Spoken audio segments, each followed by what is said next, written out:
Tantor Audio presents Cockpit Confidential. Everything you need to know about air travel. Questions, answers, and reflections. By Patrick Smith. Narrated by David Drummond. Introduction. The Painter's Brush. More than ever, air travel is a focus of curiosity, intrigue, anxiety, and anger. In the chapters that follow, I will do my best to provide answers for the curious, reassurance for the anxious, and unexpected facts for the deceived. It won't be easy, and I begin with a simple premise. Everything you think you know about flying is wrong. That's an exaggeration, I hope, but not an outrageous starting point in light of what I'm up against. Commercial aviation is a breeding ground for bad information, and the extent to which different myths, fallacies, and conspiracy theories have become embedded in the prevailing wisdom is startling. Even the savviest frequent flyers are prone to misconstruing much of what actually goes on. It isn't surprising. Air travel is a complicated, inconvenient, and often scary affair for millions of people, and at the same time it's cloaked in secrecy. Its mysteries are concealed behind a wall of specialized jargon, corporate reticence, and irresponsible media. Airlines, it hardly needs saying, aren't the most forthcoming of entities, while journalists and broadcasters like to keep it simple and sensational. It's hard to know who to trust and what to believe. I'll give it my best shot, and in doing so, I will tell you how a plane stays in the air, yes. I'll address your nuts and bolts concerns and tackle those insufferable myths.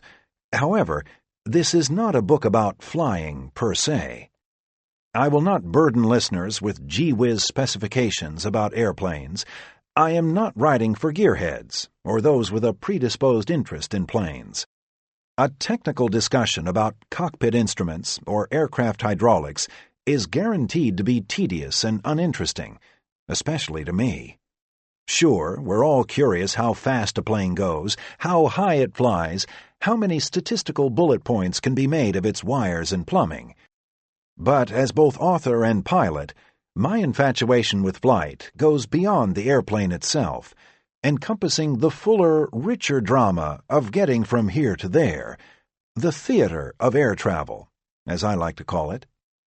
For most of us who grow up to become airline pilots, flying isn't just something we fell into after college.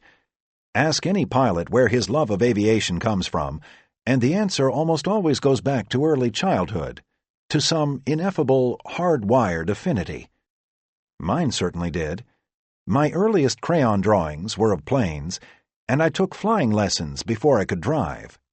Just the same, I have never met another pilot whose formative obsessions were quite like mine. I have a limited fascination with the sky, or with the seat-of-the-pants thrills of flight itself. As a youngster, the sight of a Piper Cub meant nothing to me. 5 minutes at an air show watching the Blue Angels do barrel rolls, and I was bored to tears. What enthralled me instead were the workings of the airlines, the planes they flew, and the places they went. In the 5th grade, I could recognize a Boeing 727-100 from a 727-200 by the shape of the intake of its center engine, oval, not round. I could spend hours cloistered in my bedroom or at the dining room table, poring over the route maps and timetables of Pan Am, Aeroflot, Lufthansa, and British Airways, memorizing the names of the foreign capitals they flew to. Next time you're wedged in economy, flip to the route maps in the back of the in-flight magazine. I could spend hours studying those 3-panel foldouts and their crazy nests of city pairs, immersed in a kind of junior pilot porno. I knew the logos and liveries of all the prominent airlines, and many of the non-prominent ones, and could replicate them freehand with a set of colored pencils. Thus I learned geography as thoroughly as I learned aviation. For most pilots, the world beneath those lines of the route map remains a permanent abstraction, countries and cultures of little or no interest beyond the airport fence or the perimeter of the layover hotel. For others, as happened to me, there's a point when those places become meaningful. One feels an excitement, not merely from the act of moving through the air, but from the idea of going somewhere. You're not just flying, you're traveling. The full, beautiful integration of flight and travel, travel and flight. Are they not the same thing? To me they are. One can inspire the other, sure, but I never would have traipsed off to so many countries in my free time, from Cambodia to Botswana, Sri Lanka to Brunei, if I hadn't fallen in love with aviation first. If ever this connection struck me in a moment of clarity, it was a night several years ago during a vacation to Mali in West Africa. Though I could go on about the wonders and strangeness of West Africa, one of the trip's most vivid moments took place at the airport in Bamako, moments after our plane touched down from Paris. 200 of us descended the drive-up stairs into a sinister midnight murk. The air was misty and smelled of wood smoke. Yellow beams from military-style spotlights crisscrossed the tarmac. We were paraded solemnly around the exterior of the aircraft, moving aft in a wide semicircle toward the arrivals lounge. There was something ceremonial and ritualistic about it. I remember walking beneath the soaring blue-and-white tail of Air France, the plane's auxiliary turbine screaming into the darkness. It was all so exciting and, to use a politically incorrect word, exotic. And that incredible airplane is what brought us there. In a matter of hours, no less, a voyage that once would have taken weeks by ship and desert caravan.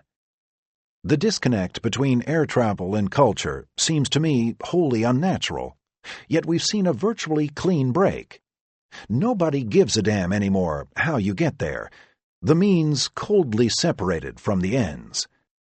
For most people, whether bound for Kansas or Kathmandu, the airplane is a necessary evil, incidental to the journey, but no longer part of it.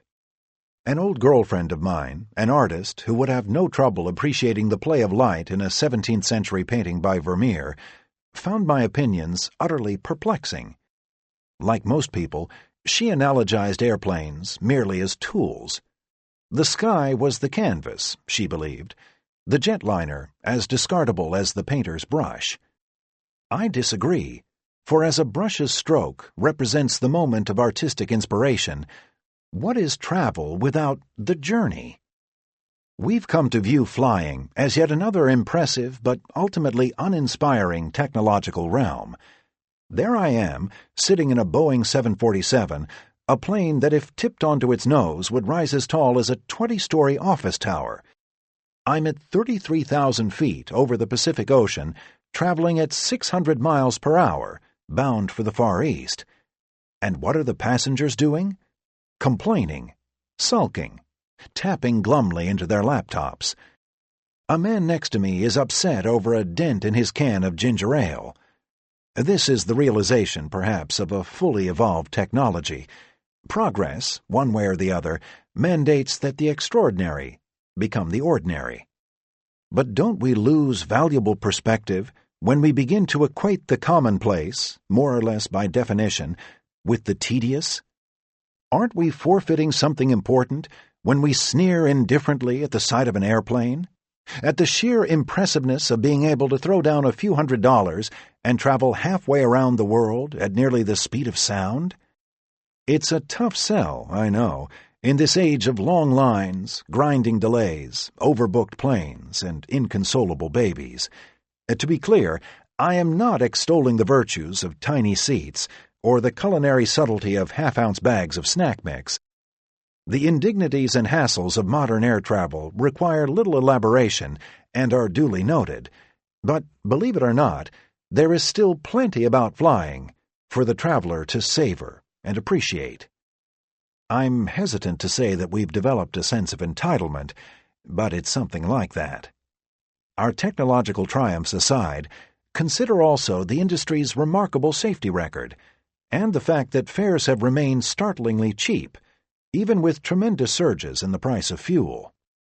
Sure, years ago, passengers could enjoy a 5-course meal served by a tuxedoed flight attendant before retiring to a private sleeping berth. My first airplane ride was in 1974, I remember my father in a suit and tie and double helpings of fresh cheesecake on a 90-minute domestic flight. The thing was, getting on a plane was expensive. This will be lost on many people today, young people especially, but once upon a time, college kids didn't zip home for a few days over Christmas. You didn't grab a last-minute seat for $99 and pop over to Las Vegas or to Mallorca or Phuket for a long weekend. Flying was a luxury, and people indulged sporadically, if at all. In 1939, aboard Pan Am's Dixie Clipper, it cost $750 to fly round-trip between New York and France. That's equal to well over $11,000 in today's money. In 1970, it cost the equivalent of $2,700 to fly from New York to Hawaii. Things changed. Planes, for one, became more efficient. Aircraft like the 707 and the 747 made long-haul travel affordable to the masses. Then the effects of deregulation kicked in, changing forever the way airlines competed.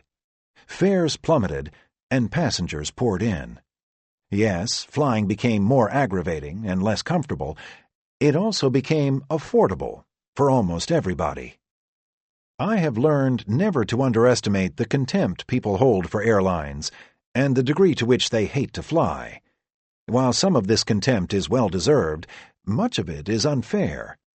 Today, a passenger can, in a backpack and flip-flops, traverse the oceans for the equivalent of a few pennies per mile in near-perfect safety and with an 85% chance of arriving on time. Is that really such an awful way to travel? Meanwhile, if you're that insatiably eager to revisit those luxurious indulgences of aviation's golden years, well, you can do that too, by purchasing a first or business class ticket for less than what it cost 50 years ago. 1. Plain truth. Things about wings, and why knots. Elementary question. So, how do these enormous airplanes, carrying tons of passengers and cargo, stay in the air to begin with? Yes, this forms the kernel of every layperson's curiosity about airplanes. But while the idea of getting hundreds of thousands of pounds of machinery smoothly into the sky would seem a marvel, if not a miracle, how it all happens is surprisingly elementary and easy to demonstrate. Next time you're on the highway in your Toyota, hold your arm out the window, perpendicular to the car, and parallel with the ground. Bend your hand upward slightly, biting into the airflow, and what happens? You've made a wing, and your arm flies. And it will remain flying for as long as you keep your hand at an adequate angle and keep driving at a fast enough speed. It flies because the air is holding it up. With an airplane, it's no different. Granted, you're not getting the Toyota off the ground, but now imagine your hand is really, really big, and the car has enough horsepower to go really, really fast. Becoming airborne is all about procuring the right surpluses among the four competing forces of flight. That is, enough thrust over drag and enough lift over weight. Or, as Orville Wright put it, the airplane stays up because it doesn't have time to fall. There's also something in Flying 101 known as Bernoulli's principle, named for Daniel Bernoulli, an 18th-century Swiss mathematician who never saw an airplane. When forced through a constriction or across a curved surface, a fluid will accelerate and its pressure will simultaneously decrease. Our fluid is air, which moves faster over the top of the wing, which is curved, less pressure, than it does along the flatter surface below, higher pressure. The result is an upward push, the wing floating, if you will, on a high-pressure cushion. I'll be chided for a less than nuanced explanation, but truly, that's the gist of it. Bernoulli's pressure differential, together with the simple hands-out-the-window deflection of air molecules, provide the indispensable component of flight, lift. Loss of lift is called a stall. Again, the basic idea is easily demonstrated back on the highway. Tilt your hand a little too steeply, or brake the Toyota below a certain point, and your arm ceases to fly. But one look at the details of a wing tells me there's more going on. And there is. Your arm flies. Heck, even a brick can be made to fly if you stick enough air under it, but it's not particularly good at it. The wings of a jetliner need to be very, very good at it. Wings achieve optimum economy during cruise flight. That occurs at high altitudes and just shy of the sound barrier for most jets. But they also need to be efficient at low altitudes and speeds. Getting all of this right is grist for the engineers and their wind tunnels. The lateral cross-section of a wing, around which the air does its thing, is called an airfoil, and it's meticulously sculpted. Not only in profile, but also span-wise, the shape and thickness changing from front to back and from root to tip, in accordance with the type of aerodynamic calculations neither you nor I could fully understand.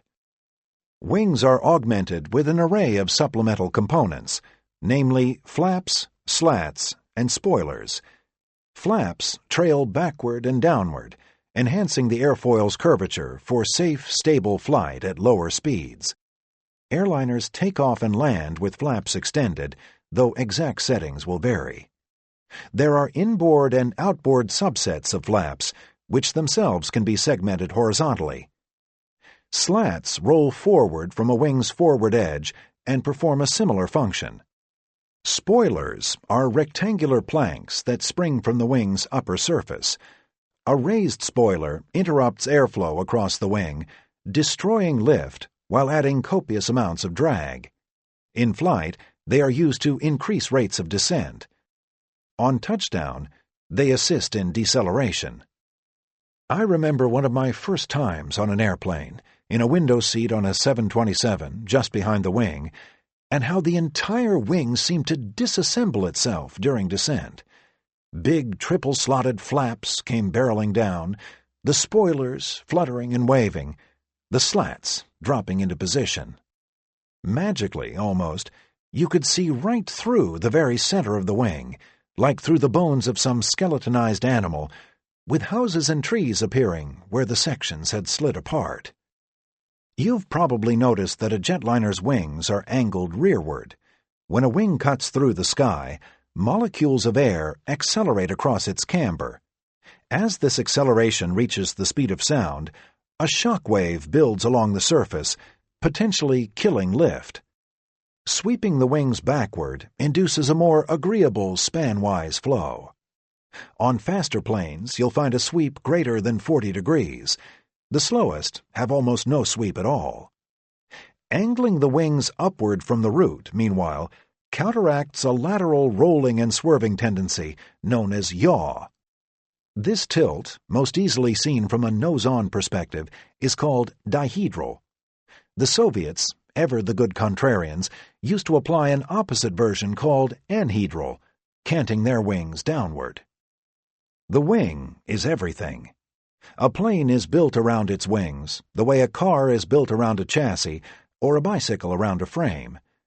Great big wings produce great big amounts of lift, enough to get a max-weight 747 at nearly 1,000,000 pounds off the ground once it hits about 170 knots. What's a knot?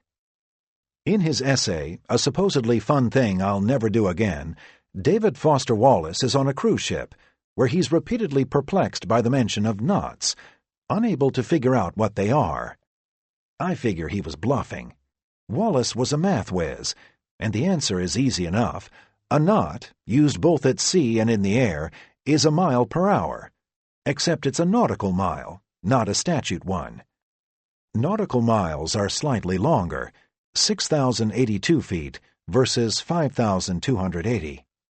Thus, 100 knots is slightly faster than 100 miles per hour. Origins of the word itself go back to when lengths of knotted rope were tossed from a ship to figure distances. A nautical mile represents 1/60th of a degree of longitude along the equator. With 60 miles to each degree, we compute 360 degrees and 21,600 nautical miles of equatorial earthly circumference. Flaps and slats aside, I'm baffled by the other moving parts of a plane's exterior. I see panels that move up and down, ones on the tail that go side to side. When a bird needs to maneuver, it does so by twisting its wings and tail, something pioneer aviators emulated by incorporating wing bending in their early aircraft. But airplanes today are made from aluminum and high-strength composites, not wood, fabric, or feathers. Operated hydraulically, electrically, and/or manually via cables, various movable contrivances are fitted that help us climb, descend, and turn. Atop the rear fuselage is the tail, or vertical stabilizer, which functions exactly as its presence suggests, by keeping the plane straight. Hinged to the tail's back edge is the rudder. The rudder complements but does not control turns. Its function is chiefly one of stability, tempering a plane's side-to-side swerve, or yaw. Some rudders are divided into sections that move together or separately, depending on airspeed. Pilots move the rudder by means of foot pedals, though an apparatus known as a yaw damper does most of the work automatically. Beneath the tail, or occasionally attached to it, are two small wings. These are the horizontal stabilizers, the movable rear portions of which are called elevators. The elevators command a plane's nose-up, nose-down pitch, as directed by the forward or aft motion of the pilot's control column, or joystick. Ailerons, located at the trailing edges of the wings, are responsible for turns. Pilots steer via the control wheel or stick, which directs the ailerons up or down. They are interconnected and apply opposing forces. When the aileron on the left goes up, the one on the right goes down. A raised aileron reduces lift on that side, dropping the respective wing, while a lowered one causes the reverse. The smallest twitch of an aileron provides a good deal of turn, so you won't always spot them moving.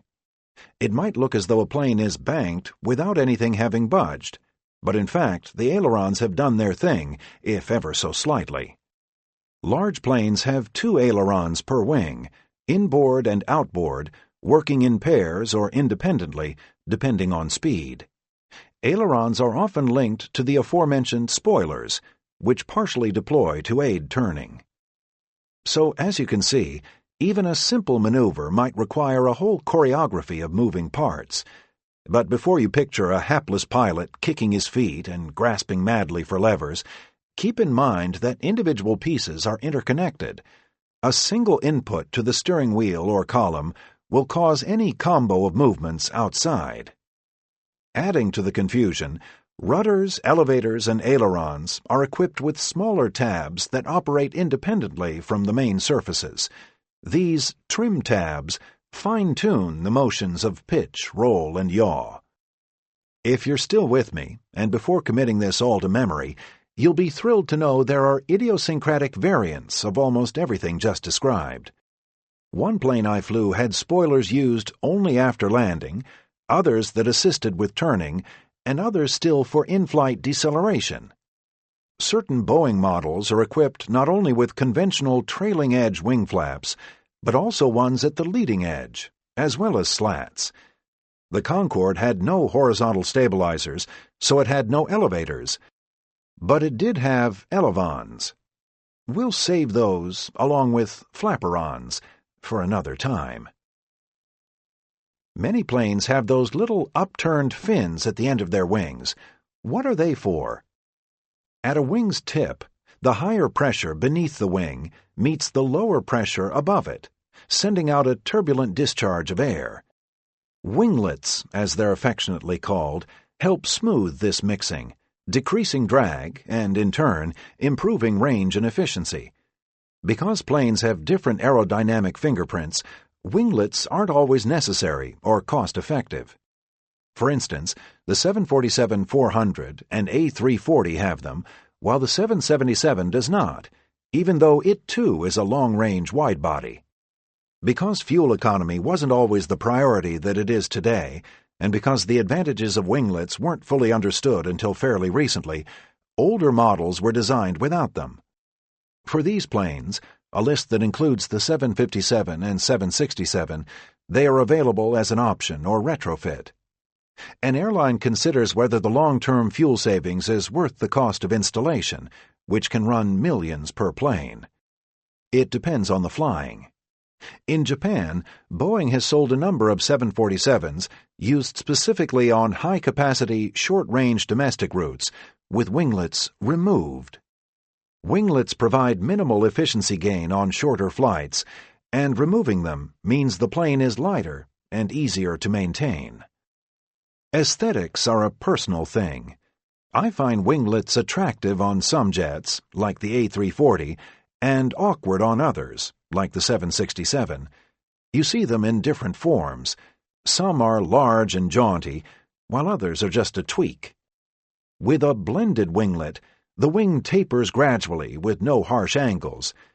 Planes like the 787 and Airbus A350 use a more integrated style, sometimes referred to as a raked wingtip.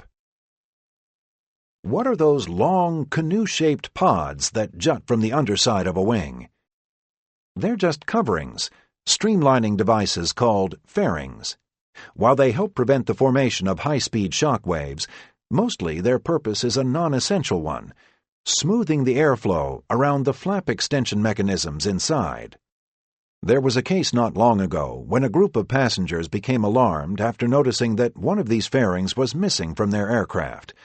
They refused to fly because, as the media reported the incident, a piece of the wing was missing. In reality, the fairing had been removed for repairs after being damaged by a catering truck.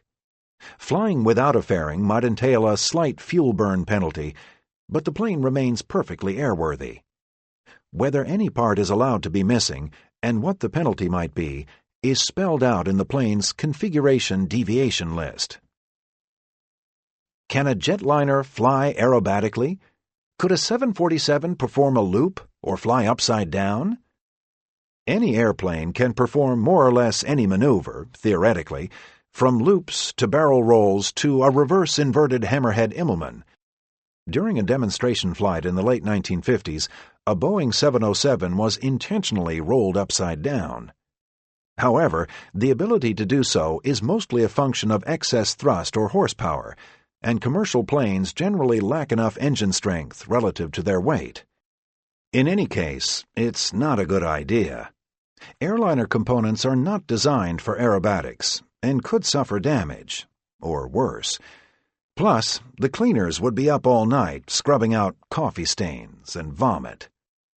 Maybe that makes you wonder, how can any plane fly upside down, given what I said earlier about a wing being curved on top and flat on the bottom, resulting in a pressure differential that produces lift? If you're flying upside down, wouldn't lift act in the opposite direction, forcing the plane toward the ground? It would, to an extent, but as we've already seen, a wing creates lift in two ways, and Bernoulli's pressure differential is the less critical. Simple deflection is a lot more important. All a pilot needs to do is hold the right angle, deflecting enough air molecules, and the negative lift from an upside-down airfoil is easily offset by the kiting effect. You've written that your duty isn't to burden listeners with jargon. A discussion of how a jet engine works, you've said, is guaranteed to be uninteresting. Well, if you don't mind, how does a jet engine work? Picture the engine's anatomy as a back-to-back assembly of geared, rotating discs, compressors, and turbines. Air is pulled in and directed through the spinning compressors. It's squeezed tightly, mixed with vaporized kerosene, and ignited. The combusted gases then come roaring out the back. Before they're expelled, a series of rotating turbines absorb some of the energy. The turbines power the compressors and the large fan at the front of the nacelle. Older engines derived almost all of their thrust directly from the hot exploding gases. On modern ones, that big forward fan does most of the work, and you can think of a jet as a kind of ducted fan, spun by a core of turbines and compressors. The most powerful motors, made by Rolls-Royce, General Electric, and Pratt & Whitney, generate in excess of 100,000 pounds of thrust. The thrust is tapped to supply the electrical, hydraulic, pressurization, and de-icing systems. Hence, you'll often hear jet engines referred to as power plants.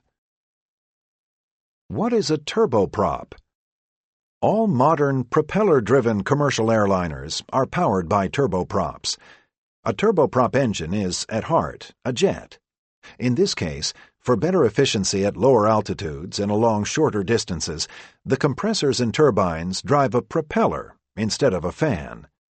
Loosely put, it's a jet-powered propeller. There are no pistons in a turboprop engine, and the turbo shouldn't elicit confusion with turbocharging in the style of an automobile, which is completely different. Turboprops are more reliable than piston engines and offer a more advantageous power-to-weight ratio. Jets and turboprops run on jet fuel, which is basically refined kerosene, a permutation of the stuff in camping lanterns. It's manufactured in different grades, but the flavor used by airlines is called Jet A. Televised fireballs notwithstanding, jet fuel is surprisingly stable and less combustible than you'd think, at least until atomization. You can stick a lit match into a puddle, and it will not ignite. Neither Petrick Smith nor the publisher shall be responsible for injuries or damage caused in connection to this statement. I notice a hole up under the tail that emits some kind of exhaust. What is this?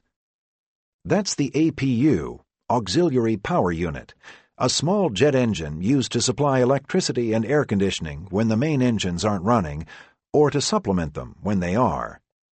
All modern airliners have an APU, and it is typically located in the rear fuselage under the tail.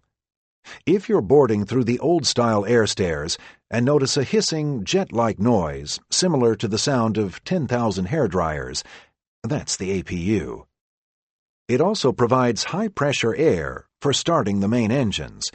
The internal batteries on larger planes aren't powerful enough to initially rotate an engine's compressors. Instead, they are spun by air plumbed from the APU. The first commercial jetliner with an APU as standard equipment was the Boeing 727, which debuted in 1964. Prior to that, an external air source, referred to as an air cart or huffer, would be hooked into the plane's pneumatic ducting. You might see one of these carts today on occasions when a plane is dispatched with its APU inoperative, used to get the first engine going. The running engine then becomes the air source for the remaining engine or engines. Most turboprops are started electrically rather than pneumatically. If there's no APU and ship's batteries aren't sufficient, something called a GPU, ground power unit, provides the juice. Towed behind a small tractor, the GPU looks like one of those generators used at roadside construction sites. If the APU is supplying ground power, then why do you often see the engines turning while a plane waits at the gate? You don't. Planes almost never run their engines at the gate. What you see is the wind spinning the first stage fan. Even a moderate breeze can rotate that fan quite rapidly. If this seems impossible because a plane is cornered against a building or facing the wrong direction, that's because the wind is coming from behind. On newer engines, the majority of intake air is blown around the core of compressors and turbines, providing a clear shot at the fan blades from the rear. So, how much does an airliner cost exactly? Would you believe $200 million for a single new Airbus A330 or Boeing 777, or $70 million for a new 737? Even the little regional planes most of you can't stand are multi-million-dollar machines. A $20 million sticker price isn't out of the question for a high-end regional jet or turboprop, and you can remember that the next time you're walking up the stairs and cracking a joke about rubber bands. The price for second-hand aircraft differs markedly with age, upgrades, and upkeep. A lot depends on the engines, which alone can sell for millions apiece, and maintenance. How long before an overhaul is due, and what kind of overhaul? A used 737 can be had for $2 million or $20 million, depending. Airlines do not own all, or sometimes even any, of their planes outright. They lease them from banks and leasing companies, making regular payments, not unlike the way you'd finance a car. There would be no other way to afford them. Is there a difference in the quality of Boeing aircraft versus Airbus? I get the impression Airbus planes are made more cheaply. I hate this question, and it comes up all the time in slippery forms. Descriptions like "made more cheaply" belittle the complexity of an airliner, no matter the maker. No plane is cheaply made. Boeings and Airbuses are certainly different in many ways. They abide by different philosophies of construction and operation, and both have their own pleasant or annoying quirks, and occasional controversies. Airbus has been criticized for relying on control automation that, in certain circumstances, cannot be overridden by the pilot. Boeing, for its part, was dogged by rudder malfunctions that caused at least 2 fatal 737 crashes in the 1990s. Still, there is no statistical safety difference that merits citing, and opinions on which is the better plane get into the nuts and bolts of the systems, the kinds of details that'll have you and me yawning fast, and that do not reveal themselves as bangs, moans, rattles, or anything else detectable by a passenger. For pilots, it comes down to personal preference and, in a way, style, more than quality or lack thereof. It's not unlike comparing Apple to PC. Each has its fans and detractors. Should I look for a specific plane to get me to my destination faster? Speed at higher altitudes is indicated by something called Mach number. Mach is the speed of sound, Ernst Mach is your man, and Mach number is a percentage of that speed. Long-haul planes fly slightly faster than short-haul planes. A 747, A380, or 777 will fly between 0.84 and 0.88 Mach, 84 to 88% of the speed of sound. For smaller jets like the 737 or A320, the range is between 0.74 and 0.80 Mach. On the 767 I fly, cruising speed is anywhere from 0.77 to 0.82 Mach. Optimum speed is different for every flight. If the plane is on time, or if fuel burn is a factor, we'll be planned at whatever Mach is most fuel efficient. If we're running late, and so long as fuel isn't an issue, we'll probably go a little faster. The recommended Mach is given to us as part of the flight plan. On a 13-hour journey between New York and Tokyo, these differences matter. A slight Mach advantage saves several minutes of flying time. But on shorter hauls, it's negligible, and there's no point in choosing one plane over another for the sake of punctuality. In any case, ATC, air traffic control constraints, are the primary factor in determining speed, not aircraft capabilities. On short flights especially, controllers routinely ask pilots to speed up or slow down. The border between subsonic and supersonic, near which most planes cruise, is not an aerodynamic triviality. In a poor man's version of Einstein's speed of light conundrum, required energy increases dramatically as you cross the sound barrier. Though not an outright obstacle of physics, it's a gigantic pain in the wallet. For supersonic flight, a completely different wing is required, and fuel use soars. Remember the Concorde? It wasn't the tragic crash near Paris in 2000 that hastened the plane's obsolescence, so much as its ghastly operating costs. For these reasons, despite all the other technological advances we've seen, the cruising speeds of commercial jets have not really changed since their inception. If anything, the 21st century airliner travels slightly slower than its counterpart of 30 years ago. Which planes have the longest range? The Boeing 777-200LR has the longest duration of any commercial jetliner, some 20 hours worth, allowing it to span 9,000 nautical miles and then some without refueling. Almost every major city pair on Earth is connectable with this astoundingly long-legged aircraft. Runner-up is the A340-500, first flown by Emirates and Singapore Airlines. Current variants of the A380, 777, and 747 have comparable but slightly lesser capabilities. Understand that endurance, which is to say hours aloft, is the more accurate metric for measuring range, not miles, and this can vary with altitude, cruise speed, and other factors. Also, a plane's size isn't always a good indicator of how long or far it can fly.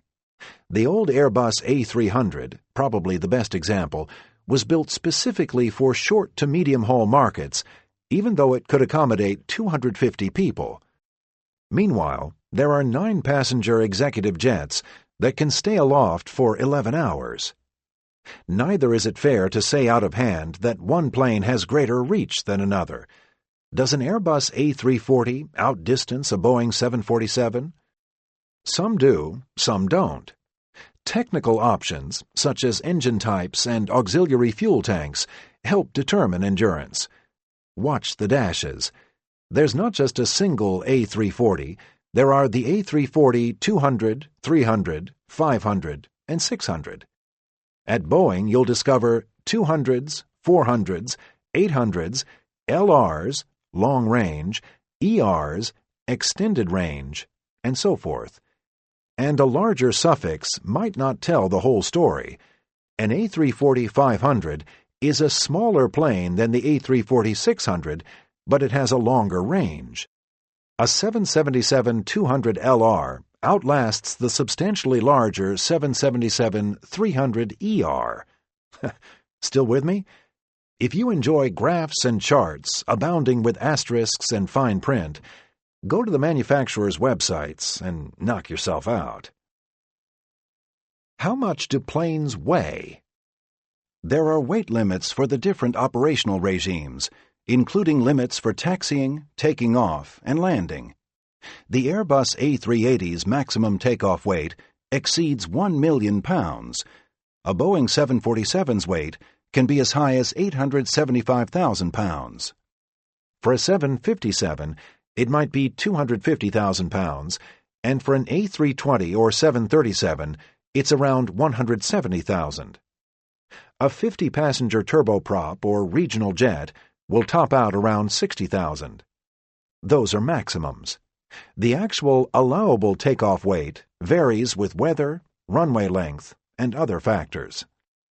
Passengers are not required to divulge the quantitative specs of their waistlines, obviously, so instead, airlines use standard approximations for people and luggage. The values, 190 pounds per person, including carry-ons, and 30 pounds per checked bag, are adjusted slightly higher during winter to account for heavier clothing. Please don't ask me about transclimate routes. The boarding tallies are added to something called the BOW, Basic Operating Weight, another fixed value that accounts for the plane itself, replete with all furnishings, supplies, and crew. Once fuel and cargo are added in, the result is the total gross ramp, or taxi weight. Fuel used for taxiing is subtracted to reveal the takeoff weight.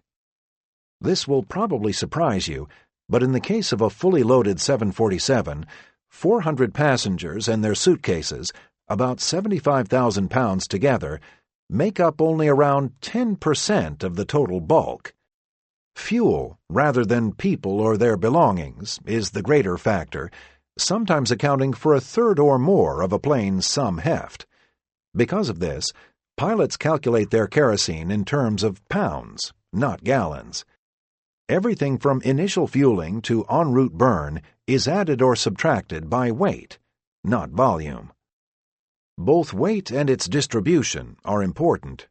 A plane's center of gravity, which shifts as fuel is consumed, is calculated prior to flight and must remain within limits for takeoff and landing. Pilots are trained in the particulars of weight and balance, but the grunt work is taken care of by the load planners and dispatchers. We were flying out of Phoenix one day, and the temperature topped 105 degrees. Several passengers were bumped. The airline told us it was too hot for the plane to fly fully loaded. Hot air is less dense than cold negatively affecting both lift and engine performance. The takeoff roll will be longer and the climb shallower, and in very hot temperatures, a plane may no longer meet the safety margins for a particular runway, climb gradient parameters, and the distance needed to stop if takeoff is aborted. A maximum allowable weight is determined for every takeoff based on weather and runway length. Going a short distance with limited fuel is unlikely to be a problem, but full tanks or a heavy payload can put you up against the limits, and cargo or people will sometimes need to be bumped. In addition, some planes have maximum operating temperatures stipulated in their manuals. At a certain threshold, aerodynamic penalties become excessive and components begin to overheat. These limits tend to be quite high, around 50 degrees Celsius, 122 degrees Fahrenheit, but every once in a while, flights will be grounded outright.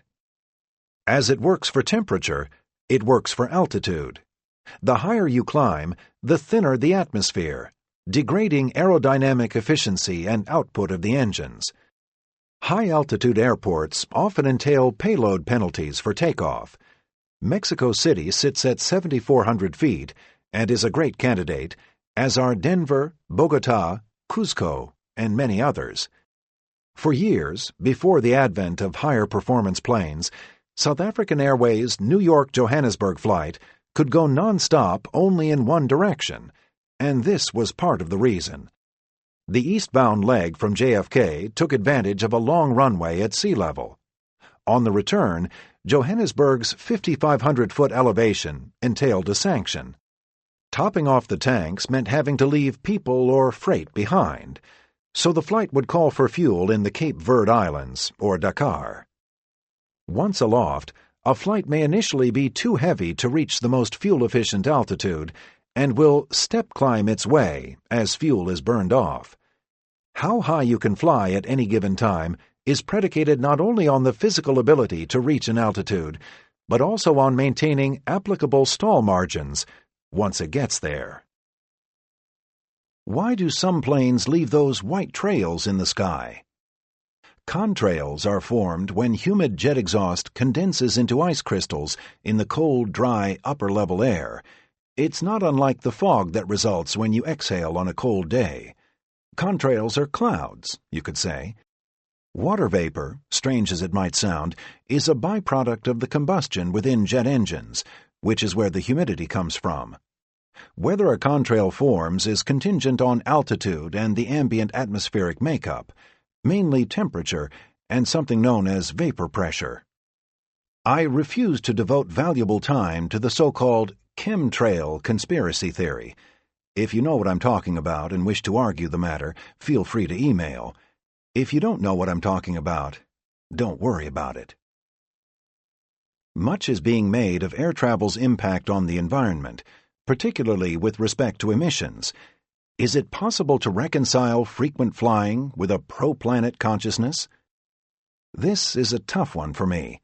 I'm probably greener than most people, abiding best I can by the 3 R's of good stewardship: reduce, reuse, recycle. I don't own a car, and much of the furniture in my apartment was scavenged from curbsides and refurbished by hand. I've replaced my incandescent light bulbs with compact fluorescents. Then I go to work and expel hundreds of tons of carbon into the atmosphere.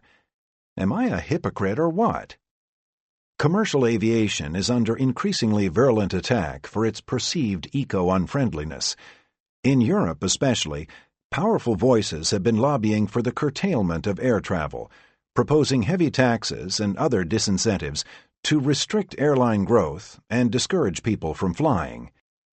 Binge flyers is the derogatory nickname for Europeans who take advantage of ultra-cheap airfares to indulge in short-stay leisure junkets.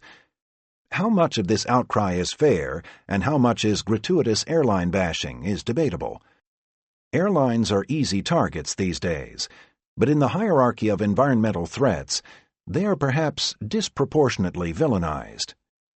I'm the first to agree that airlines ought to be held accountable for their fair share of ecological impact, but that's the thing. Globally, commercial aviation accounts for only about 2% of all fossil fuel emissions. Commercial buildings, for one, emit a far higher percentage of climate-changing pollutants than commercial planes, yet there is little protest and few organized movements to green them up. It's similar with cars. Americans have staggeringly gluttonous driving habits, yet rarely are we made to feel guilty about them. U.S. airlines have increased fuel efficiency 70% over the past 30 years, 35% since 2001 alone, mostly through the retirement of fuel-thirsty aircraft. Average fuel efficiency of the American automobile, on the other hand, has stayed stagnant for at least 3 decades. The sticking point, though, is that the true measure of aviation's environmental impact goes beyond simple percentages.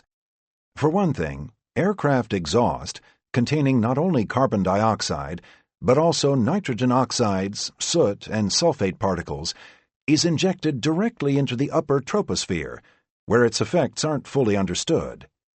Separately, experts contend that the presence of those aforementioned contrails propagates the development of cirrus clouds.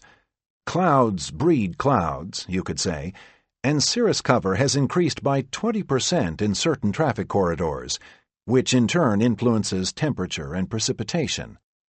As a rule of thumb, experts recommend multiplying that previously cited 2% fossil fuel figure by another 2.5 to get a more accurate total of the industry's greenhouse contributions. Using this formula, airlines now account for about 5% of the problem. That's still not much, but civil aviation is growing rapidly around the world. China alone is planning to construct over 40 large airports. In the United States, the number of annual passengers, already hovering at about 1 billion, is anticipated to double by 2025, at which point greenhouse gases from planes would rise to as much as 5 times current levels. If indeed we begin reducing the carbon output from other sources, as we keep promising to, the output from aviation will rise drastically as a percentage of the whole. The reason for all of this growth is that hopping on a plane is relatively cheap and easy. That may change.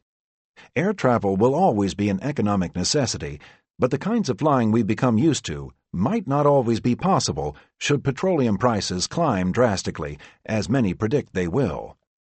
We'll still have airplanes, but the binge flyers will be long gone in the face of higher fares. Several carriers are experimenting with biofuel alternatives to jet fuel. Air Canada, Qantas, United, and all Nippon Airways are among those that have operated revenue flights powered completely or partly by biofuel. In the meantime, many airlines allow passengers to purchase inexpensive carbon offsets when booking online. Or, for a small fee, there are third-party organizations that will offset the estimated CO2 of your journey, investing the money in sustainable energy projects. Now, forget emissions for a minute, and let's talk about other kinds of pollution. One thing that always shocks me is the amount of material waste, namely plastics, paper, styrofoam, and aluminum, thrown away by airlines and their customers. Take the number of trays, cups, soda cans, snack wrappers, and discarded reading material produced during the average flight, and multiply it by the 40,000 or so daily commercial departures around the world. Simple measures would go a long way toward reducing and reusing. For instance, why not offer passengers the option of receiving a cup with their beverage? My can of soft drink or juice always comes with a cup, dropped onto my tray before I have a chance to say no, even though it would be perfectly acceptable to drink from the container. And the packaging of airline food, what still exists of it, is nothing if not extravagantly wasteful. The typical in-flight meal or snack consists of more petroleum-derived plastic than actual food. Not all airlines ignore the waste problem. Virgin Atlantic's onboard recycling program asks passengers to hand in glass bottles and cans and leave newspapers on their seats to enable recycling. At American Airlines, cans are recycled, with the money going to charity, and trash from domestic flights is separated and recycled after landing. Delta recycles all aluminum, plastic, and paper products from flights into its Atlanta mega hub, with proceeds going to Habitat for Humanity. But while a few carriers are stepping forward, the industry-wide effort has, for the most part, been pretty half-hearted. The airplane in art, music, and film. Air travel is such a visual thing. Take a look sometime at the famous photograph of the Wright brothers' first flight in 1903. The image, captured by bystander John T. Daniels and since reproduced millions of times, is about the most beautiful photograph in all of 20th century iconography. Daniels had been put in charge of a cloth-draped 5x7 glass plate camera stuck into Outer Banks sand by Orville Wright. He was instructed to squeeze the shutter bulb if anything interesting happened. The camera was aimed at the space of sky, if a dozen feet of altitude can be called such, where, if things went right, the Wright's plane, the Flyer, would emerge in its first moments aloft. Things did go right. The contraption rose into view, and Daniels squeezed the bulb. We see Orville, visible as a black slab, more at the mercy of the plane than controlling it. Beneath him, Wilbur keeps pace, as if to capture or tame the strange machine, should it decide to flail or aim for the ground. You cannot see their faces. Much of the photo's beauty lies in not needing to. It is, at once, the most richly promising and bottomlessly lonely image. All the potential of flight is encapsulated in that shutter snap. Yet we see, at heart, two eager brothers in a seemingly empty world, one flying, the other watching. We see centuries of imagination, the ageless desire to fly, in a desolate, almost completely anonymous fruition. I own a lot of airplane books. Aviation publishing is, let's just say, on a lower aesthetic par than what you'll find elsewhere on the arts and sciences shelves. The books are loaded with glam shots, sexily angled pictures of landing gear, wings, and tails. You see this with cars and motorcycles and guns, too, the sexualization of mechanical objects. It's cheap and it's easy, and it misses the point. And unfortunately, for now, respect for aircraft has been unable to rise above this kind of adolescent fetishizing. What aviation needs, I think, is some crossover cred. The Concorde and the 747, with their erudite melding of left and right brain sensibilities, have taken it close. Still, you won't find framed lithographs of 747s in the lofts of Soho or the brownstones of Boston hanging alongside romanticized images of the Chrysler Building and the Brooklyn Bridge. And I may not feel vindicated until commercial aviation gets its own 10-part sepia-toned Ken Burns documentary. Until then, when it comes to popular culture, movies are the place we look first. One might parallel the 1950s dawn of the jet age with the realized potential of Hollywood, the turbine and cinemascope as archetypal tools of promise. Decades later, there's still a cordial symbiosis at work. A lot of movies are shown on airplanes, and airplanes are shown in a lot of movies. The crash plot is the easy and obvious device, and more than 30 years later, we're still laughing at Leslie Nielsen's lines from the movie Airplane. But I've never been fond of movies about airplanes. For most of us, airplanes are a means to an end, and often enough, the vessels of whatever exciting, ruinous, or otherwise life-changing journeys we embark on. And it's the furtive, incidental glimpses that best capture this, far more evocatively than any blockbuster disaster script. The propeller plane dropping the spy in some godforsaken battle zone, or taking the ambassador and his family away from one. The beauty of the B-52's tail snared along the riverbank in Apocalypse Now. The Air Afrique ticket booklet in the hands of young Jack Nicholson in The Passenger. The Polish Tupolevs roaring in the background of Krzysztof Kieslowski's The Decalogue 4. Switching to music, I think of a United Airlines TV ad that ran briefly in the mid-1990s, a plug for their new Latin American destinations. The commercial starred a parrot, which proceeded to peck out several seconds of George Gershwin's Rhapsody in Blue on a piano. Rhapsody has remained United's advertising music and makes a stirring accompaniment to the shot of a 777 set against the sky. We shouldn't forget the late Joe Strummer's reference to the Douglas DC-10 in the Clash's Spanish Bombs, but it's the Boeing family that's the more musically inclined. I can think of at least 4 songs mentioning 747s, Nick Lowe's So It Goes being my favorite. Somehow, the Airbus brand doesn't lend itself lyrically, though Canito Mendez, a merengue songwriter, paid a sadly foreboding tribute to the Airbus A300 with El Avión in 1996.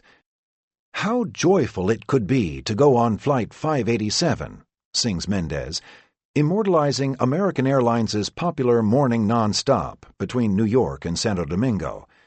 In November 2001, the flight crashed after takeoff from Kennedy Airport, killing 265 people. My formative years, musically speaking, hail from the underground rock scene, covering a span from about 1981 through 1986. This might not seem a particularly rich genre from which to mine out links to flight, but the task proves easier than you'd expect.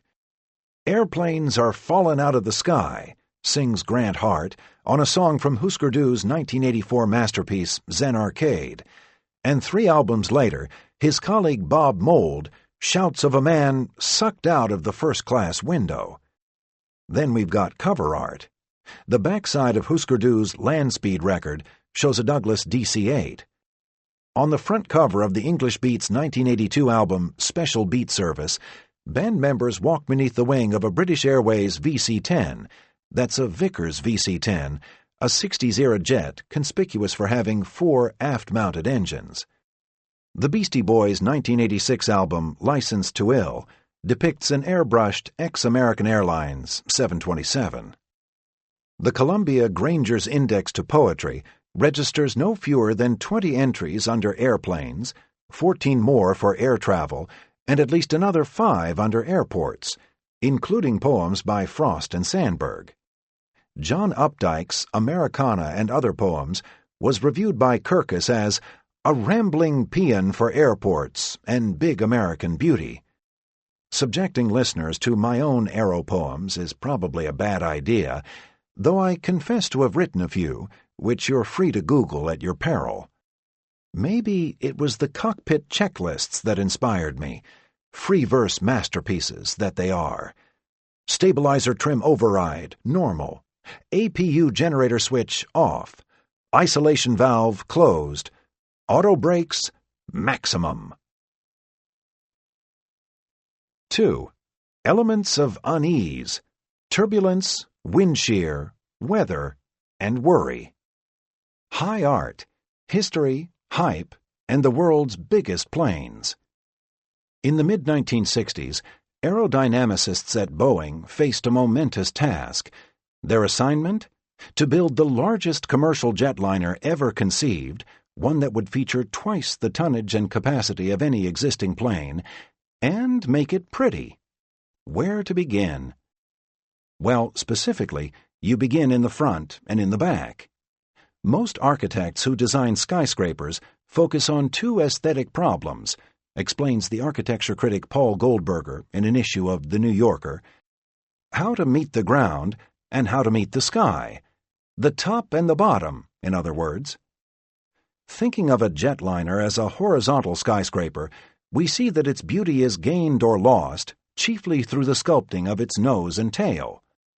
The engineers at Boeing understood Goldberger's point exactly, and the airplane they came up with, the iconic 747, is an aesthetic equal of the grandest Manhattan skyscraper. It's perhaps telling that today, strictly from memory, with only the aid of a pencil and a lifetime of watching airplanes, I am able to sketch the fore and aft sections of the 747 with surprising ease and accuracy. This is not a testament to my drawing skills, believe me. Rather, it's a natural demonstration of the elegant, almost organic flow of the jet's profile. The tail rises to greater than 60 feet. Though it's essentially a 6-story aluminum billboard, there's something sexy in the fin's cant, like the angled foresail of a schooner. Up front, It's hard to look at a 747 without focusing on the plane's most recognizable feature, its second-story penthouse deck. The 747 is often and unfairly described as bubble-topped or humpbacked.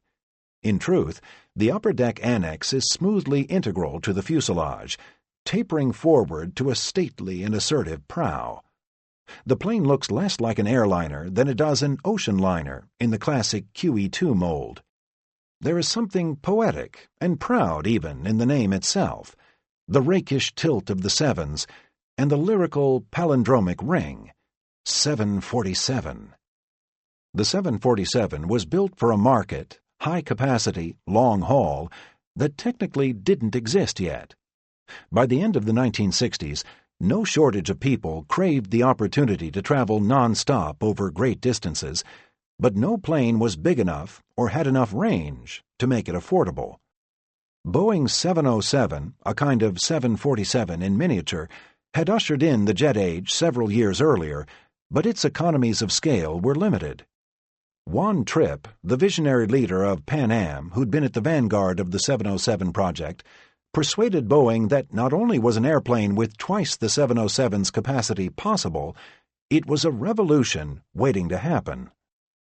He was right, even if vindication didn't come easy. Boeing took a chance and built Trippe his superjet, nearly bankrupting itself in the process. Early-on engine problems were a costly embarrassment, and sales were alarmingly slow at the outset. But on January 21, 1970, Pan Am's Clipper Victor made the maiden voyage on the New York-London milk run, and the dynamics of global air travel were changed forever. It's not a stretch to consider the advent of the 747 as the most crucial turning point in the history of civil aviation. For the first time, millions of flyers were able to cover tremendous distances at great speed at affordable fares. Fast forward 40 years, and the 747 is one of the best-selling airliners of all time. Of all passenger jets still in production, only its little brother, the 737, has sold more copies. In the second grade, my two favorite toys were both 747s.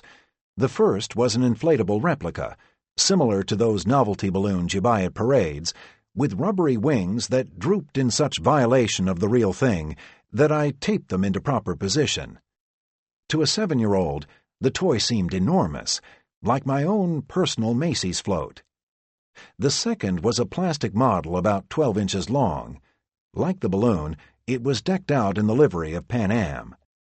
One side of the fuselage was made of clear polystyrene, through which the entire interior, row by row, could be viewed. I can still picture exactly the blue and red pastels of the tiny chairs.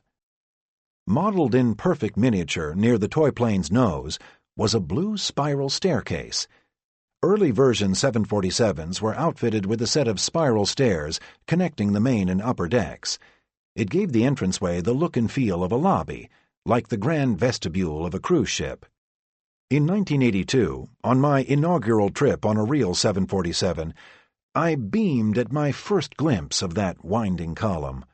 Those stairs are in my blood, a genetic helix spinning upward to a kind of pilot nirvana. Alas, later variant 747s adopted a traditional ladder-style staircase. In the 1990s, Boeing ran a magazine advertisement for its 747.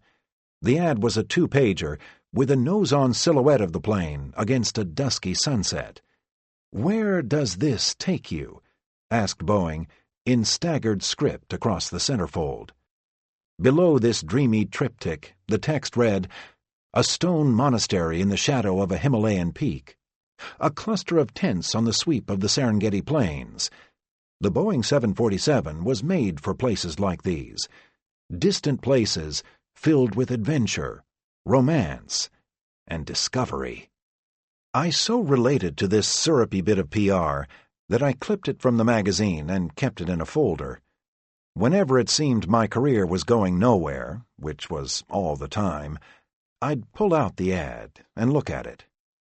The nature and travel writer Barry Lopez once authored an essay in which, from inside the hull of an empty 747 freighter, he compares the aircraft to the quintessential symbol of another era, the Gothic cathedral of 12th century Europe.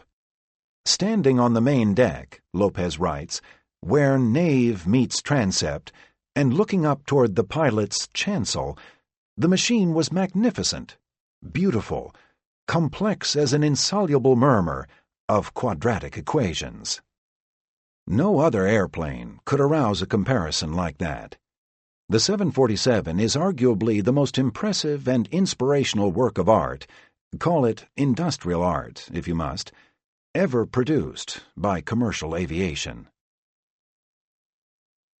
On the other side of the Atlantic, however, designers seem to be thinking in different directions.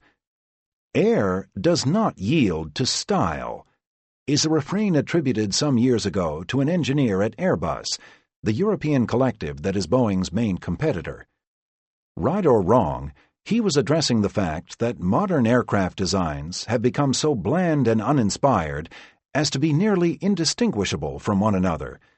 In addition to the 747, jet-age romantics recall the provocative curves of the Caravelle, the urbane superiority of Concorde, the Gothic confidence of the 727. Planes don't look like this anymore. They're a lot less distinctive. And this, we're told, is because, in the name of efficiency and economy, they have to be. But is this really the case, or is Airbus being lazy? The 747 is one of several good-looking planes to emerge from Boeing since the 1970s, yet Airbus has given us only one true head-turner, its long-range A340. It has produced a line of aircraft at once technologically exquisite and visually banal. At best, Airbus's philosophy seems centered around a belief that not enough people think air travel is boring. It's a peculiar cultural juxtaposition, the Americans, elite and tasteful, trumping those boorish Europeans. Who knew? I was once standing in an airport boarding lounge when a group of young women seated near a window began giggling as a small jetliner passed by the window. "Check out that goofy plane," said one of them. It was an Airbus A319, which you have to admit looks vaguely, well, dwarfish, as if it popped from an Airbus vending machine or hatched from an egg. Bad enough, but the pinnacle of aesthetic disregard was achieved upon rollout of Airbus's biggest and most ballyhooed creation, the enormous double-decked A380. With a maximum takeoff weight of more than 1 million pounds, the Airbus A380 is the largest, most powerful, and most expensive commercial plane in history. And possibly the ugliest. There is something grotesquely anthropomorphic about the front of the A380, its abruptly pitched forehead calling to mind a steroidal beluga. The rest of the plane is bloated, swollen, and graceless. It's big for big's sake, yet at the same time conveys an undignified squatness, as if embarrassed by its own girth. It is the most self-conscious-looking airliner I've ever seen. And is it really that big? When the 747 debuted in 1970, it was more than double the size and weight of its closest competitor.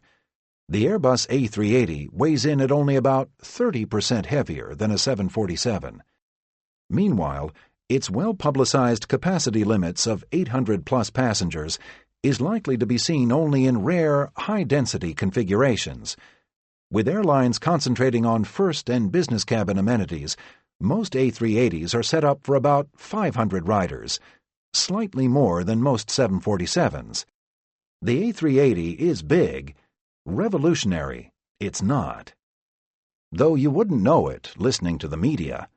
The puffery got going in spring 2005 when the A380 took to the air for its maiden test flight. The most anticipated flight since Concorde leapt from the pavement in 1969, cried one news report. Straight into the history books, said another, of the gargantuan double-decked super jumbo. Oh, the humanity. Over on the Airbus website, they were channeling Neil Armstrong, inviting visitors to listen to the first words of Chief Test Pilot Jacques Rosay. And what of the future? While the A380 was being doused with champagne and hyperbole, the 747 was flying into its fourth decade of operation. The bulbous new bus wasn't much to look at, but it was loaded with high-tech gadgetry and the lowest seat-mile operating costs ever seen. The 747's last substantial redesign had been in 1989, and for all its history, it was rapidly approaching obsolescence. Would the A380 soon be the only true jumbo jet? Finally, in November 2005, as if the ghost of Juan Trippe himself, he died in 1981, had drifted down for a pep talk, Boeing made the move it should have made sooner, announcing that it would, after several false starts, go ahead and produce an advanced 747, designated the 747-8. The nomenclature is a departure from Boeing's usual ordered suffixing of 100, 200, 300, etc., but a wily overture to Asia, where the bulk of sales were expected, and where the number 8 is considered fortunate. The plane entered service in early 2012. The freighter version, introduced by Luxembourg-based Cargolux, was first. Lufthansa debuted the passenger variant later in the year. The passenger 747-8 has a fuselage stretch of 12 feet and room for about 35 additional seats. Those are minor enlargements, but extra seating is secondary. Boeing's real mission was to upgrade the plane's internal architecture to cutting-edge standards, drawing from advancements already in place on the 777 and 787. Airlines can bank on a 12% fuel efficiency advantage and an eye-popping 22% trip cost advantage over the Airbus. The big question, though, is whether there is room out there for two jumbo jets. It remains to be seen whether the 747 and A380 can coexist in an industry in which long-haul markets have steadily fragmented, trending toward smaller planes, not bigger ones. The need for an ultra-high-capacity aircraft is still out there, but not in the numbers of times past. One way that Boeing has hedged its bets is by showcasing a freighter option right from the start. Cargo variants typically arrive later, not first. The 747's well-established history as an outstanding cargo hauler ensures a certain sales buffer should the passenger model stumble. And if the whole thing flops, Boeing has put up about $4 billion for the 747-8, with most of the R&D borrowed from prior, already funded projects. Airbus spent 3 times that amount concocting the A380 from scratch. But in my opinion, the best thing about the new 747 is the obvious one, the way it looks. Prominent tweaks include a futuristically raked wing, an extended upper deck, and scalloped engine nacelles that cover the engine and reduce noise, but from every angle, it remains true to the original profile. If anything, it's prettier. As a kid, watching a whole generation of planes go ugly in front of me, I often wondered, why can't somebody take a classic airliner, apply some aerodynamic nip and tuck, imbue it with the latest technology, and give it a new life? Not as a retro novelty project, but as a viable, profitable airliner. The 747-8 is that plane. Boeing's Back to the Future gamble may or may not make a profit, but either way, it's still pretty slick. Over in Toulouse, Airbus swears that its A380 is no white elephant. And how can we not agree? Look at that forehead again. That's not doing justice to the grace of elephants. Does air yield to style? Maybe that's the wrong question, for obviously it yields to a little imagination and effort. Epilogue. It was a friend of mine, not me, who became the first pilot I knew to fly a 747, setting off for Shanghai and Sydney, while I flew to Hartford and Harrisburg. The closest I've gotten is the occasional upstairs seating assignment. The upper deck is a cozy room with an arched ceiling like the inside of a miniature hangar. I'll recline up there, basking in the self-satisfaction of having made it, at least one way, up the spiral stairs. I had an upper-deck seat to Nairobi once on British Airways. Prior to pushback, I wandered into the cockpit unannounced to have a look, thinking the guys might be interested to learn they had another pilot on board. They weren't. I'd interrupted their checklist, and they asked me to go away and slammed the door. "Yes, we do mind," said the second officer, in a voice exactly like Graham Chapman's. What plane is that? An Air Fleet's primer. Almost every jetliner sold in the world today comes from one of two camps: the storied Boeing Company, founded in Seattle in 1916, or the much younger Airbus Consortium of Europe. It wasn't always this way. For years we had McDonnell Douglas, Lockheed, and various throw-ins from North America and abroad: Convair, British Aerospace, Fokker. All those companies are gone now. And we shan't neglect the Russians. Things are quieter now, but the Soviet design bureaus of Antonov, Ilyushin, and Tupolev assembled tens of thousands of aircraft over the decades. While the bulk of these were Western knockoffs turned Cold War pumpkins, hundreds remain in service, and a handful of newer prototypes have been introduced. America's first jet was the Boeing 707, third in commercial service, behind England's star-crossed Comet and the Soviet Tu-104. The 707 debuted between Idlewild and Orly, that's New York and Paris, with Pan Am in 1959. Boeing has since given us the 727 through 787. The number sequencing is merely chronology and has nothing to do with size. There also was a kind of short-bodied 707 called a 720. The 717 designation was reserved for a military version of the 707, but never used in that capacity. The original Airbus product, the A300, didn't debut until 1974. Subsequent models range from small twins like the A320 to long-ranging wide-bodies like the A330 and A340. The numbers follow a pattern similar to Boeing's, but they jumped a few and haven't kept as firm with the chronology. The A350, for example, is still under development, while the A380 has been flying since 2007. The A360 and A370 were skipped entirely. Who knows why? Minor variations of the Airbus numbering system are enough to drive a plane spotter mad. The A300-600 is really just an extended A310. An A319 is nothing more or less than a smaller A320. It was shortened even further as the A318, then stretched again into an A321. This mishmash of numbers, in this traditionalist's opinion, cheapens everything. That each model wasn't simply given a dash suffix is irritating. On our side of the ocean, a 737-900 is still a 737.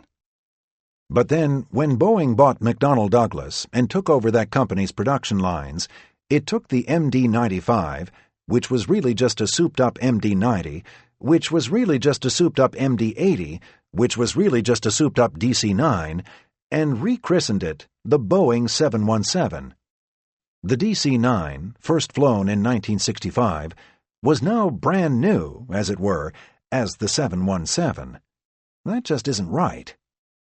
McDonnell Douglas, for its part, had previously abandoned its popular DC prefix and switched it to MD, scrambling up the digits for good measure. Everyone's heard of a DC-9, but what the heck is an MD-80, MD-83, or MD-88? Answer: a modernized DC-9. Everyone's heard of the DC-10, but what's an MD-11? Answer: a modernized DC-10.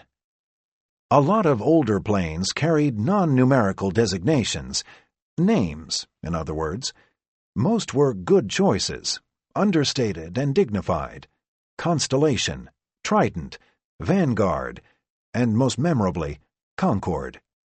There was something so wonderfully evocative about the sound of that word, Concorde. It described the plane perfectly: sleek, fast, stylish, a little bit haughty, and probably out of your league. Others used names in conjunction with numbers, like Lockheed's L-1011 TriStar. There was also the British Aerospace 111, which in its proper spelled-out form was both a name and a number. The 787 falls in the name-number combo category, though I'm not especially fond of the Dreamliner designation. Somehow, the imagery there is a little too wobbly and ethereal. People don't want their planes nodding off. It could have been worse, though. Back in 2003, before Boeing had settled on a name, Dreamliner was in contention with 3 other possibilities. They were Global Cruiser, Stratoclimber, and E-Liner. Global Cruiser sounds like a yacht or a really big SUV, Stratoclimber sounds like an action hero, and E-Liner is almost too awful to contemplate, sort of like I-Plane. Regional jets, RJs as they're known, come primarily from Canada's Bombardier and Embraer of Brazil. China, Russia, and Japan have recently entered the field. Oddly, for all of their prowess in the big plane market, American manufacturers have never developed an RJ. Older regional planes, including several turboprop models, have been exported from Canada, de Havilland, Sweden, Saab, Holland, Fokker, the UK, British Aerospace, Germany, Dornier, Spain, CASA, and Indonesia, IPTN. Even the Czechs, LET, manufactured a popular 17-seater. Turbulence scares me to death. Do I have reason to be afraid? Turbulence, spiller of coffee, jostler of luggage, filler of barf bags, rattler of nerves. But is it a crasher of planes? Judging by the reactions of many airline passengers, one would assume so. Turbulence is far and away the #1 concern of anxious passengers. Intuitively, this makes sense. Everybody who steps on a plane is uneasy on some level, and there's no more poignant reminder of flying's innate precariousness than a good walloping at 37,000 feet. It's easy to picture the airplane as a helpless dinghy in a stormy sea. Boats are occasionally swamped, capsized, or dashed into reefs by swells, so the same must hold true for airplanes. Everything about it seems dangerous. Except that, in all but the rarest circumstances, it's not. For all intents and purposes, a plane cannot be flipped upside down, thrown into a tailspin, or otherwise flung from the sky by even the mightiest gust or air pocket. Conditions might be annoying and uncomfortable, but the plane is not going to crash. Turbulence is an aggravating nuisance for everybody, including the crew, but it's also, for lack of a better term, normal. From a pilot's perspective, it is ordinarily seen as a convenience issue, not a safety issue. When a flight changes altitude in search of smoother conditions, this is by and large in the interest of comfort. The pilots aren't worried about the wings falling off. They're trying to keep their customers relaxed and everybody's coffee where it belongs.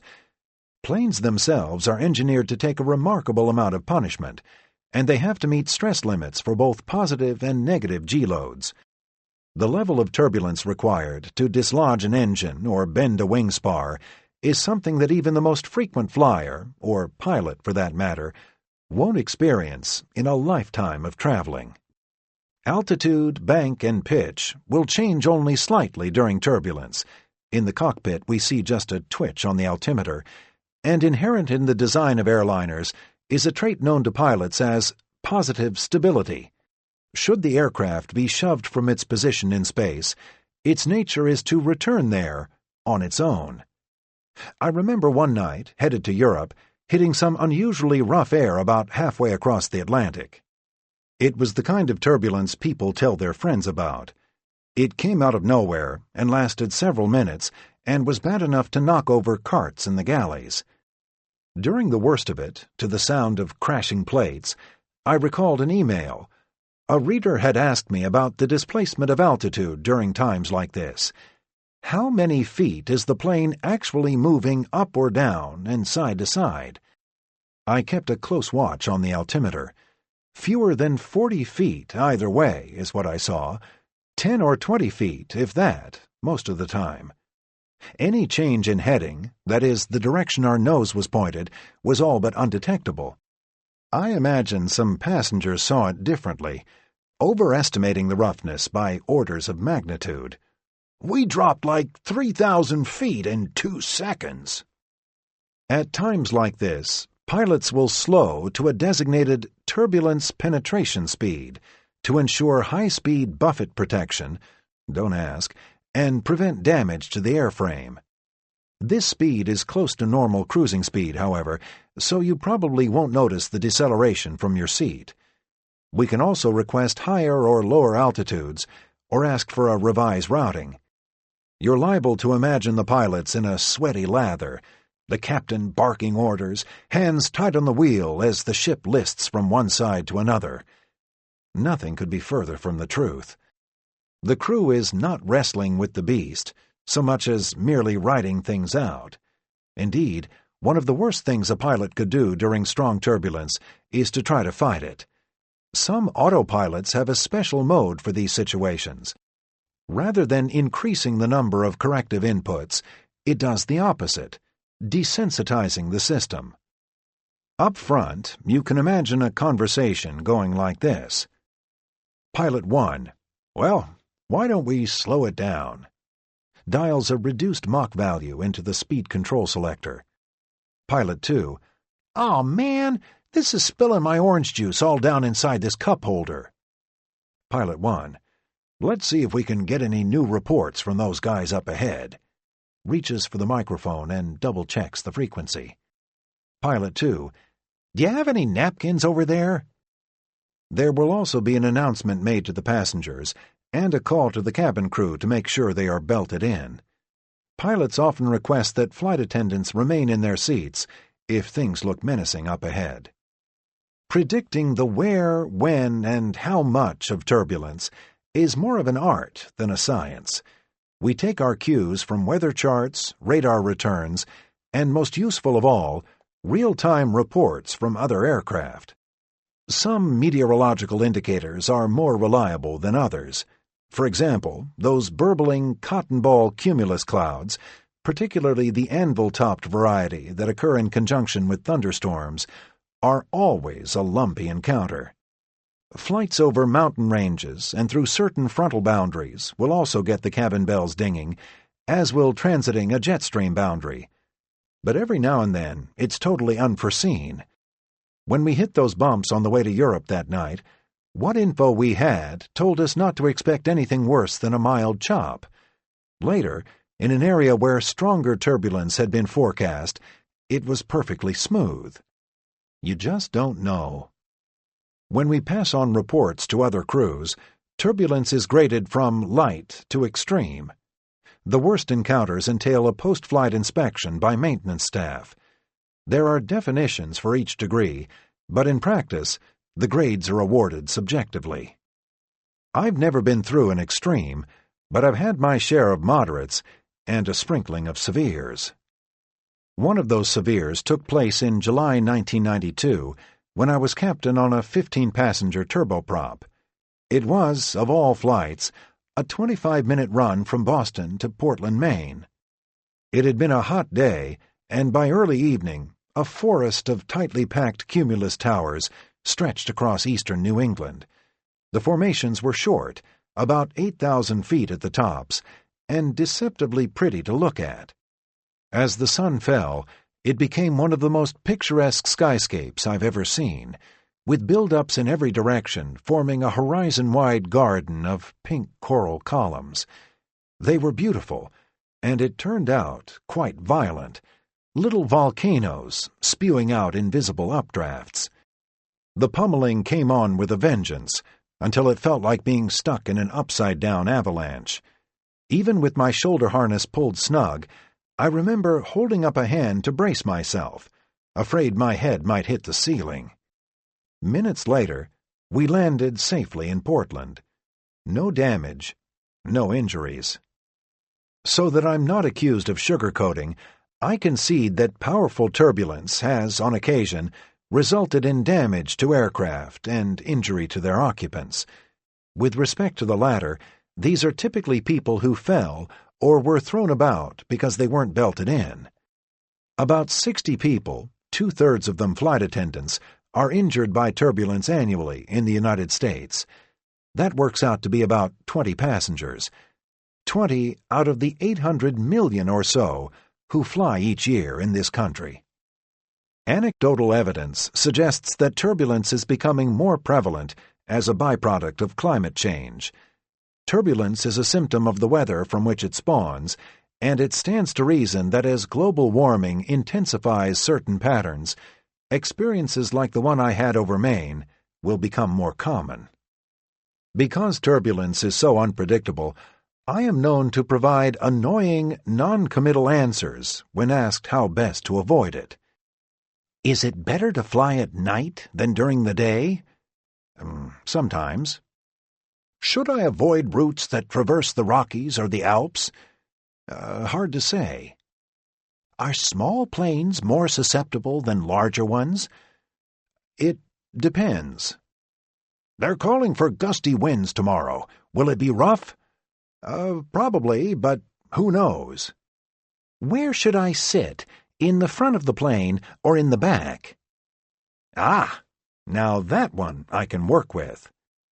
While it doesn't make a whole lot of difference, the smoothest place to sit is over the wings, nearest to the plane's centers of lift and gravity. The roughest spot is usually the far aft, the rearmost rows closest to the tail. As many travelers already know, flight crews in the United States tend to be a lot more twitchy with the seatbelt sign than those in other countries. We keep the sign on longer after takeoff, even when the air is smooth, and will switch it on again at the slightest jolt or burble. In some respects, this is another example of American overprotectiveness, but there are legitimate liability concerns. The last thing a captain wants is the FAA breathing down his neck for not having the sign on when somebody breaks an ankle and sues. Unfortunately, there's a cry wolf aspect to this. People get so accustomed to the sign dinging on and off, seemingly without reason, that they ignore it altogether. Just after takeoff, we were tossed around very roughly. The captain told us we'd been hit by wake turbulence. What is this, and how dangerous is it? If you can picture the cleaved roil of water that trails behind a boat or ship, you've got the right idea. With aircraft, this effect is exacerbated by a pair of vortices that spin from the wingtips.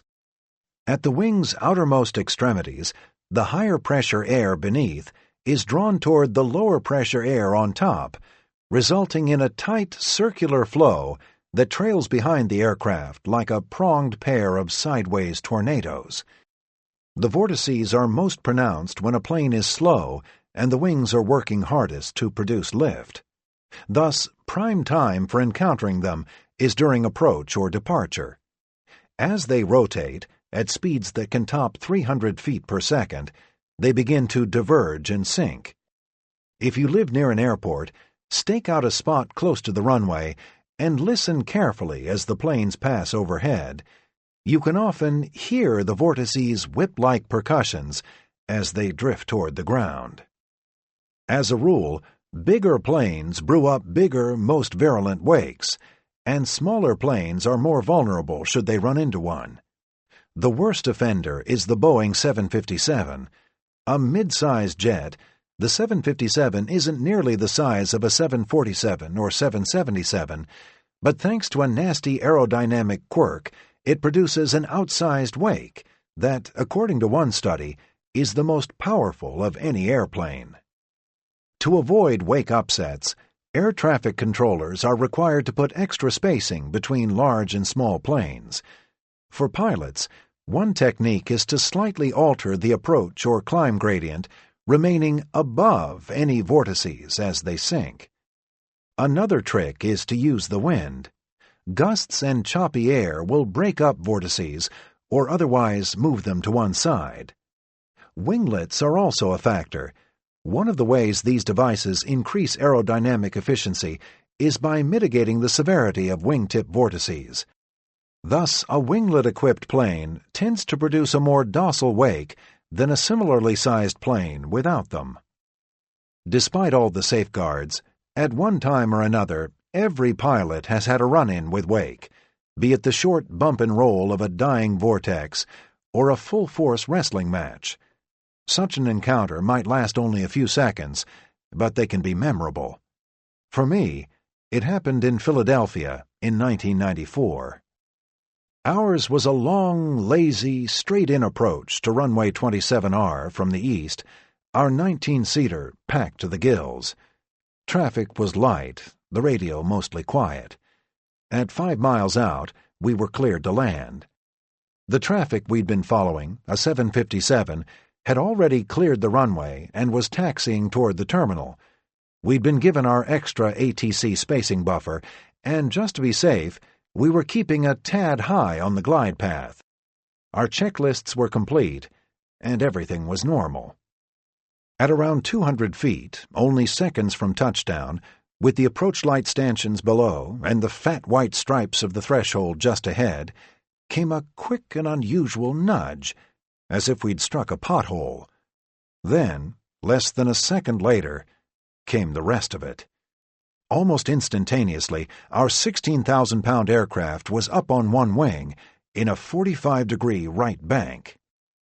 It was the first officer's leg to fly, but suddenly there were 4 hands on the yokes, turning to the left as hard as we could. Even with full opposite aileron, something never used in normal commercial flying, the ship kept rolling to the right. There we were, hanging sideways in the sky. Everything in our power was telling the plane to go one way, and it insisted on going the other. A feeling of helplessness, of lack of control, is part and parcel of nervous flyer psychology. It's an especially bad day when the pilots are experiencing the same uncertainty. Then, as suddenly as it started, the madness stopped. In less than 5 seconds, before either of us could utter so much as an expletive, the plane came to its senses and rolled level. Sometimes when a plane is landing, I see a long trail of mist coming from the wingtip. What is this? As air flows around a wing at high velocity, its temperature and pressure change.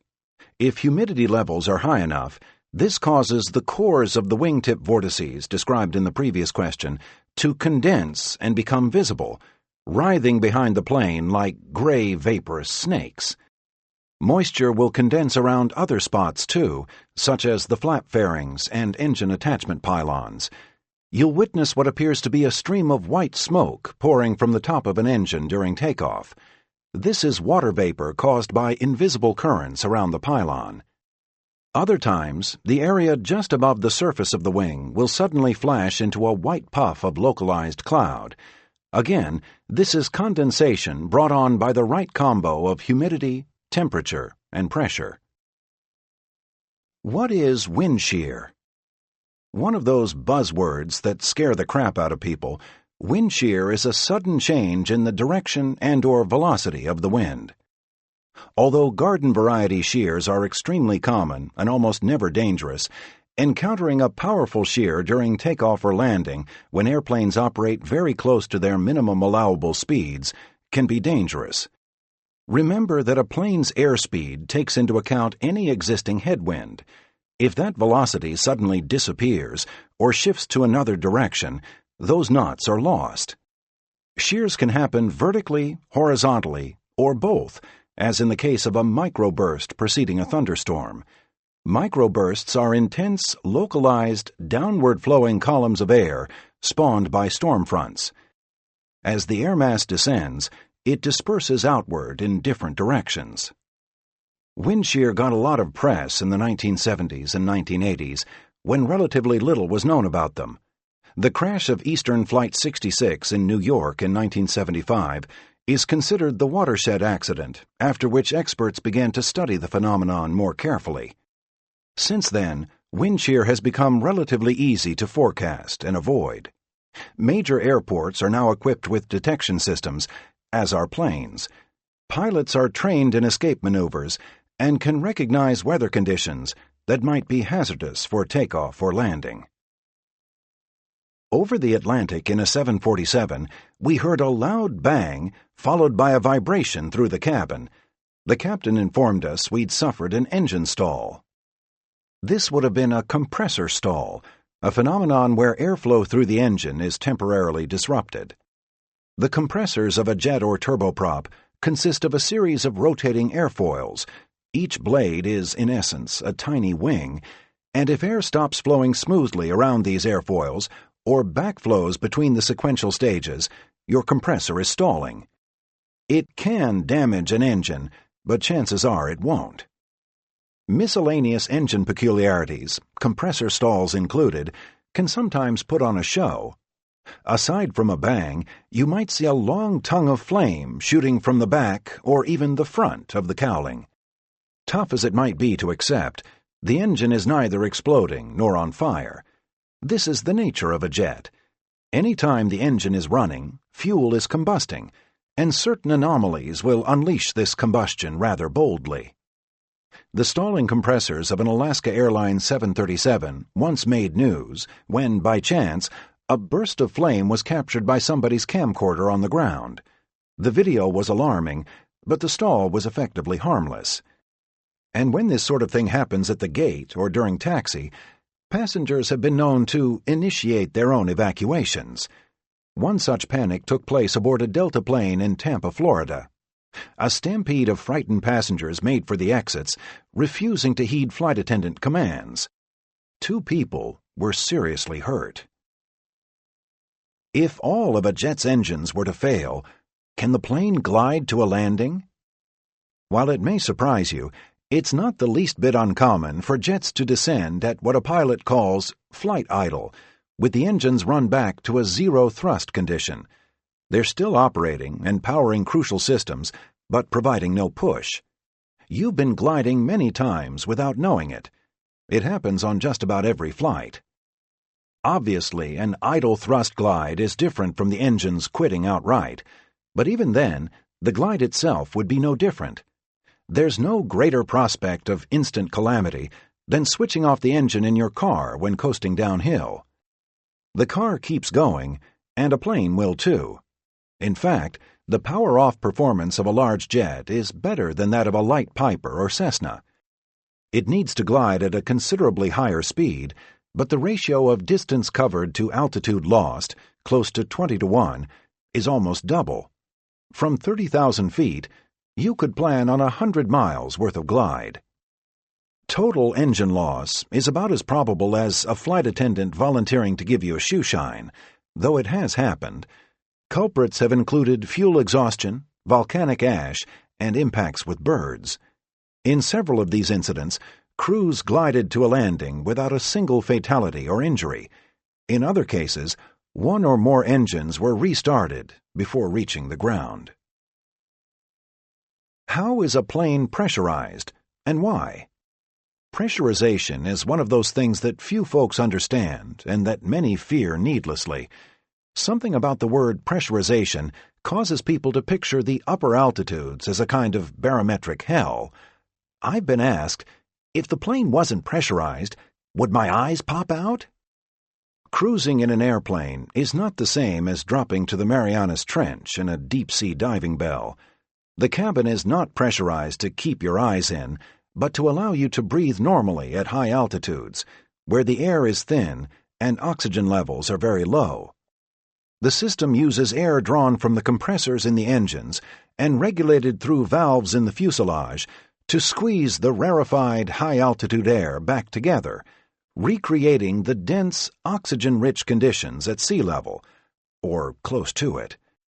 Pressurizing all the way to sea level is unnecessary and would put undue stress on the airframe, so the atmosphere in a jet is actually kept at the equivalent of 5,000 to 8,000 feet, meaning that you're breathing as you would in Denver or Mexico City, minus the pollution. That's all there is to it. Great, you're thinking, but what about a loss of pressurization? The plastic masks dropping, people screaming. Yes, a cabin decompression is potentially dangerous. During cruise, depending on the altitude, There's a differential of somewhere between 5 and 8 pounds per square inch between the pressure inside the plane, high, and the pressure outside, lower. You can think of the fuselage as a sort of balloon, with up to 8 pounds of force pushing against every inch of it. Introduce a hole or a leak into the picture, and you've got a problem. Loss of pressure means loss of oxygen, and if this happens explosively, such as from a bomb, the resultant forces can damage or outright destroy the plane. However, the overwhelming majority of decompressions are not the explosive kind, and they are easy for a crew to handle. Odd things have happened, such as the bizarre Helios Airways accident in 2005, but crashes or fatalities from pressure problems are extremely uncommon, even with a fairly rapid decompression brought on by a hole or puncture.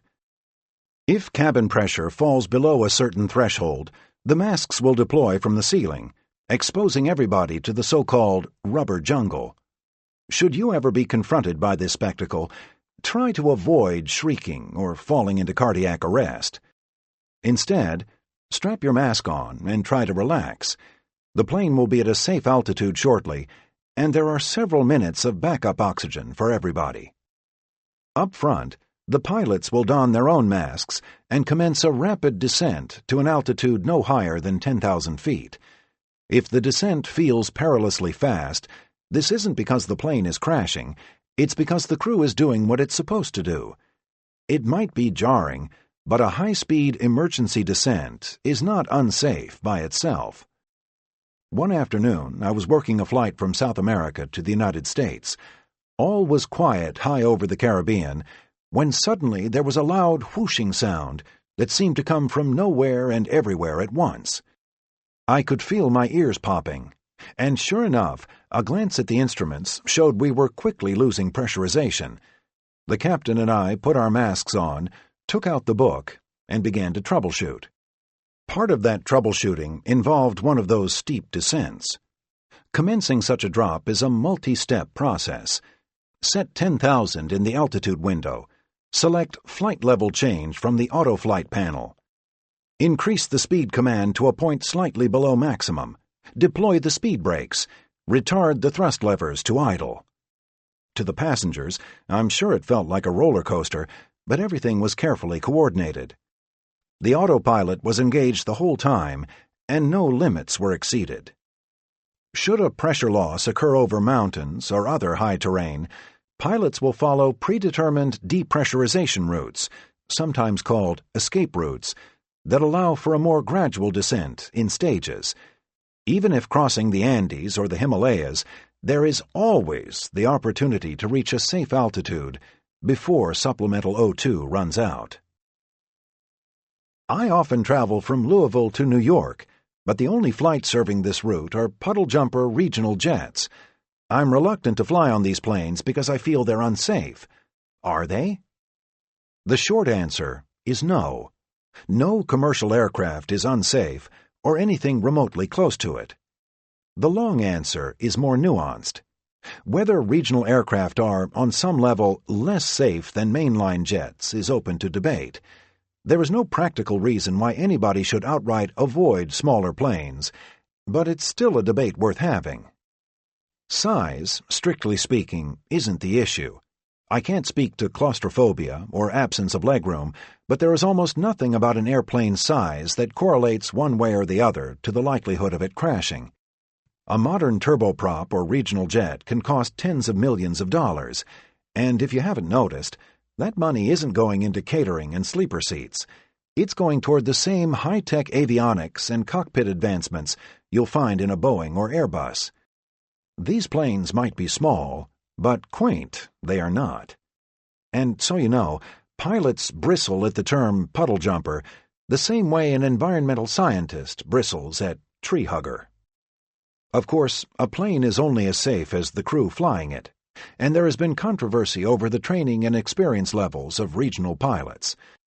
With wages and working conditions at regional carriers notoriously substandard, it has become increasingly difficult for these companies to recruit and retain experienced pilots. New hires have been brought aboard with surprisingly low flight time totals. More about this in Chapter 4. Love them or hate them, RJs, regional jets, are here to stay. In the United States, RJs now account for more than 50% of all flights. There are literally dozens of different express and connection affiliates hitched up with the majors. Unbeknownst to most travelers, these carriers operate independently from the majors, sharing little more than a flight number and paint job. They are subcontractors, with entirely separate management structures, employees, and training departments. I've been on flights where we circled for an hour before landing. How much fuel is on board for these situations? Do airlines cheat to save money? If you're impressed by big numbers, you'll be grabbing for the highlighter when you find out a 747 tops off its tanks at just over 45,000 total gallons. It takes around 11,000 to fill a 737 or A320. A 50-seater with propellers might hold less than 1,000 gallons. Paltry in comparison, but still enough to drive your car from Washington to California 6 times. Fuel is stored in the wings, in the center fuselage, and even in the tail or horizontal stabilizers. The cargo jet I used to fly had 8 separate tanks, and much of my job was moving their contents around to keep them balanced. Flights rarely depart with full tanks, however, as lugging around excess tonnage is expensive, impractical, and limits cargo or passenger payload. The amount to be carried is a somewhat scientific undertaking with some hard and fast rules. Crews do not ballpark the load with a cursory glance at a gauge, as you might do in a car before a road trip. It's the dispatchers and flight planning staff who do the calculating, in strict accordance to a long list of regulations. They are intricate, especially when flying internationally, and can vary from country to country. A plane is beholden to its nation of registry, plus any local requirements if they're more stringent, but the U.S. domestic rule is a good indicator of how conservatively things work. There must always be enough to carry a plane to its intended destination, then to its designated alternate airports, and then for at least another 45 minutes. The resulting minimum is non-negotiable. Sometimes, if weather criteria so dictate, the particulars are very specific, 2 or more alternates need to be filed in a flight plan, upping the total accordingly. If traffic delays are expected, even more will be added. And although dispatchers and planners devise the figures, the captain has the final say and can request more still. Carrying surplus fuel costs money, but not nearly as much as the hassles of diverting. The pre-flight paperwork includes a detailed breakdown of anticipated burn, which is carefully tracked once the flight is underway. Remaining fuel is compared to predetermined target values as the flight progresses from waypoint to waypoint. The totals are monitored by the crew and dispatchers, the latter receiving updates via data link transmission. You have a solid idea, well in advance, of exactly how much fuel you'll be landing with. If for some reason that number drops below or close to what's legally required, unexpected headwinds, a mechanical issue, there's ample time to plan a diversion. Do airlines cheat to save money? You'll periodically come across scandalous-sounding news stories describing planes dispatched with reduced fuel loads, allegedly resulting in unsafe situations when these flights are hit with delays and holding patterns.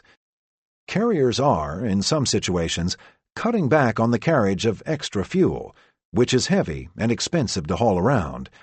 But note the word extra. It's the above-and-beyond fuel that airlines look to reduce, not regulatory fuel. While these cutbacks allow for less wiggle room, they are not dangerous. The penalty isn't crashing, it's having to divert earlier than you'd like, with logistical hassles for passengers and crew. Given all of that, the idea of running the tanks dry would seem far-fetched, yet a small number of fuel depletion accidents have occurred. Understanding how and why they occurred would entail a lot of boring, for both of us, analysis that I won't go into now. These were once-in-a-billion mishaps. Most of them happened decades ago, And suffice it to say, the stories were a lot more complicated than an airline being cheap, or a co-pilot waking from a nap and exclaiming, "Holy shit, we're almost out of gas." I understand that planes can jettison fuel. Is this done to lighten the load for landing? Sometimes you can see it pouring from the wingtips just before touchdown. People will sometimes complain to authorities about what they take to be streams of jet fuel trailing behind airplanes low to the ground.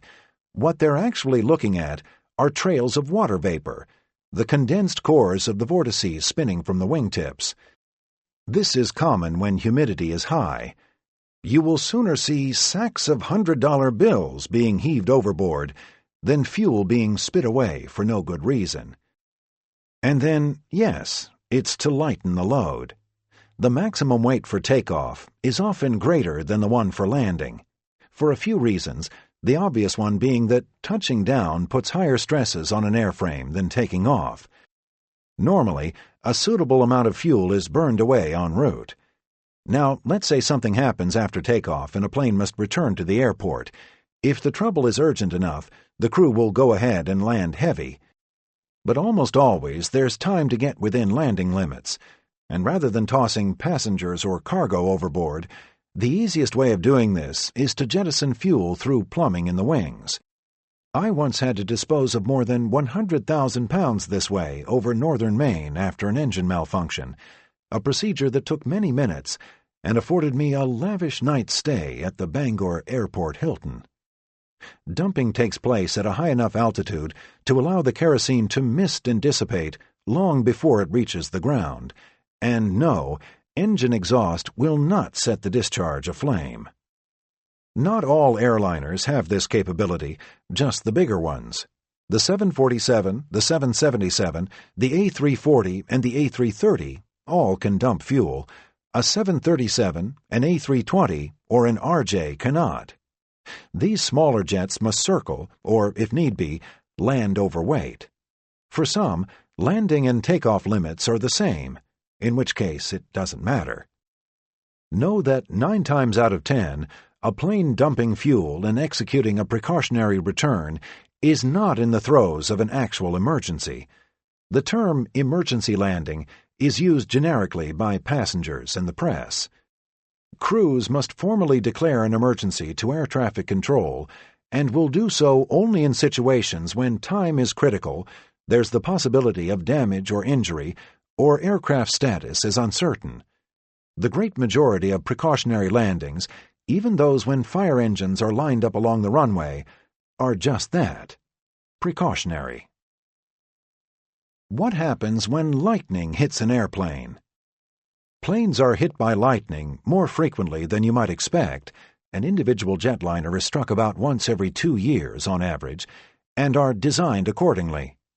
The energy does not travel through the cabin, electrocuting the passengers. It is discharged overboard through the plane's aluminum skin, which is an excellent electrical conductor. Once in a while there's exterior damage, a superficial entry or exit wound, or minor injury to the plane's electrical systems, but a strike typically leaves little or no evidence. In 1963, lightning caused a wing explosion aboard a Pan Am 707 over Maryland.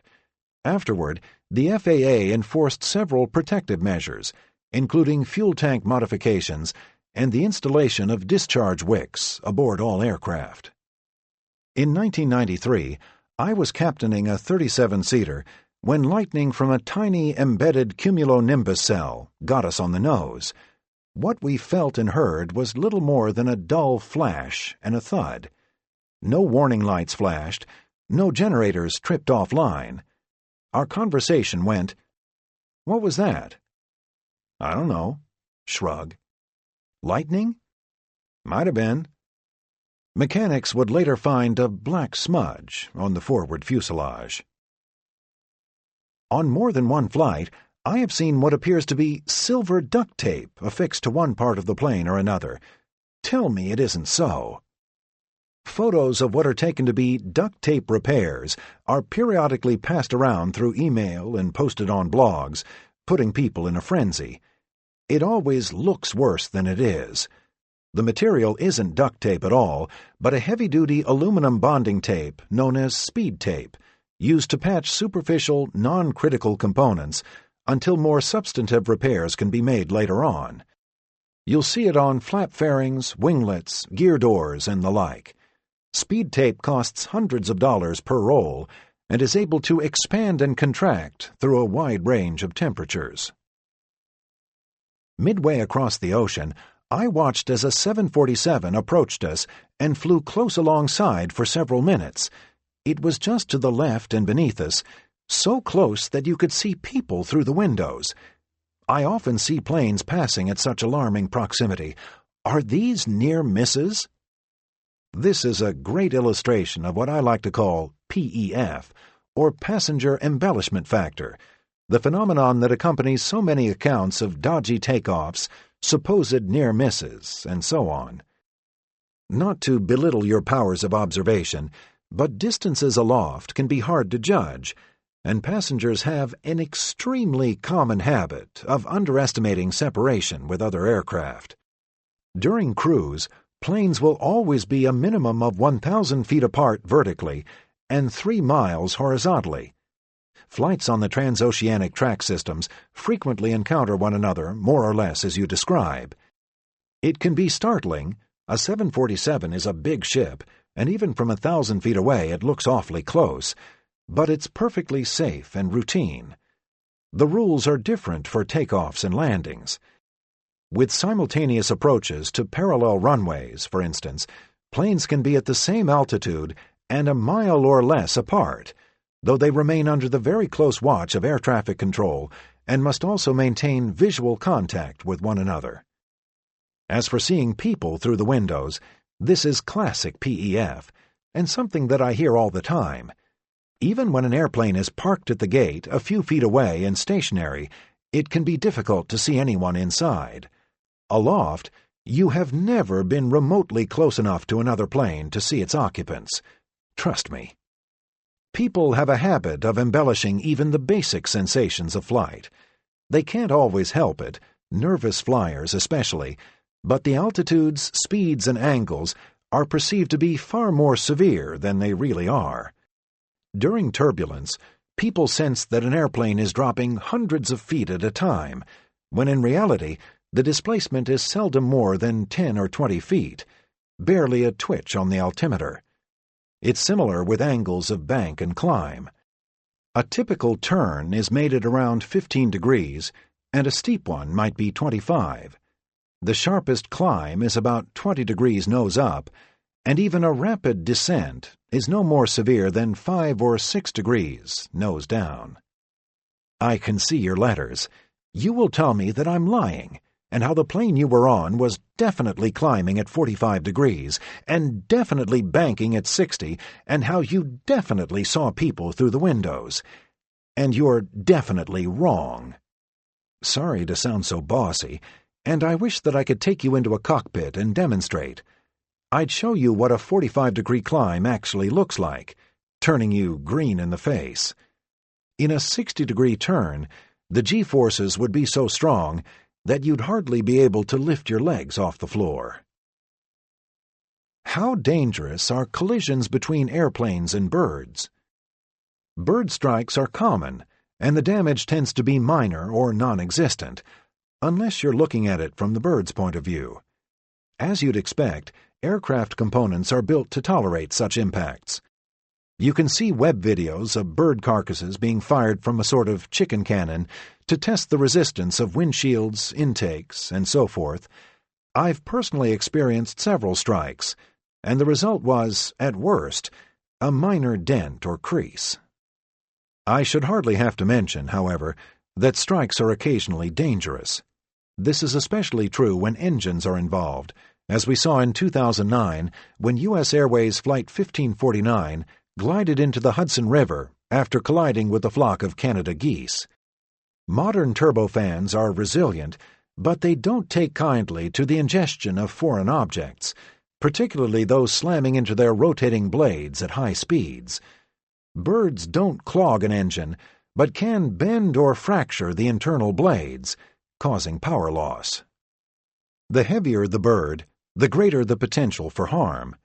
Flying at 250 knots, in the United States, that's the maximum allowable speed below 10,000 feet, where most birds are found, hitting an average-sized goose will subject a plane to an impact force of over 50,000 pounds. Even small birds pose a threat if struck en masse. In 1960, an Eastern Airlines turboprop went down in Boston after an encounter with a flock of starlings. Your next question, then, is why aren't engines built with protective screens in front? Well, in addition to partially blocking the inflow of air, the screen would need to be large, presumably cone-shaped, and incredibly strong. Should it fail, now you've got a bird and pieces of metal going into the motor. The aforementioned incidents notwithstanding, the vast improbability of losing multiple engines to birds renders such a contraption impractical. One sometimes hears of icing after an accident. How are ice and snow hazardous?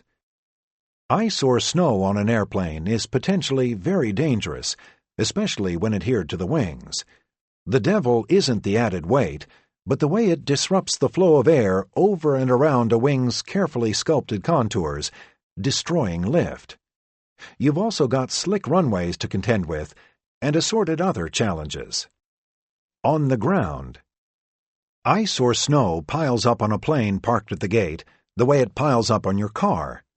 But while a cursory brushing is a safe enough remedy for driving, it doesn't work for flying, when even a quarter-inch layer of frozen material can adversely alter airflow around the wing, highly important during takeoff when speed is slow and lift margins are thin.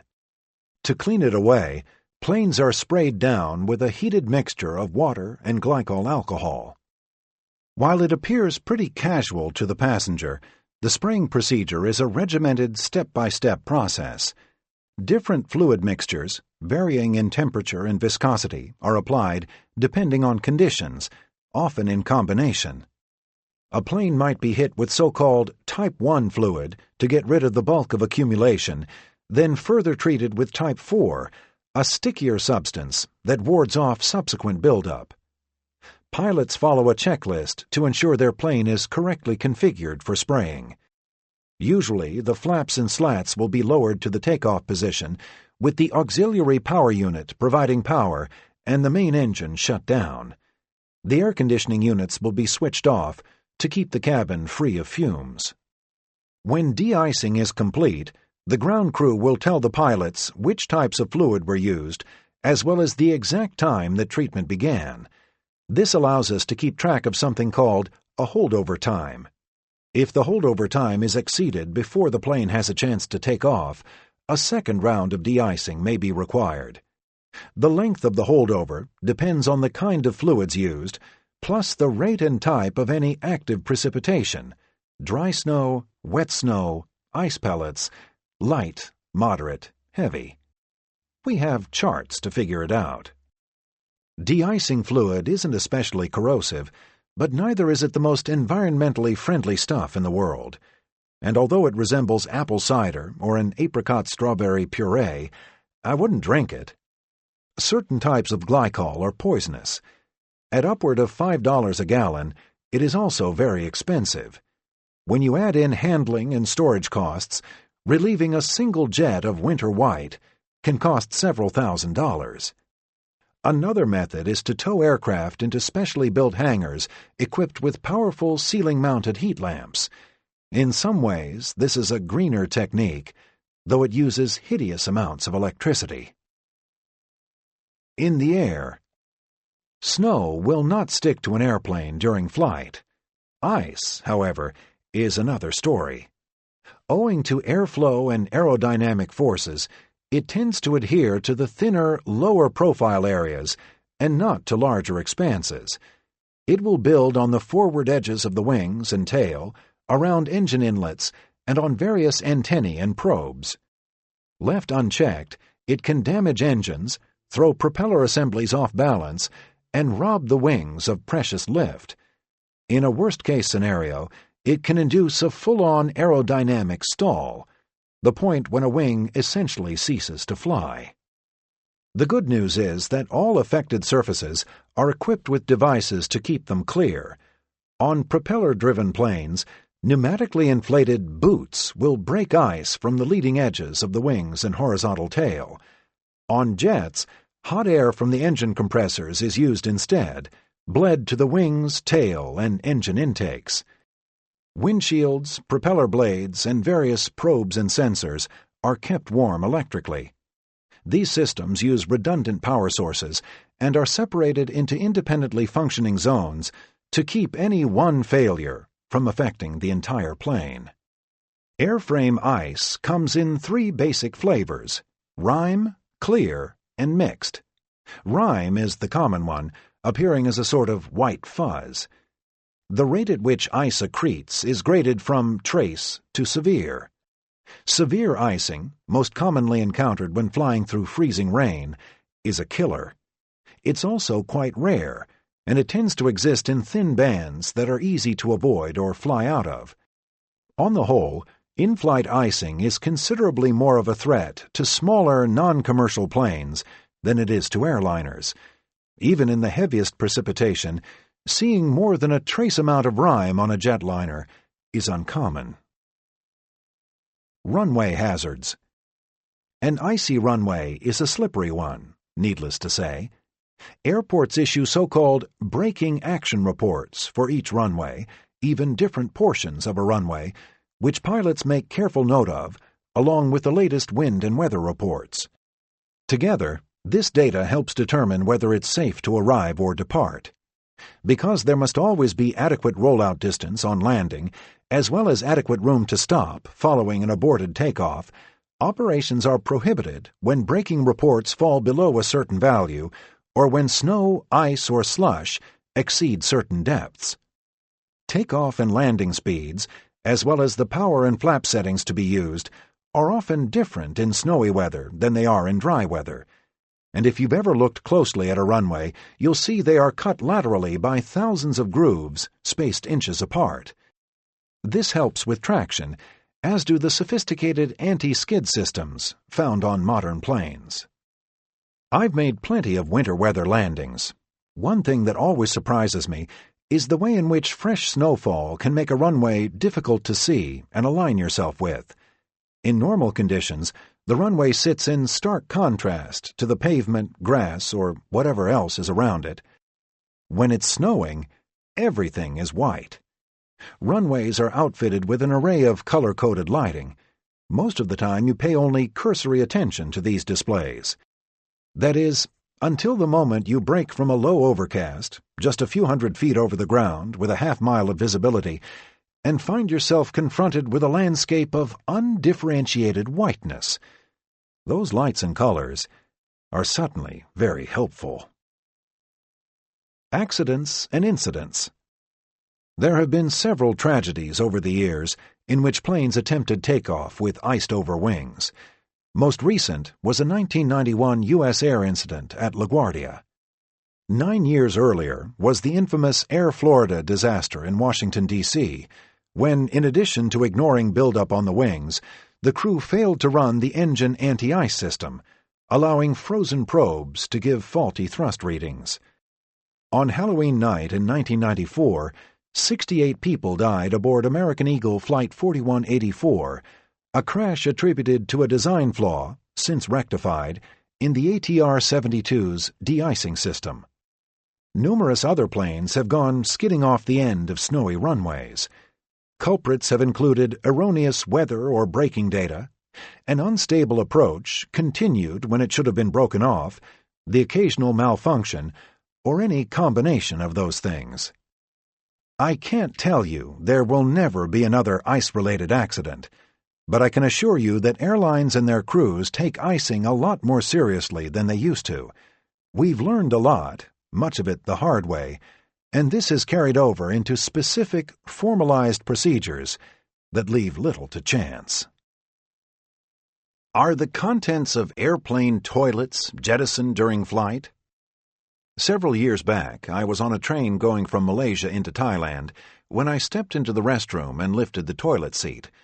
I was presented with a mesmerizing view of gravel, dirt, and railroad ties, all passing rapidly beneath me. Those who travel will encounter this now and again, and maybe it's people like us who get these nutty myths off and running. The answer is no. There is no way to jettison the contents of the lavatories during flight. Intentionally, that is. A man in California once won a lawsuit after pieces of blue ice fell from a plane and came crashing through the skylight of his sailboat. A leak, extending from a toilet's exterior nozzle fitting, caused runoff to freeze, build, and then drop like a neon ice bomb. If you think that's bad, a 727 once suffered an engine separation after ingesting a frozen chunk of its own leaked toilet waste, inspiring the line, "When the shit hits the turbofan." At the end of a flight, the blue fluid, along with your contributions to it, are vacuumed into a tank on the back of a truck. The truck driver's job is even lousier than the co-pilot's, but it pays better. The driver then wheels around to the back of the airport and furtively offloads the waste in a ditch behind a parking lot. In truth, I don't know what he does with it. Time to start a new urban legend. Before boarding, we were told our flight was weight-restricted because of a malfunctioning system. Whose decision is it to take off when something important isn't working? Airplanes can depart with inoperative components, usually non-essential equipment carried in duplicate or triplicate, only in accordance with guidelines laid out in two thick manuals called the Minimum Equipment List, MEL, and Configuration Deviation List, CDL. Any component in these books is deferrable, as we put it, so long as any outlined stipulations are met. These stipulations can be quite restrictive. One of the first things a crew does after signing in for a trip is scan the paperwork for deferrals, making note of any pertinent restrictions. A malfunctioning anti-skid system, for example, might require a longer runway for takeoff and landing. The books are not contrived to allow airlines an easy hand at flying around with defective equipment. Many things, as you'd hope, are not deferrable at all, and any malfunctioning item must be repaired in a set number of days or flight hours. The captain has the final say, and can refuse to accept any deferral if he or she feels it is unsafe. I've watched a pilot do his walk-around check from the terminal. This doesn't seem to be a very in-depth inspection. The walk-around inspection, while useful, is a basic inspection not a whole lot different from checking your oil, tires, and wipers before a road trip. The most common discoveries are superficial dents, unlatched panels, minor leaks, and tire issues, cuts, scrapes, etc. The more intensive pre-flight routine takes place in the cockpit. While you're bottlenecked in the jet bridge, the various cockpit instruments and systems are being tested. Maintenance personnel also perform pre-flight and post-flight checks, both interior and exterior, with special inspections and sign-offs required for over-water flights. Watch a plane dock, and you might spot one or more mechanics fanning out beneath it, while another heads up front to consult with the crew and review the logbook, ensuring everything is set for the next departure. I'm concerned about flying on older planes. Should I be? If your concerns rest with cabin accoutrements or particle emissions from older generation engines, go ahead and gripe. But statistically, with respect to accidents, there is little correlation between service time and safety. Commercial aircraft are built to last more or less indefinitely, which is one of the reasons they're so expensive, and it's common for a jet to remain in service for 30 years or more. The older a plane gets, the more and better care it needs in the hangar, and inspection criteria grow increasingly strict. Factors include the plane's overall age, its total number of flight hours, and the accrued number of takeoffs and landings, cycles, as they're called. The FAA recently implemented tough new inspection and record-keeping procedures for certain geriatric aircraft, covering things like corrosion, metal fatigue, and wiring. Surprisingly, or maybe not, U.S. airline fleets are the oldest on average. Asian, European, and Middle Eastern airlines have the newest. Many of American Airlines' MD-80s were built in the 1980s. Delta Airlines still cares for several DC-9s that date from the age of Aquarius, acquired during its merger with Northwest. Retirement is an ambiguous term with airplanes. Planes are sold, traded, or mothballed not because they've grown old and are falling apart, but because they've become uneconomical to operate. This may or may not be related to their date of construction. Take the case of Delta and American, who disposed of their MD-11s, yet plan to retain substantially older MD-80s and 767s for years to come. Aircraft are tailored to particular roles and markets, and there's a fragile balance, tiny shifting percentages of expenses and revenues, between whether it makes or loses money. Poor performance means quick exit to the sales block. To another carrier with different costs, routes, and needs, that same aircraft might be profitable. Revere Reverie, a hometown memoir. Sometimes, when I hear the whine of jet engines, I think of the beach.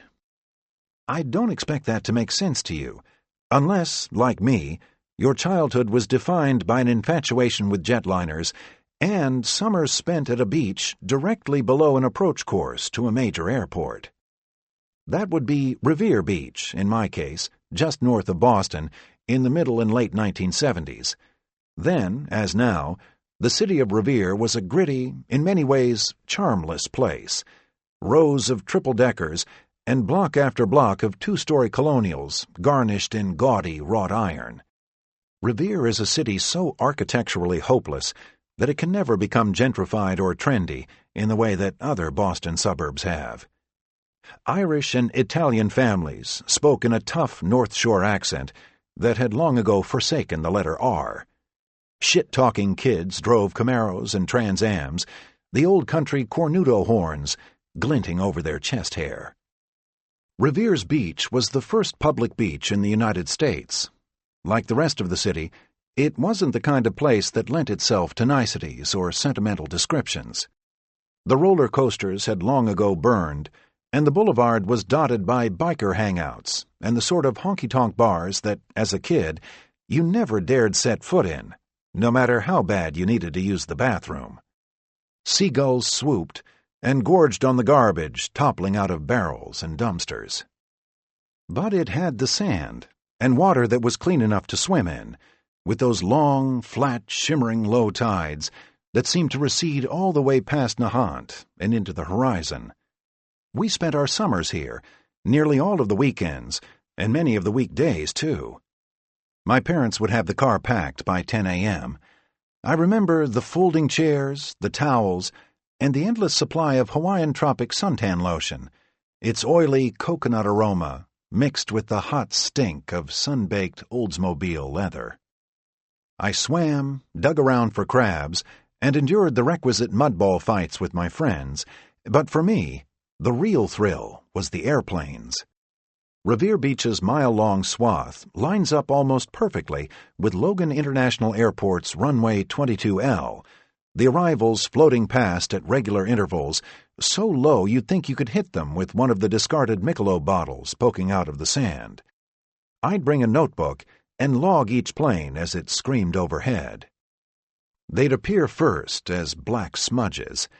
You'd see the smoke, the snaking black trails of a 707 or DC-8 as it finally turned up over Salem or Marblehead. Then came the noise. The little kids, and grown-ups too, would cover their ears. People today don't realize how ear-splittingly loud the older generation jets could be. And they were low, maybe 1,500 feet above the sand, getting lower and lower and lower, until disappearing over the hill at Beachmont, just seconds from touchdown. I remember all of them. TWA 707s and L-1011s in the old twin-globe livery, United DC-8s and DC-10s in the 70s-era bow-tie colors, Flying Tigers DC-8s and 747s, Allegheny DC-9s and BAC 111s, Eastern 727 whisper jets that did anything but whisper, Braniff, Piedmont, Capital, and Seaboard World, TAP, North Central, Zantop, and Transinternational. The term regional jet wouldn't exist for at least another decade. Instead, we had commuter planes. There was PBA and its Cessna 402s, Air New England's Twin Otters and FH-227s, and Bar Harbor's Beech 99s, Pilgrim, Empire, Ransom, and Down East. Fast forward 30 years. The arrivals pattern to 22L hasn't changed. It still passes directly over Revere Beach. After I finally became an airline pilot, one of my biggest thrills was being at the controls on a 22L arrival into BOS, looking down at the same beach from which I spent a childhood looking up. But other things are different. The demographics of the city and its beach have changed, for one. In the Revere of my youth, pretty much every last family was Italian, Irish, or some mix of the two. At the beach it was no different. Today, both the neighborhoods and the sand are a virtual United Nations of the North Shore. Those harsh, R-less accents are joined by voices in Hindi, Arabic, Portuguese, and Khmer. The muscle shirts, Italian horns, and shamrocks are still there, but those sunburned Irish complexions are contrasted against those from Somalia, Ghana, Haiti, and Morocco. And overhead, those plumes of oily smoke are gone. The jets nowadays are cleaner, much quieter, and a lot less exciting. At age 12, I could tell a DC-10 from an L-1011 when it was 10 miles out. Every plane had its own distinct profile. Today's jets are often indistinguishable, even at close range, and the endless procession of Airbuses and RJs just doesn't get the pulse going or the sunbathers pointing the way a 707 or a DC-8 would, its motors shrieking, black smoke spewing behind. Revere itself has both gained and lost character over the years. The skies above, though, have mostly just lost it. 3. What goes up? Takeoffs, landings, and the mysterious between. What's the matter with airports? Air travel has influenced the architecture and design of our century to a perhaps greater degree than anything else, including even the automobile. John Zukowski, from Building for Air Travel. For a whole host of reasons, airports are often bewildering, maddening places. There is much to be found in the modern-day terminal to enrage, confuse, or vex the traveler. Where to begin? Consider, for instance, the widespread phenomenon of teenage girls carrying big fluffy pillows onto airplanes. When did this start, and how did it become so popular? Granted, it's a helpful idea now that many carriers no longer dispense even tiny, non-fluffy pillows on all but the longest flights. The trouble is, people like me are out of the club. Grown-up men can't walk through airports with giant fluffy pillows unless we're willing to get laughed at. We're stuck with those neck brace things. Almost as confounding as the mania of Sudoku, this generation's answer to crossword puzzles, and from what I can see, the #1 pastime of bored flyers. I'm not saying the game isn't challenging, but so is high diving or sword swallowing. That doesn't mean we should all be doing it. However, the most alarming trend to strike airports in the past half-century has nothing to do with games, pillows, suicide hijackings, or erotic pat-downs from TSA. No, the most troubling thing about airports is noise. If American airports need to borrow one idea from their counterparts in Europe and Asia, it's that passengers need not be assailed by a continuous loop of useless and redundant public address announcements. Security alerts, boarding calls, traffic and parking directives, all playing simultaneously. At some airports, this sonic layering is unbearable. I have heard up to 4 announcements playing at once, rendering all of them unintelligible in a hurricane of noise. Intensifying this bombardment are those infernal gateside monitors blaring CNN Airport Network. Somewhere out there is a survey in which a majority of travelers insist that they enjoy and appreciate the chance to watch TV at the gate. That may well be true, and I'm not suggesting they be denied this privilege outright, but a license to entertain and a license to harass are different things. If the TVs have a right to be there, shouldn't travelers have the right to get the heck away from them if they desire? That's what's missing. These yammering hellboxes are everywhere, and they cannot be turned off. There is no button, no power cord, no escape. Every gate has one, and they run 24 hours a day. Not even airport workers know how to shut them up. Then you've got the shrieking kids, the beeping carts, the cell phone chatter, and so on. It's an inescapable multi-front attack, seeping into every nook and corner of the terminal, day and night. The following list was inspired by a layover I had not long ago at Incheon International Airport, ICN, serving Seoul, Korea. Not to take away from perennial survey toppers like Amsterdam's Schiphol or Singapore's Changi Airport, amenities at Changi include a movie theater, a swimming pool, and a butterfly garden, but Incheon stands as the most functional, attractive, and overall flyer-friendly airport I've ever visited.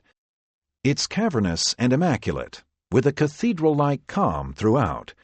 Security and immigration are a breeze. International transit is effortless. The staff at the multilingual information desks is disarmingly helpful. Amenities include free internet, free showers, luggage storage, cell phone rental desks, a post office, and massage facilities.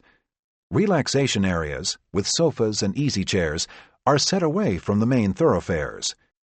There's a cultural center, a museum, and a full-service hotel inside the secure zone, allowing travelers with extended layovers to rent a room without the need to clear immigration.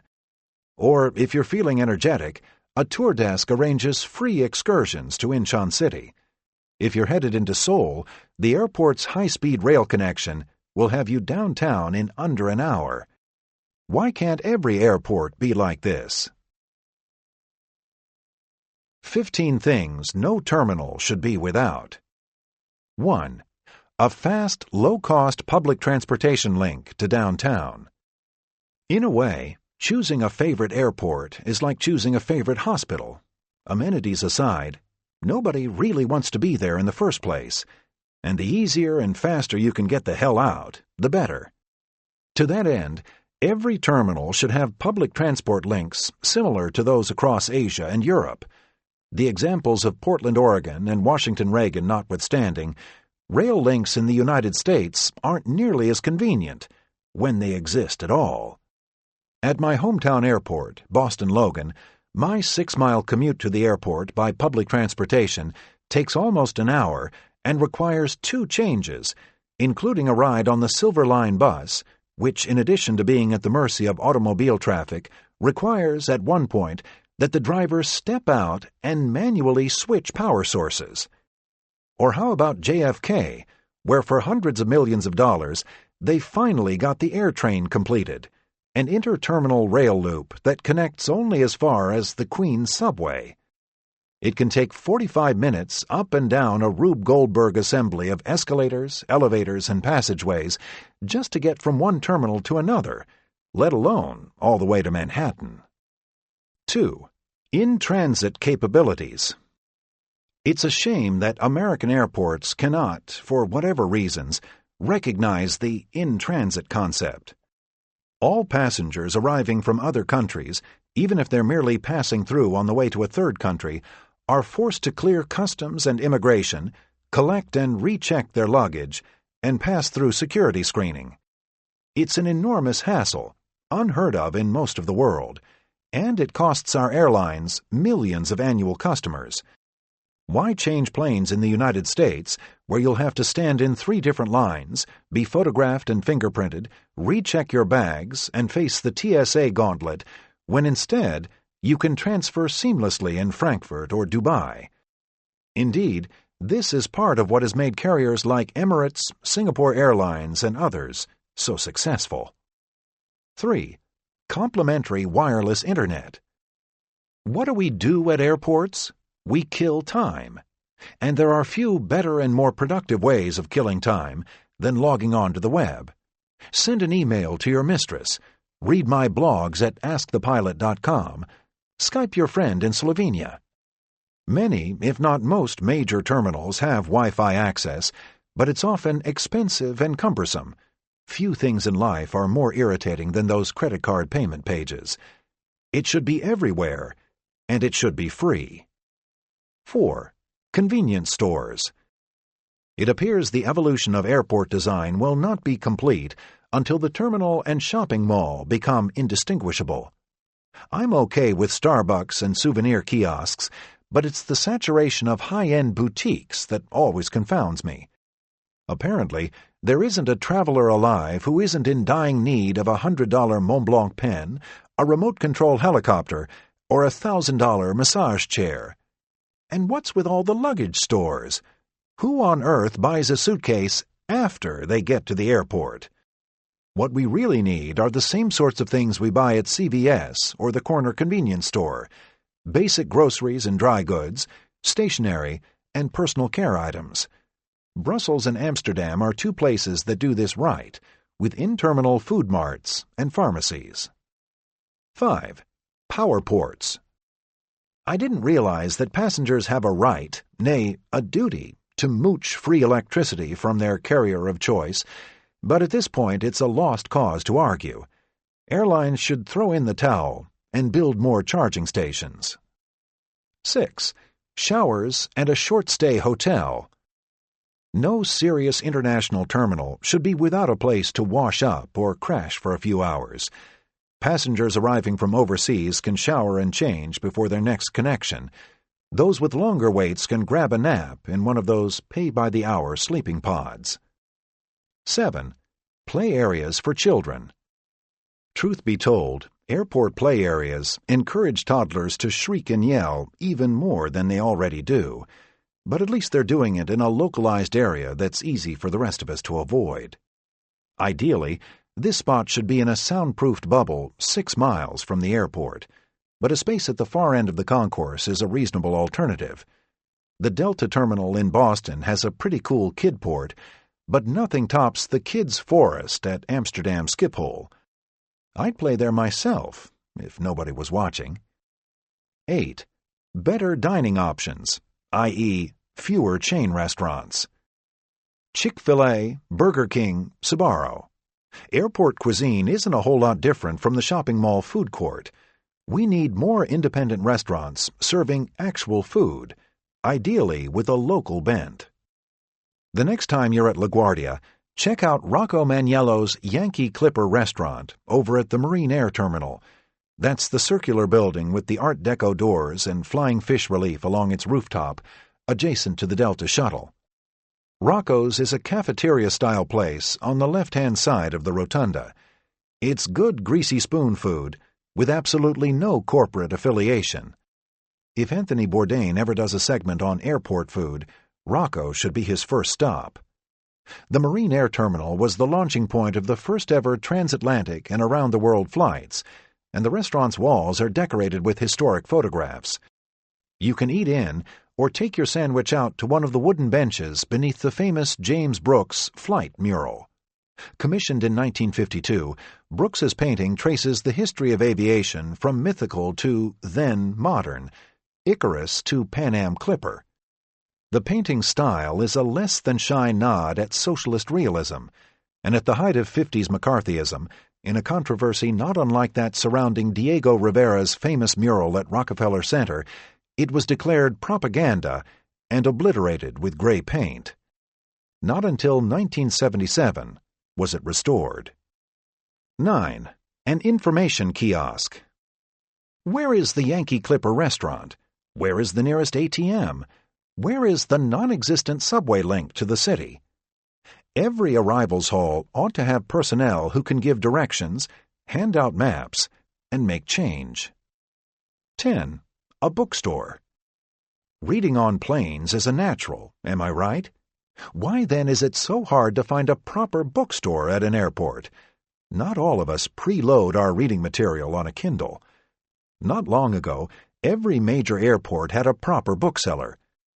Nowadays, they are harder and harder to find, and what passes as a bookstore is usually just a newsstand hawking a thin selection of business books, thrillers, and pop culture trash.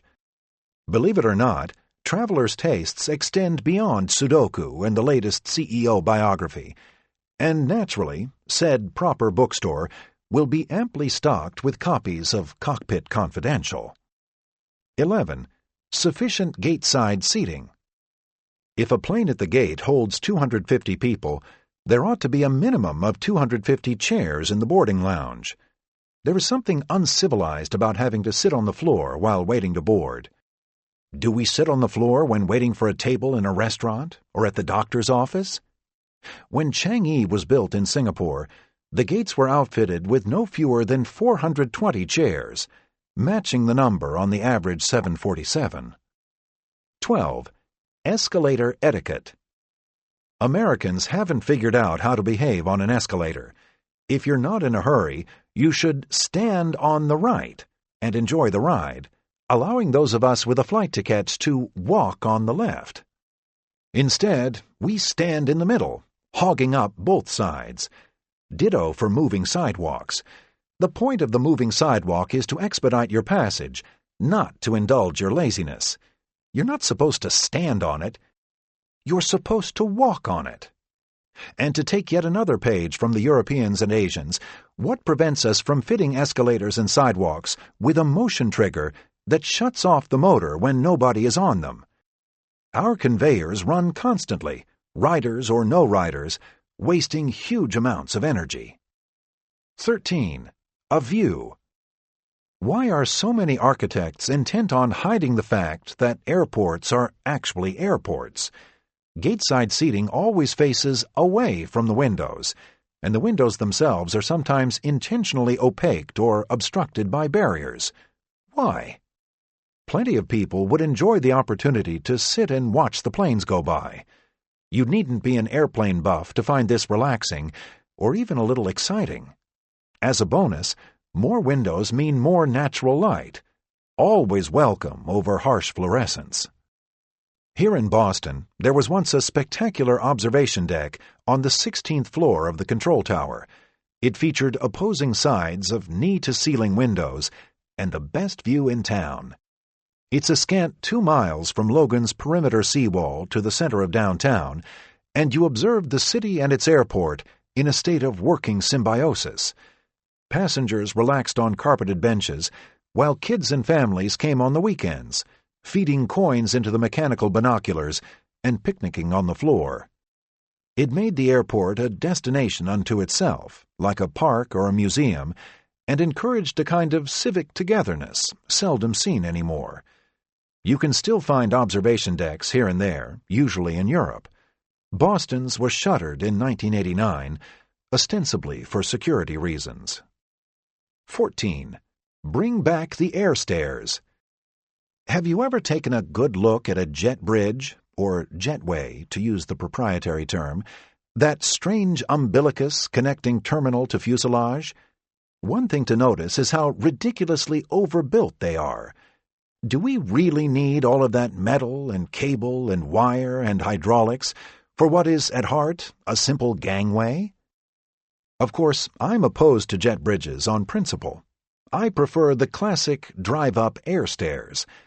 Some of the international stations I fly to still employ those old-timey stairs, and I always get a thrill from them. There's something dramatic about stepping onto a plane that way. The ground-level approach along the tarmac, followed by the slow ascent. The effect is like the opening credits of a film, a brief formal introduction to the journey. By contrast, the jet bridge makes the airplane almost irrelevant. You're merely in transit from one annoying interior space, terminal, to another, cabin.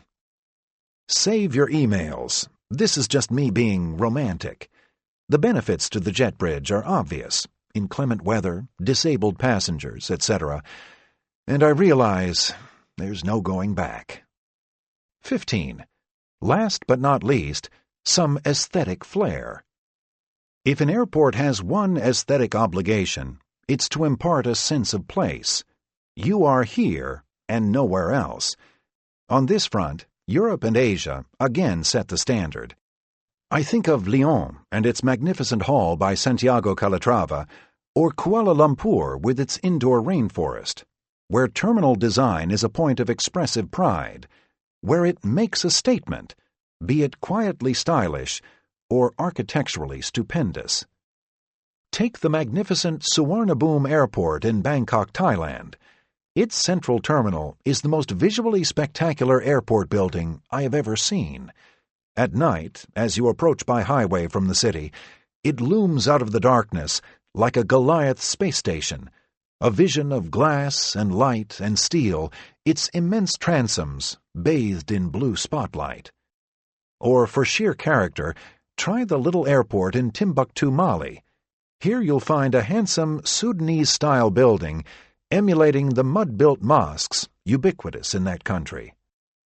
With scattered exceptions, Denver, San Francisco, Washington, Vancouver, there is nothing comparable in America. To the contrary, some of our most expensive airport renovations have been terrible disappointments. JetBlue's wildly overrated home at JFK, for example, Terminal 5, or T5 as the carrier likes to call it, is a $743 million, 72-acre structure that opened in 2008 to considerable promotion and fanfare. Inside, the atrium food court and rows of shops conspire to make yet another airport feel like yet another mall. The Wi-Fi is free, and so is the noise and claustrophobia at the overcrowded gates. But it's the exterior that's the real tragedy. Although the street-side facade is at worst cheerless, the tarmac side is abominable. A wide, low-slung, industrial brutalist expanse of gray concrete and ugly brown sheathing. Once again, it looks like a shopping mall, or to be more specific, it looks like the back of a shopping mall. All that's missing are some pallets and dumpsters.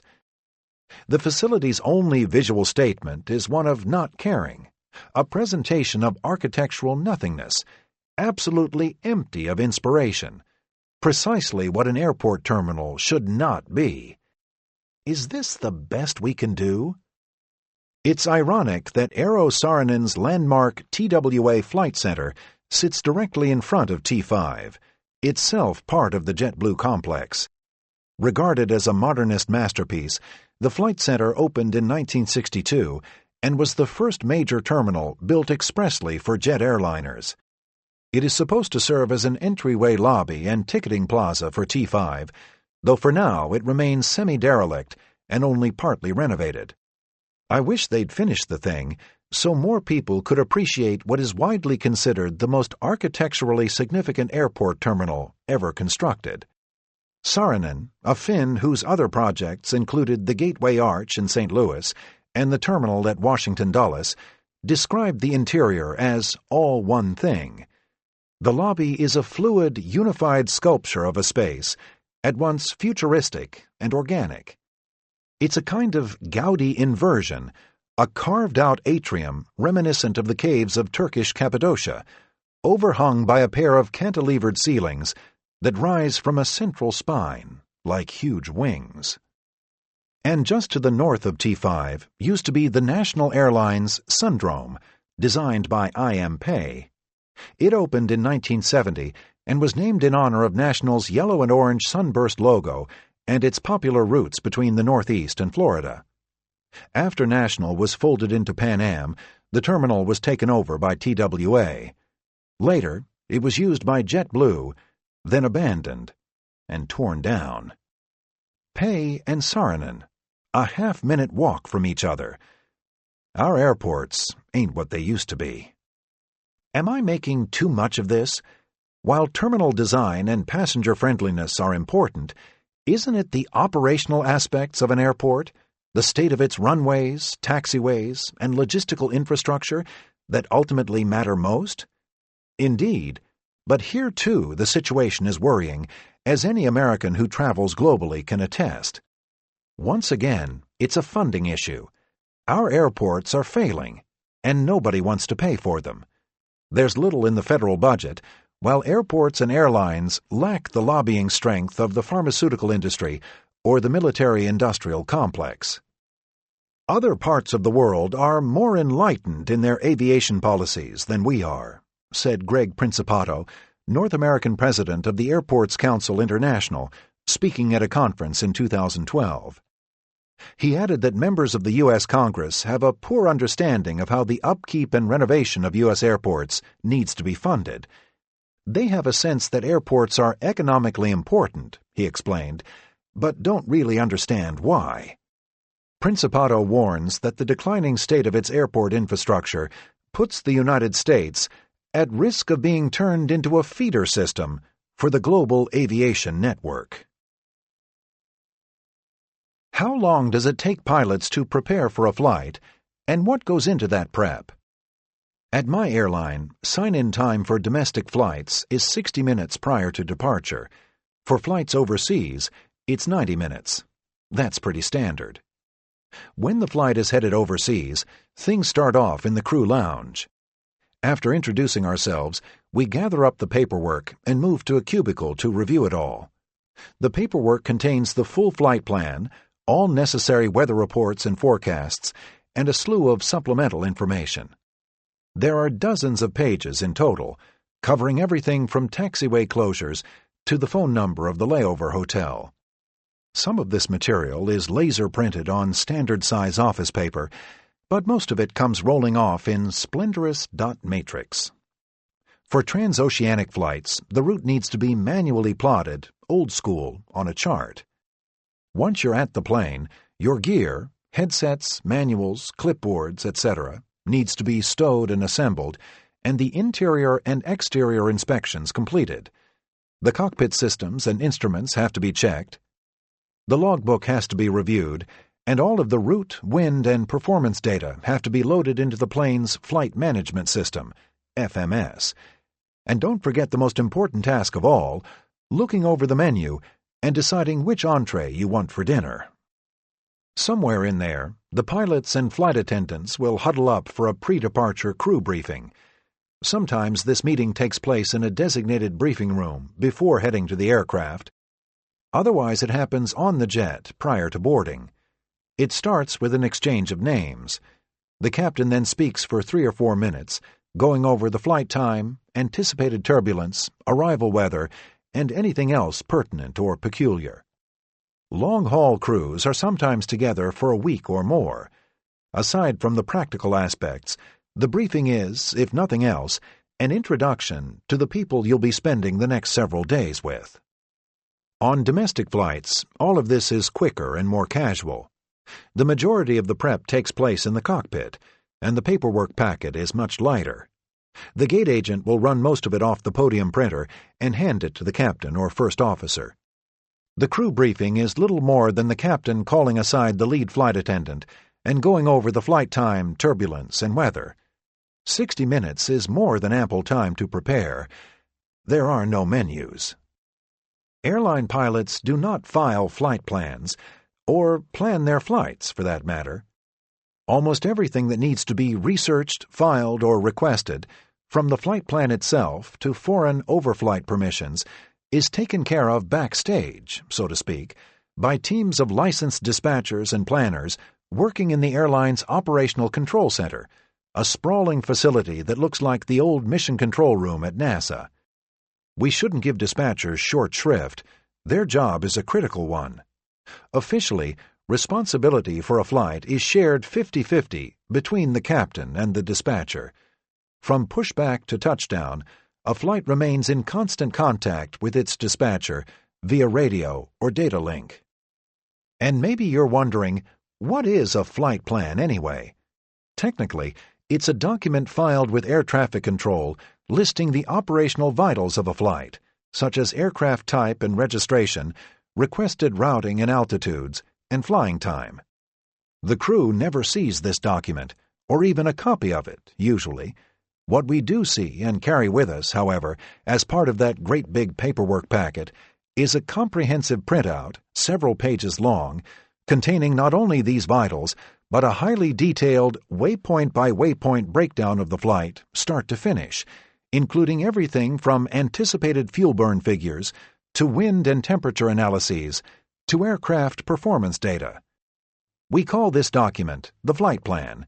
Really, it's not, but in practice, it is. Why do planes take off and land into the wind? In the aviator's world, there are two kinds of speed: speed relative to the air, airspeed, and speed relative to the ground, ground speed. It's that first one that keeps a plane flying, the air pushing against the wing and holding it aloft. Remember in Chapter 1, sticking your arm out of the window of the Toyota and getting it to fly? Well, you wouldn't need to be driving 60 miles per hour if, instead, you had 60 miles per hour worth of wind blowing straight at you. You wouldn't have to move. The wind would be doing all the work. Your arm, which is to say the wing, would be registering 60 miles per hour of airspeed, even as your ground speed sits at 0. It's the same idea with an actual plane, the chief benefit being that taking off or landing into a headwind means that less runway is needed. Because of air traffic constraints and noise abatement rules, into-the-wind operations aren't always possible, and you're sometimes stuck with a crosswind or tailwind.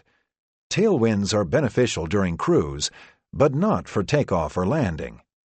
Racing down a runway, a plane will be pushed along by a tailwind, increasing ground speed and using up valuable real estate with no benefit to actual flying speed, that is, airspeed. For this reason, takeoff and landing tailwind limits are usually very low, at a meager 10 knots or so. Can you explain how a plane takes off, and why it bumps, jigs, and turns, sometimes at steep angles, during climb-out? The plane accelerates to a predetermined speed, at which point the pilots lift the nose to a specific angle and begin to climb.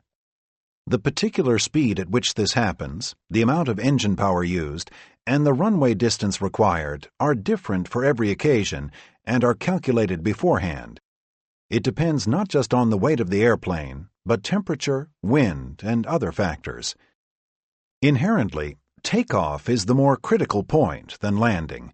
Here, the airplane is making the transition from ground to flight, and its grip on the latter is much more tentative than it is when coming down. It's landings that fearful flyers hate, but in deference to the principles of lift, gravity, and momentum, this anxiety is misplaced.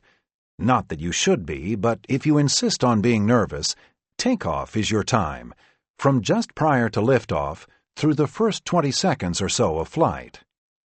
After breaking ground and raising the landing gear, the pilots follow a profile of target speeds and altitudes at which they retract the flaps, often in stages as the plane accelerates, all the while banking and climbing to assigned headings altitudes. It can be noisy, with multiple power changes, turns, and pitch adjustments. If it feels unusually hectic, chances are good the crew is following a noise abatement procedure on behalf of residents below.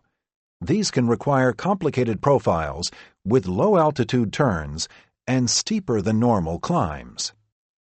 Planes heading east might initially turn west after takeoff. Those headed south might at first go north, and so on. Your pilots aren't lost, they're simply following a published departure pattern.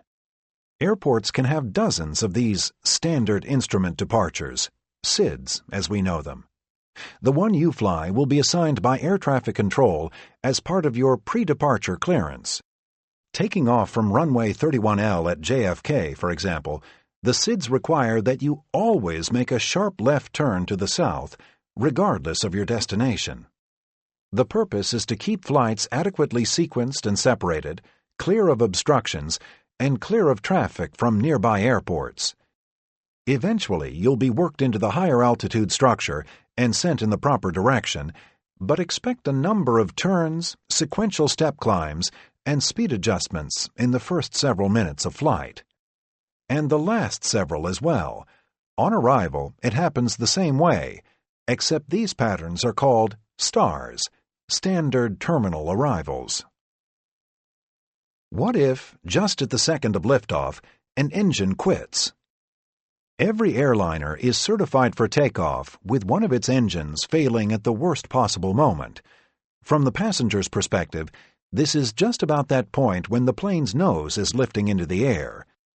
From the pilot's perspective, this moment is known as V1, or takeoff decision speed, referring to the speed beyond which discontinuing the takeoff is no longer an option.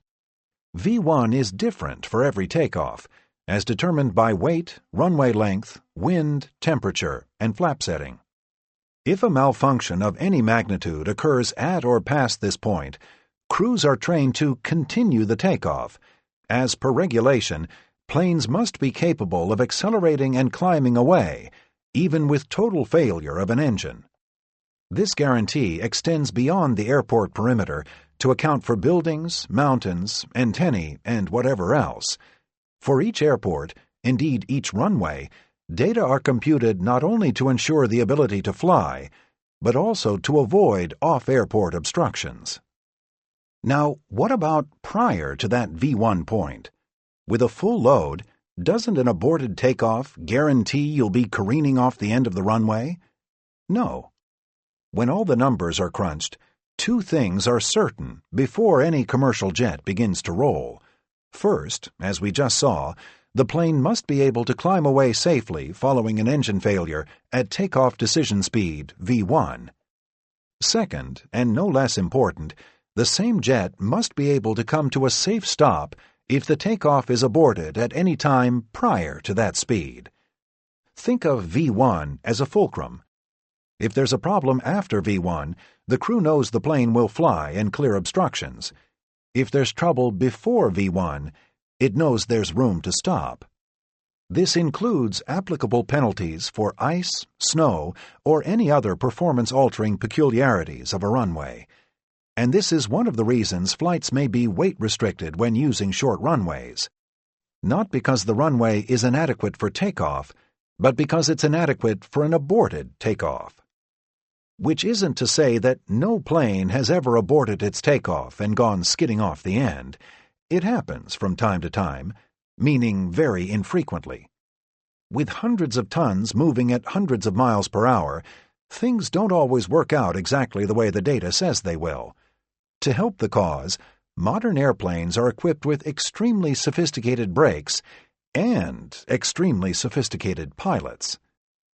Bigger planes have incredibly powerful engines and fancy high-lift devices, flaps, slats, and such, that allow them to take off and land at relatively low speeds. The Leviathan A380, for example, has the same approach and landing speeds as the much smaller A320. It's wrong, therefore, to assume a bigger plane, by its nature, requires a longer runway than a smaller one. It might, or it might not. A lightly loaded 747 might use less runway than a maxed-out 737, a quarter of its size. During early climb, engine thrust is suddenly cut, and it feels like the plane is falling. What is happening here? The amount of thrust used for takeoff is always more than enough, so typically at 1,000 feet or so, depending on the profile, it's reduced to what we call climb power. This saves wear and tear on the engines and keeps the plane from exceeding low-altitude speed restrictions. The plane is neither descending nor decelerating, it's just not climbing as rapidly. It might surprise you to learn that despite the impressive roar and acceleration, airliners seldom take off at full available power. Maximum thrust is used when conditions, weight, runway length, and weather, dictate, but normally they don't, allowing for a reduced setting. This is healthier for the engines, and the power is still there if you need it. How fast is a plane going when it leaves the ground? And how about when it lands? Time again for this book's two most important and annoying words. It depends. Certain planes always use higher speeds than others, but from there it differs with the usual suspects: weight, flap settings, wind, and temperature. To ballpark it, a regional jet might take off at 130 knots and land at 110 knots. An Airbus or Boeing could be doing 40 knots faster on either end. On the 757s and 767s that I fly, liftoff speeds fall anywhere between 140 and 170 knots. Touchdown speeds range between 130 and 150 knots. Landing speed will always be the slower of the two, and landing uses up considerably less runway than taking off. Our pilot told us we were taking off on runway 31 at LaGuardia. How can there be 31 runways at the airport? There aren't. The numbers correspond to the runway's magnetic compass orientation. Picture a 360-degree circle with the cardinal points, north, south, east, and west, of 360, 180, 90, and 270. To figure out which way a runway is aligned, add a 0. Runway 31 is pointing 310 degrees toward the northwest. The opposite end of the same strip would be designated 13, pointing 130 degrees, or southeasterly. Thus, one runway is actually two runways. When laid in parallel, runways are given a letter suffix of L or R, designated left or right. Taxiways, if you're wondering, use alphabetical or alphanumeric designations, A, N, KK, L3, and so on, referred to using the phonetic alphabet, Alpha, November, Kilo Kilo, Lima 3. An airport can have several runways aligned in all manner of geometry: triangles, perpendiculars, parallels, crisscrossing, tic-tac-toe, or just one, which is to say two. Seen from above, Chicago's O'Hare looks like an aerial view of the Nazca lines, with 7 separate strips for a whopping 14 total runways. There's no standard length, which, like the dissimilar outfield fences of Major League Baseball stadiums, adds some, character to particular airports. LaGuardia and Washington Reagan are known for short, less forgiving runways of about 7,000 feet. Runway 31L at JFK is more than twice that. 10 or 11,000 feet is a classic long runway. Excavated, paved, lighted, and instrumented for all-weather ops, building a runway is a much more serious undertaking than slapping down asphalt and painting stripes on it. The 6th runway at Denver International carried a tab of $165 million. Where are the trickiest places for takeoffs and landings? Should flyers be wary of certain airports? Maybe you've seen those World's Scariest Landings and World's Most Dangerous Airports lists that pop up from time to time on the web and elsewhere. Take them with a grain of salt, because no commercial airport is unsafe. If one were, no airline would be flying there. Pilots speak of certain airports as challenging, which is a completely different thing. As in any profession, some tasks, in this case, some takeoffs and landings, are more difficult and work-intensive than others, but they remain well within the capabilities of the people trained to perform them. What makes an airport challenging is usually one of two things, either alone or in combination: runway length and surrounding terrain. Many Andean, Himalayan, or Rocky Mountain airports feature complicated arrival and departure patterns due to nearby peaks. New York's LaGuardia, Chicago's Midway, and Sao Paulo's Congonhas airports are among those known for their stubby runways. Those complicated patterns might be work-intensive, but that doesn't make them scary. Likewise for short runways. As we discovered a few questions ago, a runway must always be long enough to ensure a safe takeoff. Landings work much the same way. A pilot does not eyeball the runway and conclude, "That looks about right," then hit the brakes and hope for the best. Taking weight and weather into account, including penalties for a surface slickened by ice, snow, or rain, data must show that a plane can stop within a maximum of 85% of the total available distance. Takeoffs and landings are more scientific than people realize. We hear a lot about pilots needing to possess expert judgment and seat-of-the-pants skill. While that may be true, there is almost nothing subjective about choosing where to land or take off from. It goes without saying, though, that shorter runways leave limited margin for error, and history records numerous overrun accidents, some of them fatal. During severe weather, things can get squirrely. Low visibility, gusty crosswinds, and slippery surfaces can combine to throw an approach off kilter. The best way, indeed the right way, of dealing with an unstable approach is to discontinue it. Which brings us to the next question. Just before touchdown, our flight powered up and aborted its landing. We banked around at severe angles before returning for a second approach. Many of us were frightened. How common is this, and why does it happen? There you are, belted in for landing. The approach is smooth, the weather clear. Down, down, down you come. At 500 feet or so, you can make out the writing on billboards. Touchdown is only seconds away. Then, without warning, the engines roar. The aircraft pitches up sharply and begins to climb, groaning and shuddering as the landing gear retracts and the flaps are reset. The ground falls away. The plane banks sharply. You grip the armrest. What the heck is happening? A long minute later, the PA crackles, and the captain speaks. "As you're aware," he says, "we had to abandon our approach and make another circuit. We're circling back around for another approach, and we'll be on the ground in about 10 minutes. If you fly often, you have experienced this scenario at least once. The maneuver is called a go-around, and it holds a special place in the fearful flyer's pantheon of worries. I read about go-arounds all the time, luridly described in emails from terrified travelers who wonder if they've narrowly escaped with their lives. The truth is pretty boring. Go-arounds are fairly common, and seldom the result of anything dangerous. In most cases, it's a minor spacing issue. Controllers aren't able to maintain the required separation parameters, or the aircraft ahead has not yet vacated the runway. Not an ideal situation, but let's be clear, this is not a proverbial near miss. The reason you're going around is to prevent a near miss. Actual instances where a collision is narrowly averted do occur, but they are exceptionally rare. Other times, traffic has nothing to do with it.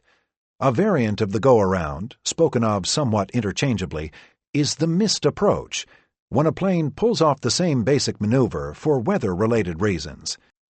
If, in the course of an instrument approach, visibility drops below a prescribed value, or the plane has not made visual contact with the runway upon reaching the minimum allowable altitude, the crew must climb away, often followed by a diversion to an alternate airport. A go-around will also be initiated any time an approach becomes unstable. Glide path deviations, a too high rate of descent, severe crosswinds, a wind shear alarm. Any of these may trigger one.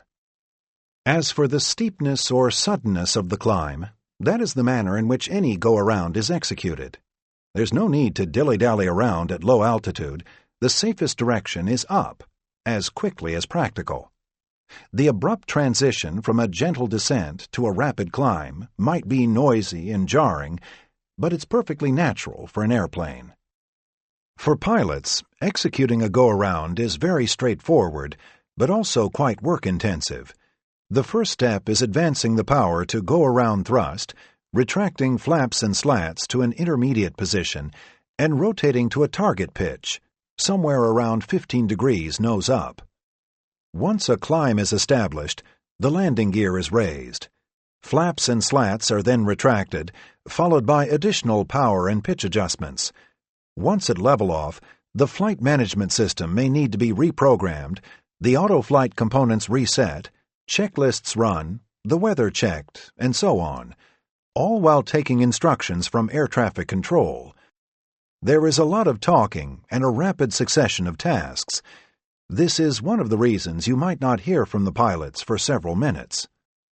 And when you finally do hear from the cockpit, the explanation is liable to be brief and, much as I hate to say it, maybe not as enlightening as it could be. The reality is, pilots and microphones aren't always a good mix. In our attempts to avoid technical jargon and simplify complicated situations, We have a proclivity for scary-sounding caricature. Granted, passengers do not need a dissertation on the nuances of air traffic control spacing restrictions or approach visibility minima, but statements like, "We were a little too close to that plane ahead," paint a misleading, if not terrifying, picture. Later that night, passengers are emailing their loved ones, or me, with a tale of near death, whereas the pilots have probably forgotten about it. How does a plane find the runway during lousy weather? Those foggy landings always scare me. The standard procedure for bad weather approaches is, and has been for decades, something called the Instrument Landing System, or ILS.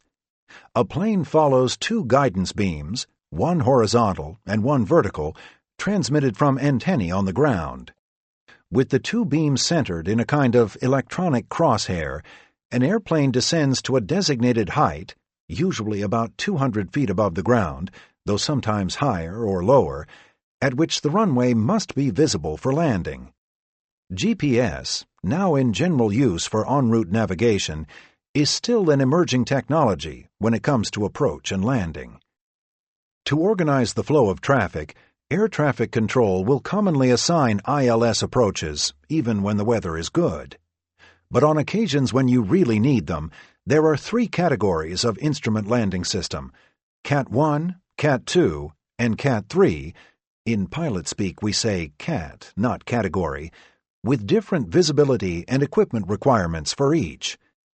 Cat 1 is the standard. Cats 2 and 3 are more complicated and can take you all the way down to zero visibility, provided the runway, airplane, and pilots are equipped, authorized, and trained for it. This isn't always the case. For departures, it works similarly. When takeoff visibility drops to certain levels, the runway and the crew both require specific authorization.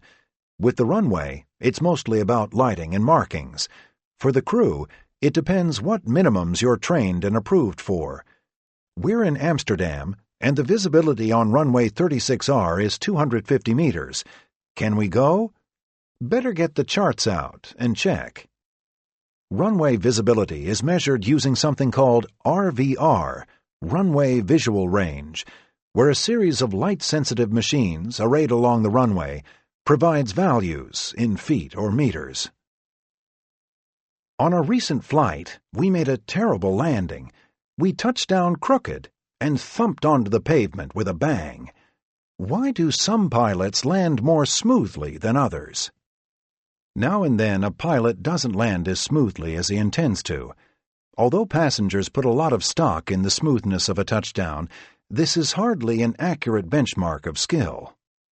Judging a flight by its landing is a bit like judging an entire paragraph by a single awkward word or punctuation mark. It's a small, if occasionally memorable part of a much bigger picture. And a firm or crooked landing is often exactly what the pilot is aiming for. On short runways, the priority is getting the plane safely onto the ground within the touchdown zone, not finessing it. The correct technique in a crosswind is a slightly skewed alignment, with one set of tires hitting the ground before the other. When a plane lands, it sounds like the engines rev up immediately after touchdown. I can't imagine how, but are they reversing? Jet engines do reverse, and that's exactly what you're hearing.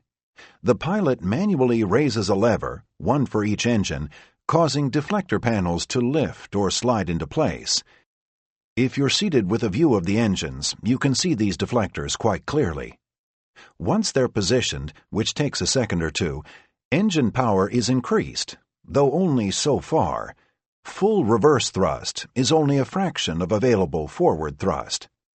It's not a true 180-degree redirection, but more of a semi-forward vector, like the effect of blowing into your cupped hand.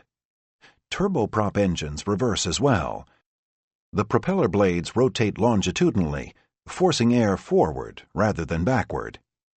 The amount of power used ranges with runway length, brake settings, surface conditions, and to an extent, which taxiway turnoff the pilots intend to use. Although reversing is helpful, it's the brakes that do most of the stopping, assisted by drag from the flaps and deployment of spoilers. That 85% runway length limit we talked about earlier is calculated without use of reverse. Whatever help it gives you is a bonus. The old Douglas DC-8 came with a stipulation that permitted in-flight reversal of its inboard engines to help with descents. No modern planes allow this. Reversing in flight is strictly prohibited, and the reversers are locked out to prevent inadvertent deployment. Aerodynamically, I suppose you could reverse in flight, provided you did it symmetrically, just as you could drive your Toyota backward down the interstate at 90 miles per hour. Chances are it's not going to end well. While at cruising altitude, I periodically hear a loud rumbling as if engine power is being increased. This lasts for a few minutes, and then it dies down. It sounds almost like taking off, yet the plane doesn't seem to be climbing. This is either the gastrointestinal distress of the guy sitting next to you, or what's known as a cruise climb, whereby the plane is ascending from one cruising altitude to a higher one, be it for traffic, weather, or better economy. Engine thrust is increased, resulting in a noisy rumble, but because the climb angle is a lot more gradual than it is on departure, you don't necessarily feel it. This sound is most noticeable only to those seated aft of the engines. People in the forward rows might not hear it. Where do weather delays come from, and why does the system seem to collapse when the climate goes bad? Bad weather causes delays in two ways.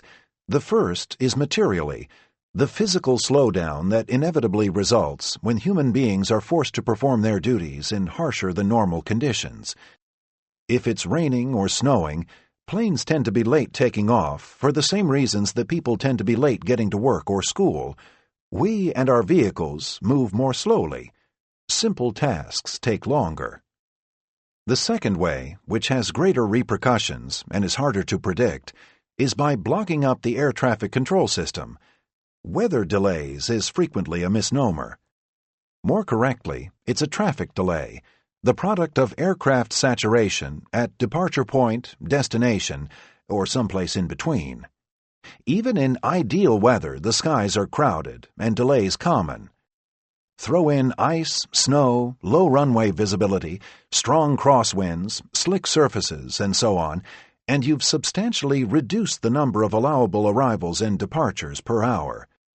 Runways need to be plowed or sanded, aircraft need to be sequenced into instrument approach patterns, crosswinds or low visibility might render one or more runways unusable, and so on. And as local traffic backlogs, the effects are soon felt hundreds or even thousands of miles away. A plane headed to New York City might be asked to fly a holding pattern over Pittsburgh. To avoid airborne gridlock, departing flights are sometimes kept on the ground until specified pre-planned release times.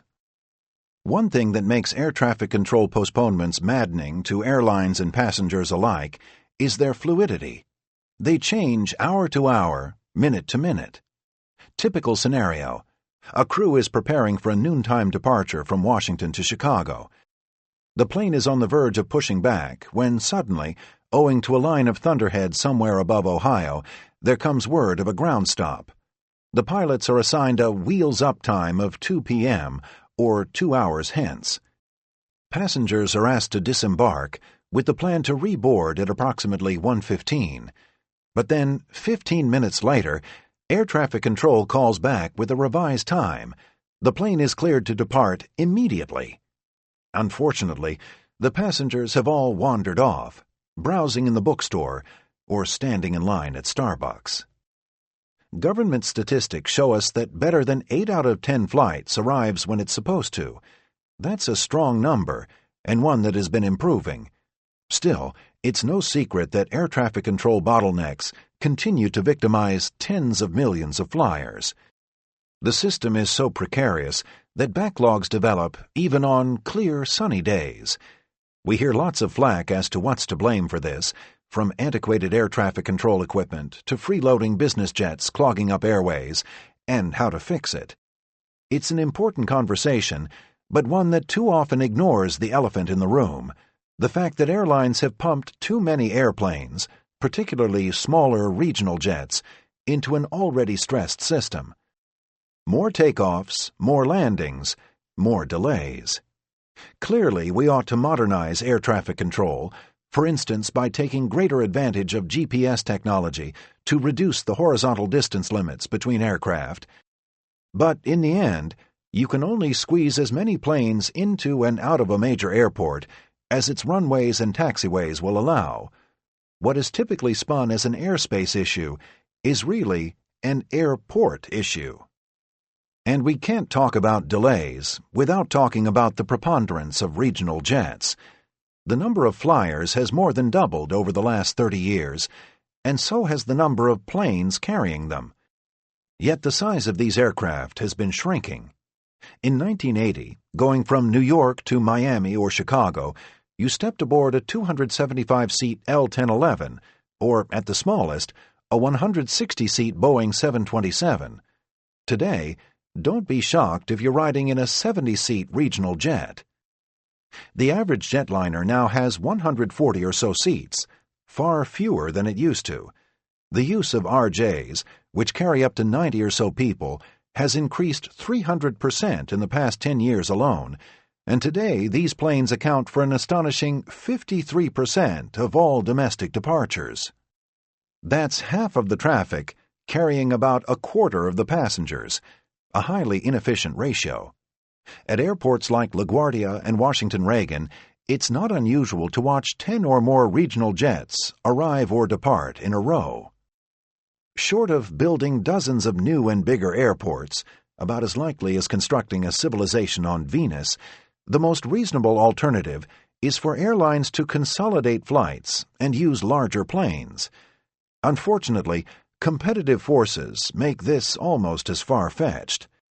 There are a lot more airlines than there used to be, and market shares have fragmented. Therefore, one of the most effective competitive tools is the ability to offer as many flights as possible to the busiest cities, more airlines providing more flights on smaller planes. And passengers, after all, are getting what they demand. When airlines come around asking for opinions, their customers invariably answer, yes, absolutely, they want as many flights to choose from as possible. Instead of offering 5 departures a day between cities A and B, why not 10? If the demand isn't there to fill 10 big planes, bring in RJs. In this way, frequency has become one of the holy grails of airline marketing. Having more flights to pick from sells more tickets. It's an illusion, of course, when those flights don't actually leave or arrive when they're supposed to, but airlines sell it, and people buy it. But for the heck of it, let's try an informal poll. Instead of a choice between a dozen daily flights, a third of which land an average of 30 minutes late, how about picking between a half dozen larger planes instead, with all of them landing on time? Apply this line of thinking system-wide, and I suspect many air traffic control bottlenecks would be eliminated. Not only that, but the larger economies of scale would save millions of gallons of fuel while reducing emissions. It also could eliminate thousands of jobs, so I should be careful what I wish for. But what about other possible solutions, such as increased use of satellite airports, peak period pricing schemes, and the construction of high-speed rail? Let's review some of the commonly suggested alternatives. 1. We need to modernize air traffic control. Although enhancements are long overdue, they would primarily benefit the higher-altitude en route airspace sectors, with a lesser impact where it is needed most, in and around airports. Benefits would include shorter flight times, fuel savings, reduced emissions, and somewhat better traffic management during inclement weather. Those are all good things, but they neglect the reality that a runway can process only so many planes per hour. 2. So why not build more runways? For lots of reasons, not the least of which are the long and contentious battles that runway construction projects inevitably trigger between airport authorities, politicians, and anti-expansion neighborhood groups. At my hometown airport, Boston's Logan International, it took 30 years to get a badly needed 5,000-foot stub of a runway completed. No less daunting are the funding and technical issues. Taxiways have to be constructed, complex lighting systems installed, navigational aids put in place, flight patterns developed and test flown. Denver's newest runway cost $165 million, and Denver at least had the room. At LaGuardia, Newark, or Kennedy, where would it fit? 3. How about encouraging carriers to serve underutilized satellite airports instead of saturated hubs? This is one of the more annoying and persistent red herrings. To begin with, big busy hubs are just that because of the number of passengers who connect there. People transfer from flight to flight, from small plane to big plane, from international to domestic. Satellite airports offer limited amounts of point-to-point, so-called O&D, origin and destination traffic, such as leisure flights heading to Florida, but there are virtually no connecting options. Therefore, unless a carrier is going to move its entire operation into a satellite airport, the end result is actually more aircraft entering the system. If American Airlines were to begin flying from Stuart Newburgh, located northwest of New York City, to London, it would not do so instead of flying from JFK, but in addition to flying from JFK. Or take the example of Southwest Airlines, which has capitalized by drawing millions of flyers into cities like Manchester, Providence, and Islip, providing an alternative to the hassles of Boston, Kennedy, and LaGuardia. Have its competitors at those crowded airports reduced their schedules in response? Heck no. If a certain number of passengers are siphoned away, the tendency isn't to eliminate flights outright. It's to reduce the size of the aircraft. A 767 becomes a 737. A 737 becomes a regional jet. Airline competition is seldom a zero-sum game. The market splinters and keeps on growing. These very same points are what make the high-speed rails solution similarly misunderstood. There's no reason to oppose trains on their own merits, but any effect on air traffic would be negligible. See Europe, where railways are fast, dependable, and ultra-convenient, yet the number of annual airline passengers is only marginally lower than it is in the United States. 4. If we accept that airline schedules are to blame, how about a fee system that charges them a premium to fly at the busiest times? Peak period pricing, this is called, and it's a popular and controversial idea, akin to levying heavy tolls on downtown automobile drivers as a way of alleviating traffic jams. In cities like London, apparently, such roadway disincentives have met with success. But jetliners are not cars, and airlines are not private motorists. The result would be higher fares with a minimal impact on congestion. With ticket prices as low as they are, it'd be relatively easy for airlines to pass along a modest rise to customers. You already pay extra to fly at the choicest times, and I suspect you'd be willing to pay more. Technology will not fix the problem. Neither will patronizing small airports, bleeding the airlines, or fantasizing about new runways. If you ask me, the only hope is a theoretical one, where carriers abandon their self-defeating fixation with frequency and break their berserk addiction to regional jets.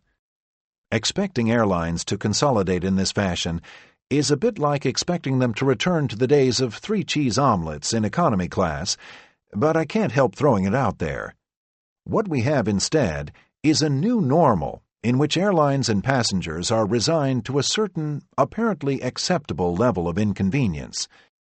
It is what it is. Try to look on the bright side. 85% of all flights land on time. All things considered, that's a pretty strong number. The idea of a control tower strikes me as anachronistic. To whom are pilots talking? And how do they communicate en route? The tower is used colloquially to describe air traffic control in general, but towers themselves are responsible only for planes on the runways and those within the immediate airport area. There's a lot more to it. To give you some idea, let's follow a flight from start to finish across the United States. As we do, keep in mind that airplanes use an electronic unit known as a transponder to transmit location, speed, and altitude to an air traffic control radar screen. At many airports, the transponder radar link is used to track planes along taxiways as well. Departing from New York, bound for Los Angeles, our flight first obtains local weather info and flight plan clearances via Cockpit data link computer. When it's ready to leave the gate, the crew radios for pushback clearance, followed by another call for taxi instructions. A separate call is occasionally required for engine start clearance. Getting from gate to runway can involve 4 or 5 conversations on as many frequencies: clearance delivery, gate control, metering, ground control, and others, varying from airport to airport. Finally, a flight will be cleared onto the runway and for takeoff by the control tower. Moments after liftoff, we're handed over to departure control, which follows us on radar, issuing turns, altitudes, and so forth as the plane is sequenced into the overlying route structure. A flight can progress through several departure subsectors, each on a different frequency.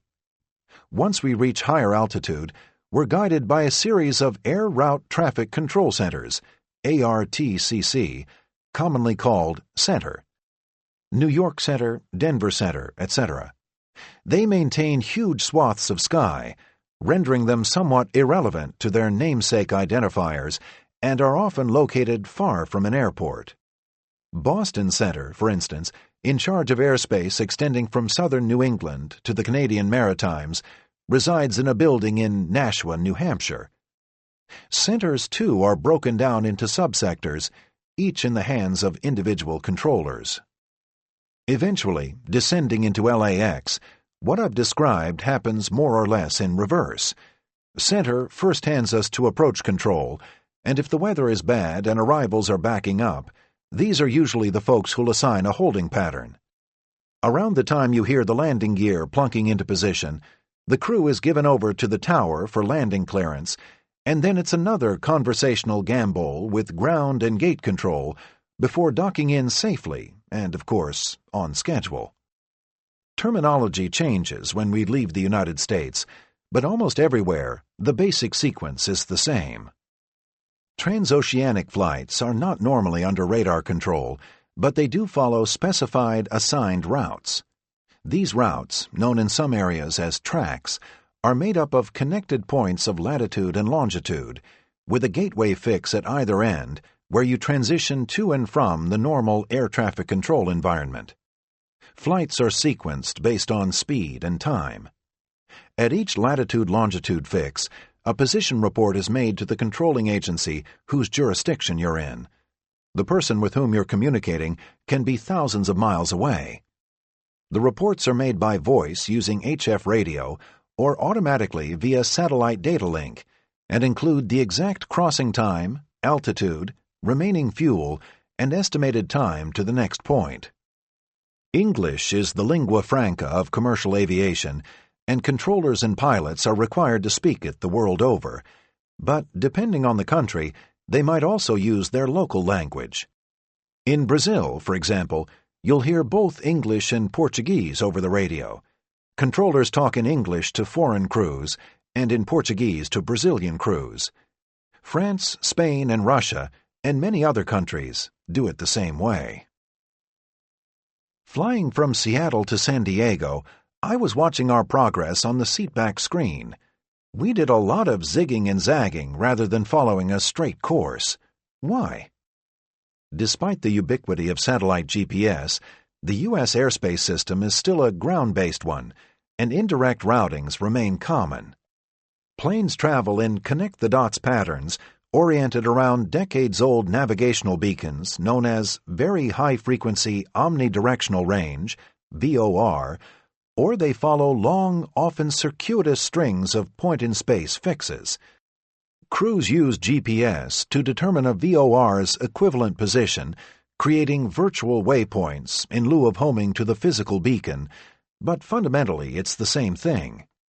The FAA's much-touted but poorly funded Next-Gen project is intended to streamline and modernize all of this, but it's a long-term project that is just getting started. Meanwhile, if you've ever paid attention to the air-ground communications through a plane's entertainment system, you've probably been mystified by the calls of controllers directing flights toward all kinds of strange, fantastical-sounding places. United 626, proceed to Zappy, you'll hear, or Southwest 1407, cleared direct to Wapo. A look at a navigational chart reveals the entire United States, and the rest of the world for that matter, is overlaid by tens of thousands of point-in-space fixes that carry these peculiar five-letter monikers. I invented Zappy and Wapo myself, but I'll bet they're out there somewhere. Most fixed names are arbitrary, but once in a while they are coined in folksy reference to some geographic or cultural characteristic. Scrod is a transatlantic gateway fix off the coast of Labrador, not far from oyster, prawn, and crab. Not far from where I live is one called Bosox, think baseball, and so on. God only knows what's going on beneath Blown, Baby, and Laid, a trio of fixes over West Virginia and Pennsylvania. Flights between the United States and Europe always go far to the north, up over northeastern Canada and close to Iceland. I assume this is to remain as near as possible to land in case of emergency. It has nothing to do with emergencies, it's simply the shortest distance. Between continents, airplanes follow what are called Great Circle routes, accounting for the Earth's curvature. These routes won't make sense if you're looking at a traditional flat map, because when the Earth is crushed from its natural round state into a horizontal one, it becomes distorted as the divisions of latitude and longitude stretch apart. Depending on the layout used, what cartographers call projection, the distortion can be grotesque. Kids grow up believing that Greenland is about 10 times larger than it really is, thanks to the preposterous polar dimensions of the commonly used Mercator projection. If you have a globe handy, however, the logic of great circles is very apparent. Measuring with a piece of string, it's obvious that the shortest distance between New York and Hong Kong, for instance, is not westerly, as it would seem on a map, but pretty much straight north, up into the Arctic, and then straight south. Over the top, in other words. That's the extreme, but the principle applies to many long-range pairings, and this is why passengers between America and Europe discover themselves not just high up, but high up, over Newfoundland, Labrador, and occasionally the icy realm of Greenland. Across the Pacific, same idea. A flight from Los Angeles to Beijing will touch the Aleutian Islands and the easternmost portions of Russia. One night at Kennedy Airport, I gave what I thought were accurate instructions to a group of Muslims crouched on the floor looking for Mecca. It seemed to me they were facing more toward Bridgeport, Connecticut, so I suggested they adjust their prayer rugs a few southeastward degrees. I should have known better, because the most efficient routing between New York and Mecca is not southeast, but northeast. Required to periodically align themselves with a point thousands of miles away, many Muslims know how this works. To face the holy Kaaba at Mecca, they employ what's called the Qibla, which is the shortest distance to Mecca from where they're praying, a kind of Islamic great circle. My friends at Kennedy were searching for their Qibla, only to find Quibble instead, with an itinerant pilot who was thinking flat when he should have been thinking round. I'm intrigued by the three-letter codes for airports. Many make no sense. The three-letter abbreviations are devised by IATA. That's the International Air Transport Association, the industry's worldwide trade and advocacy group. There also are four-letter versions administered by ICAO, the Civil Air Transport Branch of the United Nations, but these are used only for navigation and technical purposes. If the abbreviations aren't obvious, like BOS for Boston or BRU for Brussels, they can be fairly intuitive, such as London Heathrow's LHR or KIX for Osaka's Kansai International. Many of the outwardly arbitrary ones are carryovers from former names for the airport. MCO is derived from McCoy Field, the original name for Orlando International. Chicago O'Hare's identifier, ORD, pays honors to the old Orchard Field. Others are geographical associations or personal tributes, some more obscure than others. In Rio de Janeiro, your plane will land at Galeão on Governor's Island, Ilha do Governador, lending to GIG. On Maui, OGG is homage to Bertram Ogue, Hawaii native and Pacific flying pioneer. In one of those moments of American puritanical excess, a campaign was launched in 2002 to change the identifier for Sioux City, Iowa, from SUX to something less objectionable. The campaign failed, and the letters, along with some pleasantly roguish charm, were retained. The Finns don't mind HEL as their capital city, and neither do the Syrians have a problem with DAM. Not being intimate with Japanese vulgarity, I'm unsure what that country's opinion is of FUK, the code for Fukuoka. To be safe, though, if you're ever traveling FUK, DAM, HEL, avoid speaking in acronyms while checking in. 4. Flying for a living. The awe and odd of a life aloft. The right seat. Propellers, polyester, and other memories. Boston, 1991. I reached for the starter toggle, left engine. It's a scalding morning, and there's no external air, so we're desperate to get the props turning. Out on the Logan asphalt in July, the Little Beach 99 becomes a sweatbox, and the passengers won't be pleased if their crew keels over from heat stroke. These midsummer flights to Nantucket are the worst. We're always full, and the island-bound passengers are cranky and petulant. Today, we're loaded to max weight with 15 passengers, all from Tony Boston suburbs, decked out identically in mirrored aviator glasses, straw hats, and Tevas, and a luggage hold bursting with wicker from Crate and Barrel. After several minutes of organizing carry-ons and dusting off whichever unfortunate soul managed to trip over the center cabin wing spar, it's time to wipe off the sweat and get started. Let's go, I say. There's a tattered checklist in my hand, soggy with perspiration. The toggle clicks into place, and we immediately hear the grainy whine of the turbines. The propeller begins to spin, and a small white needle shows the fuel flow. But 20 seconds later, there's a problem. There's no combustion. Great. So I release the switch, and everything stops. We wait the allotted time so the starter won't overheat, repeat the checklist, and try again. Same result. The engine is turning, but it's not running. What's missing, I notice, is the click-click-click of the igniters. For some reason, they aren't firing. Kathy, I say quietly, can you see if there's a circuit breaker popped? I can feel eyes on me. The first passenger row is only inches behind us, without so much as a curtain separating cockpit from cabin. Ignition, left side? A diminutive blonde, Kathy is my first officer, and something of a celebrity around campus.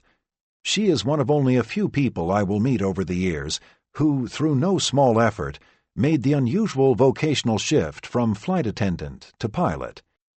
She had worked the aisles at Delta before giving up the peanuts and most of her salary for propellers. Is this what she expected, I wonder? Taking orders in a sweltering 30-year-old contraption not much larger than her car?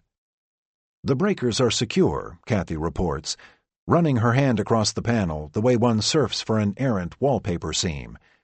She motions toward the backup radio, her eyebrows forming a question mark. I nod, and she twists in the frequency. "Maintenance, this is aircraft 804. Are you there?" We'll wait 10 minutes for the mechanics now, while the inside temp hits 106. A turboprop engine is, at heart, a jet engine. Combusted gases spin the turbines spin the compressors and the propeller. It's the combustion part that we're missing. After an embarrassing PA to our aggrieved customers, who by now are checking the ferry schedule, I notice the woman directly behind me has a giant wicker beach bag balanced on her lap. Somehow we'd missed it. "I'm sorry," I say to her. "You'll need to stow that bag. It can't rest on your lap for takeoff." "Takeoff?" she says. Then she pauses, lowering her aviators and clearing her throat. "Maybe you ought to see if you can get the fucking plane started before you worry about my fucking luggage." As she glares at me with insolently pursed lips, the woman's glasses reflect the pained face of a very hot and very disappointed young captain, one who, barely past his 24th birthday, often finds the hardest thing about his job is resisting the urge to take it for granted. I restrain myself and manage a smile, a brittle smirk. I restrain myself not on behalf of Northwest Airlink, in whose employ I toil in kiln-like summer heat, but on behalf of the 12-year-old kid I used to be, not all that long ago, whose dream of dreams was to someday wear the wings and epaulets of an airline pilot. If living out that dream means taking abuse along the way from an asshole passenger or two, well, that's the price I pay. Although I have only hazy memories of the day I first soloed a small airplane, I am able to recollect my first day as an airline pilot in uncannily vivid detail. It was October 21st, 1990, a date promptly immortalized in yellow highlighter in my logbook. Despite the absurdly low salary I'd be earning, I could not have been happier. This cherished day involved a drive to Sears at 9:30 in the morning, an hour before my sign-in time, because I'd already lost my tie. And then the clerk's face when I told him plain black and polyester, not silk. Later, in a thickening overcast just before noon, I would depart on the prestigious Manchester, New Hampshire to Boston route, the 20-minute run frequented, as you'd expect, by Hollywood stars, sheiks, and dignitaries. There was no flight attendant, and I had to close the cabin door myself. Performing this maneuver on my inaugural morning, I turned the handle to secure the latches as trained, deftly and quickly in one smooth motion, in the process dragging the first 3 knuckles of my right hand across the head of a loose screw, cutting myself. Taxiing out, my fingers were wrapped in a bloody napkin. It was oddly and improbably apropos that my inaugural flight would touch down at Logan International. Airline pilots, especially those new at the game, are migrants, moving frequently from city to city as the tectonics of a seniority list dictate. It's a rare thing indeed to find yourself based at the very airport you grew up with. And I mean that, grew up with, in a way that only an airplane nut will understand. On that afternoon in 1990, as I maneuvered past the Tobin Bridge and along the approach to runway 15R, I squinted toward the parking lots and observation deck from which, years earlier, I'd perched with binoculars and notebooks, logging the registration numbers of arriving aircraft. Our company was a young regional upstart called Northeast Express, and we flew on behalf of Northwest Airlines, code-sharing their flights and using their colors. Northeast, Northwest, it could be confusing to some of our passengers. Although the airline was growing quickly, it was run with such austerity that we didn't even have legitimate uniforms. We were given surplus from old Bar Harbor Airlines. The owner, Mr. Caruso, had also been the owner at Bar Harbor, and I suspect he had a garage full of remainders. Bar Harbor had been something of a legendary commuter airline in a parochial New England sort of way, before finally it was eaten by Lorenzo's Continental. I remember as a kid in the late 70s, sitting in the backyard and watching those Bar Harbor turboprops going by, one after another, whirring up over the hills of Eastie and Revere. A dozen years later, I was handed a vintage Bar Harbor suit, battleship gray wool, soiled and threadbare in the knees and elbows. The lining of my jacket was safety-pinned in place and looked as if a squirrel had chewed the lapels. Some poor Bar Harbor co-pilot had worn the thing to shreds, tearing the pockets and getting the shoulders soaked with jet fuel. I'm fairly sure it had never been laundered. Our hardware, too, metal emblems for our hats and a set of wings, were tarnished hand-me-downs from Bar Harbor. Standing with my fellow new hires in our new, old outfits for a group picture, we looked like crew members you might see stepping from a Bulgarian cargo plane on the apron at Entebbe. The uniforms were doled out by a fellow named Harvey. Tall, gangly, and bald, Harvey was a fast-talking and distrustful sort who wore heavy round glasses and chewed a long, unlit cigar. As he explained proper laundering techniques and recommended the use of vinegar to clean soot from our epaulets, his cigar rolled and bobbed like a counterweight, always seeming to perfectly balance the tilt of his head. "Keep your hatch on," Harvey warned, his eyes bugging out. "Some of you guys look so young, you'll scare the passengers." He smiled, and his teeth were the color of root beer. One day, in the winter of '91, Harvey posted a tremendously exciting memo informing us of a uniform revamp. We'd swap our gray service station suits for brand new ones, handsome dark navy with gold stripes. We'd get new hardware, too. The Bar Harbor Eagle, which looked uncannily like the wings akimbo bird once found on the caps of Goering or Himmler, was out. According to Harvey, our new threads were designed to keep the airline's image, not that it actually had one, in accordance with Northwest specs. Ostensibly, this made sense, since we were operating in their name and painting our planes in their livery, but the truth was Northwest Airlines couldn't have cared less if we wore banana-colored jumpsuits. It was just a way for Harvey to pull some navy blue wool over our eyes and sell some clothes. My first airplane was the Beechcraft BE-99, a.k.a. the Beech 99, or just the 99.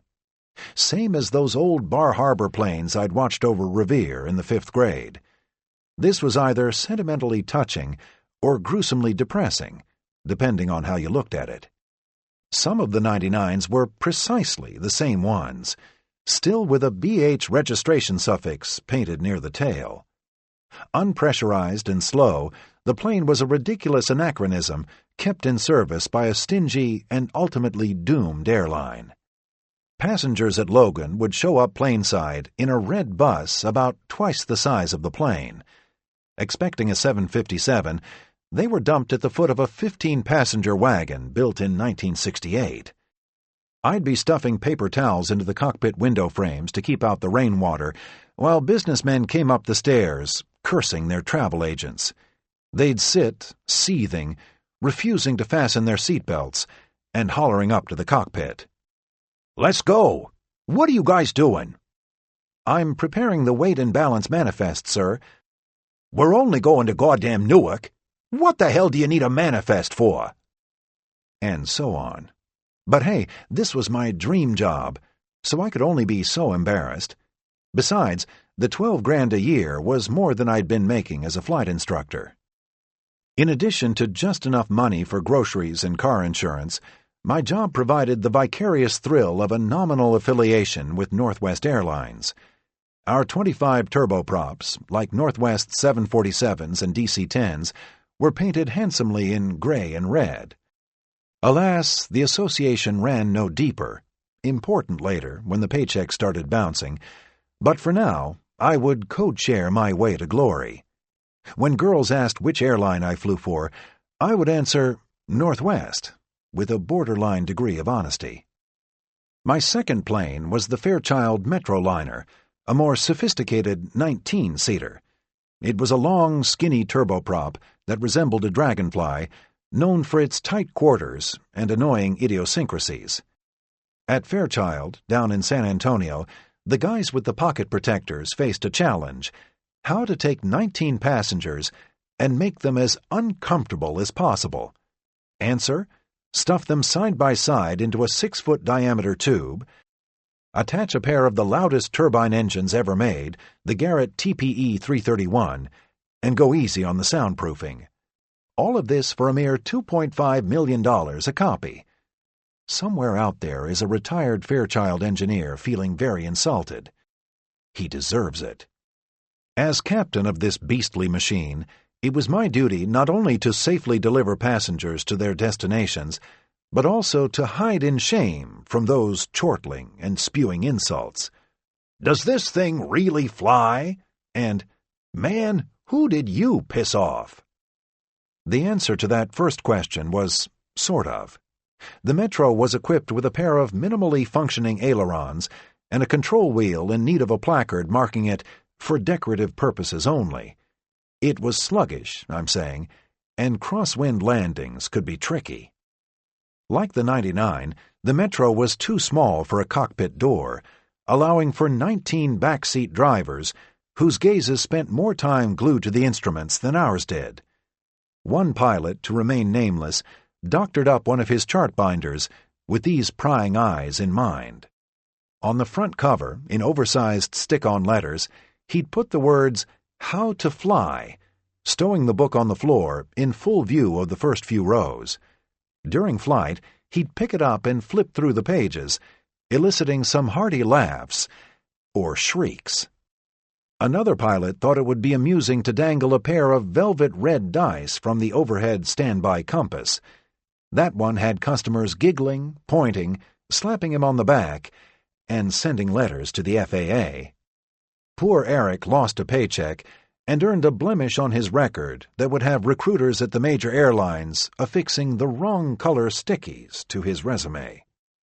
The view of the cockpit was even more entertaining if, as occasionally was the case, somebody had spit-glued a magazine photo across the radar screen.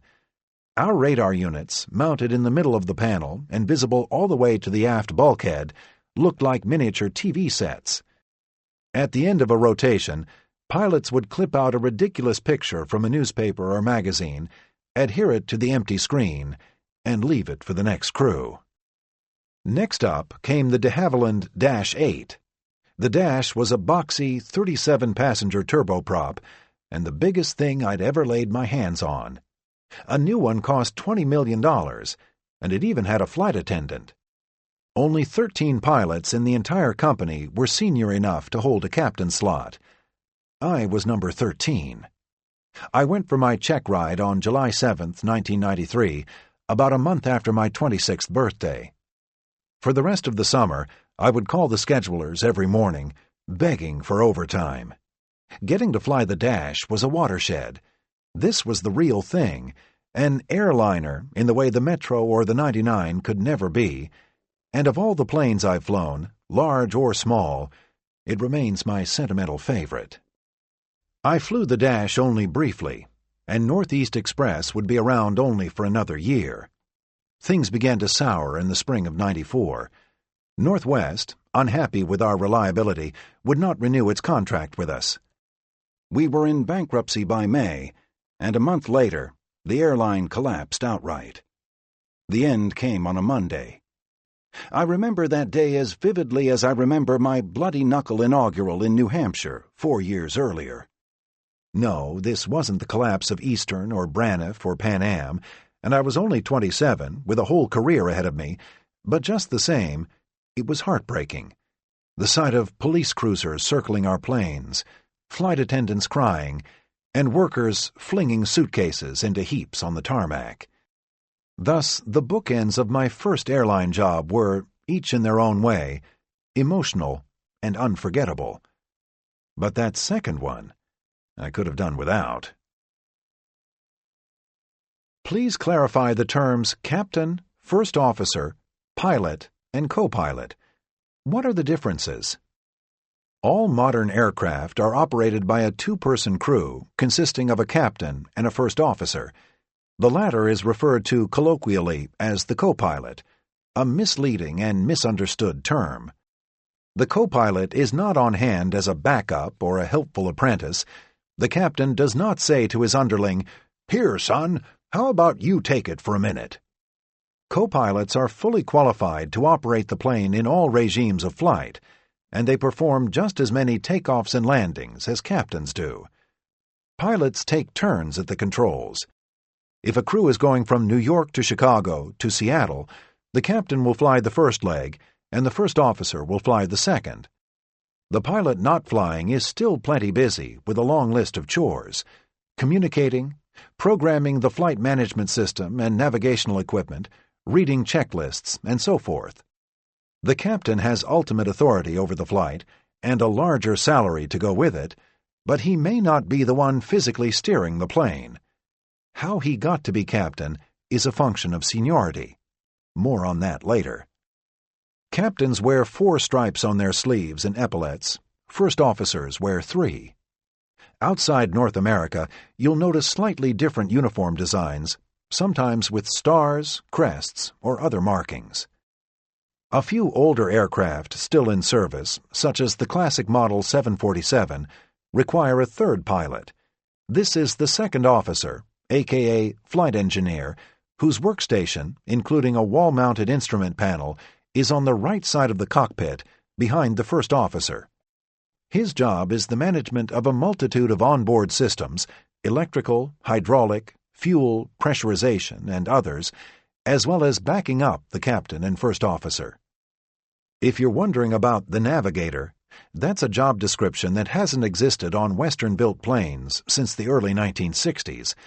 The last known navigator in the United States was the Howard Borden character from the old Bob Newhart show. Maybe the single most annoying habit of the media is when, in a discussion of virtually any aviation incident, reference is made to the pilot. I fail to understand how, after decades of experience, the press cannot make it clear that there are, at a minimum, 2 evenly credentialed pilots in the cockpit. Use of the term pilot is fine, but only as a generic reference to either crew member. To cite the pilot at the exclusion of the other pilot is misleading and incorrect, not to mention rude to first officers like me. Regulations require that long-haul flights carry augmented crews of 3 or 4. This allows for a rotating series of rest breaks. It's slightly different from airline to airline, but usually flights between 8 and 12 hours duration will bring along an extra first officer. All 3 pilots will be in the cockpit for takeoff and landing, but once at cruise, they will begin swapping out, one at a time. Thus, each pilot spends roughly 1/3 of the flight on break, sleeping, eating, watching movies, or otherwise relaxing. Flights exceeding 12 hours will carry 2 extra pilots, and they break in pairs. On a 14-hour flight, each team of 2 will work about 7 hours. The luxuriousness of crew rest facilities varies with airline and aircraft type. On bigger planes like the 747, 777, or A380, crews have surprisingly spacious quarters outfitted with bunks. They can be above deck, below deck, or squirreled away somewhere in the main cabin. Some are built into a removable lower deck pod reached via a ladder or staircase. Question: where is the captain? Answer: he is sleeping in the cargo compartment. Flight attendants, too, are entitled to in-flight breaks, though their digs aren't always as cushy as those for the pilots. Here's a basic but perplexing question. How does somebody become an airline pilot? In Europe and other parts of the world, so-called ab initio programs are increasingly popular, whereby carriers select, groom, and train young pilots from the ground up, so to speak. Little or no flying experience is prerequisite. More traditionally, however, commercial airlines will not hire a pilot without substantial prior experience. In the United States, the typical major airline applicant already possesses thousands of hours of flight time, including various FAA licenses and supplemental ratings, and a college degree to boot. Accumulating that prior experience requires that a pilot choose one of 2 paths: civilian or military. Advantages to the military route include having your training costs covered by the government and that airlines tend to hire military pilots with fewer total hours than their counterparts who come up through civilian channels. Drawbacks include intense competition for a limited number of slots and mandatory service time lasting several years. Historically, upward of 80% of airline pilots were recruited from the armed forces, but that number has fallen to around 50% at the majors. At the regionals, it's around 15%. The civilian route is a long, unpredictable, and extremely expensive slog. Step 1 is primary flight training. At a minimum, you're going to need an FAA commercial pilot certificate with multi-engine and instrument ratings. A flight instructor certificate, CFI, isn't a bad idea either. The good news is that you can do this piecemeal, at your own pace, taking lessons at the local flight school an hour at a time. On the downside, it's going to cost tens of thousands of dollars and demand plenty of dedication. Alternately, you can enroll in one of many aviation colleges, Florida's Embry-Riddle Aeronautical University being the most popular, that combine primary training with a bachelor's degree. This is a faster, more consolidated, and even more expensive method. The next step is to get as much flight time as possible. The fact that you've got a commercial pilot's license from the FAA might impress girls at a party, though it never worked for me, but it does not entitle the holder to a job with an airline. Far from it. You still need to accumulate hundreds or even thousands of hours of logbook time before an airline will take you seriously. Prepare to spend at least a few years instructing, towing banners, or engaged in some other means of ad hoc experience building, the pilot equivalent of odd jobs, none of which pay well. Once you've hit 1,500 hours, you want to study up for what's called an Airline Transport Pilot, ATP certificate, yet another FAA credential to help sharpen your competitive edge. Oh, and if you haven't done the Embry-Riddle thing, you'll also be expected to have a college education. When it's not an outright requirement, airlines strongly prefer candidates with at least a 4-year degree, though contrary to popular belief, it needn't be within a science, math, or technology-related field. There are plenty of airline pilots out there who majored in economics, music, literature, and philosophy. After a while, provided you're resilient enough and haven't been hauled off to debtor's prison, you've got a nice fat logbook and all the boxes checked. You're finally ready to apply for that airline job. At a regional airline, I mean. To make a baseball analogy, you've graduated only as far as AAA. You can now look forward to several added years of little money and lots of hard work before a major will consider moving your application into the right pile, assuming any of them are hiring. There's a fair chance you'll be spending the rest of your career at this level. In decades past, flying for a regional was considered a temporary apprenticeship, a stepping stone before moving on to a more rewarding career at a major. That progression, never a sure thing, is today even more of a gamble. The regional sector has expanded so greatly that a position at one of these companies, for better or worse, is looked upon not so much as a means to an end, but as a permanent career. Here's how it unfolded for me. Extreme parental generosity funded my initial training. With Mom and Dad footing the bill, I began taking flying lessons in my late teens, 2 or 3 times a week, at an airport outside Boston, working fast enough to obtain my commercial pilot's license by age 21. I took it easier on the academic side. I had an associate's degree from a local community college, eventually converting it to a 4-year degree through a correspondence program. From there, I became a flight instructor, accumulating 1,500 hours in various Pipers and Cessnas over a 3-year span. My big break came in 1990, when I was hired as a first officer on a 15-seat regional turboprop, to the tune of about $850 a month. That airline went bankrupt 4 years later. I then worked briefly at 2 other regionals before getting a job as a flight engineer on a DC-8 freighter, my first jet. 4 years after that, I was at last offered a position by the large passenger airline in whose employ I hope to remain for the rest of my career. I'd amassed about 5,000 flight hours and was 35 years old. While that's a fairly standard resume, it's the hiring trends more than anything else, the health of the airline industry, and how many positions open through attrition and expansion that determine where, when, and if a pilot finds a job. The regional sector has the highest rates of turnover and attrition, while the mainline carriers can go several years at a time, sometimes a decade or more, without taking on a single new pilot. The application process is standard across the industry. Having met a carrier's minimum requirements, you submit an application and wait for the phone to ring. The rest is out of your hands.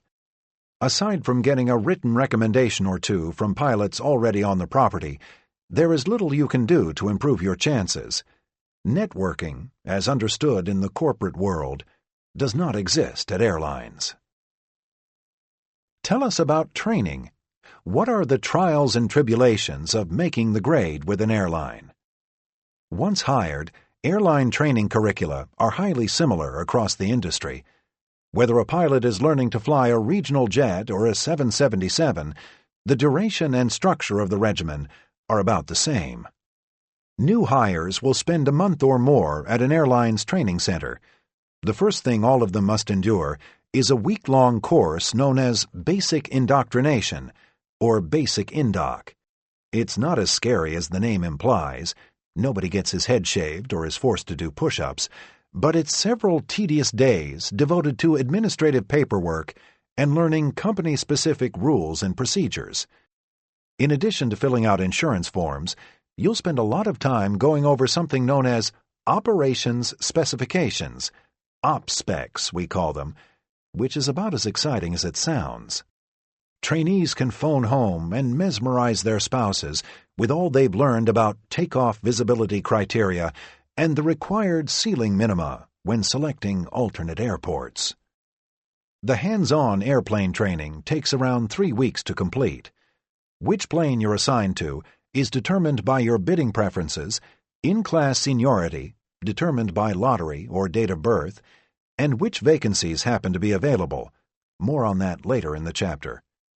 Before you move on to the full-motion simulators, practice takes place in computerized cockpit mock-ups, high-tech mini-sims.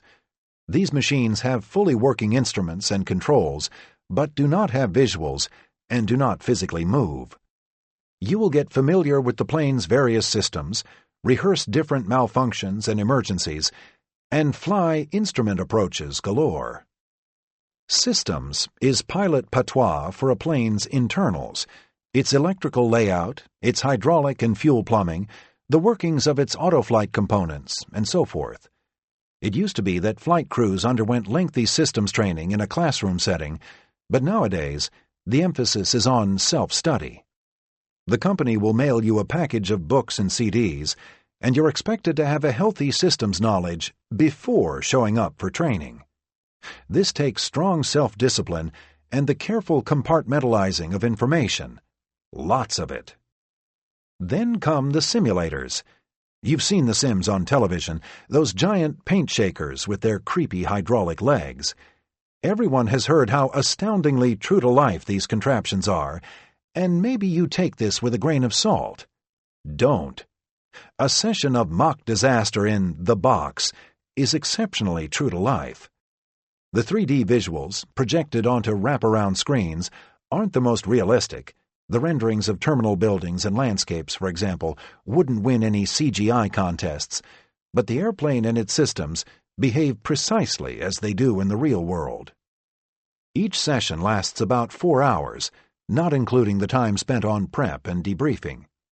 It might comprise a series of snapshot maneuvers, whereby the sim is repositioned for various drills, or it might follow the real-time pattern of an actual flight, gate to gate, complete with paperwork, radio calls, and so on.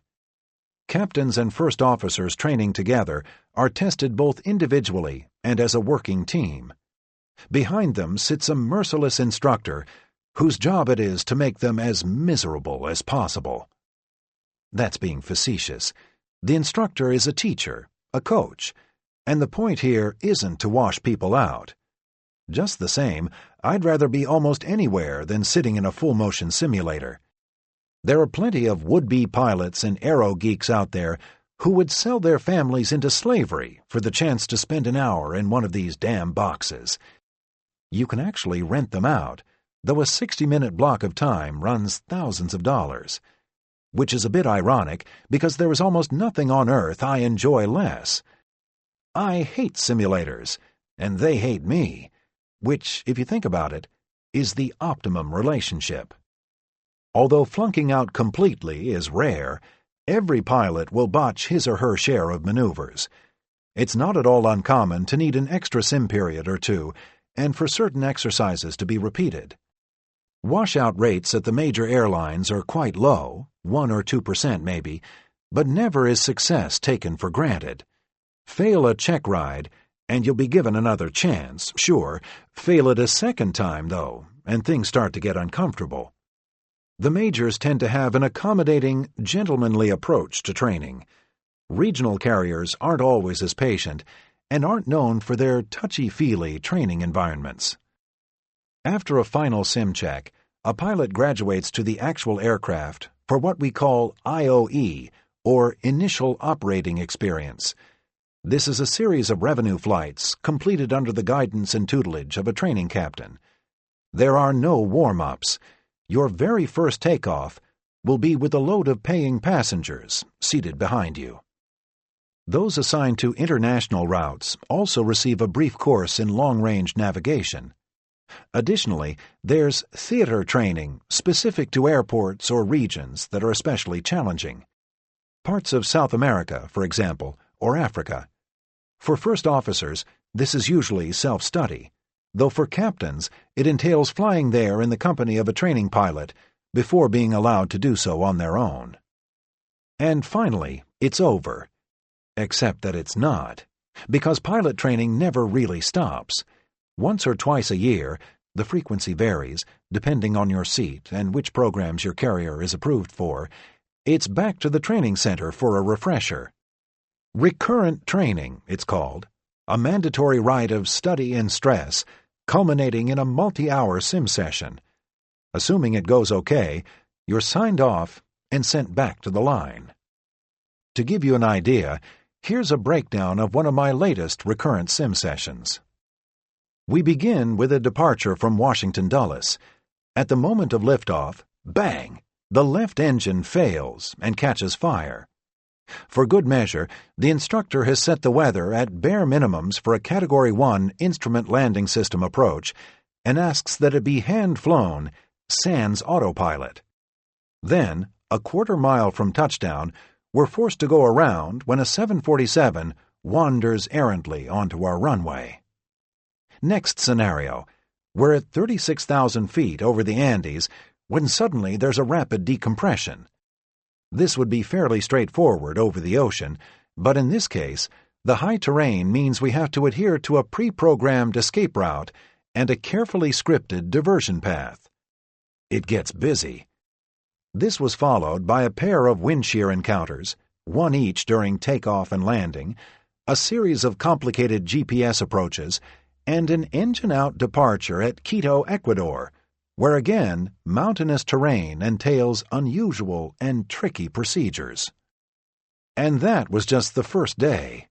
Practice? Is that the right word? Perhaps, though I can't imagine that this is how an outfielder might feel shagging flies before game time. If nothing else, at least the time passes quickly. And when it was over, my sense of relief was exceeded only by a renewed resentment for those who believe that flying planes is easy and that modern aircraft basically fly themselves. Wait, we're still not finished. You've also got random line checks, periodic spot checks whereby you'll work a trip in the company of a training captain, as well as unannounced jump seat visits from the FAA. I love my job, but I do not, even a little bit, enjoy having to fly all the way from Europe with an FAA inspector peering over my shoulder for 8 hours, scribbling unseen comments into a notebook. And lastly, pilots must keep up to date with a never-ending flow of paperwork, an administrative blizzard of operational memos, bulletins, and revisions to our books. Seldom a day goes by without something changing. Are pilots trained to fly more than one airplane at a time? Can the pilot of a 747 also fly a 757? Yes and no. Mostly no. Although management and training staff are occasionally cross-qualified, the rank and file is assigned to one specific aircraft. In a few instances, certification to fly different models is the same, as with the Airbus A330, A340, and Boeing 757-767, but these planes were designed with dual qualification in mind and are exceptions to the rule. There are enormous differences between aircraft types, and switching from one to another entails a lengthy syllabus of classroom and simulator training. At the moment, I fly the 757 and 767. If you threw me into the cockpit of an Airbus A320, I'd be hard-pressed to get an engine started. Transitioning to another model, or upgrading from first officer to captain of the same model, pilots undergo a complete training regimen. Even if you've previously checked out on a particular plane, you'll sweat through an extensive requalification program. Tradition holds that pilots earn very high salaries. Is this really so true anymore? You'll often hear about pilots making upward of $200,000 a year. These are the fellows who airlines and pundits love to make examples of during contract negotiations. In truth, a very small portion of all pilots out there make this much. The gray-haired captains nearing retirement, on the highest rungs of a major carrier's seniority ladder. Seldom do you hear about the pilots making $30,000, $40,000, or $60,000. Or at the regionals, $20,000. There are those of us who make a decent living, but believe me, it didn't come easy. And overall, the profession isn't nearly as lucrative as it once was. According to the Airline Pilots Association and U.S. Bureau of Labor Statistics, the average airline pilot salary in the United States fell 42% between 1977 and 2010. The biggest drop came in the years between 2002 and 2007, when carriers slashed wages by 20% or more. On top of this, pensions have been gutted and benefits cut.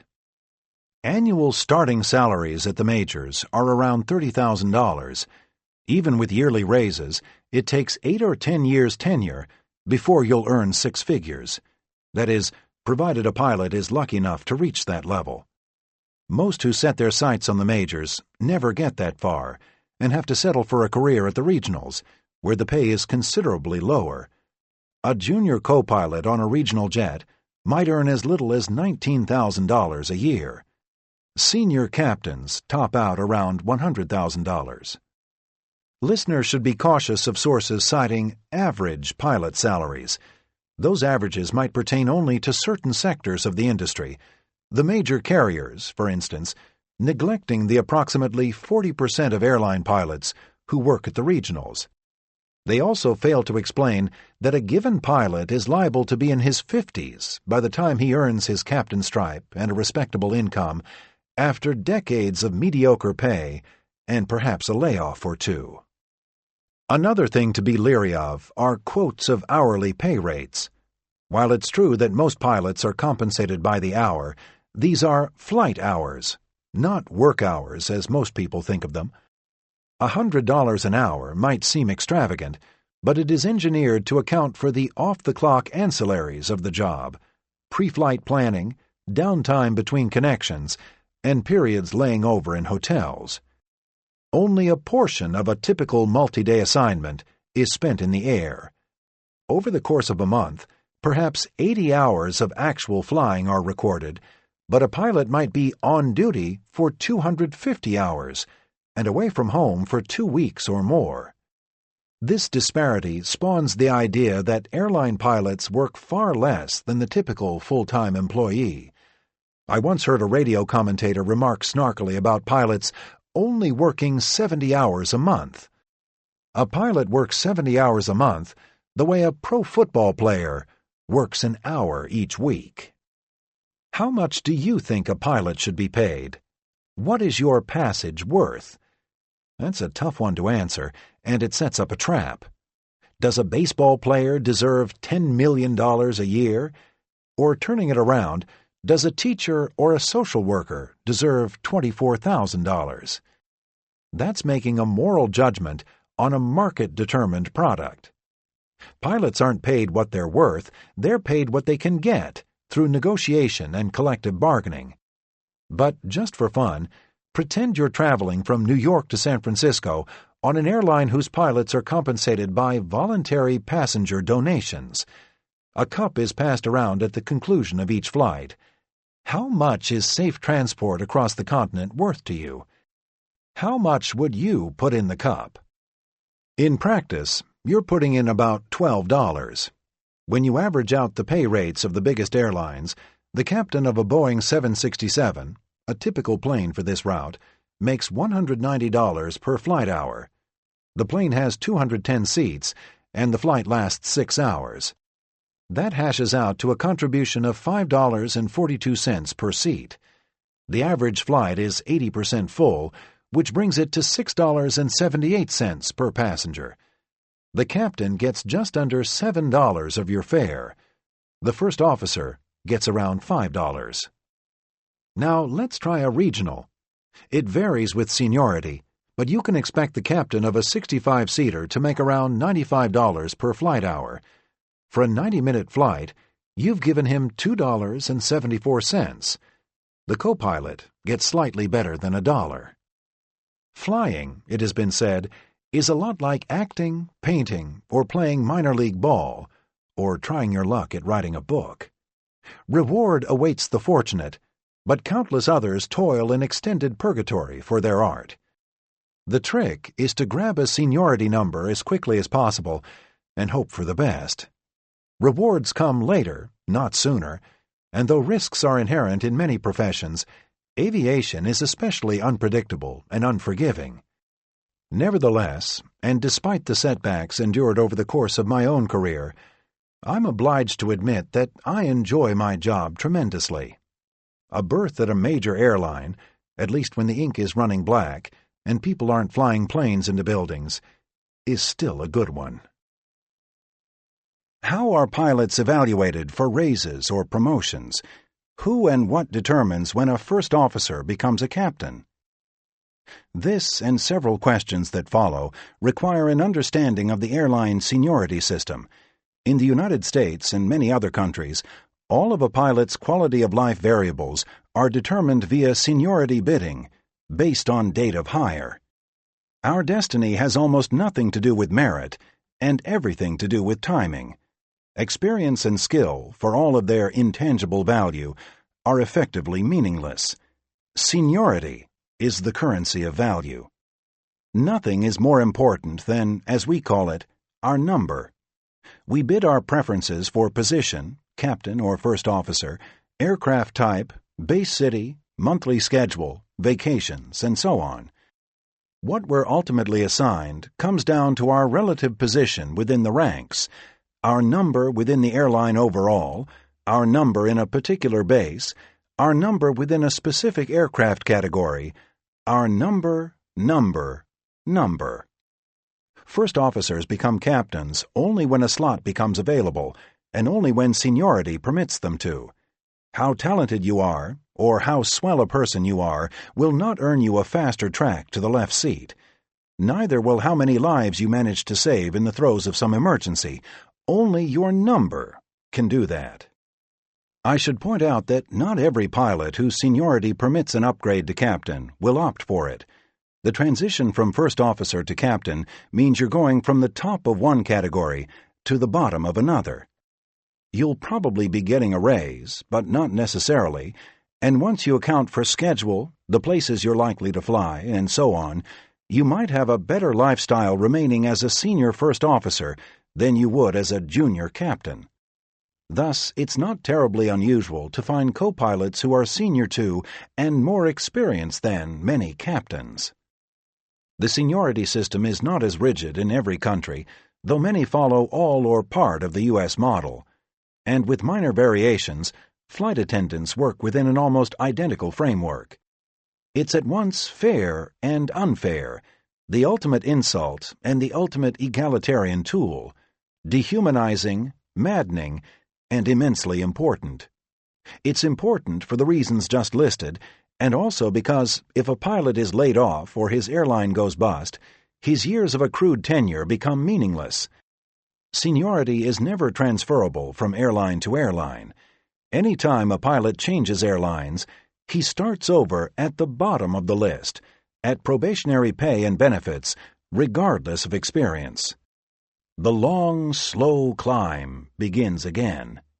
This is industry standard, and there are no exceptions.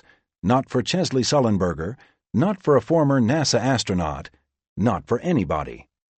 When the pilots of Eastern, Braniff, Pan Am, and 100 other belly-up carriers suddenly found themselves on the street, their choice was an ugly one.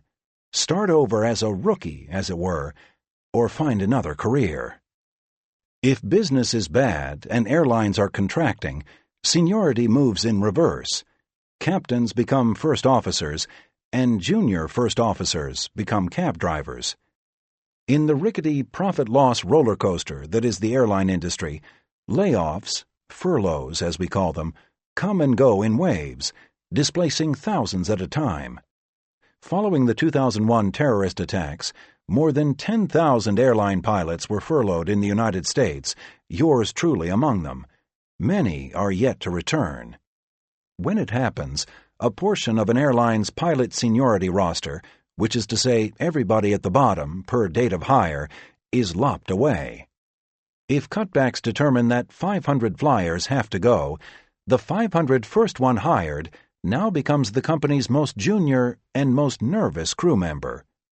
Some pilots are fortunate, getting on at just the right time and sliding through a long, uneventful tenure, but it's not the least bit unusual to meet pilots whose resumes are scarred by 3 or more demotions or furloughs, some lasting several years. Furloughees remain nominal employees, presumably to be summoned back when conditions improve or attrition warrants their return. When and if that day comes, assuming the airline that cut you loose stays in business, you're brought back to the fold in strict seniority order. The first pilot out is the last pilot back. How long can it take? My furlough lasted 5.5 years. Pilots can reduce the risk of furlough by embracing the lucrative but less than glamorous realm of cargo flying. If the greasy glare of warehouse lights at 4 a.m. doesn't cramp your style, you can hunker down on one of the more recession-resistant seniority lists at FedEx, UPS, Atlas Air, etc. You won't be signing autographs for little kids, and your circadian might graph out a little funny, but layoffs aren't as common in the freight business.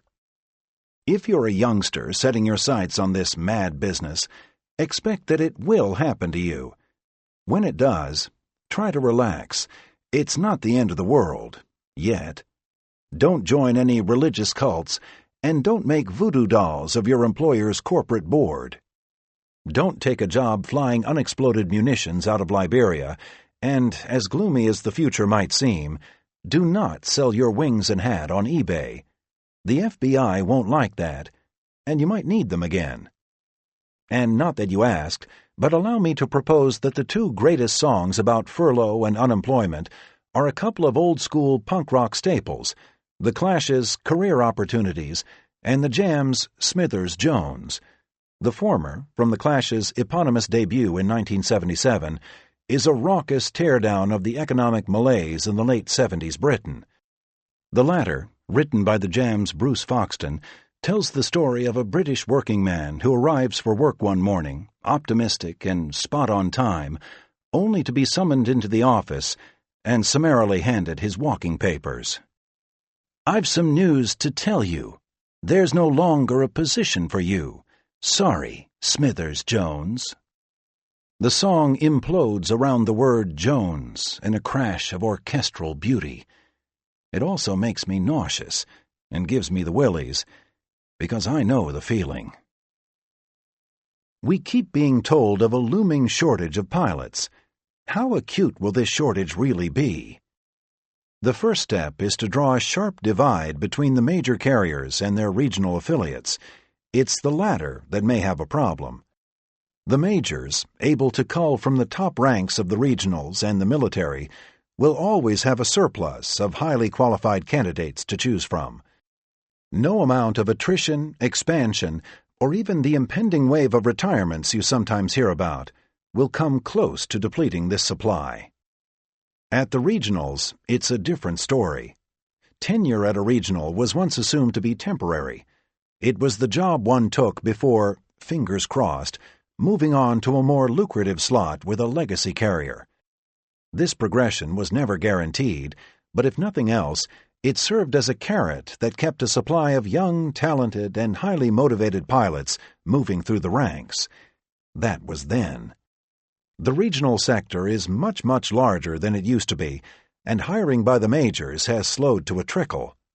Many pilots are figuring out that a job with a regional means a career with a regional, one with limited return for the cash and commitment it takes to get there.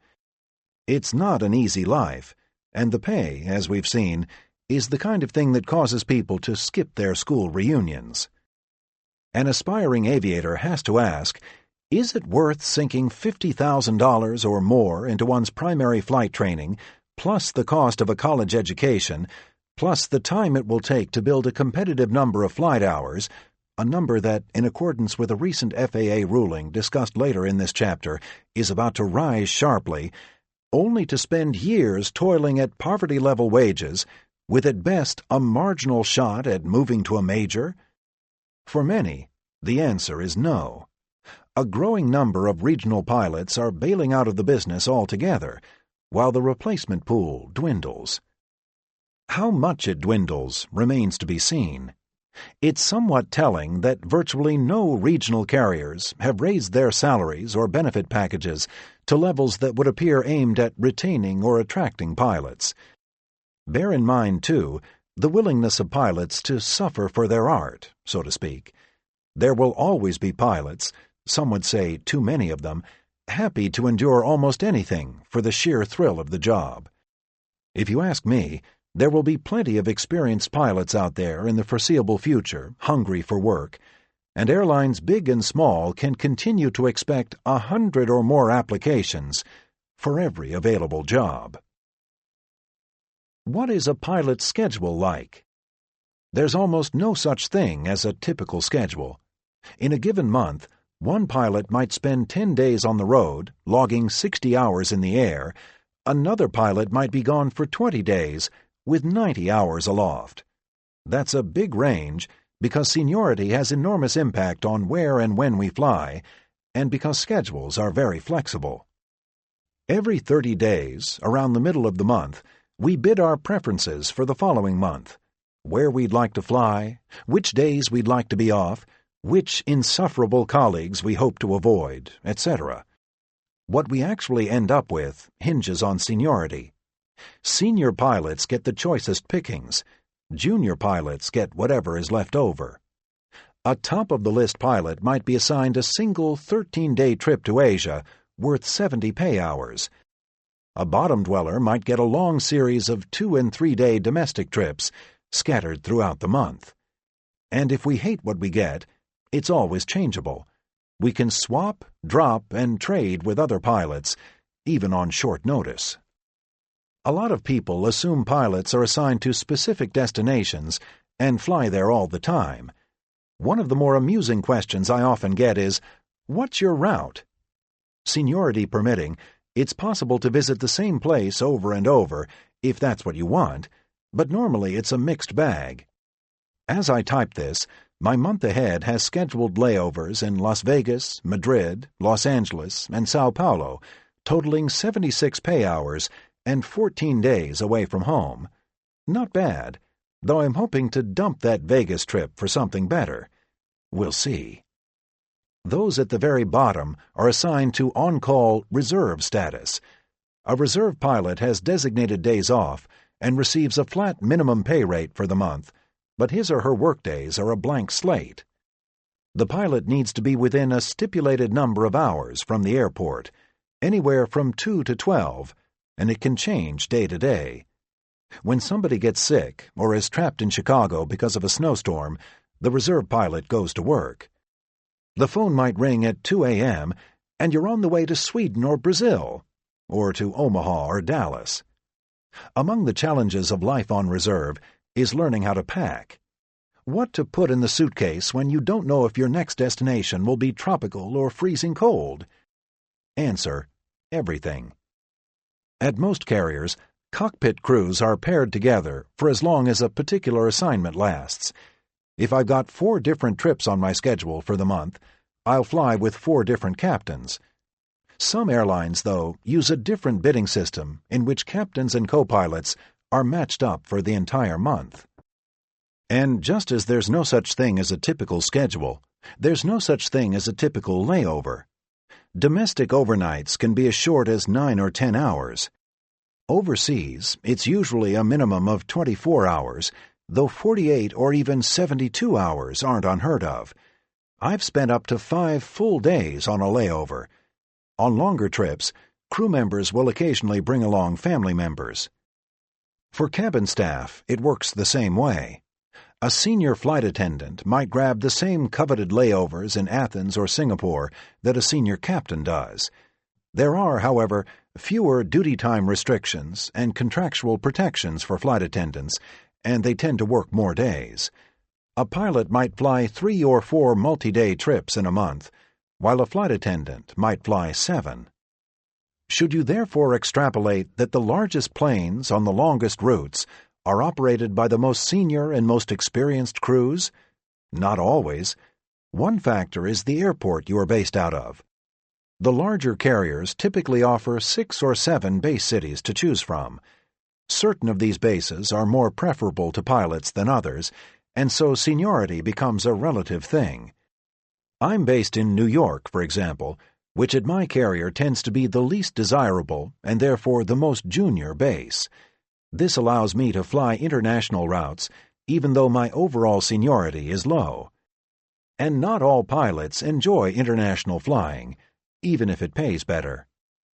Many pilots are based, or to use an ugly-sounding airline word, domiciled, in cities other than those in which they live, and will commute, as we call it, back and forth. More than 50% of crew members commute, pilots and flight attendants alike. I'm one of them. I'm based out of New York, but I live in Boston. Although commuting is a privilege that allows crews to live where they please, it can also be practical. If you're a regional airline pilot making $30,000 and trying to support a family, living in an expensive metropolitan area like San Francisco or New York City would be very difficult. Also, aircraft and base assignments change frequently.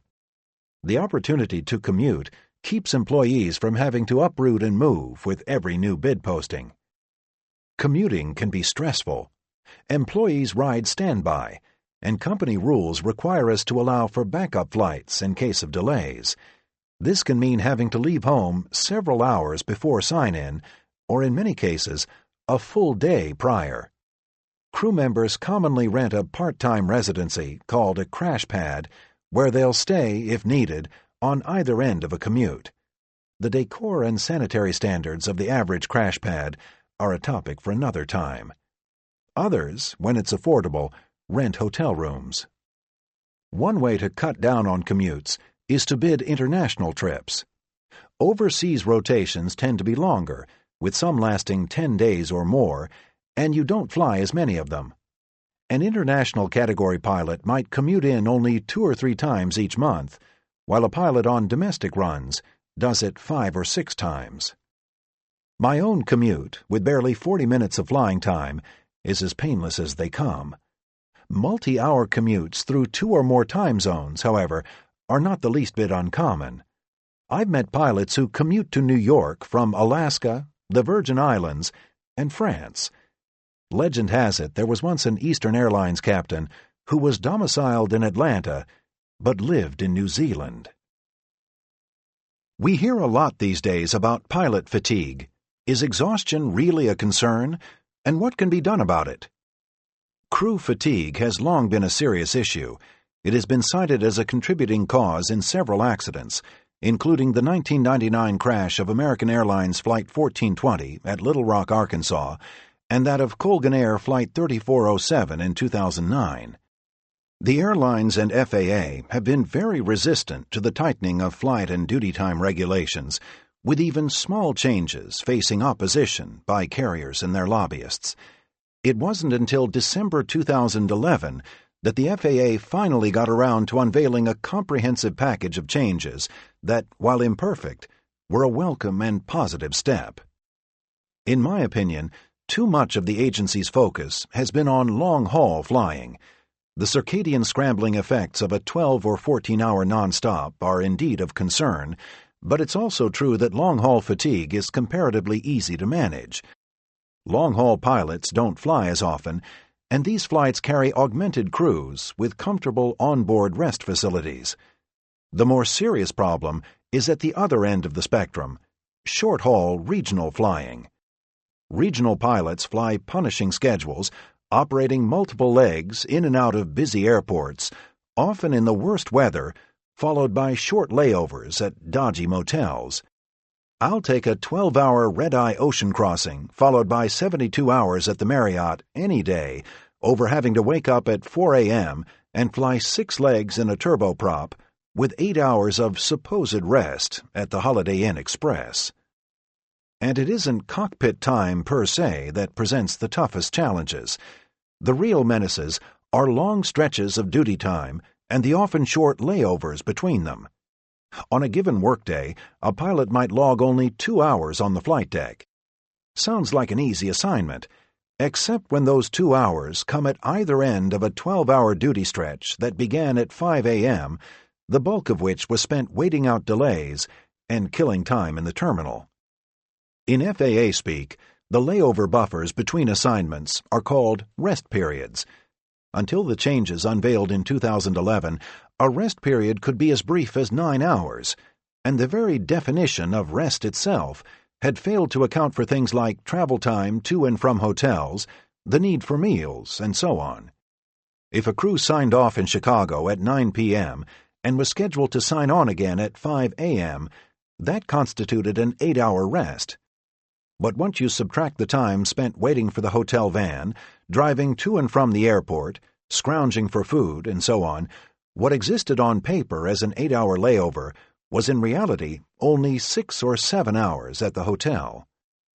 Finally, this has changed. Pilots will now receive a minimum 10-hour rest between assignments, with an opportunity for at least 8 hours of uninterrupted sleep. This provision was long overdue, but nonetheless is one of the smartest things the FAA has ever done. Meanwhile, I disagree with the contention that high-tech cockpit automation exacerbates fatigue. Pilots grow complacent and bored, we're told, to the point of shirking their duties and in some cases falling asleep, thanks to the low workload environment in the modern cockpit. It's a persuasive argument, but my feeling is that boredom and automation have relatively little to do with one another, or, more to the point, they haven't any more to do with one another than they've had in the past. Pilots are at times extremely busy, at other times there are long periods of quiet. Duties come and go, ebb and flow. It has always been that way.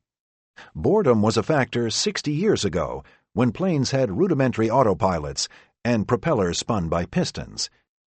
It's going to be a factor in any profession where there are long stretches of reduced workload, such as when flying across oceans, and when a large percentage of tasks become repetitive and routine. I operate 8, 9, even 12-hour nonstops all the time. There's a certain tedium that I expect and have to deal with, but it's hardly the fault of automation. Heck, if I had to have my hands on the wheel that whole time, expending full concentration, by the end of the trip, I'd be 5 times as bored and 10 times as exhausted.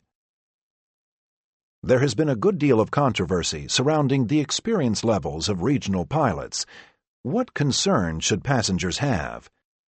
When I was hired into my first regional cockpit job in 1990, I had accrued 1,500 total flight hours and possessed a freshly minted airline transport pilot certificate. Those were, at the time, average to below average qualifications. How things change. Over the next 2 decades, as the regional sector grew and grew, thousands of new pilot jobs were created. To fill these slots, airlines sharply lowered their experience and flight time minimums for new hires. Suddenly, pilots were being taken on with as little as 350 hours of total time, assigned to the first officer seat of sophisticated regional jets. The short answer is no. Logbook totals aren't necessarily a good prognosticator of skill or performance under pressure. A given pilot's smarts are not so easily quantified, and as the accident annals will attest, low-time crews hardly own a monopoly on mistakes. All pilots undergo rigorous airline training programs before they're allowed to carry passengers, and the largest regionals have state-of-the-art training facilities on par with any major, and have tailored their curricula with low-time new hires in mind. The long answer is more complicated. I remember myself as a young 500-hour pilot and imagine being assigned to a regional jet. Would I be qualified to the letter of the law? Sure. But am I the best and safest candidate for the job? No. The reality is, there are valuable intangibles that a pilot that green simply does not possess. Therefore, I suppose it is fair to say that regional airlines have become, on some level, less safe. Mind you, we're wrangling with statistical minutiae. Less safe is not the same as unsafe, and this is by no means an admonition against flying aboard regional jets. Nevertheless, it warrants our attention. Regulators agree, and the rules are getting tougher. The Airline Safety and Pilot Training Improvement Act, passed by the U.S. House of Representatives in 2009, brings important changes to training and hiring protocols. The law requires that pilots possess an ATP to be eligible for any airline cockpit job. Requirements for an ATP include a minimum of 1,500 hours of flight time, broken down over various categories, and satisfactory completion of written and in-flight examinations. Additionally, the law will redefine the airline transport pilot certificate itself, emphasizing the operational environments of commercial air carriers and requiring specialized training in things like cockpit resource management, CRM, crew coordination, and so on. These changes will make it easier to weed out pilots who lack the acumen for airline operations.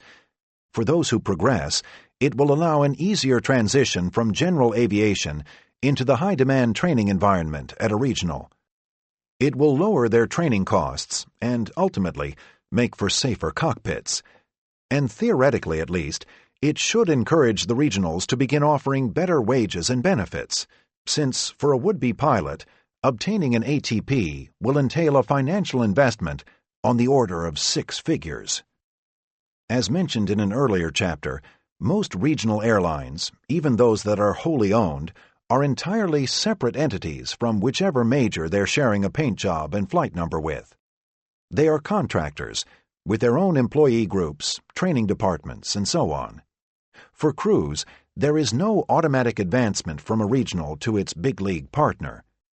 A young pilot or flight attendant might get a thrill from flying an aircraft that says United or Delta on the side, but it's the small print, Connection Express, that counts. A pilot for United Express is no more a pilot for United Airlines than the cashier at the concourse newsstand. If he wants to fly a 777 for United, he submits his resume and hopes for the best, just like anybody else. There are partial exceptions to this, such as at American Eagle and Compass Airlines, whereby limited numbers of pilots are granted conditional flow-through rights to American and Delta, respectively. What about discount airlines like Spirit or Ryanair? Should we be wary? And how about cargo pilots? All airlines will brag that their employees are, in some indefinable way, better than everyone else's, but it wouldn't be fair, as a general rule, to say a certain caliber of pilot goes to a certain caliber of airline. The top airlines have a gigantic pool of more or less evenly qualified applicants to choose from. Even in the headiest boom times, there will be hundreds, if not thousands, of highly impressive resumes sitting on a recruiter's desk. One is not exiled to a budget carrier for lack of talent. Where you end up is less about skill than it is about luck and timing. As for cargo, companies like FedEx and UPS provide industry-leading pay and benefits, and many pilots prefer the anonymity of the freight business away from the crowds and hassles. There's a certain cachet when carrying humans versus boxes, but its value varies from ego to ego. I seldom come across female airline pilots. How many are out there, and is there a culture within the airline industry that works against them? There is nothing inherent to flying that should keep women away. As one female airline pilot puts it, piloting has nothing to do with physical strength, the only obvious advantage men have over women. Technical proficiency can be trained in anyone with the proper aptitude, and this isn't gender-defined. Fair enough, yet it's obvious to anyone who travels that the vast majority of pilots are men, and I'm unsure what discourages women from joining them in greater number. I assume they're the same things, fair or unfair, that discourage them from pursuing other traditionally male professions, and vice versa. Part of it may be the military culture that, for many decades, dominated pilot ranks. Whatever the reasons, the field isn't as male-dominated as it used to be. By the mid-1990s, up to 3% of all cockpit crew members in the United States were women, a total of about 3,500, representing a 30-fold increase since 1960. As of this writing, the number hovers near 5%, rising and falling with the hiring and furlough trends. On-the-job harassment of women pilots is exceptionally rare, and airline seniority lists, regimented strictly by date of hire, ensure equal pay and promotion. Several of my colleagues are women, and their presence on the flight deck has become so commonplace that, on that initial meeting in the briefing room, it hardly registers that I'm shaking hands with a woman. If you're wondering, the Organization of Black Aerospace Professionals reports a maximum of 675 African Americans, including 14 women, currently working for U.S. airlines. Less than 1% of the 70,000 or so airline pilots nationwide. We are told that modern commercial airplanes can essentially fly themselves. How true is this? And is the concept of remotely operated, pilotless planes really viable? Air travel has always been rich with conspiracy theories and urban legends. I've heard it all. Nothing, however, gets me sputtering more than the myths and exaggerations about cockpit automation, the idea that modern aircraft are flown by computer, with pilots on hand merely as a backup in case of trouble. In some not-too-distant future, we're told, pilots will be engineered out of the picture altogether. For example, in a 2012 Wired magazine story on robotics, a reporter had this to say: "A computerized brain, known as the autopilot, can fly a 787 jet unaided, but irrationally, we place human pilots in the cockpit to babysit the autopilot, just in case." That's about the most reckless and grotesque characterization of an airline pilot's job I've ever heard. To say that a 787, or any other airliner, can fly unaided, and that pilots are on hand to babysit the autopilot, isn't just hyperbole or a poetic stretch of the facts. It isn't just a little bit false, it's totally false. And that a highly respected technology magazine wouldn't know better and would allow such a statement to be published shows you just how pervasive this mythology is. Such assertions appear in the media all the time, to the point where they are taken for granted. One thing you'll notice is that purveyors of this claptrap tend to be journalists or academics, professors, researchers, etc., rather than pilots. Many of these people, however intelligent they are and however valuable their work might be, are highly unfamiliar with the day-to-day realities of commercial flying. Pilots, too, are occasionally part of the problem. "Aw, heck, this plane practically flies itself," one of us might say. We're often our own worst enemies, enamored of gadgetry, and, in our attempts to explain complicated procedures to the layperson, given to dumbing down. We wind up painting a caricature of what flying is really like, in the process undercutting the value of our profession. Essentially, high-tech cockpit equipment assists pilots in the way that high-tech medical equipment assists physicians and surgeons. It has vastly improved their capabilities, but it by no means diminishes the experience and skill required to perform at that level, and has not come remotely close to rendering them redundant. A plane is able to fly itself about as much as the modern operating room can perform an operation by itself. Talk about medical progress, and people think about technology, wrote the surgeon and author Atul Gawande in a 2011 issue of The New Yorker. But the capabilities of doctors matter every bit as much as the technology. This is true of all professions. What ultimately makes the difference is how well people use technology. That about nails it. And what do terms like automatic and autopilot mean anyway? The autopilot is a tool, along with many other tools available to the crew. You still need to tell it what to do, when to do it, and how to do it. I prefer the term autoflight system.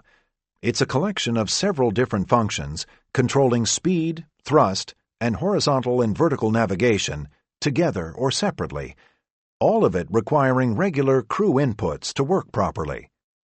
On the Boeing I fly, I can set up an automatic climb or descent in any of about 7 different ways, depending on what's needed. The media will quote supposed experts saying things like, "Pilots fly manually for only about 90 seconds of every flight." Not only is this untrue, but it also neglects to impart any meaningful understanding of the differences between manual and automatic, as if the latter were as simple as pressing a button and folding your arms. One evening, I was sitting in economy class when our jet came in for an unusually smooth landing. "Nice job, autopilot," yelled a guy behind me. Amusing, maybe, but wrong. It was a fully manual touchdown, as the vast majority of touchdowns are. Yes, it's true that most jetliners are certified for automatic landings, called autolands in pilot speak, but in practice, they are rare. Fewer than 1% of landings are performed automatically, and the fine print of setting up and managing one of these landings is something I could spend a lot of time trying to explain. If it were as easy as pressing a button, I wouldn't need to practice them twice a year in the simulator, or periodically review those highlighted tabs in my manuals. In a lot of respects, automatic landings are more work-intensive than those performed by hand. A flight is a very organic thing, complex, fluid, always changing, in which decision-making is constant and critical. For all of its scripted protocols, checklists, and procedures, hundreds, if not thousands, of subjective inputs are made by the crew, from deviating around a cumulus buildup to troubleshooting a mechanical issue. I'm talking about the run-of-the-mill situations that arise every single day, on every single flight, often to the point of task saturation. You'd be surprised how busy the cockpit can become, even in perfectly ordinary circumstances, with the autopilot on. Another thing we hear again and again is how the automated cockpit has made flying easier than it was in years past. On the contrary, it's probably more demanding than it's ever been. Once you account for all of the operational aspects of modern aviation, from flight planning to navigating to communicating, the volume of requisite knowledge is far greater than it used to be. The emphasis is on a somewhat different skill set, but it's wrong to suggest that one set is necessarily more important than another. But, you're bound to point out, what about the proliferation of remotely piloted military drones and unmanned aerial vehicles, UAVs? Are they not a harbinger of things to come? It's tempting to see it that way. These machines are very sophisticated and have proven themselves reliable, to a point. A drone is not a commercial jet carrying hundreds of people. It has an entirely different mission and operates in a wholly different environment, with far less at stake should something go wrong.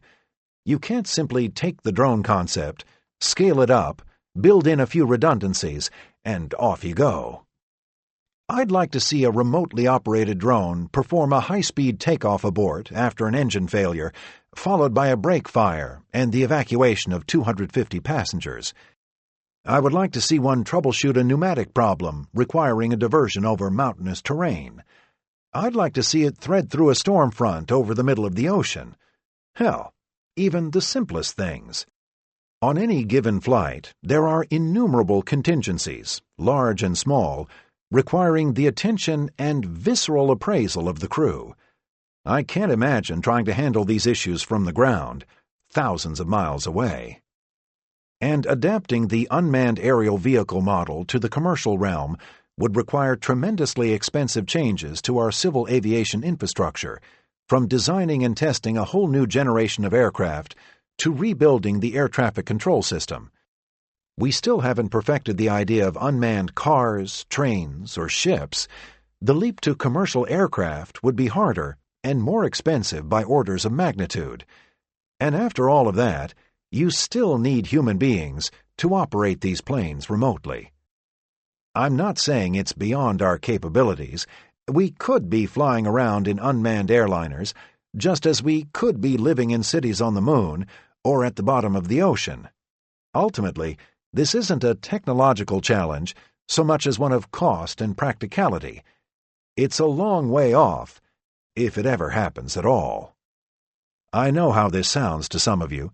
Here's this Luddite trying to defend his profession against the encroachment of technology and an inevitable obsolescence. It's precisely because I'm an airline pilot that my argument isn't to be trusted. You can believe that if you want to, but I assure you I'm being neither naive nor dishonest. And by no means am I opposed to the advance of technology. What I'm opposed to are foolish extrapolations of technology and starkly distorted depictions of what my colleagues and I actually do for a living.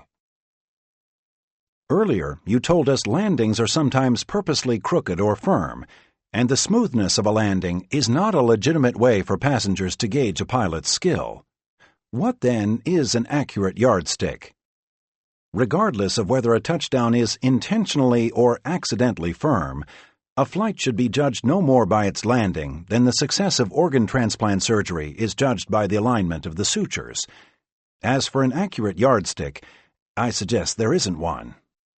Levels of skill, technique, and knowledge are not the kind of thing a passenger in row 14 can pick up on.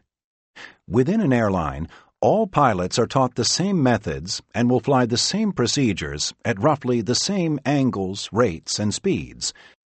A particular angle of bank might seem capriciously steep, or a landing might seem clumsy, but any number of factors could be at fault.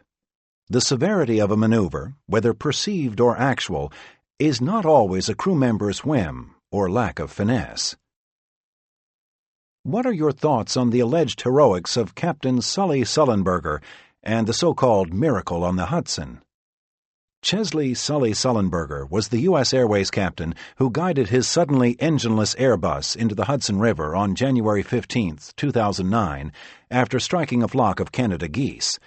Together with the majority of my colleagues, I have the utmost respect for Captain Sullenberger. But that's just it. Respect. It's not adoration or a false, media-fattened misunderstanding of what he and his crew faced that day. As the public has come to understand it, Sully saved the lives of everybody on board through nerves of steel and superhuman flying skills.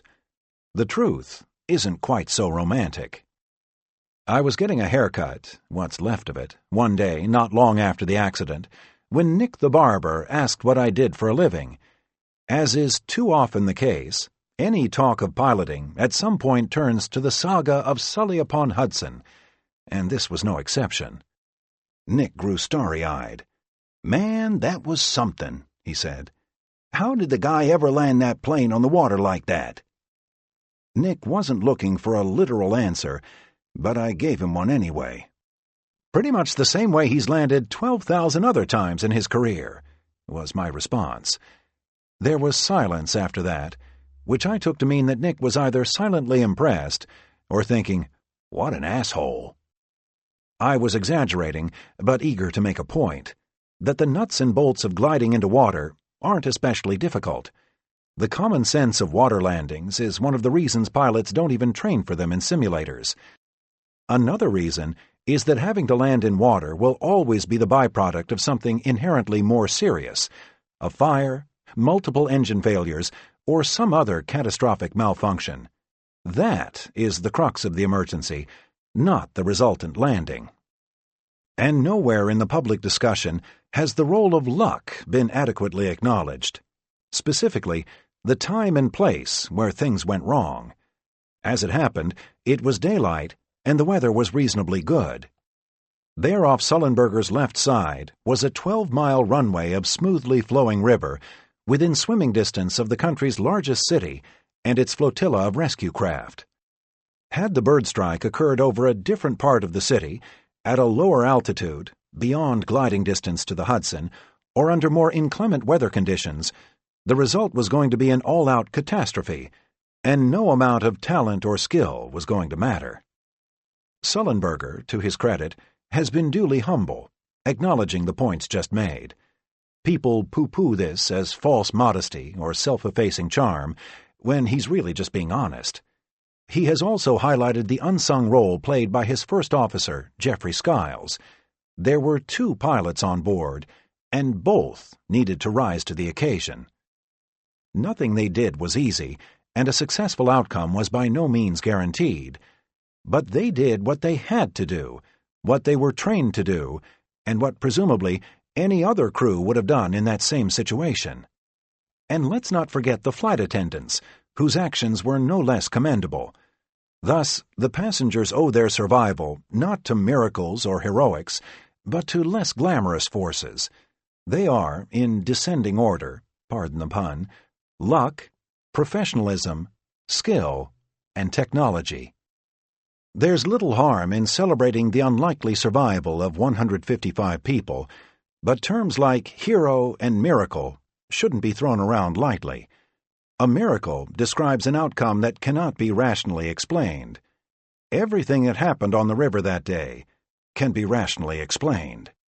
And a hero, to me, describes a person who accepts a great personal sacrifice, up to and including injury or death, for the benefit of somebody else. I didn't see heroics. I saw professional execution in the throes of an emergency. And if we're going to lavish praise on men like Sullenberger, who did not perish, what of the others like him whose stories you've never likely heard, mainly because their planes didn't come splashing down alongside the world's media capital? I give you Captain Brian Witcher and his crew aboard United Airlines Flight 854, a 767 flying from Buenos Aires to Miami in April 2004. They never made headlines, but what they had to deal with was almost unthinkable. A complete electrical failure over the Andes at 3 o'clock in the morning. Under darkness, with their cockpit instruments dead or dying fast, including all radios and navigational equipment, they managed a successful emergency landing in mountain-ringed Bogotá, Colombia. Or consider the predicament facing American Eagle Captain Barry Gottschall and First Officer Wesley Green 3 months earlier. Moments after takeoff from Bangor, Maine, their Embraer regional jet suffered a freak system failure, resulting in full and irreversible deflection of the plane's rudder. Struggling to maintain control, they returned to Bangor under deteriorating weather. Visibility had fallen to a mile, and as the 37-seater approached the threshold, Gottschall had to maintain full aileron deflection, that is, the control wheel turned to the stops and held there, to keep from yawing into the woods. If you need a couple of heroes, take Gottschall and Green, whose emergency must have been incredibly harrowing. Theirs was pure seat-of-the-pants improv. A fully deflected rudder? There are no checklists for that one. We occasionally hear of pilots failing alcohol tests while on duty. Should the flying public be worried? Few things irk me more than wisecracks about inebriated pilots. The remarks always come in that slightly nervous, joke but not really a joke style. "Hey, how about those drunk pilots we keep hearing about? I mean, I know you guys aren't half-cocked up there, but, well, are you?" Yes, it has happened. Over the years, a small number of pilots have been arrested after failing a breathalyzer or blood alcohol test. Most infamous, in March 1990, an entire Northwest Airlines cockpit crew of 3 was arrested after arriving in Minneapolis. All 3, who had spent the previous evening's layover at a bar in Fargo, North Dakota, downing as many as 19 rum and cokes, were found to have blood alcohol levels far beyond the legal limit. Incidents like this have kept alive a lingering stereotype of the airline pilot, the hard-drinking renegade divorcee with crow's feet flanking his eyes and a whiskey-tempered drawl, a flask tucked into his flight case. And it's easy to jump to conclusions.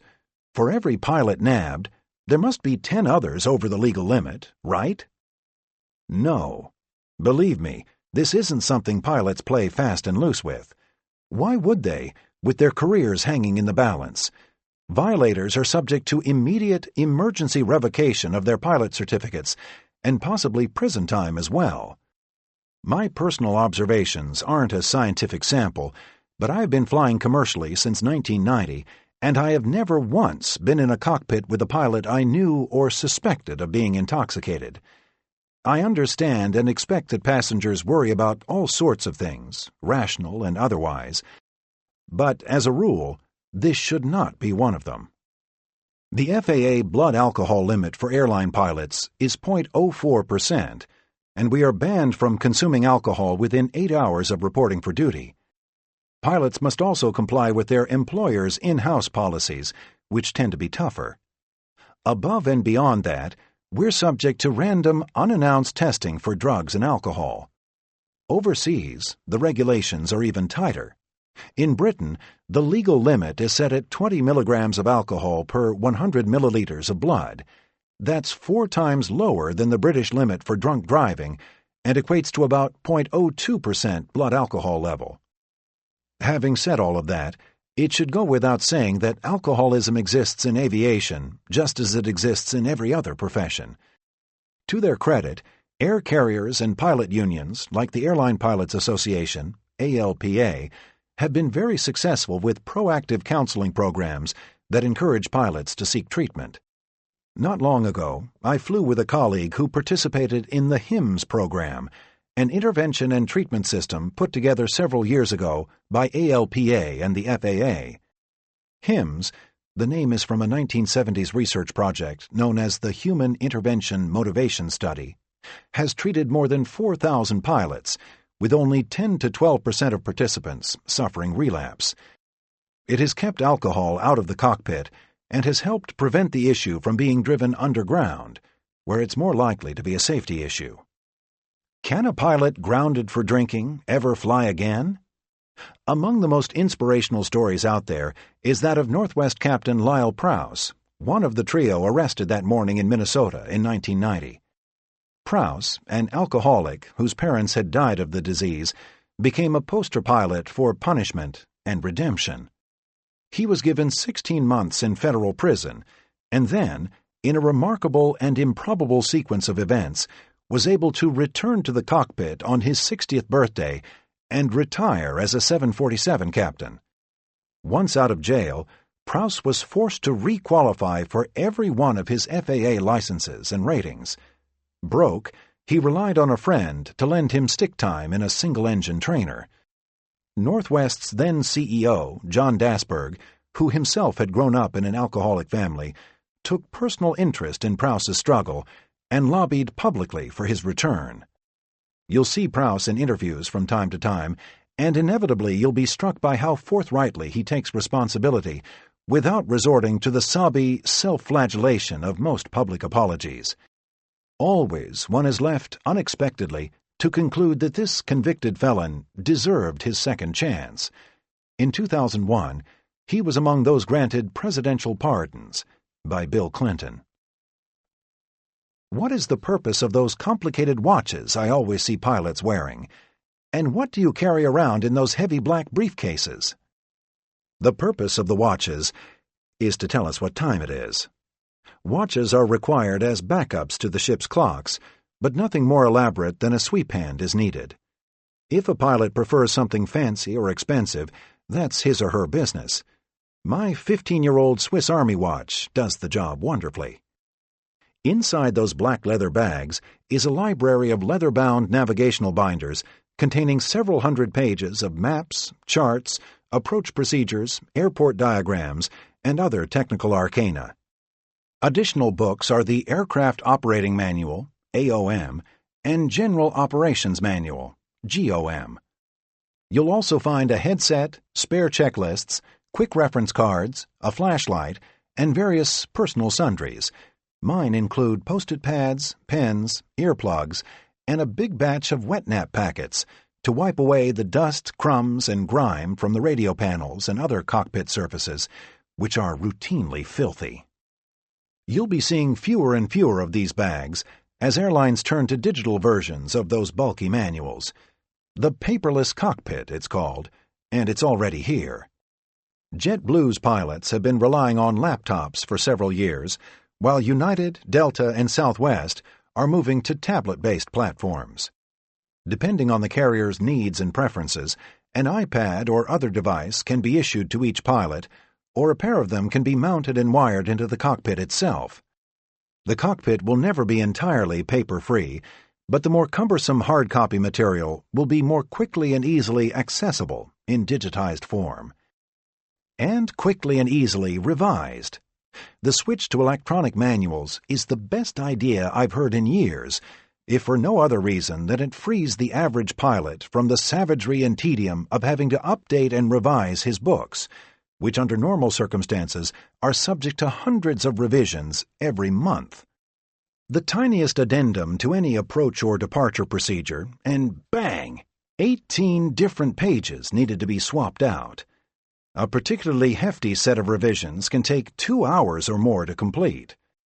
Common side effects include dizziness, repetitive motion injuries, and suicide. Much of the problem here is that airlines and regulators insist on supersaturating crews with data and information. What should be a relatively thin volume of useful information becomes thousands of pages of fluffery. It'll still be there, but at least we won't need to lug it around with us anymore. United says its move to iPads will save 16 million sheets of paper annually. I can believe it. It will also save time, fuel, and visits to the chiropractor. What happens if the first officer topples a Coke Zero all over his new iPad or drops it on the floor? Not to panic. These are reference materials, not do-or-die sets of instructions. There will always be at least 2 devices on board, and anything truly critical will also remain in hard copy. How are flights catered for the crew? Do pilots sometimes bring their own food from home? It varies from carrier to carrier, but you can assume pilots and flight attendants are provided with food on any flight longer than about 5 hours. Some stations will stock a designated crew meal, but normally the cockpit crew gets the same food that is served in first or business class. Yes, all the courses, including soup, salads, and desserts. At my airline, we are handed a menu, the same one given to the passengers, prior to departure, and we write down our preferences. Passengers have priority on the entrees. We get what's left over. With the possibility of food poisoning in mind, pilots are encouraged to eat different entrees, but this is not a hard and fast rule. In practice, it comes down to your own preferences and what's available. Shorter-haul domestic and regional pilots are on their own. It's pretzels, peanuts, the food court, or whatever you carry with you. And later that night, it's ramen time. If you fail to grasp why ramen noodles would be a must-carry item as important as clean socks and underwear, you've never been a very hungry pilot checking into a motel at midnight for an 8-hour layover. There are healthier and tastier things to eat, but ramen is cheap, never goes bad, and cooks fast. Give me a packet of Trader Joe's finest art noodles and an in-room coffee maker, and I'll show you a feast. Directions: 1. Rinse out coffee maker filter basket. 2. Crush noodle brick into the carafe. 3. Fill coffee maker with water and switch on. 4. Once carafe is full, wait 3 minutes, then add flavor packet, and enjoy. Don't overfill, and always be sure the filter basket is clean, as coffee-flavored ramen is even worse than creamy chicken. Remember to carry a plastic fork to replace the metal one stolen by TSA, or you'll be forced to eat with your hands or by holding 2 pencils in the shape of chopsticks. For a touch of the exotic, that is, marginally less pathetic, spice up your snack with Guyanese hot sauce. The late Momofuku Ando developed ramen noodles during food shortages in post-war Japan. The company he founded, Nissin Food Products, once developed a special vacuum-packed ramen for the benefit of Japanese astronaut Soichi Noguchi on his trip aboard the U.S. Space Shuttle. No word on whether Nissin ever thought about targeting airline workers, but I can attest to the product's easy adaptability to a life aloft. We've all heard the stories from aviation's more glamorous days about flight attendants and pilots partying and hopping from bed to bed with one another, with flight attendants looking more matronly and pilots attaining the same level of mystique as taxi drivers. It's difficult, if not painful, to imagine that there's much hanky-panky still going on. Is there? If so, I have long been excluded from it. Beyond that, I don't know what to say. All in all, it's probably not much different from any other work environment, though things are maybe faster and looser, which is to say, younger, at the regionals. In 2003, 2 Southwest Airlines pilots were terminated for going au naturel in flight.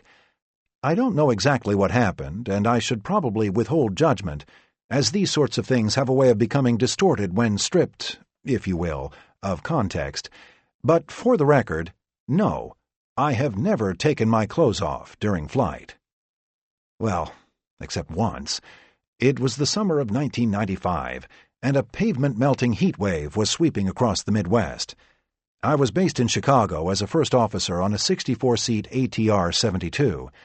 The European-built ATR is a sophisticated plane, but in all that wiring and plumbing, they forgot the air conditioning. Tiny eyeball vents blow out tepid wisps of air. On this particular day, a superheated haze had settled over O'Hare, pushing the temperature to 107 degrees. I was up front, finishing my pre-flight checks and waiting for the captain.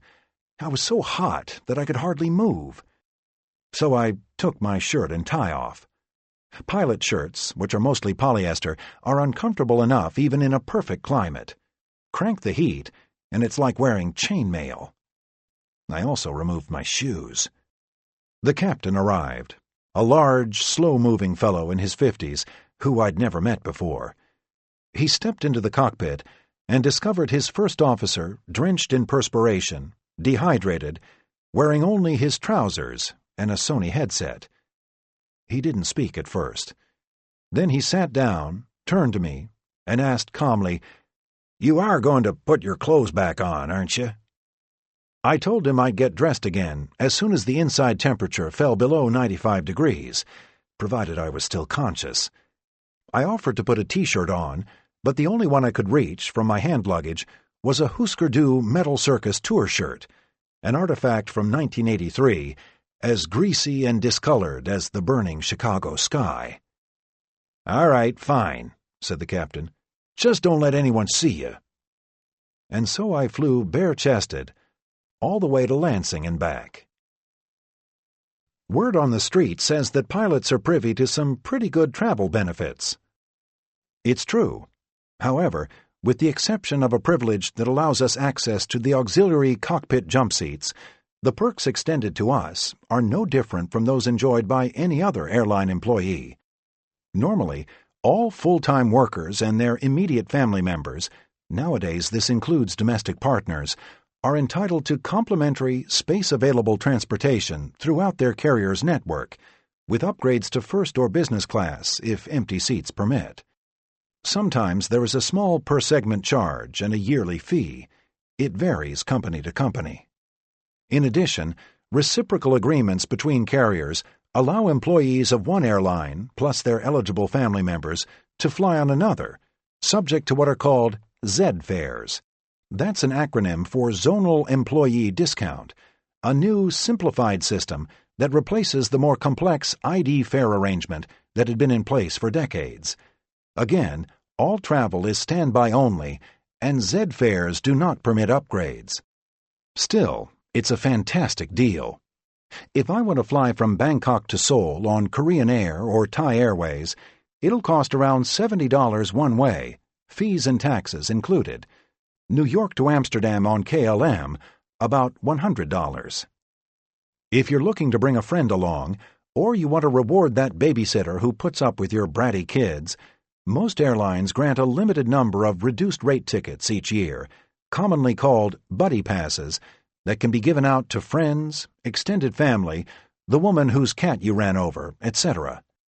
Buddy passes are considerably more expensive than the passes used by employees themselves, but they're fully refundable, and reservations can be changed without penalty. Traveling on your benefits is generally referred to as non-revving. The root term, non-rev, is shorthand for non-revenue, as the airline makes little or no income from your patronage. Non-revs are often conspicuous at the boarding gate. They're the ones sweating, looking nervous, and occasionally weeping as they wait for their name to be called at the last minute. Seats are never guaranteed. Careful planning, patience, and flexibility are a must. All employees have one or more nightmare tales of getting stuck somewhere. I could tell you about the 3 days I spent at Charles de Gaulle Airport, trying and failing to reach Cairo, and the non-refundable trip through Egypt that it cost me. Contrary to what a lot of travelers think, first and business class seats are never awarded to employees ahead of eligible passengers. I'm sorry if the opportunity for you to upgrade wasn't available on a particular flight. The rules for mileage redemption and whatnot are Byzantine, and they don't always seem to be fair. Please direct your complaint to the airline's pricing, marketing, or frequent flyer departments.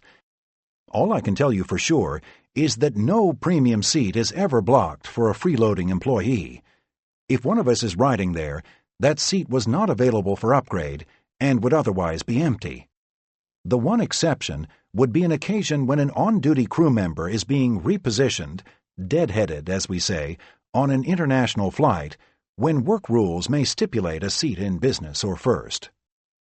Despite our generous benefits, it might surprise you to learn that pilots are not, on the whole, especially adventurous travelers. Not to badmouth my brethren, but the average pilot's lack of wanderlust has never ceased to depress me. Nowadays, pilots are required to hold passports, but it wasn't always this way, and in the past I encountered many a co-worker who possessed neither a passport nor any particular interest in leaving the country. I remember one pilot who, it was revealed during casual conversation about vacation plans, had no idea what the capital of Spain was. Other employees, too. I recall a young flight attendant on a layover in Quebec, Canada, who would not leave her hotel room for fear of, as she put it, culture shock. You can find this attitude in any line of work, I suppose, but it's especially frustrating to find it in the airline business. Travel is what we do. Our customers spend years saving up for once-in-a-lifetime adventures, yet here are airline workers whose benefits allow them to reach far corners of the world at little or no cost, who scorn the very notion of global travel. Though maybe we shouldn't be shocked. After all, this is a mindset shared by millions of Americans. I am well aware that most citizens lack the time and money to go zipping around the planet, but the truth remains that too many Americans are shamefully, even willfully disinterested in the world beyond their borders and have, at best, a superficial awareness of geography. One National Geographic survey revealed that 85% of Americans between ages 18 and 24 were unable to locate either Afghanistan or Iraq on a map. 69% couldn't find Great Britain, and 33% of young Americans believe the U.S. population to be between 1 and 2 billion. Is it healthy for the citizens of a nation that wields so much power, economically and militarily, to be so oblivious, if not xenophobic? Are global influence and global ignorance not, in the end, mutually exclusive? Do we ignore the rest of the world at our peril? Traveling abroad, I'm often struck by the lack of American tourists compared to those from other nations. Several times I've been on group tours in Botswana, Mali, Egypt, and out of 10 or 15 people, I was the only American. The Brits, Dutch, Australians, Germans, Israelis, and Japanese, on the other hand, are everywhere, joined by growing numbers from China and India. Nations like Australia, Denmark, Sweden, and the Netherlands have relatively tiny populations, yet per capita they travel far more widely than Americans. Granted, foreigners tend to receive a lot more vacation time than we do, and our country's geography, bookended by a pair of large oceans, makes long-distance travel difficult. At heart, however, this is less about practicality than a peculiar American inertia. If it were up to me, every American student, in exchange for financial aid, ought to be conscripted into a semester or more of overseas service, and certain international travel, like the purchase of a hybrid car, should be tax-deductible. All of that being said, I don't wish to idealize or romanticize the act of travel. There is plenty of beauty and splendor in the world to behold, it's true, but there is a greater amount of despair, poverty, pollution, and corruption. Travel can be relaxing, educational, and all the good things in between, and it can also be demoralizing and soul-crushing. Visit any number of places and you will see right there in front of you how the world is falling to pieces, how the planet has been ravaged, how life is cheap, and how there is little that you, with or without your good conscience, can do about it. It's enough to make you rush straight home and flush your passport down the toilet. There are those who say the world is righting itself. We are, the thinking goes, on the cusp of some great, inexorable push toward social and ecological justice. We are moving this way because, with our backs against a wall of human-engineered oblivion, we have to. Well, I'm not sure I agree with that. My eyes have shown me too much of a world that is filthy, overcrowded, and desperate. The downside of travel, a first-hand view of the planet's more unfortunate realities. This is a matter of perspective, of course, and one can easily argue that experiencing the world at its worst is in fact more valuable than savoring its grander, friendlier aspects. Perhaps if a critical mass of people took the time to see and confront these stark realities, things would be different. The first step, in any case, is getting out there. I have, figuratively speaking, fished my passport out of the toilet more than once. I'll keep going, and you should too. Accommodations. On the road with Patrick Smith. Layovers for international crews are usually at 4- or 5-star properties in the heart of the city. I have fond memories of multi-day layovers in places like Cairo, Amman, Cape Town, and Budapest. At the J.W. Marriott in Mexico City, the guest rooms have exposed beams, Aztec ceramics, and floor-to-ceiling views of the mountains. The right room, the right city, and the right amount of time, and your layover becomes a miniature paid vacation. In Brussels, Belgium, back in my cargo flying days, I logged over 100 nights in the Hilton on Boulevard de Waterloo, where the facecloths are folded like lotus flowers, and the man who comes to fix your toilet is wearing a suit. We got the executive floor up on 23, with marble walk-in showers and a vista of the imposing, if perpetually scaffold-enshrouded, Palace of Justice. Once, after an especially late arrival and our normal rooms occupied, I was given a deluxe apartment suite with a 6-person hot tub and an 8-place dining table. The walls in that room, I'm sure, could have told stories of celebrities and NATO generals. And then, each morning, the garden-side buffet, a full American breakfast with omelets cooked to order. In the Brussels Hilton, at last, I began to feel like, well, an airline pilot, in that 60s movie Pan Am Captain sort of way. Even on a 60-hour layover, I felt bad leaving the room. Why bother sightseeing when I could lounge around in my Hilton bathrobe, watching the BBC, and slipping out to the lounge at cocktail hour? But what a squander that would be! Brussels is an ideal jumping-off point for day trips.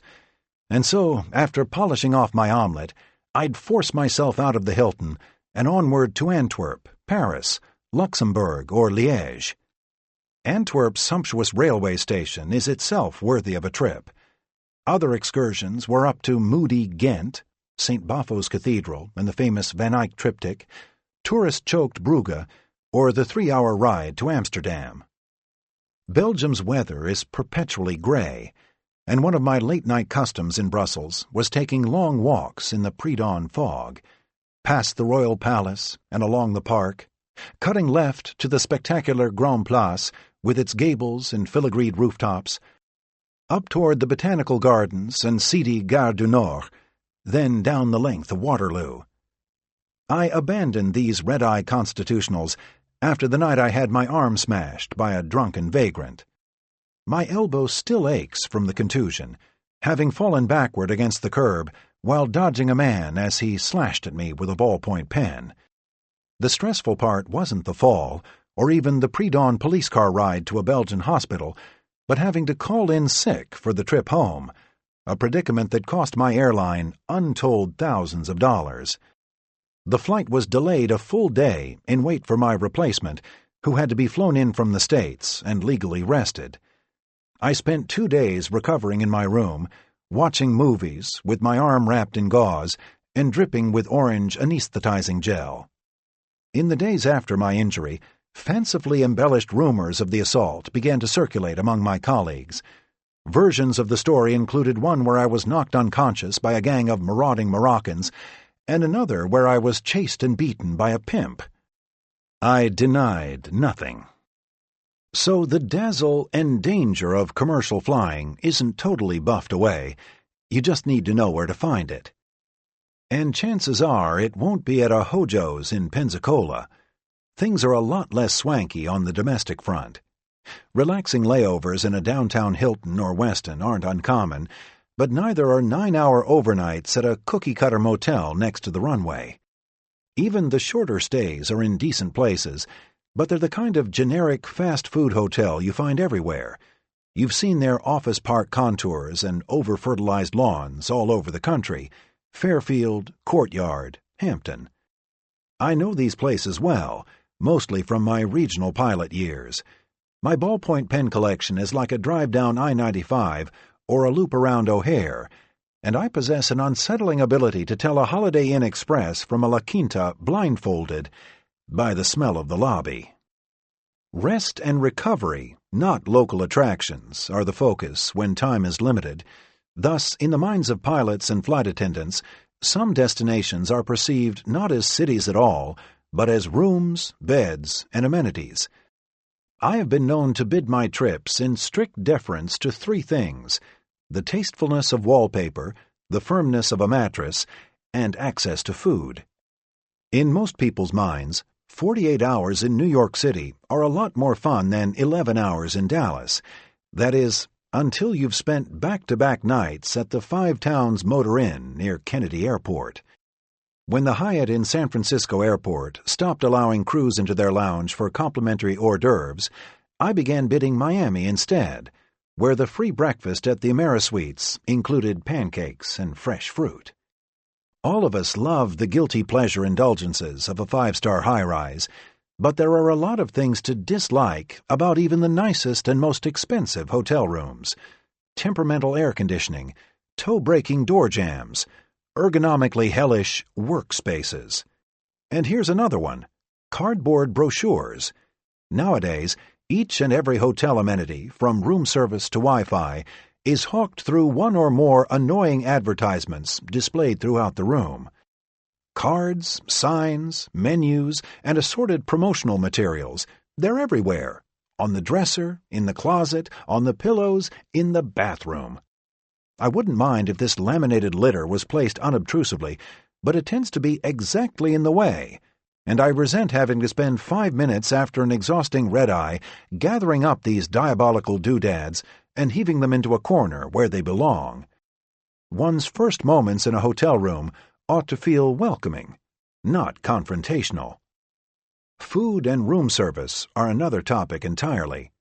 Be careful never to dine at the Pullman Hotel in Dakar, Senegal, where the surly poolside waitress might eventually bring you the pizza you ordered 90 minutes ago, and where the in-room menu offers such delectables as chief salad, roasted beef joint on crusty polenta, the cache of the day, paving stone of tioff, and aromatic virgin sauce.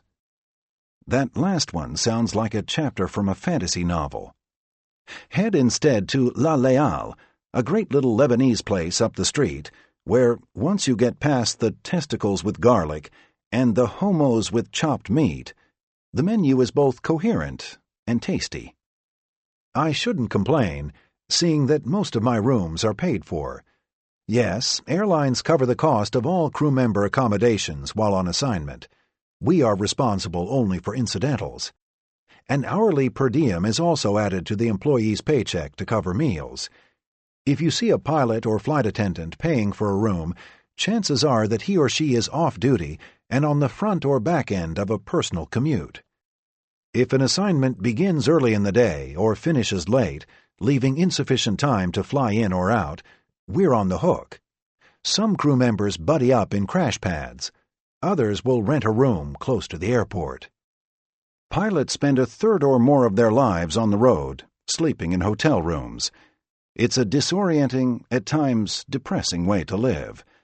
But for those who enjoy traveling, it can also be exciting and enlightening, even a touch glamorous.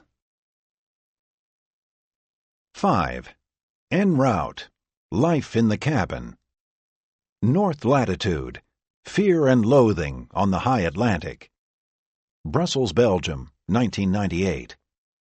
At midnight at the Brussels airport, 3 men in olive uniforms stand next to me at a checkpoint. They are straight and tall, with skin like cinnamon, that distinct Horn of Africa brown. Their suits are crisp and spotless, with gold hash marks and sharply crested hats. The captain looks at his watch, and you can almost hear his sleeve, stiff as aluminum, snapping taut like a sheet. I am tired and sweaty, and the wheels of my luggage need oil. The 3 men nod without smiling. They are pilots, but the impression they make is closer to one of soldiers, of an elite military unit protecting some corrupt head of state. Surreptitiously, I read the tags affixed to their cases, and I learn they are a crew from Ethiopian Airlines. Minutes earlier, I'd spotted their jet parked on the mist-shrouded tarmac, its old-fashioned livery a throwback to an earlier, more prestigious time. 3 colored stripes twisting sharply into a lightning bolt, bisected by the figure of the Nubian lion. High on the tail, the letters EAL fill 3 diagonal flashes of red, yellow, and green. I feel my pulse quicken. "Nice flight?" I ask the captain. In perfect English, he answers, "Yes, not too bad, thank you." "Where did you come in from?" "Addis," he says.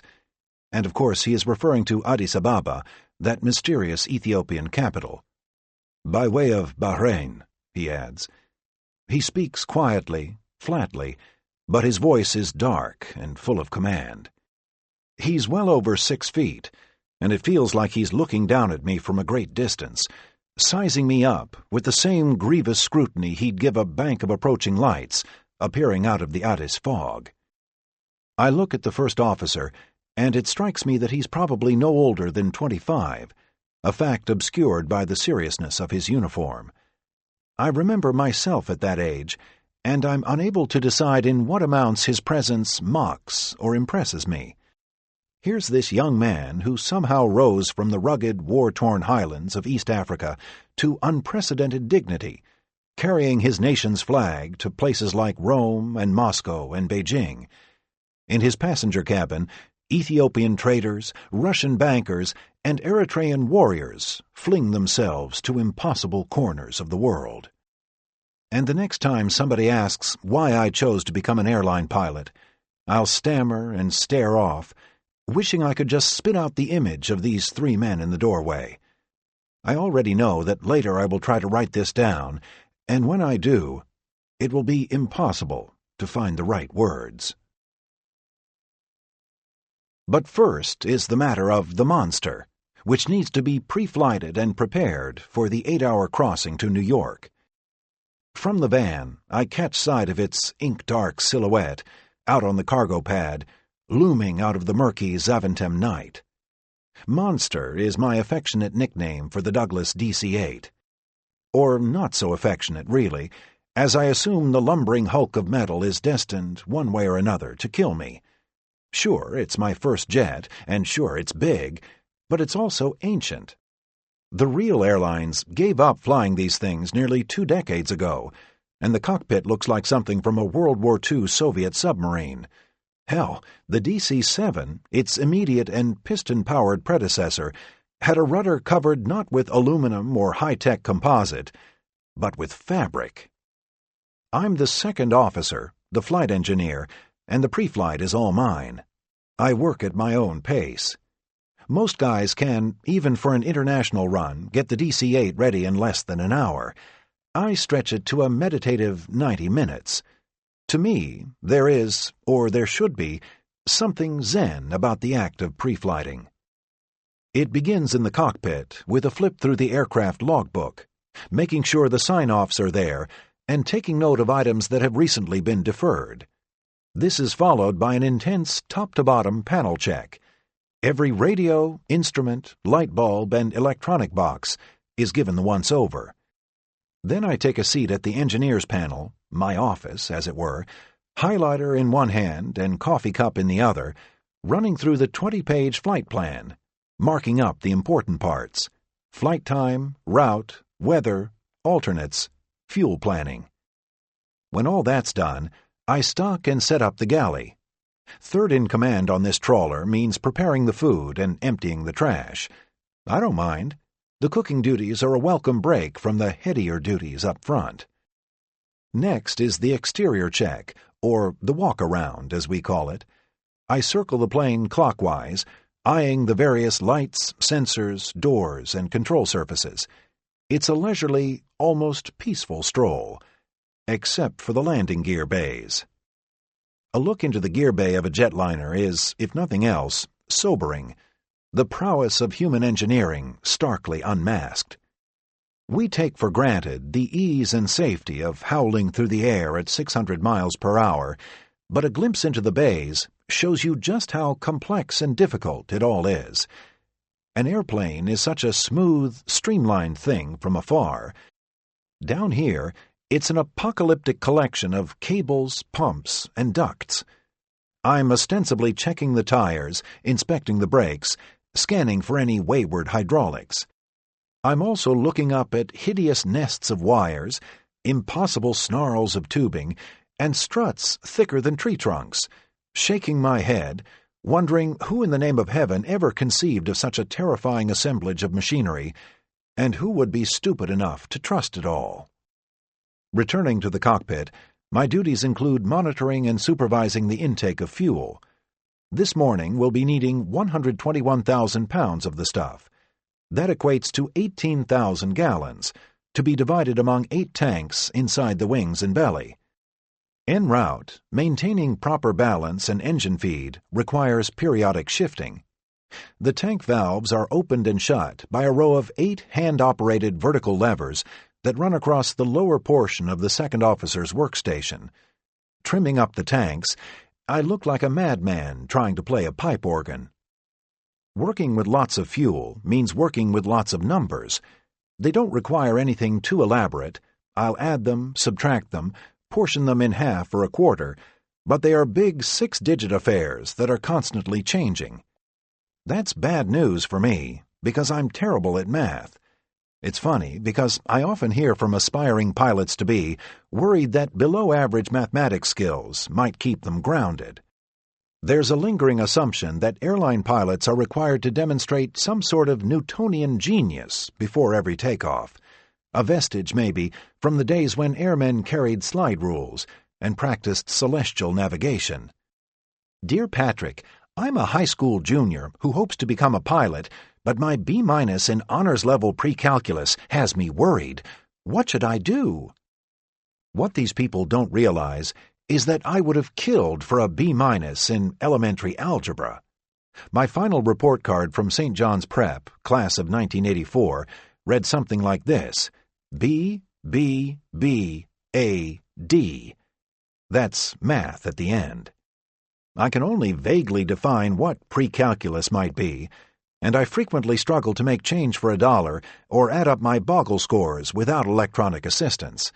Not to fear, I never graded lower than 97% on any FAA written exam, and my logbook records no math-related mishaps. The basics are what pilots encounter. Routine arrival assignments demand some quickie mental arithmetic. Modern flight management systems will hash out descent profiles automatically, but on older planes, you have to run the data in your brain. Okay, if we need to be at 14,000 feet in 60 miles, assuming a 2,000 foot per minute descent and 320 knots ground speed, at what point should we start down? It's a sort of high-altitude SAT question, with air traffic control and the rest of your crew assuming you know the answer. Thus, the most indispensable gauge in the DC-8 was not furnished by the designers at Douglas, who conceived this hideous arc back in the mid-1950s, when men were men and could fly and do long division at the same time. I'm referring to my $6.95 calculator from CVS, the one flight bag accessory more indispensable than an emergency checklist, aircraft de-icing guide, or bag of ramen noodles. Mine is marked with a Dayglow orange sticker, affixed in mortal fear that I might otherwise leave it behind. Fueling takes half an hour, and now, from outside, comes the diesel roar of a pallet lifter. Out on the apron sits a disordered array of boxed and shrink-wrapped cargo, tonight about 50 tons of it, waiting to be packed on board. When it's empty, a glance into the freight deck is like peering through a long, empty highway tunnel. I walk back there sometimes, imagining what that space must have looked like 20 or 30 years ago, when the plane carried passengers for Air Canada. In 1982, I flew to Jamaica with my family on an Air Canada DC-8. This very one, possibly. Time for some noodles and one of those dreadful cucumber sandwiches from the snack tray. Just me and the monster. These pre-departure routines have a way of enhancing our love-hate relationship. The DC-8 speaks to me. I will kill you, it says, if you don't take proper care of me. So, I take proper care. In a drizzly pre-dawn darkness, we lift off. It's 8+ hours to New York. That's nothing by modern standards, but still it's a long time.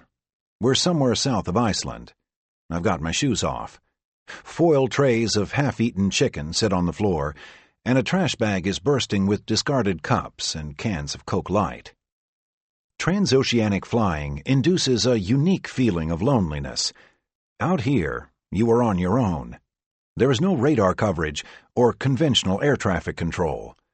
Flights are spaced apart by time and speed, sequenced along paths of latitude and longitude. We report our positions to monitoring stations hundreds, even thousands of miles away, silently via satellite link, or, in the case of the old DC-8, over high-frequency radio. There's something in the crackle and echo of an HF transmission that intensifies a sense of distance and isolation. "Gander, Gander," calls the captain. "DHL 011, position. 58 north, 30 west, at 0504. Flight level 360. Estimate 58 north, 40 west, at 0546. Next, 56 north, 50 west. Mach 0.85. Fuel 72.6. Over. That's our current location, ETA for the next reporting fix, speed, altitude, and remaining fuel. A moment or two later comes the acknowledgement from a controller in far-off Newfoundland, his voice so faint he may as well be on the moon. For the second officer, the cruise phase is pretty relaxed. There's not much to do, and thoughts will wander, sometimes in the wrong direction, resulting in a distinctly maudlin karmic brew. In an interview years ago, the novelist Kurt Vonnegut was asked how he'd choose to die. "In a plane crash on Mount Kilimanjaro," was Vonnegut's answer. And if you think about it, there's something poetic, almost romantic about that. A jet getting lost in the fog, smacking into the side of that big Tanzanian mountain. Granted, you'd be hard-pressed to find people who think of airplane crashes as anything but the cold, hard triumph of gravity over some hulking contraption, but for those of us in love with air travel, there can be something almost mystical about them. It's not the Hollywood stuff, the explosions, the fireballs, and all that. It's a deeper thing that requires a context and the passage of time. The disaster as a nugget of history, spiced with drama and mystery. And not every crash can lay claim to this special aura. Lockerbie and Tenerife had it. ValueJet in the Everglades did not. Sometimes there's a mystique, and sometimes there's nothing but the sorrow of a violent death. This is what I'm pondering, mid-flight across the Atlantic Ocean. And it's that latter category, I figure, that most mystique-less and prosaic of crashes that awaits us should we plummet to a sudden and watery doom. 3 guys in a cargo plane? We'd be lucky to get a mention in the paper. Depressing. A pilot's worst nightmare, other than his airline going bankrupt or the caterers forgetting the meals, is an onboard fire. This old jet has 2 identical fire detector systems for its 150-foot-long upper cargo deck. These are rotary dial things with yellow annunciator bulbs at the bottom. The bulbs say, "Cargo smoke." Of course, this is an airplane laid out when Eisenhower still had a comb-over, so guess what? Thanks for the heads up, but there's nothing to actually put the fire out with once it has been detected. DC-8s are all but extinct and were taken out of the passenger-carrying business a long time ago, so don't worry. There are bigger, brighter lights in this cockpit, but it's those square, innocuous-looking yellow lights that I do not ever want to see come on, particularly when the closest spot of land, 2 hours away, is the glaciered coast of Greenland. I'm also aware, however, that in the compartment behind us are 20,000 pounds of fresh-cut flowers from Belgium and the Netherlands headed to America. The scent of the flowers has made the cockpit smell like baby powder. And it happens that when thousands of pounds of flowers are piled together, they tend to give off clouds of microscopic dust, tiny bits that fill the air like a fragrant cloud of powder. Meanwhile, the DC-8's old-fashioned detectors are designed to detect not flames or heat, but smoke particles, and are very susceptible to false alarms triggered by dust or powder. So I'm staring at the warning lights, waiting for them to tell me we're on fire over the middle of the ocean. Or is it only dust? And I think about how, after planes crash at sea, they go out on a boat and toss flowers into the waves, and how if something happened and we found ourselves in a watery grave, we'd save everyone the trouble by spreading a veritable slick of tulips halfway to Labrador. Making matters worse, the captain takes out a chart and starts playing with the GPS. "Ha!" he shouts. Bored and curious, he has plotted the exact latitude and longitude of the wreck of the Titanic, which is 40,000 feet below us, 28,000 of air and 12,000 of salt water, just a short ride south of our course. "Oh, come on," I say. "Don't be doing stuff like that." I sit in front of my instrument panel, a wall of dials and switches, all arranged in a perfect working sequence, with a collective purpose nothing short of mechanical infallibility. Green lights, red lights, blue lights, circular windows with quivering white needles. In modern planes, it's all LED or liquid crystal, but these are the old-style analog gauges, which give the cockpit that U-boat look. Old and dizzyingly complex for just that reason.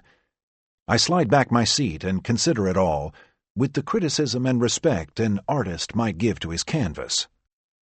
In that moment, I am a maestro of ordered technology.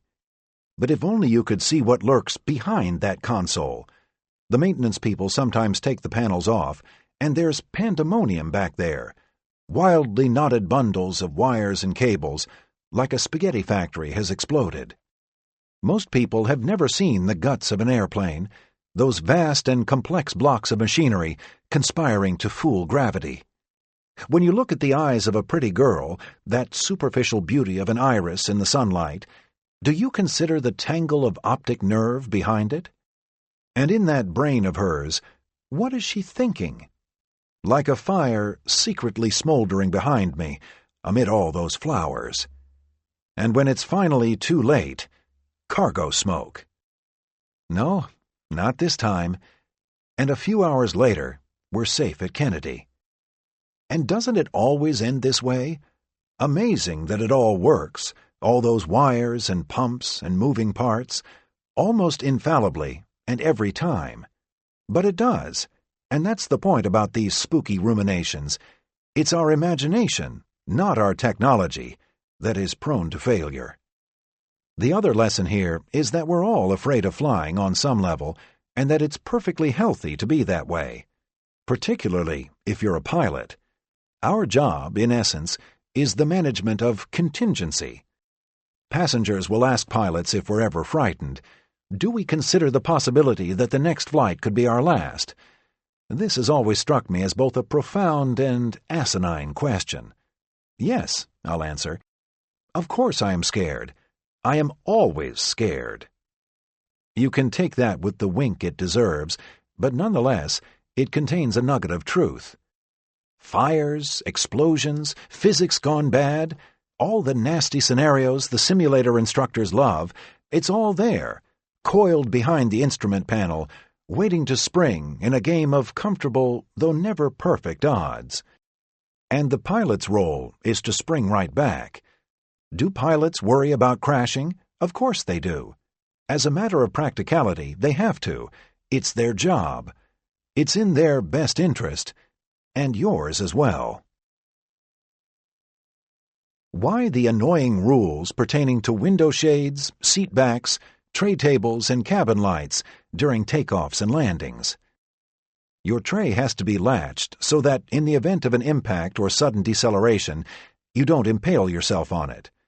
Plus, it allows a clear path to the aisle during an evacuation. The restriction on seat recline provides easier access to the aisles and also keeps your body in the safest position. It lessens whiplash-style injuries and prevents you from submarining, as it's called, under the seatbelt. Keep your belts low and tight. Nothing is more aggravating than hearing a passenger voice the theory that should a crash occur, they are guaranteed to perish. So what's the point? Most crashes do have survivors, and something as simple as a properly buckled belt could mean the difference between serious and minor injury. Raising your window shade makes it easier for the flight attendants to assess any exterior hazards, fire, debris, that might interfere with an emergency evacuation. It also helps you remain oriented if there's a sudden impact, rolling, tumbling, etc. Dimming the lights is part of the same strategy. Burning brightly, the glare would make it impossible to see outside. And by pre-adjusting your eyes, you won't be suddenly blinded while dashing for the doors in darkness or smoke. On Airbus planes, it's common to hear a loud whirring sound emanating from the floorboards during taxi or at the gate. Sometimes it's a high-pitched whine, other times it's a staccato woof, woof, woof, like the barking of a very agitated dog. What's going on down there? This pertains to twin-engine Airbus models. The A320 series includes the subvariants A319 and A321, and the larger A330. In the United States, The largest operators of these types are Delta, United, JetBlue, and U.S. Airways. Almost every frequent flyer has encountered this sound at one time or another. Crews rarely make efforts to explain it, leaving passengers befuddled and sometimes worried. Because the noise is akin to a motor repeatedly trying and failing to start, there's often the assumption that something is malfunctioning. What you hear is a device called the Power Transfer Unit, or PTU, which is designed to ensure adequate hydraulic pressures during single-engine operations. To conserve fuel, it's fairly routine for two-engine planes to taxi with an engine shut down.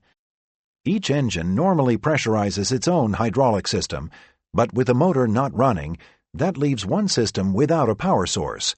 That's where the PTU comes in, helping left power the right, or right power the left.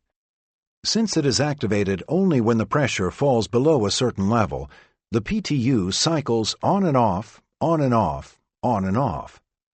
Due to pressure fluctuations, the noise will sometimes continue even after both engines are up and running. It also does a self-test when the starboard engine is started, so you'll hear it then as well. Some Boeing aircraft also employ a PTU, but the operation is slightly different, and it doesn't bark like a dog. Another noise peculiar to Airbus models is a shrill, prolonged whine heard at the gate prior to departure and again after landing. This is an electric hydraulic pump used to open and close the cargo doors. Could you clear the air, as it were, regarding one of the most common water cooler topics pertaining to flying, the quality of cabin air? We hear lots of anecdotal talk about how filthy and germ-laden it is.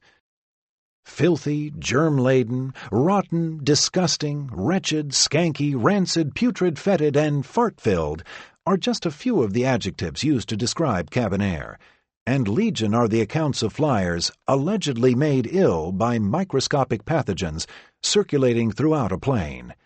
In reality, the air is very clean. On all modern aircraft, passengers and crew breathe a mixture of fresh and recirculated air. Using this combination rather than fresh air only makes it easier to regulate temperature and helps maintain a bit of humidity. More on the humidity in a moment. The supply is bled from the compressor sections of the engines. Compressed air is very hot, but the compressors only compress. There is no contact with fuel, oil, or combustion gases. From there, it is plumbed into air conditioning units for cooling. It's then ducted into the cabin through louvers, vents, and the eyeball vents above your seat. The AC units are known to pilots as PACs. That's an acronym for Pneumatic Air Cycle Kit. Usually there are 2 per plane.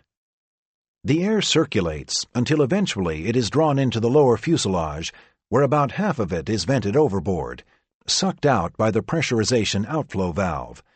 The remaining portion is remixed with a fresh supply from the engines and run through filters, and the cycle begins again. Studies have shown that a crowded airplane is no more germ-laden than other enclosed spaces, and usually less. Those underfloor filters are described by manufacturers as being of hospital quality.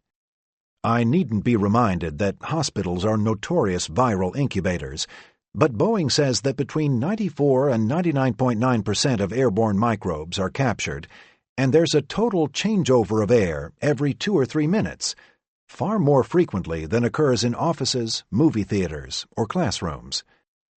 One persistent urban myth holds that pilots routinely cut back on the volume of airflow as a means of saving fuel. It's especially regrettable when even our most august and reliable news sources parrot this baseless assertion.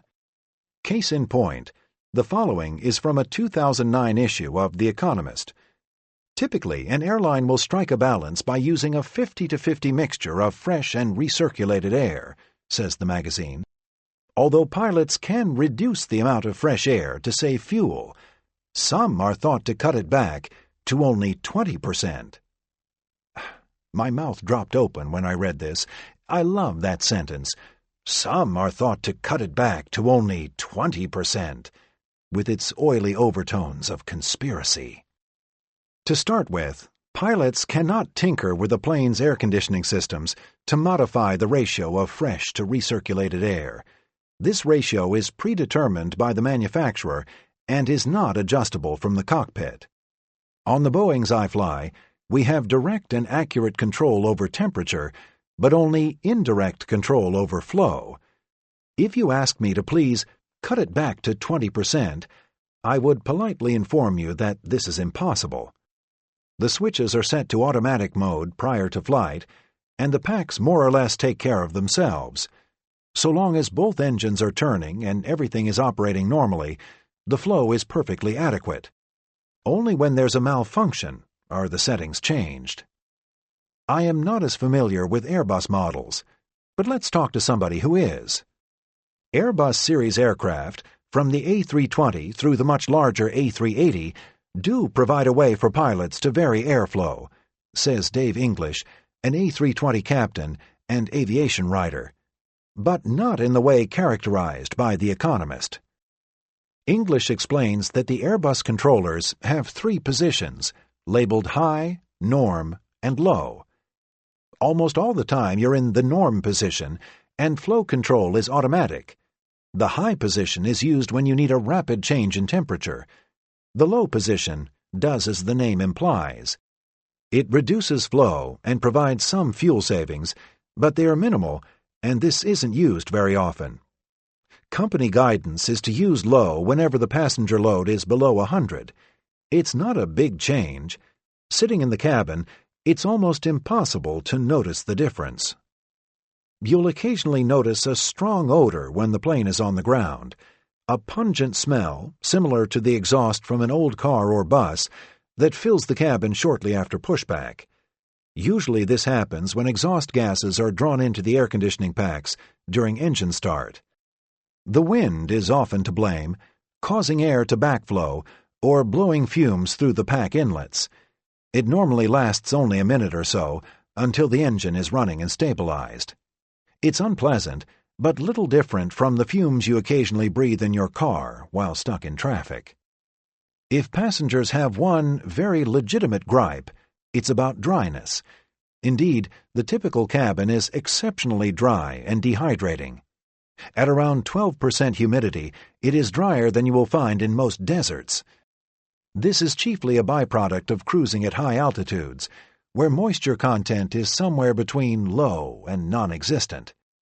Humidifying a cabin would seem a simple and sensible solution, but it's avoided for different reasons. First, to amply humidify a jetliner would take large quantities of water, which is heavy and therefore expensive to carry. Humidifying systems would need to recapture and recirculate as much water as possible, making them expensive and complicated. They do exist. One sells for more than $100,000 per unit and increases humidity only by a small margin. There's also the important issue of corrosion. Dampness and condensation leaching into the guts of an airframe can be damaging. The Boeing 787 has the healthiest air of any commercial plane, thanks to filters with an efficiency of 99.97%. Humidity, too, is substantially higher. The plane's all-composite structure is less susceptible to condensation, and a unique circulation system pumps dry air through a lining between the cabin walls and exterior skin. None of this is disputing that people don't occasionally become unwell from flying.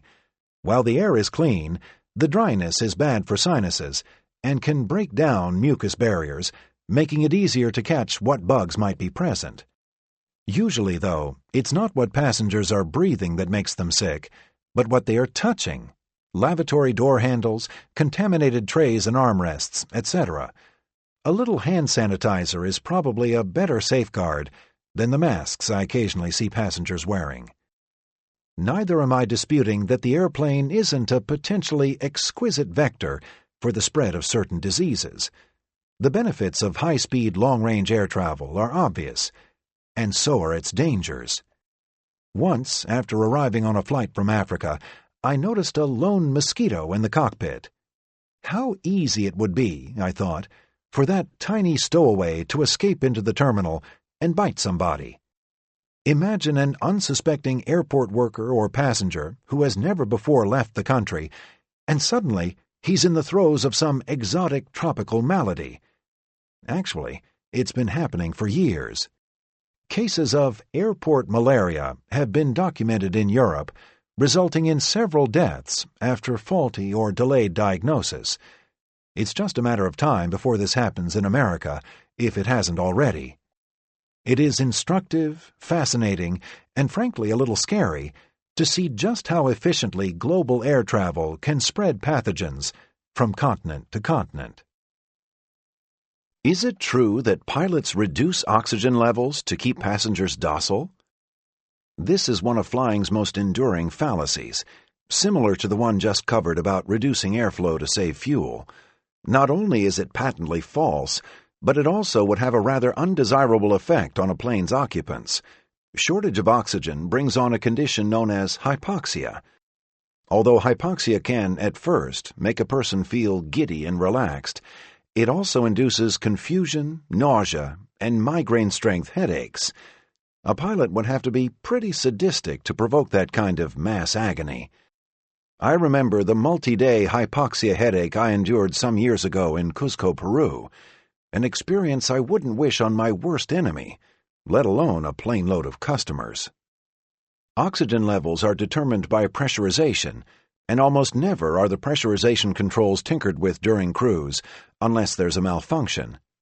Crews set up the system before departure. The rest happens automatically. While en route, the cabin is held at the equivalent of somewhere between 5,000 and 8,000 feet above sea level, depending on aircraft type and cruising altitude. And pilots are breathing the same air as everybody else. An aircraft fuselage does not contain separate compartments with different pressure settings. The entire vessel is pressurized equally from front to back. This includes the cabin, cockpit, and lower deck cargo holds. What about the lack of air conditioning when parked at the terminal? How about some sympathy for those of us waiting out a delay in an overheated cabin? At the gate, planes are cooled or heated one of two ways. The first is through an external air supply plumbed into the cabin through a valve in the lower fuselage. This is the heavy yellow hose that you sometimes see running between the airplane and the jet bridge. The second way is via the plane's APU, Auxiliary Power Unit. This small turbine engine supplies air and electricity when the main engines aren't running. Although the APU tends to be more effective, the general rule is to rely on external air, if available, because it's cheaper. Pretty much all carriers, however, have a policy that allows crews to start the APU if conditions become uncomfortable. Despite the emphasis on saving fuel, no captain would be penalized for using the APU to cool down an overheated cabin or warming up a cold one. So why do passengers find themselves sweating in a crowded cabin? The culprit might be an inoperative APU or an insufficient or malfunctioning ground source. If things get bad enough, speak up. It is well within your rights to complain to a flight attendant. They, in turn, can request we turn on the APU or check out the ground connection. Although we have cabin temperature readouts in the cockpit, we often rely on the cabin crew to let us know when temps are becoming extreme. One small but effective way of keeping a plane cooler is to close the window shades between flights. Flight attendants will sometimes ask passengers to lower their shades as they disembark. Departing Tokyo on a jam-packed 747, the air conditioning was turned off just before takeoff. It quickly became very warm and stuffy. A few minutes later, once we were airborne, it was turned back on. What was this all about? That's called a packs-off takeoff. The air conditioning packs run on bleed air from the engines and, in the process, rob some of their power. Therefore, certain heavyweight takeoffs require that one or more packs not be used until safely airborne. It depends on weight, runway length, and temperature. The pre-departure performance data, a printout of all relevant speeds, power, and flap settings, tells the crew if this is necessary. The packs will be switched off just prior to the roll, then turned on again during the early portion of climb, usually around the time of the first scheduled power reduction, at 1,000 feet or so. Could some crazy or ill-intentioned person open one of the doors during flight? It seems that a week can't go by without hearing or reading a story about a passenger who went cuckoo and tried to yank open an emergency exit, only to be tackled and restrained by those around him who thought they were on the verge of being ejected into the troposphere. While the news never fails to report these events, it seldom mentions the most important fact. You cannot, I repeat, cannot, open the doors or emergency hatches of an airplane in flight. You can't open them for the simple reason that cabin pressure won't allow it. Think of an aircraft door as a drain plug, fixed in place by the interior pressure. Almost all aircraft exits open inward. Some retract upward into the ceiling, others swing outward, but they open inward first, and not even the most muscle-bound human will overcome the force holding them shut. At a typical cruising altitude, up to 8 pounds of pressure are pushing against every square inch of interior fuselage. That's over 1,100 pounds against each square foot of door. Even at low altitudes, where cabin pressure levels are much less, a meager 2 psi differential is still more than anyone can displace, even after 6 cups of coffee and the aggravation that comes with sitting behind a shrieking baby. The doors are further held secure by a series of electrical and/or mechanical latches. So, while I wouldn't recommend it, and unless you enjoy being pummeled and placed in a chokehold by panicked passengers, you could, conceivably, sit there all day, tugging on a handle to your heart's content. The door is not going to open, though you might get a red light flashing in the cockpit, causing me to spill my Coke Zero. You would need a hydraulic jack, and TSA doesn't allow those. On the 19-passenger turboprop I used to fly, the main cabin door had an inflatable seal around its inner sill. During flight, the seal would inflate, helping to lock in cabin pressure while blocking out the racket from the engines. Every now and then the seal would suffer a leak or puncture and begin to deflate, sometimes rapidly. The resultant loss of pressurization was easily addressed and ultimately harmless, but the sudden noise, a great 100-decibel sucking sound, together with the throb of 2 1,100-horsepower engines only a few feet away, would startle the hell out of everybody on the plane, including me. On the ground, the situation changes, as one would hope, with the possibility of an evacuation in mind. During taxi, you will get the door to open. You will also activate the door's emergency escape slide. As an aircraft approaches the gate, you will sometimes hear the cabin crew calling out, "Doors to manual," or "Disarm doors." This has to do with overriding the automatic deployment function of the slides.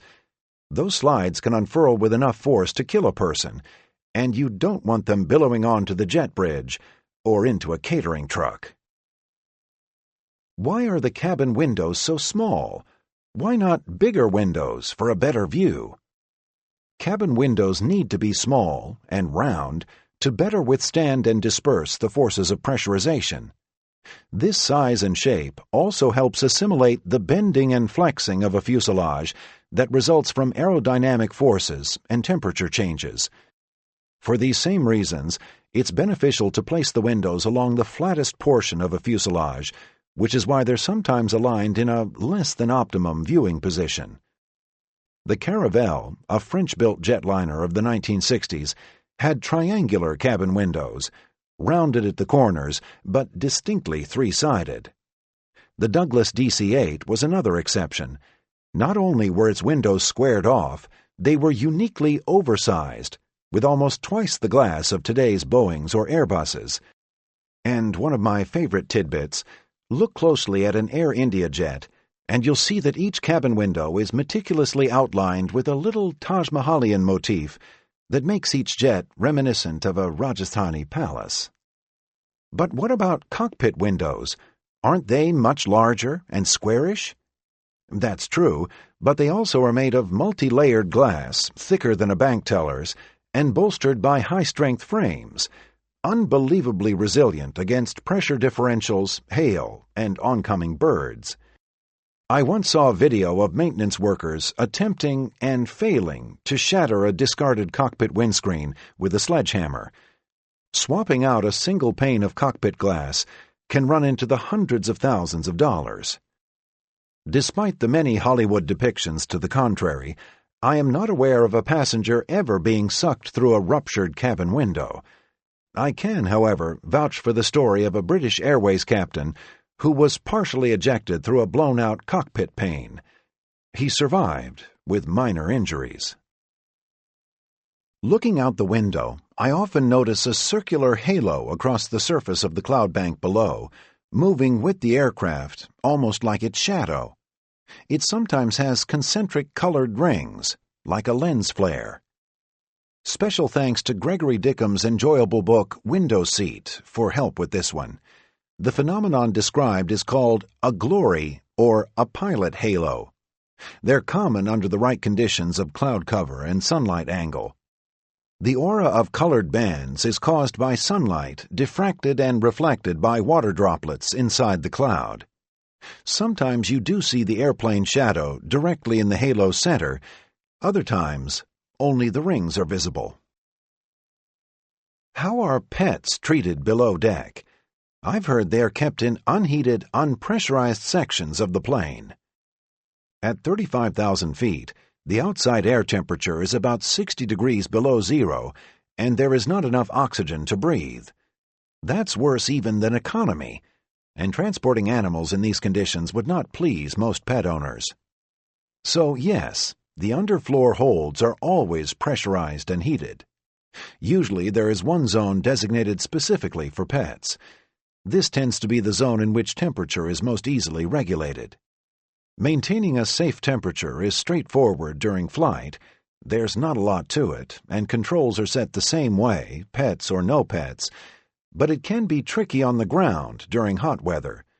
For this reason, some airlines embargo pets for the summer months. The flight crew is always told when live animals are below. Passengers are known to send handwritten notes to the cockpit asking that we take special care. This isn't really necessary, and there's only so much we can do, but go ahead if it makes you more comfortable. What is the lowdown on cell phones and portable electronic devices? Are they really dangerous to flight? Few rules are more confounding to airline passengers than those regarding the use of cell phones and portable electronic devices. Are these gadgets really hazardous to flight? People want a simple, fits-all answer. Unfortunately, there isn't one. It depends on the gadget and how and when that gadget is used. Let's take laptops first. In theory, an old or poorly shielded computer can emit harmful energy. However, the main reasons laptops need to be put away for takeoff and landing is to prevent them from becoming high-speed projectiles during a sudden deceleration or impact, and to help keep the passageways clear if there's an evacuation. Your computer is a piece of luggage, and luggage needs to be stowed so it doesn't kill somebody or get in the way. This is why, after landing, flight attendants make an announcement permitting the use of phones, but not computers.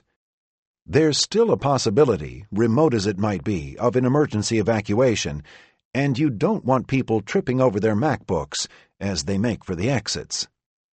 Next, we have tablet devices like Kindles, Nooks, and iPads. From an interference perspective, it's tough to take a prohibition seriously now that many pilots are using tablets in the cockpit. The projectile argument would appear similarly specious. Nobody wants an iPad whizzing into his or her forehead at 180 miles per hour, but hardback books are just as heavy, if not heavier. If we're going to ban tablets during takeoffs and landings, why should books be exempt? The FAA is mulling this over as we speak. It's possible that by the time you're listening to this, the tablet rules will have been relaxed. And finally, the big one, cellular phones. Can cellular communications really disrupt cockpit equipment? The answer is potentially yes, but in all likelihood, no. and airlines and the FAA are merely erring on the better safe than sorry side. You want something meatier, I know, but that's about as accurate an answer as exists. Aircraft electronics are designed and shielded with interference in mind. This should mitigate any ill effects, and to date there are no proven cases of a phone adversely affecting the outcome of a flight, but you never know. If a plane's shielding is old or faulty, for example, there's a greater potential for trouble. Even if it is not actively engaged with a call, a cell phone's power-on mode dispatches bursts of potentially harmful energy. For this reason, they must be placed in the proverbial off position prior to taxiing, as requested during the never-tedious pre-takeoff safety briefing. The policy is clearly stated, but obviously unenforced, and we assume the risks are minimal, or else airline personnel would collect or inspect phones visually, rather than rely on the honor system. I'd venture to guess at least half of all phones, whether inadvertently or out of laziness, are left on during flight. That's about 1 million phones a day in the United States. If indeed this was a recipe for disaster, I think we'd have more evidence by now. That said, cell phones may have had a role in at least 2 serious incidents. The key word here is may, as interference can be impossible to trace or prove. Some blame a phone for the unsolved crash of a Crossair regional plane in Switzerland in 2000, claiming that spurious transmissions confused the plane's autopilot. Interference was cited as a likely contributing factor in a fatal RJ crash in New Zealand in 2003. In another case, a regional jet was forced to make an emergency landing after a fire alarm was allegedly triggered by a ringing phone in the luggage compartment. Those are extremes. What would interference normally look like? You imagine a hapless passenger hitting the send button, and suddenly the plane flips over. In reality, it's liable to be subtle and transient. The electronic architecture of a modern jetliner is vast, to say the least, and most irregularities aren't exactly heart-stoppers. A warning flag that flickers for a moment and then goes away, a course line that briefly goes askew, or something unseen. I'm occasionally asked if I have ever personally witnessed cellular interference in a cockpit. Not to my knowledge, but I can't say for sure. Planes are large and complicated. Minor, fleeting malfunctions of this or that component aren't uncommon, and their causes are often impossible to determine. It's possible that airlines are using the mere possibility of technical complications as a means of avoiding the social implications of allowing cellular conversations on planes. The minute it can be proven beyond reasonable doubt that phones are safe, a percentage of flyers will demand the right to use them, pitting one angry group of travelers against another, with carriers stuck in the middle. If indeed airlines are playing this game, count me among those sympathetic who hope the prohibition stays in place, not out of technical concerns, but for the sake of human decency and some bloody peace and quiet. The sensory bombardment inside airports is overwhelming enough. The airplane cabin is a last refuge of relative silence, so long as there isn't a baby wailing. Let's keep it that way. On every flight, we hear a series of dings or chimes. What do these signals mean? The chimes you hear are one of 2 kinds. The first kind is basically just a phone call. The flight attendant stations and cockpit share an intercom system through which any station is able to call another. When a call is made, the recipient's phone will ding. Chimes are also used by pilots as a signaling device for the cabin crew. On the plane I fly, we create this sound by cycling the seatbelt sign an appropriate number of times. Airlines have their own rules for how many chimes mean what and when they're given, but the basics are the same. Ordinarily, those after takeoff indicate the plane has passed through 10,000 feet, at which point passengers can use approved electronic devices, and flight attendants may contact the cockpit without fear of interrupting a critical phase of flight. During descent, it's equivalent to, "We'll be landing soon, so please get the cabin ready." None of these signals, by the way, has anything to do with landing clearance. Often, after the second round of descent dings, you'll hear a flight attendant announce, "Ladies and gentlemen, we have been cleared to land, so please put away." I don't know when this habit got started, but in reality, the flight attendants have no idea when the plane is cleared to land. They're using the term for convenience. Actual landing clearance, assigned by air traffic control, usually comes much later, sometimes only seconds prior to touchdown, and it is not something communicated between pilots and cabin crew. For the record, it is not true that a runway must be vacant before a flight is cleared to land on it. Flights are cleared to land all the time, with other arriving or departing planes still on the strip. It simply means that you may go ahead and land without further communications with the control tower. If the runway is not vacant in time, air traffic control will cancel the clearance and have you go around. On some flights, the audio system has a channel through which I can hear communications between pilots and controllers. I always find this enthralling, but often it's switched off. At United Airlines, one of the few purveyors of this oddly intriguing form of entertainment, this is called Channel 9, in honor of its position in your audio panel. It's either fascinating or tediously indecipherable, depending on your infatuation with flight. It is sometimes unavailable, at the crew's discretion, because of the unfriendly letters people send and the litigation they threaten when it's perceived the pilots have made some mistake. Also, passengers not familiar with the vernacular may misinterpret a transmission and assume non-existent or exaggerated troubles. Let's say a controller asks, "United 537, do you think you can make it?" This is a common query pertaining to whether a plane can hit a specific altitude or navigational fix at a specific time or speed. Depending on the controller's intonation or the pilot's reply, "No, we can't make it," such innocuous exchanges might have a passenger bursting into tears and picturing his wife and children. If you're tuned in, listen up for some of the more colorful airline call signs. While private aircraft use their registration numbers for radio identification, commercial flights use a call sign and flight number. Usually that call sign is simply the airline's name. Delta 202, descend and maintain 8,000 feet. Many, though, have adopted idiosyncratic handles, Pan Am's Clipper being the most famous example. Clipper 605, you are cleared for takeoff. One you'll hear quite a bit is Cactus. Originally the call sign of America West, it was later taken up by U.S. Airways after the merger of those two companies and remains in use. Aer Lingus uses the classic Shamrock, while at China Airlines it's Dynasty. A Springbok is an antelope and also the handle of South African Airways. British Airways Speedbird refers to the nickname of an old corporate logo, a delta-winged bird of sorts, originally used by Imperial Airways, one of BA's predecessors, as far back as 1932.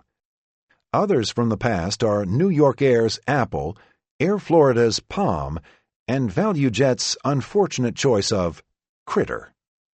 In the late 1970s, riders on American Airlines DC-10s were entertained by a live-action video feed from the cockpit during takeoff and landing, projected onto the movie screen.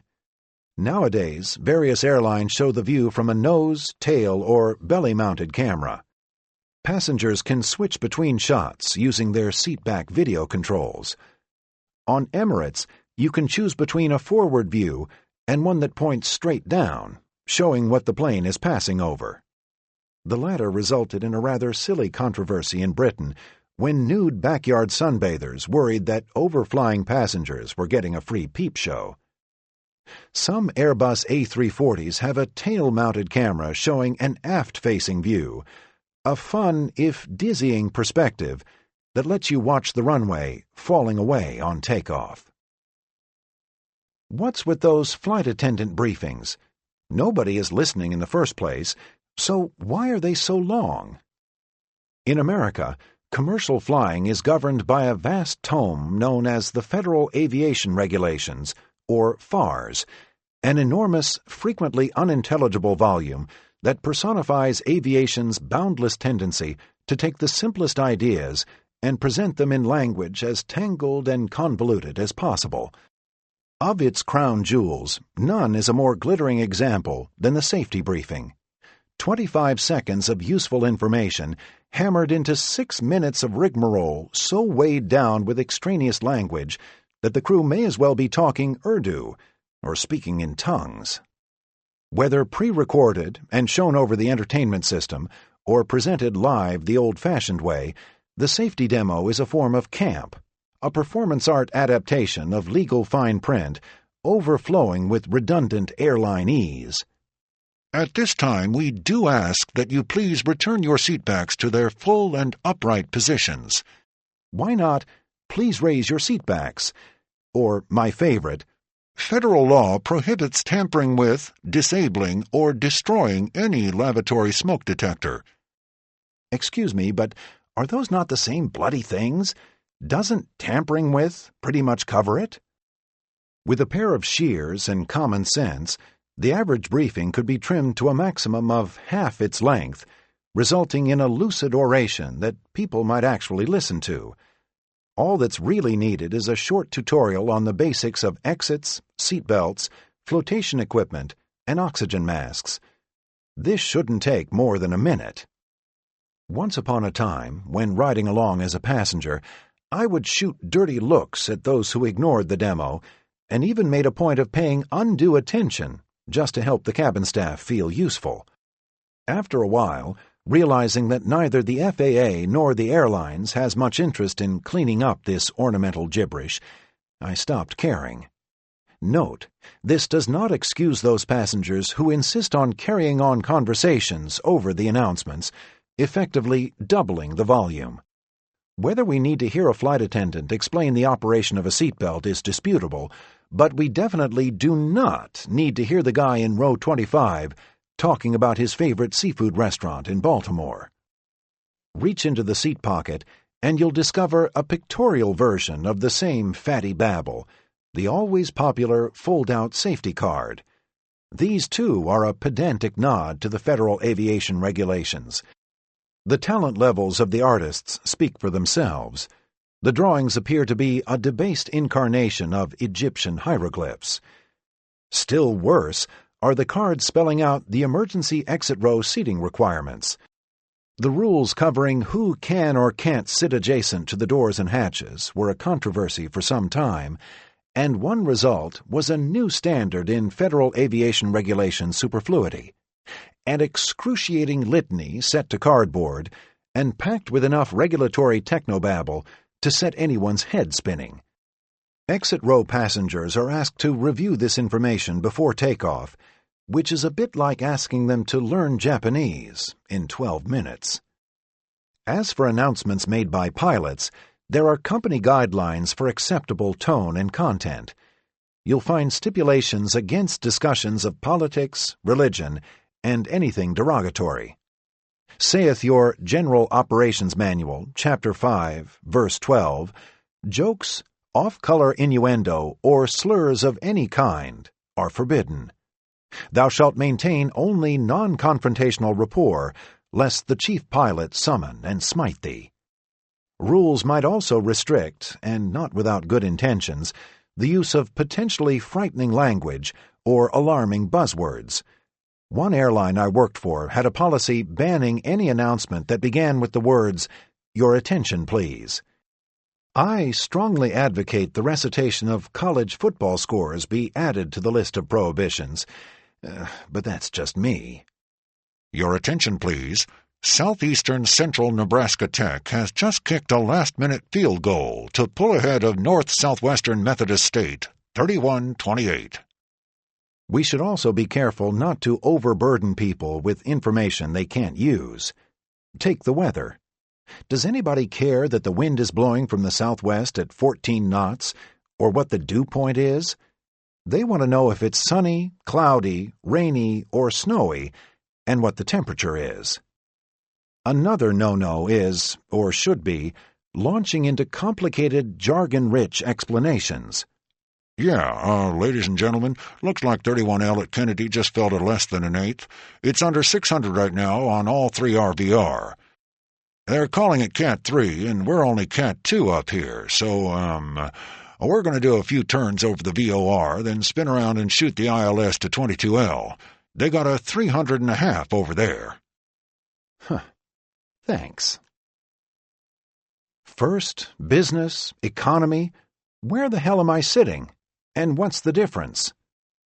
To a degree, each of these is open to interpretation, but there are 4 standard cabins: first class, business class, economy class, and Ryanair. There are 3: first, business, and economy. The latter is often called coach or tourist, and you might hear first and business referred to collectively as the premium cabins. An airline may configure a plane with all 3 classes, 2 of them, or just 1. The number of cabins, as well as the seating styles and amenities within, will differ from plane to plane and market to market. The premium cabins on longer-haul flights tend to be markedly more luxurious, with private sleeper pods, widescreen video, and so forth, than those found on shorter hauls. As a general rule, first class is more luxurious and more expensive than business, but it's relative. Long-haul business class is usually fancier than domestic U.S. or intra-Europe first class.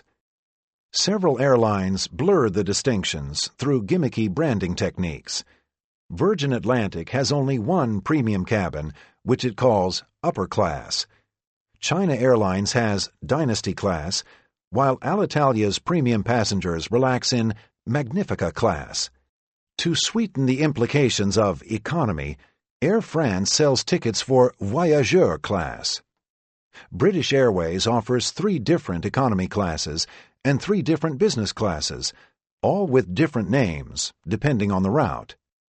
If that's not confusing enough, Continental Airlines, now part of United, came up with something called, in all possible obfuscation, business first. Somewhere in the fine print and in the price, you can figure out which of the traditional subdivisions they're talking about. On many intra-European flights, classes are partitioned on short notice according to demand. The seats themselves don't change, but the dividing bulkheads and curtains are slid along tracks. On Air France, economy becomes business by virtue of blocking out the middle seat of a 3-abreast block. Another popular trend is dividing economy into 2 sections, one with extra legroom and, in some cases, a fancier seat. Economy Plus or Economy Comfort are among the branding terms, though technically it's still, coach. While people will never stop complaining about the discomforts of economy class, it happens that premium class, be it first or business, has never been more extravagant than it is right now. Not since travelers slept in private berths in the 1940s have things been so swanky up front, though definitely in a sleeker 21st century flavor. Not long ago, a fat leather seat and a doting flight attendant were the hallmarks of in-flight luxury. Today, competition and technology have brought us all kinds of eccentric goodies. On outre-chic carriers like Singapore Airlines, Virgin Atlantic, Emirates, and Qatar Airways, one finds a stand-up cocktail lounge and even an in-flight beauty therapist. Passengers doze in individual mini-suites with 6-foot seat beds, down-filled duvets, and electric privacy barriers. Cabin staff perform turn-down service while you slip into designer pajamas, and there's sometimes a pull-up ottoman if you'd like company during dinner. Circadian-friendly phases of ceiling lighting are adjusted by the crew, including constellations projected onto the overhead bins during nighttime hours. On its transatlantic flights, Turkish Airlines brings along a business-class chef. It goes without saying, of course, that most folks aren't riding around on expense accounts and haven't got $9,000 to drop on a seat to Hong Kong. If it's any consolation, economy class has its modern-day frills as well. Live TV, on-demand movies, and in-flight Wi-Fi are among the common amenities. Some Asian and European carriers have switched to shell-style seats that, when reclined, slide forward rather than tip rearward, preserving space for the person behind you. And although complimentary meals are increasingly rare on shorter flights, buy-on-board options are affordable and often tasty. People are under the impression that airlines continue to cram ever more seats into their economy sections. This is mostly untrue. Airlines cannot simply shove in as many seats as they want. Commercial planes are certified for a maximum occupancy based on, among other things, the number of emergency exits. Actually, economy class layouts have hardly changed since jets first became popular in the 1960s. In the early days, carriers flirted with 5 abreast seating on narrow-body planes instead of the standard 6, or 9 abreast on a 747 instead of the 10 used today, but these were short-lived schemes. The cross-sections of airliners as you see them today are basically unchanged from 40 years ago. If anything, they are slightly roomier. The Airbus A380 has the same 10 abreast floor plan as the 747, but is wider by approximately a foot, while 6 abreast aircraft, such as the popular A320, have a few more inches of head and elbow room than the 707s and 727s of old. It's leg room, though, not elbow space, that flyers gripe about most. The distance between rows is called pitch, and here, too, historically, things have been better and worse. It's true that carriers have been tightening up the rearmost rows to accommodate those roomier and more expensive Economy Plus sections up front, but anyone who flew the old People Express remembers how pitiless and pitchless a cabin can be laid out. Or Laker Airways, whose SkyTrain service ran between the United States and London in the 1970s. Sir Freddie Laker, the airline's flamboyant founder, configured his DC-10s with a bone-crushing 345 seats, about 100 more than most DC-10s at the time. The plane had 8 full-size exits that helped keep this legal, and there was no first or business class. If you ask me, what makes economy uncomfortable is only partly to do with legroom. It's more about the shapes of the seats themselves and the dreadful ergonomics of the surrounding space.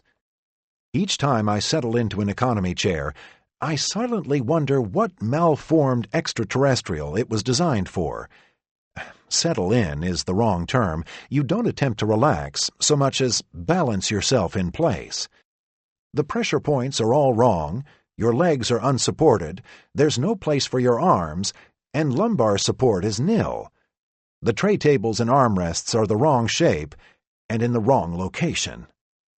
The most obvious way to make economy more pleasant would be to have fewer seats in the first place, but until people are willing to pay substantially higher fares, this is a non-starter. Engineers are also faced with the challenge of designing a frame that is lightweight and extremely strong, able to withstand several times the force of gravity.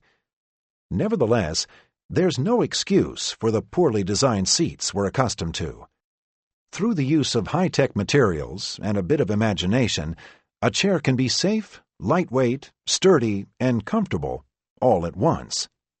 Indeed, ergonomically sculpted seats from innovative manufacturers like Recaro and Thomson Solutions have been on the market for years. If only more carriers would buy them. In addition to a seat that actually conforms to the shape of a human body, the following are things that ought to be standard in any economy class. 1. Lumbar support. Existing seats lack any kind of lower back cushioning. There is only a vacant space into which your lower back sinks, dragging down and contorting the rest of you. 2. In-flight Wi-Fi and on-demand in-seat video with personal screen of at least 9 inches. I'm lumping these together because they both capitalize on the strategy of distraction, and that's what keeping passengers happy is all about. Browsing the web or watching a movie are ideal time killers. $5 or $10 for internet isn't unreasonable, but it should be free in first or business. 3. An adjustable headrest. Not the half-assed kind that allows your head to loll around, but one that fits snugly. 4. A tray table that extends to reach the body so a passenger needn't hunch over to eat or work. Ideally, the tray should have a curved leading edge to better fit your torso and should be the sort that unfolds from the armrest, not from the seat in front. This solves the hunchover problem and avoids the hazard of having your computer crushed when the person in front of you suddenly reclines, pinching your screen between the table and the upper cushion. Assault recliners is my name for those passengers who come hauling back all at once, leaving you but a split second to save your laptop from this deadly nutcracker. Tray tables also need a raised edge to keep food and beverages from spilling into your lap during climb or in rough air. Some have recessed cup holders, but many are perfectly flat and smooth, so that your coffee comes skating backward whenever the plane is nose high. A 1/4-inch ridge would prevent this. One assumes that aircraft interior designers are more or less familiar with the concept of gravity. There's no reason for such a tweak not to be universal. It wouldn't cost more than a few pennies per tray, if anything at all. And while we're at it, give us one of those ring-style cup holders that fold out from the seat back. They're common in Europe, but I've never seen one on a U.S. carrier.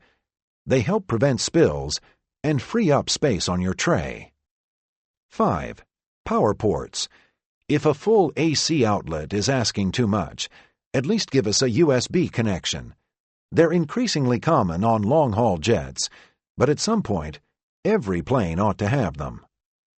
Whether or not you're comfortable back there, remember to get up and stretch at periodic intervals. With long-haul flying times now surpassing the gestation periods of many small mammals, there are growing concerns about an affliction known as deep vein thrombosis, or DVT, brought on by the immobilizing confines of an airplane seat. Also called economy class syndrome, it's a condition where potentially lethal blood clots form in the legs and can spread through the body.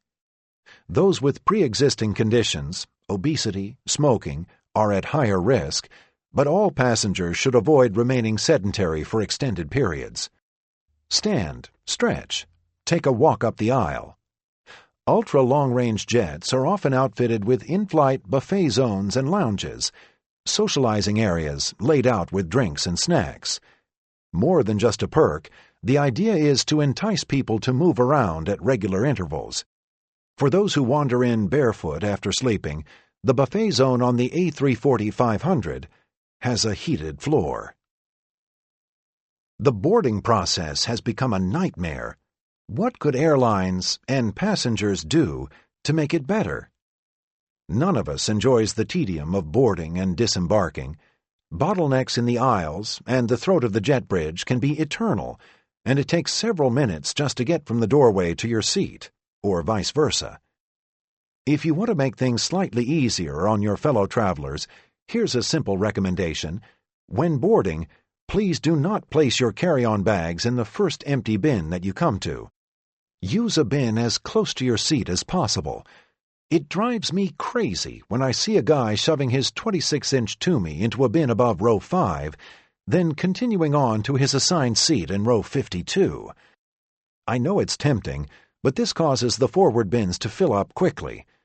Those seated in the front must now travel backward to stow their belongings, then return upstream against the flow of traffic, slowing everybody down. Then, after landing, these same people have to fight their way rearward again while everybody else is trying to exit. Am I wrong to suggest that assigned bins might be a good idea?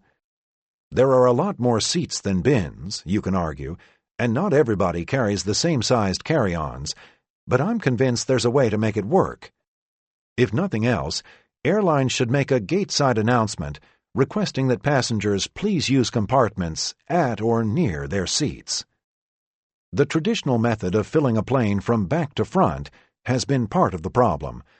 A lot of airlines now board by zone or group instead.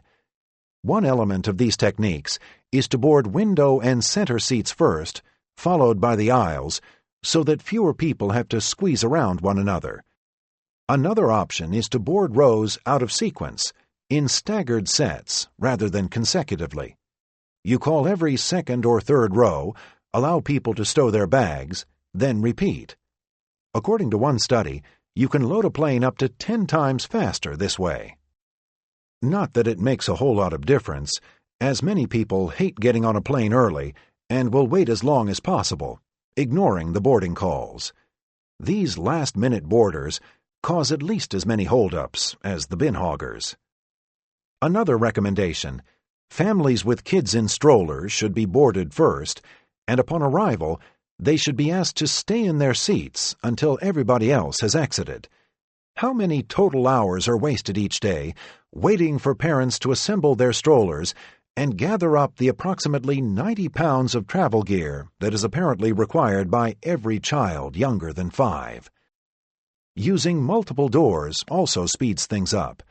We don't see them much in the United States, but boarding bridges that attach to both the forward and center doors, on those planes that have them, are common in Europe and Asia. A number of gates at Amsterdam's Schiphol Airport have unusual bridges with access to the rear doors as well, passing over the plane's left wing. Boarding and disembarking almost always takes place on the left side of the plane. The right side is used for cargo and baggage loading, servicing, and catering. Meanwhile, I'm sure you're wondering about those situations, of which there are far too many, when a plane stops short of the terminal, accompanied by the embarrassed crew announcing that our gate is currently occupied, or that the marshalling personnel aren't yet in place. Yes, the arrival station is kept abreast of every flight's ETA, so why is the gate not ready on time? I'm afraid I haven't got a good answer. There can be more to these situations than meets the eye. A plane's assigned parking spot is based on arrival and departure times, passenger loads, customs and immigration issues, but I suspect that understaffing has a lot to do with it. Pilots find this as frustrating as the rest of you. I'm old enough to remember when passengers used to applaud on every landing. Does this ever happen anymore? Clapping upon landing was still widespread as recently as the late 70s and early 80s. No surprise that it scarcely happens anymore. The number of Americans who fly at least twice a year has more than quadrupled in the past quarter century. The familiarity of the routine and the hassles that come with it have rubbed away whatever sense of excitement or novelty was still there. It remains somewhat common overseas, however, where passengers aren't yet as jaded. In the past few years, on trips I've taken to Asia, Africa, and the Middle East, cheers and applause could be heard on roughly a quarter of the landings. Do crews feel offended or insulted? Not in the least. It isn't a critique of the landing or a judgment on the pilot's skills. Neither is it an outburst of relief at having cheated gravity and lived to tell about it. Even the most nervous flyers are more optimistic than that. I wouldn't deconstruct it too much. It pretty much speaks for itself and needn't be taken too seriously. It's just having fun, and to me, it lends a folksy, humane touch to the end of a flight. And you'll notice, when it does happen, it's a strictly economy-class phenomenon. People in first or business never clap. You'll be apt to look for a socio-economic meaning to this, and maybe there is one, but the dynamics of economy class, more people sitting closer together, lend itself to the occasion. There's a certain communal spirit, especially after a long-haul flight, when you've spent several hours in a relatively intimate space with hundreds of people. In a way, the applause acts like a big collective handshake. Another thing you don't see much anymore are passenger visits to the cockpit. People seem to think that security rules prohibit such visits, but that's not so. It can't be done in the air, of course, but you're more than welcome to drop by when the plane is parked at the gate, before or after a flight. Just be sure to ask a flight attendant first. Kids will sometimes come up, often with their parents in tow, to look around and maybe get their picture taken in the captain's seat, but adults almost never stop by on their own, which is too bad. Meeting the crew can be helpful for nervous flyers. and most pilots are flattered by somebody taking interest in our odd little workspace. Looking out. Memorable views from aloft. On a typical 747 with 400 passengers, a mere quarter of them will be lucky enough, if that's the correct word, to be stationed at a window. In a 10-abreast block, only 2 of those seats come with a view. If flying has lost the ability to touch our hearts and minds, perhaps that's part of the reason. There's nothing to see anymore. There's something instinctively comforting about sitting at the window, a desire for orientation. Which way am I going? Has the sun risen or set yet? For lovers of air travel, of course, it's more than that. To this day, the window is always my preference, even on the longest and most crowded flight. What I observe through the glass is no less a sensory moment, potentially, than what I'll experience sightseeing later on. Traveling to Istanbul, for instance, I remember the sight of the ship-clogged Bosporus from 10,000 feet as vividly as I remember standing before the Süleymaniye Mosque or the Hagia Sophia. For pilots, obviously, there isn't much choice. We spend hours in what is essentially a small room walled with glass. Cockpit windows are surprisingly large, and although there's often little to see except fuzzy gray cirrus or pitch blackness, the panorama they provide is occasionally spectacular. New York City. The arrival patterns into LaGuardia will sometimes take you along the Hudson River at low altitude, skirting the western edge of Manhattan, and offering a breathtaking vista of the New York skyline, that quartz porcupine, as Vonnegut termed it. Shooting stars, especially during the annual late-summer Perseids meteor shower. Most impressive are the ones that linger on the horizon for several seconds, changing color as they burrow into the atmosphere. I've seen shooting stars so bright they were visible even in daylight. The Northern Lights. At its most vivid, the aurora borealis has to be seen to be believed, and you needn't traipse to the Yukon or Siberia.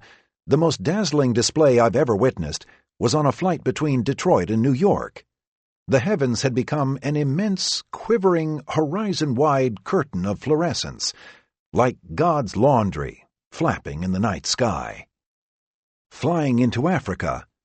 I love the way the Cape Verde Peninsula and the city of Dakar appear on the radar screen, perfectly contoured like some great rocky fishhook, the westernmost tip of the continent, and the sense of arrival and discovery it evokes.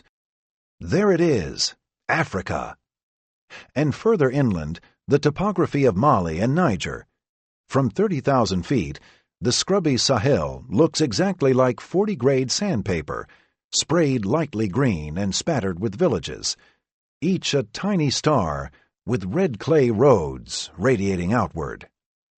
The eerie, flickering orange glow of the Venezuelan oil fields, an apocalyptic vista that makes you feel like a B-17 pilot in 1945. Similar, but more depressing, are the thousands of slash-and-burn fires you'll see burning throughout the Amazon. Some of the fire fronts are miles long, walls of red flame chewing through the forests. Compensating for the aforementioned are the vast, for now untouched forests of northeastern South America. Over Guyana in particular, the view is like nothing else in the world, an expanse of primeval green as far as the eye can see. No towns, no roads, no clear-cutting or fires. For now. Climbing out over the tablecloth, the cloud deck that routinely drapes itself over Table Mountain in Cape Town, South Africa. The frozen midwinter oblivion of northeastern Canada. I love passing over the jaggedy, end-of-the-world remoteness of Newfoundland, Labrador, and northern Quebec in midwinter, a gale-thrashed nether region of boulders, forests, and frozen black rivers. The majestic, primordial nothingness of Greenland. The great circle routes between the United States and Europe will sometimes take you over Greenland. It might be just a brush of the southern tip, but other times it's 45 minutes across the meteor vistas of the interior. If you've got a window seat, do not miss the opportunity to steal a peek, even if it means splashing your fast-asleep seatmate with sunshine. Other views aren't spectacular so much as just peculiar. One afternoon, we were coasting in from Europe, about 200 miles east of Halifax, Nova Scotia. "Gander Center," I called in. "Got time for a question?" "Yeah, go ahead." "Do you have any idea what the name of that strange little island is that we just passed over?" "Sure do," said the man in Gander. "That's Sable Island." Sable Island is one of the oddest places I've ever seen from aloft. The oceans are full of remote islands, but Sable's precarious isolation makes it especially peculiar. It's a tiny, ribbony crescent of sand, almost Bahamian in shape and texture, all alone against the relentless North Atlantic. It's like a fragment of a submerged archipelago, a miniature island that has lost its friends. Island, maybe, is being generous. Sable is really nothing more than a sandbar, a sinewy splinter of dunes and grass, 26 miles long and only a mile wide, lashed and scraped by surf and wind. How staggeringly vulnerable it appears from 38,000 feet. I'd flown over Sable many times and had been meaning to ask about it. Only later did I learn that the place had been the subject of extensive scientific research, according to one website, and of numerous documentary films, books, and magazine articles. Most famously, it's the home of 250 or so wild horses. Horses have been on Sable since the late 18th century, surviving on grass and freshwater ponds. Transient visitors include gray seals and up to 300 species of birds. Human access is tightly restricted. The only permanent dwelling is a scientific research station staffed by a handful of people. But all right, okay, enough with the terrestrial stuff. I know that some of you are wondering about UFOs. This is something I'm asked about all the time. For the record, I have never seen one, and I have never met another pilot who claims to have seen one. Honestly, the topic is one that almost never comes up, even during those long, dark flights across the ocean. Musings about the vastness of the universe are one thing, but I cannot recall ever having had a conversation with a colleague about UFOs specifically. Neither have I seen the topic discussed in any industry journal or trade publication. I once received an email asking me about a supposed tacit agreement between pilots that says we will not openly discuss UFO sightings out of fear of embarrassment and, as the emailer put it, possible career suicide. I had to laugh at the notion of there being a tacit agreement among pilots over anything, let alone flying saucers. And although plenty of things in aviation are tantamount to career suicide, withholding information about UFOs isn't one of them. 6. Must come down. Disasters, mishaps, and fatuous flights of fancy. Terminal madness. What is airport security? In America and across much of the world, the security enhancements put in place following the catastrophe of September 11, 2001, have been drastic and of two kinds, those practical and effective, and those irrational and pointless. The first variety have taken place almost entirely behind the scenes. Comprehensive explosive scanning for checked luggage, for instance, was long overdue and is perhaps the most welcome addition. It's the second variety, unfortunately, that has come to dominate the air travel experience. I'm talking about the frisking, X-raying, body scanning, and confiscating that goes on at thousands of concourse checkpoints across the globe. These procedures waste our time, waste our money, and humiliate millions of us on a daily basis. There are two fundamental flaws in our approach. The first is a strategy that looks upon every single person who flies, old and young, fit and infirm, domestic and foreign, pilot and passenger, as a potential terrorist. That is to say, we're searching for weapons rather than people who might actually use weapons. This is an impossible, unsustainable task in a system of such tremendous volume. As many as 2 million people fly each and every day in the United States alone. Tough-as-nails prison guards cannot keep knives out of maximum security cell blocks, never mind the idea of guards trying to root out every conceivable weapon at an overcrowded terminal.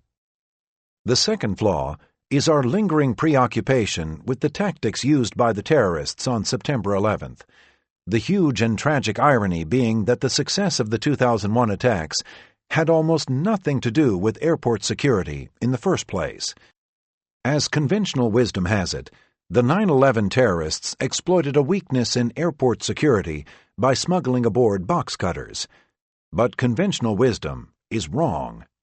It was not a failure of airport security that allowed those men to hatch their takeover scheme. It was instead a failure of national security, a breakdown of communication and oversight at the FBI and CIA levels. What the men actually exploited was a weakness in our mindset, a set of presumptions based on the decades-long track record of hijackings and how they were expected to unfold. In years past, a hijacking meant a diversion to Beirut or Havana with hostage negotiations and standoffs. Crews were accordingly trained in the concept of passive resistance. The presence of box cutters was merely incidental. They could have used anything: onboard silverware, knives fashioned from plastic, a broken bottle wrapped in tape, particularly when coupled with the bluff of having a bomb. The weapon that mattered was the intangible one, the element of surprise. And so long as they didn't chicken out, they were all but guaranteed to succeed. For a number of reasons, just the opposite is true today. The hijack paradigm was changed forever even before the first of the Twin Towers had fallen to the ground, when the passengers of United 93 realized what was happening and began to fight back. The element of surprise was no longer a useful tool. Hijackers today would face not only an armored cockpit, but also a plane load of people convinced they're about to die. It's hard to imagine a hijacker, be it with a box cutter or a bomb, making it 2 steps up the aisle without being pummeled. It's equally hard to imagine that organized terrorists would be willing to expend valuable resources on a scheme with such a high likelihood of failure. In spite of this reality, we are apparently content spending billions of taxpayer dollars and untold hours of labor in a delusional attempt to thwart an attack that has already happened and cannot happen again. Guards pawing through our luggage in a hunt for what are effectively harmless items: hobby knives, scissors, screwdrivers. Not to mention, even a child knows that a deadly weapon can be crafted out of virtually anything, from a ballpoint pen to a shattered first-class dinner plate. The folly is much the same with respect to the restrictions on liquids and gels, put in place following the breakup in 2006 of a London-based cabal planning to blow up jetliners using liquid explosives. The threat of liquid explosives does exist. We recall Ramzi Youssef's detonation of a nitroglycerin bomb aboard a Philippine Airlines flight in 1994, a test run for the so-called Project Bojinka, the long-forgotten al-Qaeda scheme to simultaneously destroy 11 wide-body airliners over the Pacific Ocean. But such explosives are not easily concocted, and the idea that confiscating snow globes and ice cream cones makes us safer is, let's admit it, more than a little ridiculous. But of all the half-baked measures we've grown accustomed to, few are sillier than the policy decreeing that pilots and flight attendants undergo the same X-ray and metal detector screening as passengers.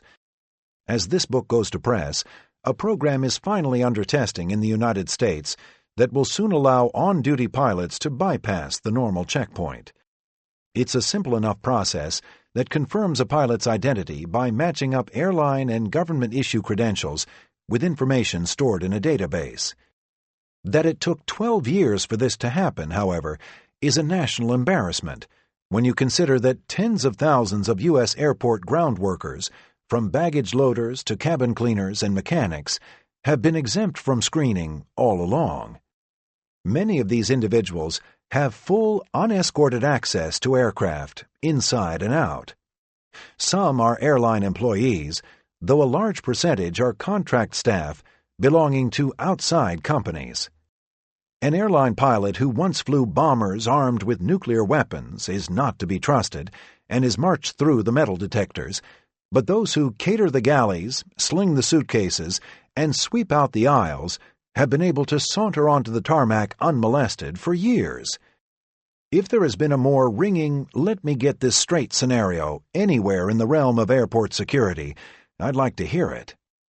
Although nobody is implying that the hard-working caterers, baggage handlers, and the rest of the exempted employees out there are terrorists in waiting, this is nevertheless a double standard so staggeringly audacious that it can hardly be believed. The Transportation Security Administration, TSA, will point out how the privileges granted to tarmac workers are contingent upon fingerprinting, a 10-year criminal background investigation, and cross-checking against terror watch lists, and that ground employees are additionally subject to random physical checks. All right, but the background checks for pilots are no less thorough.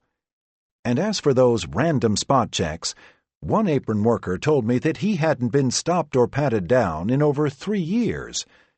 All I need is my ID, which I swipe through a turnstile. The only TSA presence we notice is when the blue shirts come down to the cafeteria to get food. Here's a true story. I'm at the TSA checkpoint at a major U.S. airport. I'm on duty, in my full uniform, and have all of my gear with me. I hoist my luggage onto the X-ray belt, then pass through the metal detector. Once on the other side, I'm waiting for my stuff to reappear when the belt suddenly groans to a stop. "Bag check!" shouts the guard behind the monitor. Two of the most exasperating words in air travel, those are. The bag in question turns out to be my rollerboard. The guard has spotted something inside. The seconds tick by as she waits to confer with her colleague. 1 minute passes, then 2, then 3. All the while, the line behind me grows longer. "Bag check!" At last, another guard ambles over. There's a conference. For some reason, these situations require a sort of football huddle, with lots of whispering and pointing, before the belt can be switched on again. Why an offending piece of luggage can't simply be pulled from the machine and screened separately is a topic for another time, but let us ponder for a moment how much time is wasted each day by these checks. Finally, the second guard, the intensity of whose scowl is exceeded only by the weight of the chip on her shoulder, lifts my rollerboard from the machine and walks toward me. "Is this yours?" she wants to know. "Yes, it's mine." "You got a knife in here?" "A knife?" "A knife!" she barks. "Some silverware?" "Yes, I do. I always do. Inside my suitcase I carry a spare set of airline-sized cutlery, a spoon, a fork, and a knife. Along with packets of noodles and small snacks, this is part of my hotel survival kit, useful in the event of short layovers when food isn't available. It's identical to the cutlery that accompanies your meal on a long-haul flight. The pieces are stainless steel and about 5 inches long. The knife has a rounded end and a short row of teeth. I would call them serrations, but that's too strong a word. For all intents and purposes, it's a miniature butter knife. "Yes," I tell the guard, "there's a metal knife in there, a butter knife." She opens the compartment and takes out a small vinyl case containing the 3 pieces. After removing the knife, she holds it upward between 2 fingers and stares at me coldly. Her pose is like that of an angry schoolteacher about to berate a child for bringing chewing gum to class. "You ain't taking this through," she says. "No knives. You can't bring a knife through here." It takes a moment for me to realize that she's serious. But it's... She throws it into a bin and starts to walk away. "Wait a minute," I say. "That's airline silverware." "Doesn't matter what it is. You can't bring knives through here." Ma'am, that's an airline knife. It's the knife they give you on the plane. Have a good afternoon, sir. Oh, you can't be serious, I say. With that, she grabs the knife out of the bin and walks over to one of her colleagues seated at the end of the checkpoint in a folding chair. I follow her over. This guy wants to bring this through. The man in the chair looks up lazily. Is it serrated? She hands it to him. He looks at it quickly, then addresses me. No, this is no good. You can't take this. Why not? It's serrated. He is talking about the little row of teeth along the edge. Truth be told, the knife in question, which I've had for years, is actually smaller and duller than most of the knives handed out by airlines to their first and business class customers. You'd be hard-pressed to cut a slice of toast with it. Oh, come on. What do you call these? He runs his finger along the minuscule serrations. Those, but no serrated knives. You can't take this. But, sir, how can it not be allowed when it's the same knife they give you on the plane? Those are the rules. Oh, that's impossible. Can I please speak to a supervisor? I am the supervisor. There are those moments in life when time stands still and the air around you seems to solidify. You stand there in an amber of absurdity, waiting for the crowd to burst out laughing and the candid camera guy to appear from around the corner. Except the supervisor is dead serious. Realizing that I'm not getting my knife back, I try for the consolation prize, which is getting the man to admit that, if nothing else, the rule makes no sense. Come on, I argue. The purpose of confiscating knives is to keep people from bringing them onto planes, right? But the passengers are given these knives with their meals. At least admit that it's a dumb rule. It's not a dumb rule. Yes, it is. No, it isn't. And so on, until he asks me to leave. This was wrong on so many levels that it's hard to keep them straight. Just for starters, do I really need to point out that an airline pilot at the controls of his plane would hardly need a butter knife if he desired to inflict damage? I know this comes across as a self-serving complaint, but at heart, this isn't about pilots. It's about how diseased our approach to security is overall. Like most airline crew members, I'd have no problem going through screening if it were done fairly, logically, and rationally. In a way, TSA is going about this backward. They're working to come up with a system that exempts pilots, when what they ought to be doing is improving the rules for everybody. Thousands of travelers, meanwhile, have their own versions of stories like mine. The girl who had her purse confiscated because it was embroidered with beads in the shape of a handgun. The woman whose cupcake was taken away.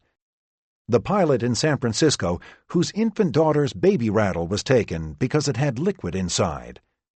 And this gets me thinking, why can't TSA exhibit common sense now and then? If we're to believe that TSA screeners are well-trained professionals, as the agency maintains, why can they not handle the responsibility of an occasional judgment call? Why can't they be empowered to allow some on-the-spot decision-making?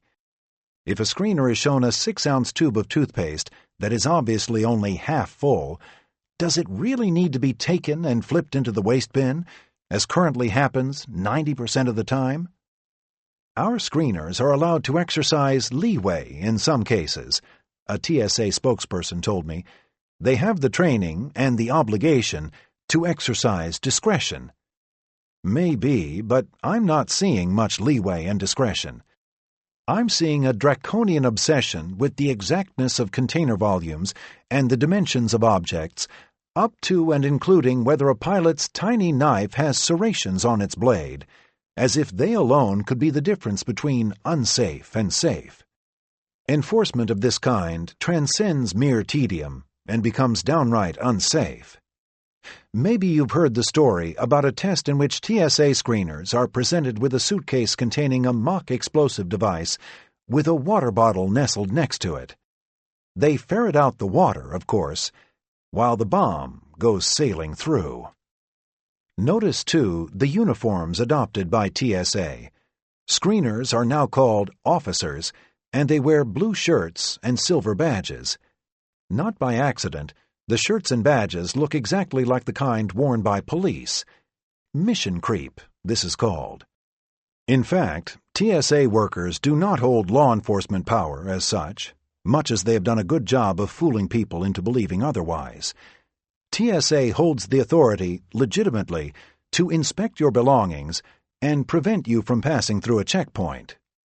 It does not have the authority to detain you, interrogate you, arrest you, force you to recite the Pledge of Allegiance, or otherwise compromise your rights. Both TSA and the traveling public need to remember this. In 2010, following the failed bombing of a Northwest Airlines flight from Amsterdam to Detroit, things were taken to the next level with the introduction of full-body scanners. This has been one of the more controversial and disheartening developments in our long war on the abstract noun called terrorism. The first-generation machines, the scanned images which left little to the imagination, are being replaced by those showing only a generic contour of the body. While this somewhat settles the privacy debate, it doesn't solve their tactical shortcomings. The scanners have been promoted as a key component of airport security, yet some airports have them, while others don't. There's a scanner at one checkpoint, but no scanner at the one right next to it. Scanners at some terminals, but not at others. Are terrorists that stupid? And if somebody is going to attempt to sneak a bomb through a checkpoint, it is much more likely to happen someplace in Europe, Asia, Africa, or the Middle East than it is in Peoria, Wichita, or Cleveland. But domestically is where most of the machines have been installed. Overseas, they are rare. It's easy to be cynical. Was development of the body scanner really in the interest of keeping passengers safe, or was it for the interests of the corporations who stand to make billions in their design and deployment? It's questionable whether they're making us safer, but rest assured they're making somebody wealthy. But here it has come to pass, and our reaction, aside from one or two muffled complaints, has been a sheep-like acquiescence. No less frustrating is the strained notion that, beginning with the events of September 11th, air travel suddenly entered a new age of danger and threat. The grandiosity of the 2001 attacks, with their Hollywood thriller plotline and operatic fireballs, has gummed up our memories. We talk of the post-9/11 era, whereas politically motivated violence against civil aviation has been with us for decades. In fact, we see it a lot less often than we used to. The 1970s through the 1990s were a sort of golden age of air crimes, rife with hijackings and bombings. In the 5-year span between 1985 and 1989, there were no fewer than 6 major terrorist attacks against commercial planes or airports, including the Libyan-sponsored bombings of Pan Am 103 and UTA 772, the bombing of an Air India 747 that killed 329 people, and the saga of TWA Flight 847. Flight 847, headed from Athens to Rome in June 1985, was hijacked by Shiite militiamen armed with grenades and pistols. The purloined 727 then embarked on a remarkable 17-day odyssey to Lebanon, Algeria, and back again. At one point, passengers were removed, split into groups, and held captive in downtown Beirut. The photograph of TWA Captain John Testrake, his head out the cockpit window, collared by a gun-wielding terrorist, was broadcast worldwide and became an unforgettable icon of the siege. I say unforgettable, but that's just the thing. How many Americans remember Flight 847? It's astonishing how short our memories are, and partly because they're so short, we are easily frightened and manipulated. Imagine TWA 847 happening tomorrow. Imagine 6 successful terror attacks against planes in a 5-year span. The airline industry would be decimated, the populace frozen in fear. It would be a catastrophe of epic proportion, of wall-to-wall coverage, and, dare I suggest, the summary surrender of important civil liberties. What is it about us as a society that has made us so unable to remember and unable to cope? But all right, enough of what we shouldn't be doing. What about things we should be doing? If I'm going to spend all this time complaining, it's only fair that I offer up some solutions, no? Well, airport security overall ought to be scaled back into a leaner but more focused operation. I wouldn't say that we have too much security, necessarily, but we certainly have too much in the wrong places, out of sync with the hierarchy of threat. First up, every dime currently being spent looking for pointy objects, double-checking people's IDs, and confiscating innocuous liquids needs to be reallocated. The primary threat to commercial aviation is, was, and shall remain bombs. Therefore, every piece of luggage, both checked and carry-on, as well as cargo, ought to be scrutinized for explosives. This already happens, officially, though I reckon we could be doing a more thorough job of it, with a stronger emphasis on airports outside the United States. The likeliest point of entry for a bomb is not Omaha or Tucson, and I'd suggest shifting a good 35% of TSA resources to locations overseas. If that should require some touchy negotiations with foreign airport authorities, so be it. And, like it or not, the time has come to put greater emphasis on passenger profiling. Profiling is a dirty word to some, but it needn't be a one-dimensional preoccupation with skin color or national origin. Indeed, as security specialists will tell you, racial or ethnic profiling doesn't work. Routine is weakness, and the more predictable our methods, the easier they are to foil. Effective profiling uses a multi-point approach that takes in a wide range of characteristics, both tangible and behavioral. TSA has been training staff in the finer points of behavioral pattern recognition. That's good, though for the time being, screeners are a lot more adept at picking out scissors and shampoo bottles than picking out terrorists. The International Air Transport Association, IATA, has proposed a plan in which passengers would be categorized into one of 3 risk groups and then screened accordingly. Biometric proof of identity, such as a fingerprint or encoded passport, will be checked against a stored profile containing various personal data and against watch lists. This, together with flight booking data, will determine which of 3 lines a traveler is assigned to. Those in the first line would receive little more than a cursory bag check. Those in the second line get a slightly closer look, while those in the third would face an enhanced inspection similar to the current TSA procedures. This wouldn't be perfect, and like many people, I get a little nervous when I hear the words biometric and profile containing various personal data, but it's maybe the best idea yet when it comes to restoring sanity to airport security. IATA says that an early version of the 3-tiered system could be up and running in under 3 years. That is, if governments cooperate. IATA is making sense, but I'm afraid it lacks the clout of the U.S. Department of Homeland Security, the federal branch under whose auspices TSA operates. Enacting serious change would take, more than anything else, the political will and courage of our leaders in Congress. We have thus far seen little political opposition, bipartisan or otherwise, to TSA's squandering of our time and money. While I hate to sound like a conspiracy theorist, our leaders talk and act as if they enjoy the status quo, unwilling to disenfranchise any facet of what has become a vast and profitable security industrial complex.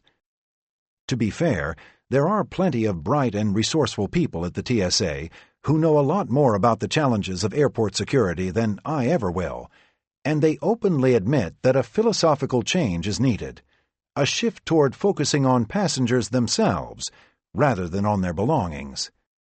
This, they understand, is the only viable strategy for the future. But TSA is, in the end, a bureaucracy. No doubt it sees the IATA proposal, and others like it, as a threat to its funding and authority. This was an agency created in haste and granted considerable powers and relatively little accountability. Any idea, however beneficial, faces an uphill battle against such a potent government entity, especially when aided and abetted by a lethargic populace and an irresponsible media. What TSA has signed off on are third-party programs run by outside contractors in which passengers submit biometric and personal data in exchange for expedited screening for a fee. Count me among those who find these programs objectionable. Rather than fixing the problem, citizens can pay money and cut to the front of the line. Your taxes will continue to support a dysfunctional system, and now you can pay even more to circumvent that system. This is progress? It doesn't have to be this way. The solution is out there. Give us good intelligence gathering and law enforcement, together with on-site random searches, thorough explosive scanning, and smartly managed profiling, and what have we got? A security strategy that is, frankly, pretty good. As good as it can be, anyway. Somewhere beneath all of this rests the uncomfortable, seldom acknowledged fact that no matter how hard we try, we're never going to make flying completely safe. Neither all the determination in the world, nor the most sweeping regulations we dare codify, will outsmart a cunning enough saboteur. Sound, competent security greatly improves our chances, whether against the concoctions of a single deranged individual or organized terror from the caves of Central Asia. But with every new technology and pledge of better safeguards, we correspondingly inspire the imaginations of those who wish to defeat us. There will always be a way to skirt the system. This brings us to a third fundamental flaw in our approach, whereby we refuse to acknowledge that the real job of keeping terrorists away from planes is not the job of airport screeners in the first place. Rather, it's the job of government agencies and law enforcement. The grunt work of hunting down terrorists takes place far off stage, relying on the diligent work of cops, spies, and intelligence officers. Air crimes need to be stopped in the planning stages.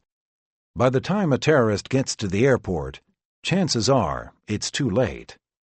And the rage of angry radicals, dangerous as it may be, is a long-term anthropological mission to be dealt with separately. It is not an excuse to turn airports into fortresses and subvert freedoms. In the end, I'm not sure which is more distressing, the inanity of the existing regulations or the average citizen's acceptance of them. There ought to be a tide of opposition rising up against this mania. Where is it? At its loudest, the voice of the traveling public is one of grumbly resignation. The op-ed pages are silent. The pundits have nothing to say. The airlines, for their part, are in something of a bind. That carriers and industry advocates seem content with such high levels of aggravation among their customers suggests a business model that is almost surreally masochistic and self-destructive. On the other hand, imagine the outrage in certain circles should airlines be caught lobbying for what is perceived to be a dangerous abrogation of security and responsibility, even if it's not. Carriers caught plenty of flack, almost all of it unfair, in the aftermath of September 11th. Understandably, they no longer want that liability.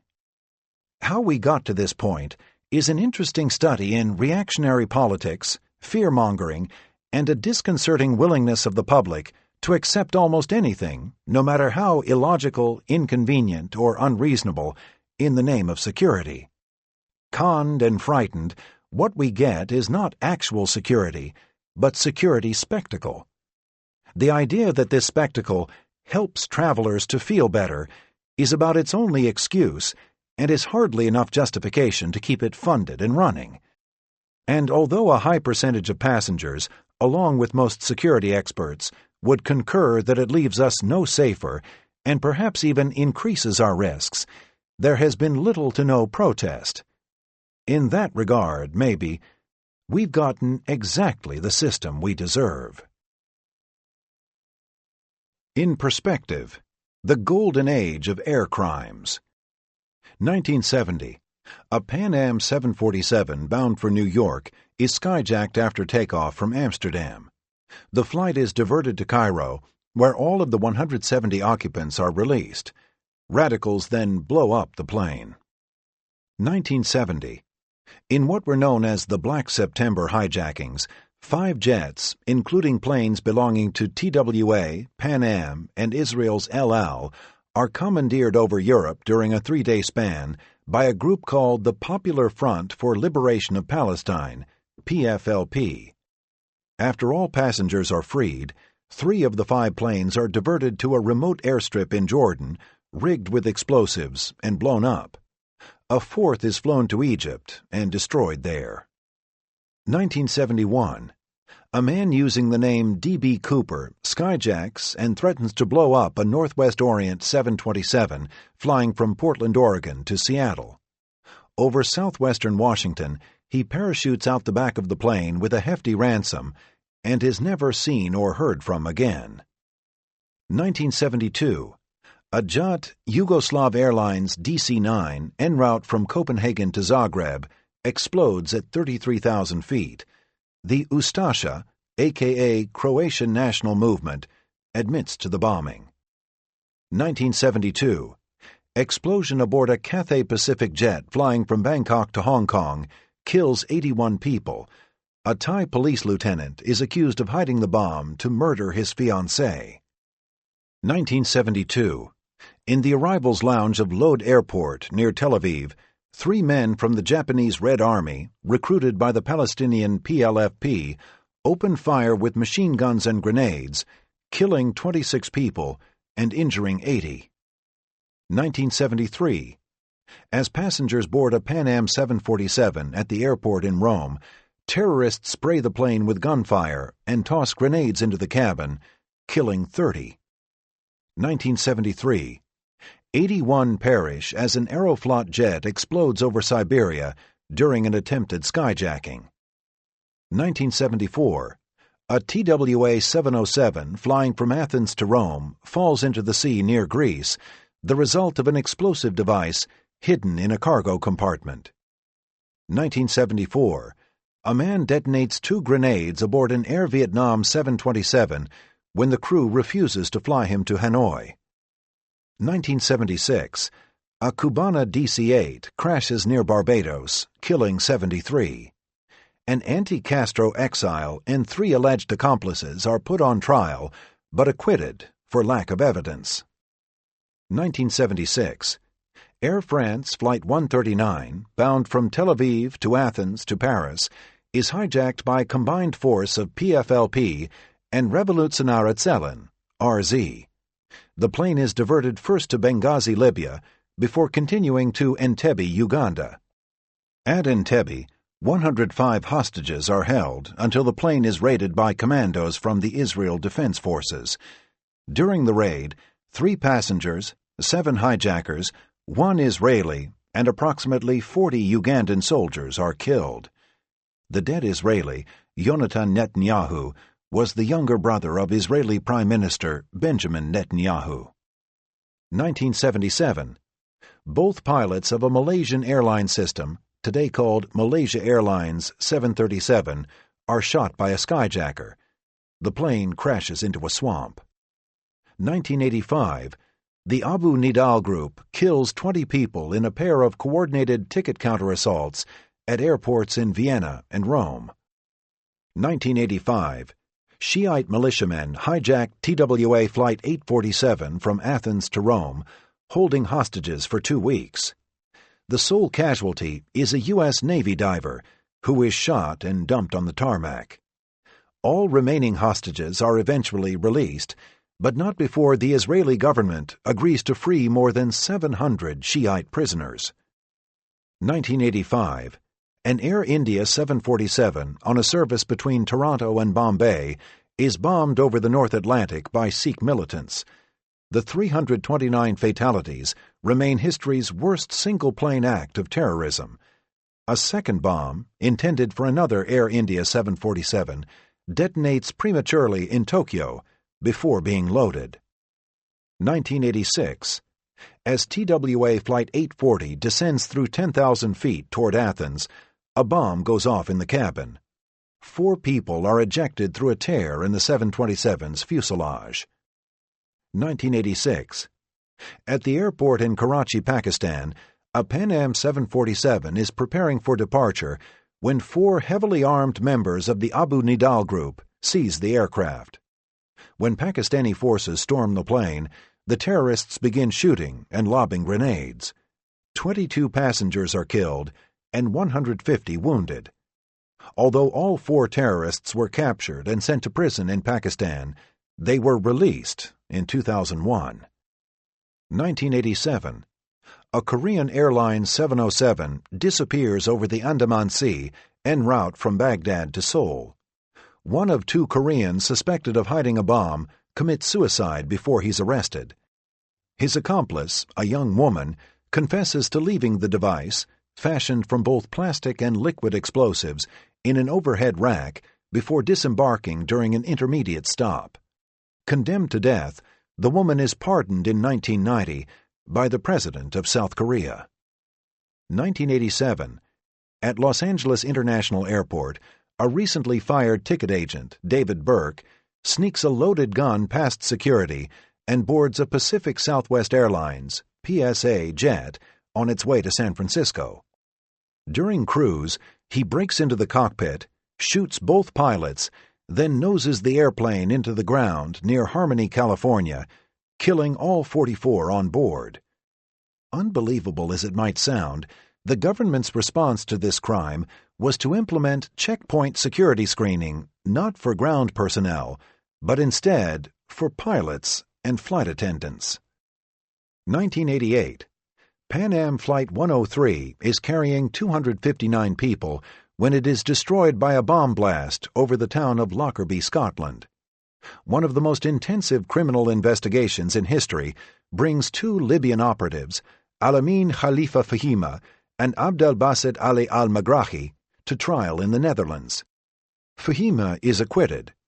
Al-Magrahi is found guilty and sentenced to life, but is released by the British government in 2009.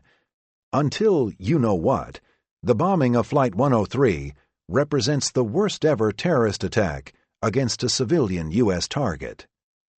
1989. Libya will also be held responsible for the bombing of UTA Flight 772 9 months after Lockerbie. Most Americans don't remember this incident, but it has never been forgotten in France. 170 people from 17 countries were killed when an explosive device went off in the forward luggage hold of the McDonnell Douglas DC-10 on a flight from Brazzaville, Congo, to Paris. The wreckage fell into the Tenera region of the Sahara in northern Niger, one of the planet's most remote areas. A French court eventually convicted 6 Libyans in absentia for the murders, including Muammar Gaddafi's brother-in-law. 1989. In a plot to kill police informants, members of a cocaine cartel blow up Avianca Flight 203, bound from Bogotá to Cali. There are no survivors among 110 crew and passengers. 1990. A young man claiming to have explosives strapped to his body forces his way into the cockpit of a Xiamen Airlines 737 and demands to be flown to Taiwan. Running out of fuel, the crew attempts to land at Canton, Guangzhou, when a struggle erupts. The plane veers off the runway and collides with 2 other aircraft. 1994. Riding along as an auxiliary crew member, Auburn Calloway, an off-duty Federal Express pilot scheduled for termination, attacks the 3-man crew of a DC-10 with a spear gun and a hammer, nearly killing all of them. His plan, before he's finally overtaken by the battered and bloodied pilots, is to crash the airliner into FedEx's Memphis headquarters. 1994. An Air France A300 is stormed by a foursome of extremist Muslims in Algeria. The plane is forced to Marseille, where 7 people die when French troops rush aboard for a rescue. News footage shows an Air France pilot hurling himself out of a cockpit window while a stun grenade flashes behind him. 1996. An Ethiopian Airlines 767 is hijacked over the Indian Ocean. The jet runs out of fuel and heads for a ditching off the Comoros Islands. Hijackers wrestle with the pilots, and the plane breaks apart upon hitting the water, killing 125. 1999. An all-Nippon Airways 747 lands safely after a deranged man forces his way onto the flight deck and stabs the captain to death with an 8-inch knife. 1999. Air Botswana captain Chris Fatswe steals an empty ATR commuter plane and slams it into 2 parked aircraft, killing himself and destroying virtually the entire fleet of his nation's tiny airline. And not to forget what might have been, I'll remind you again of the near success of the 1994 Project Bojinka conspiracy to bomb 11 wide-body jets simultaneously over the Pacific. Bojinka, or Big Bang, was the brainchild of Ramzi Youssef, a master mixer of liquid explosives, and his uncle, Khalid Sheikh Mohammed. The latter would go on to mastermind the September 11th attacks, while Youssef was, at the time, already a wanted man for his role in the 1993 World Trade Center prelude. The bombs, made from nitroglycerin, sulfuric acid, acetone, and other chemicals, would be hidden with the underseat life jackets. In 1995, Youssef completed a successful small-level test run on a Philippine Airlines 747, killing a Japanese businessman. The plot was broken up after authorities investigated a chemical fire in the Manila apartment of one of Youssef's accomplices. How about some encouragement, please, for those who are terrified of flying? Can I cure your fear of flying? That depends more on the nature of your fears than my skills of explanation. I'm not a psychologist, and not everybody's fears are rational. In a high percentage of cases, what fearful flyers actually fear has little or nothing to do with flying itself and cannot be dispatched by explanations, statistics, or straight talk. They don't need a pilot. They need a counselor or a mental health professional. A certain level of fear is normal, whether you're a first-time flyer or a seasoned crew member. I can't be surprised that millions of reasonable people find it hard to reconcile the notion of traveling hundreds of miles per hour, far above the earth, inside pressurized tubes weighing hundreds of thousands of pounds. Such an activity is not natural for human beings, and while it doesn't quite violate the laws of physics, it does seem to violate any and all common sense. Technology has made it work, but while airplane travel isn't statistically dangerous, inherently, it's another story. As for stats, Bill James, the baseball academic, likes to say, "Never use a number when you can avoid it." Normally, he's right, and I don't enjoy dishing out numerical platitudes. We're so used to abstract validation of air safety that it no longer makes us think. A few statistics, however, are worth our time. For example, this one, which you can almost visualize. Each day, in the United States alone, about 25,000 commercial flights take to the air. Globally, extrapolation yields about 50,000 daily trips. That's every day, every week, every month. The 10 most popular airlines alone make close to 6 million flights per year. Of these, the number failing in their attempt to flout gravity can be totaled in astonishingly short shrift. How short? Here in the United States, we are riding strong amid the safest ever stretch in the history of commercial aviation. As this manuscript is being prepared in 2013, we have not seen a large-scale crash involving a major airline in more than 11 years. That's a record dating back to the advent of the jetliner itself. Our last catastrophe was that of American Airlines Flight 587 near Kennedy Airport in November 2001. Since then, the only major carrier fatality was that of a young boy killed when a Southwest Airlines 737 overran a snowy runway in Chicago in 2004. The boy was in an automobile, struck by the skidding plane. Granted, there have been several non-fatal incidents, Sully-upon-Hudson to cite one, and a handful of tragedies involving regional planes, but even with these included, the nation's fatal accident rate has fallen 85% since 2000. From 2008 through 2012, the odds of being in a fatal accident were approximately 1 in 45 million. This, despite the industry's unprecedented fiscal woes.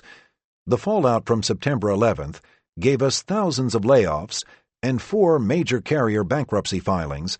Then came the 2007-8 fuel spike crisis, followed by a terrible recession.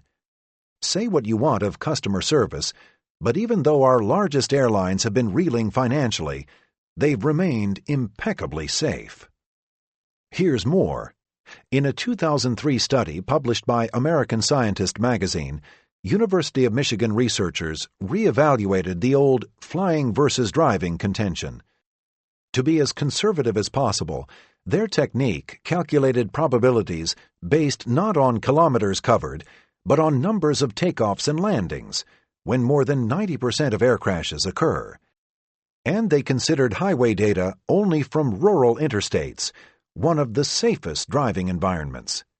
Their data showed that if a passenger chooses to drive rather than fly the distance of a typical flight segment, that person is 65 times more likely to be killed. Elsewhere around the globe, the statistics are no less impressive. There are twice as many commercial aircraft worldwide, carrying twice as many passengers as existed in 1980. Yet, per passenger miles flown, flying is an estimated 5 times safer. Narrowing it to the past 10 years, the number of people who fly annually has increased by roughly 20% to just over 2 billion. Over that span, the number of fatal accidents has held steady at around 20 per year. According to the Aviation Safety Network, 2012 was the safest year globally since 1945. Getting to this level wasn't easy. Mainly, it's the result of better pilot training, improved cockpit technology, and the seldom acknowledged collaborative efforts of the airline industry, regulators, pilot groups, and international organizations like ICAO. ICAO, ICAO, the International Civil Aviation Organization, is the aviation directorate of the United Nations and sets global protocols on a wide range of safety issues, from runway markings to approach procedures. Not long ago, as air travel was beginning to expand rapidly in places like China, India, and Brazil, experts warned of a tipping point. Unless certain deficiencies were addressed, we were told, disasters would become epidemic at a rate of up to 1 per week. Fortunately, they were addressed, most notably in the area of crew training, and the end result is that we've effectively engineered away some of the most common causes of crashes. Maintaining such high standards, however, is going to take some effort. And while I shouldn't have to say it, here goes. At some point, our luck will run out. There will be another catastrophic accident. Affirming this today is a good way of reducing the shock later on. It's not to suggest that we let our guard down, it's to recognize the inevitable and acknowledge that no system, no matter how good, can ever be perfect. And when it happens, we should probably brace ourselves for the reaction. The amount of media attention given to minor mishaps, precautionary landings, and harmless malfunctions in recent years is a depressing precursor of what's to come when something legitimately serious happens. The worst thing about the next big crash will be the loss of life. The second worst thing will be the overreaction and hype. Most of us acknowledge the safety of commercial flying. We get it. Nevertheless, what are some of the nightmare scenarios in the back of a pilot's mind? What emergencies do they dread most? This is a tricky one. The mere suggestion that a pilot dreads a particular scenario is enough to convince the already nervous flyer that it's about to happen. The last thing I want to do is scare the bejesus out of the person who has turned to this chapter for comfort. Just the same, it's a fair question, and one that deserves an answer. For the most part, pilots fear those things they cannot control. We are less afraid of committing a fatal error than of finding ourselves victimized by somebody else's error, or else at the mercy of those forces impervious to our skills or expertise. I'd put lithium battery fires, bird strikes that take out multiple engines, catastrophic mechanical malfunctions, and ground collisions at the top of my list. We talked about birds in Chapter 2, and we'll get to collisions later in this chapter. Catastrophic mechanical malfunction is a catch-all for things like flight control failure, loss of rudder, elevator, or aileron control, uncommanded reverser deployment, and other worst-case terrors that can render a plane unflyable. Improbable as these things are, all of them have happened once or twice. As to battery fires, high-energy lithium power packs, both lithium-ion and the lithium polymer types found in many laptop computers and other devices, are susceptible to a phenomenon called thermal runaway, a chemical chain reaction causing them to rapidly and uncontrollably overheat. The danger isn't a small fire in the passenger cabin, where it can be readily put out with an extinguisher, but the possibility of a larger, unseen fire in a baggage or freight compartment. Frighteningly, tests have shown these fires to be resistant to the halon-based cargo compartment extinguishing systems used on commercial aircraft. The FAA has recorded more than 70 incidents involving lithium battery fires since the 1990s. The two most serious were the fatal crash of a UPS 747 near Dubai in 2010 and a nearly fatal fire aboard a UPS DC-8 in Philadelphia in 2006.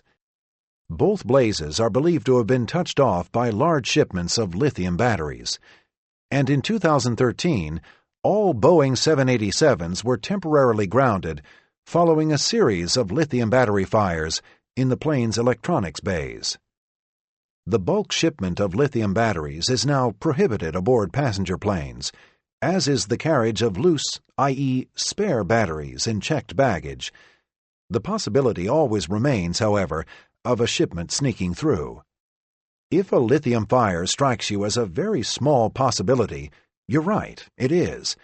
But it's healthy, I think, and in the best interest of safety overall, that as pilots, we keep certain things in the back of our minds. As a nervous traveler, I'm constantly trying to read the facial expressions of the crew. Is it a general policy not to inform passengers of emergencies, to avoid panic? Will I see it in the flight attendant's eyes? That glazed look in the flight attendant's eyes is probably one of exhaustion, not fear. Nervous flyers are prone to envision some silently impending disaster, with distressed crew members pacing the aisles and whispering to each other in secret. In reality, passengers will be told about any emergency or serious malfunction. And most non-serious ones, too. If you're informed about a landing gear snafu, pressurization problem, engine trouble, or the need for a precautionary landing, do not construe this to be a life-or-death situation. It's virtually always something minor, though you'll be kept in the loop anyway. With even an outside chance of an evacuation in mind, you have to be kept in the loop. On the other hand, a crew will not inform passengers of small malfunctions with no legitimate bearing on safety. Being blunt about every little problem invites unnecessary worry, not to mention embellishment. Ladies and gentlemen, this is the captain. Just to let you know, we've received a failure indication for the backup loop of the smoke detection system in the aft cargo compartment. In this example, passengers come home with, "Oh my God, the plane was on fire." Not that people aren't bright enough to figure out what is or isn't dangerous, but we're dealing with jargon and terminology that begs to be misunderstood. This topic brings to mind the unfortunate saga of JetBlue Flight 292 an Airbus A320 that made an emergency landing in Los Angeles in 2005 because of a landing gear problem. Although only a minor incident from a technical point of view, the entire affair was caught on live television, engrossing millions of Americans and needlessly scaring the daylights out of everybody on the plane. Moments after liftoff from Burbank, California, the pilots realized their forward landing gear had not properly retracted and was cocked at 90 degrees. Unable to realign it, they would have to make an emergency landing with the tires twisted sideways. The pilots and JetBlue's dispatch team agreed to a diversion to Los Angeles, primarily to take advantage of LAX's long runways. But first came the matter of the plane's gross weight, which was several thousand pounds above its maximum allowable heft for touchdown. The A320, like other smaller jetliners, does not have fuel dump capability. This meant 3 hours of leisure flying over the Pacific until the poundage was down to the appropriate amount. Those 3 hours are what allowed this relative non-event to be catapulted into a full-on network spectacle. The California news outlets, out and about in search of the usual car chases and traffic accidents, had only to tip their cameras upward to catch the Airbus as it circled. On board, 146 souls readied for what, according to the commentators, could very well be a devastating crash. Grown men were seen weeping. Others scribbled goodbye notes to loved ones. Words like terrifying and harrowing would later show up in interviews of those who survived. Those of us who knew better weren't nearly as alarmed. We saw a jetliner with a mildly threatening problem preparing for what would be a telegenic but perfectly manageable landing. And that's what we got. The plane touched down smoothly on its main tires, the nose gently falling as speed bled away until the wayward gear scraped sideways into the pavement, kicking up a rooster tail of sparks. There were no injuries.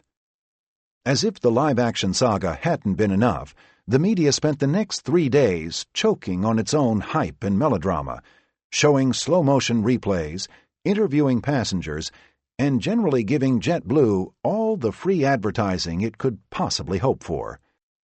For those who'd been aboard, JetBlue's seatback TV screens helped induce panic, beaming in reckless live coverage from the networks. What the passengers needed was a calm and accurate explanation of exactly what was going on and what was likely to happen at touchdown. What they got was sensational commentary from people who had no idea what they were talking about.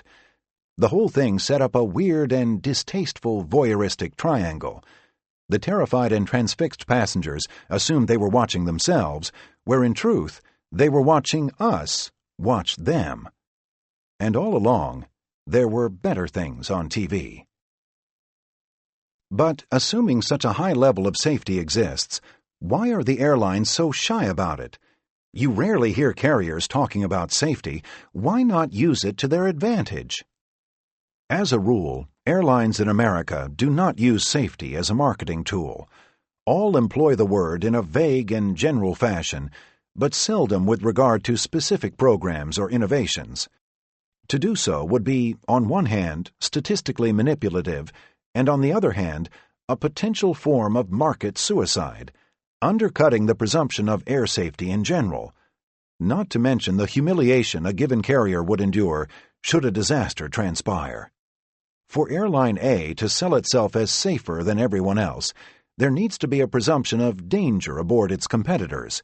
This would entail some dubious statistical maneuvering.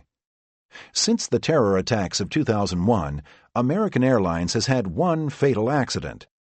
The other network carriers, none. For United or Delta to brag of having a better record than American would be, even if mathematically accurate, a little underhanded. Few of us require a primer on the ruthlessness of corporate advertising, but in this case there's a risk factor that compels the airlines into a collective quiet. With casualties so rare, the statistical swing from a safe airline to a dangerous one hinges on select few events drawn from hundreds of thousands of departures. Reputations can be lost through a single act of folly or stroke of lousy luck. Quite understandably, airlines have no desire to put their competitive eggs in such a precarious basket. Furthermore, the moment any airline dares put safety into the mix, the issue loses its statistical context and becomes a play on passenger emotions. All airlines will suffer if, in effect, passengers are encouraged to openly contemplate their mortality while surfing Travelocity. Flying is safe, and a majority of people, including most fearful flyers, assent to this reality with little or no fuss. That's good enough for the airlines. Having said all that, there are ways to play the game slyly. An airline is never faulted for boasting that its crews receive the best training possible. The pre-flight demo rambles imperatively of seat belts and oxygen masks. The captain reminds you that nothing is more important than the well-being of everybody on board. But these are not mass-market pitches. Protocol permits any airline to call itself safe, just not safer. Just because an airline doesn't showboat its safety initiatives doesn't mean they don't exist. Cynics will be eager to cite a seeming trail of greed and negligence. Airlines found culpable for certain crashes, fines for maintenance violations, and so on. But I hasten to remind you how much a carrier stands to lose should one of its planes go down. Liability can run into the billions, and a single disaster can destroy an airline outright.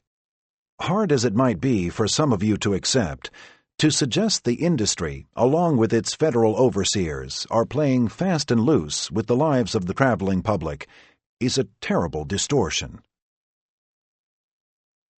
The 10 deadliest air disasters of all time. Even the most uptight flyers grow bored from monotonous reminders about the safety of flying. For those of you brave enough to indulge your morbid curiosities, I present the following catalog, tastefully and educationally, of course. As you'll see, I've left out the World Trade Center attacks. The planes as weapons phenomenon really bends the definition of air disaster, and including the Twin Tower implosions would be a stretch. Would a Cessna detonating a bomb over a crowded city qualify as an air disaster?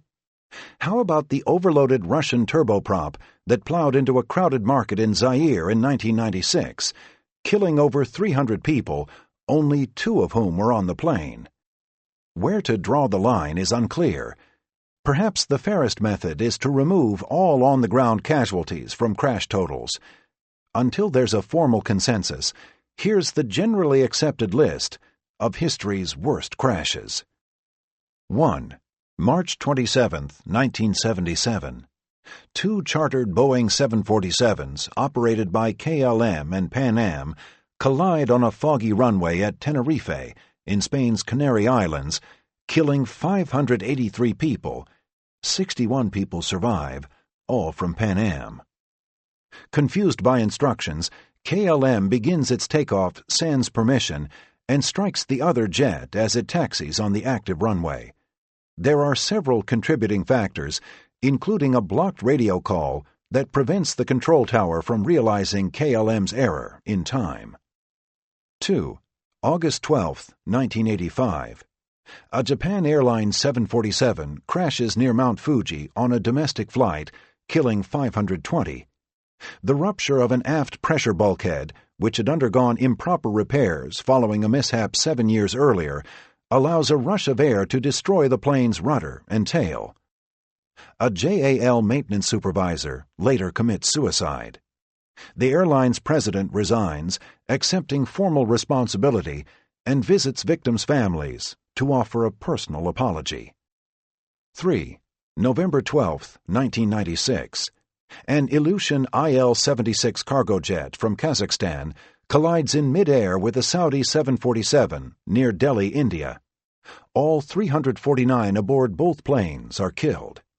The Kazakh crew disobeys instructions from air traffic control, and neither plane is equipped with now standard collision avoidance technology.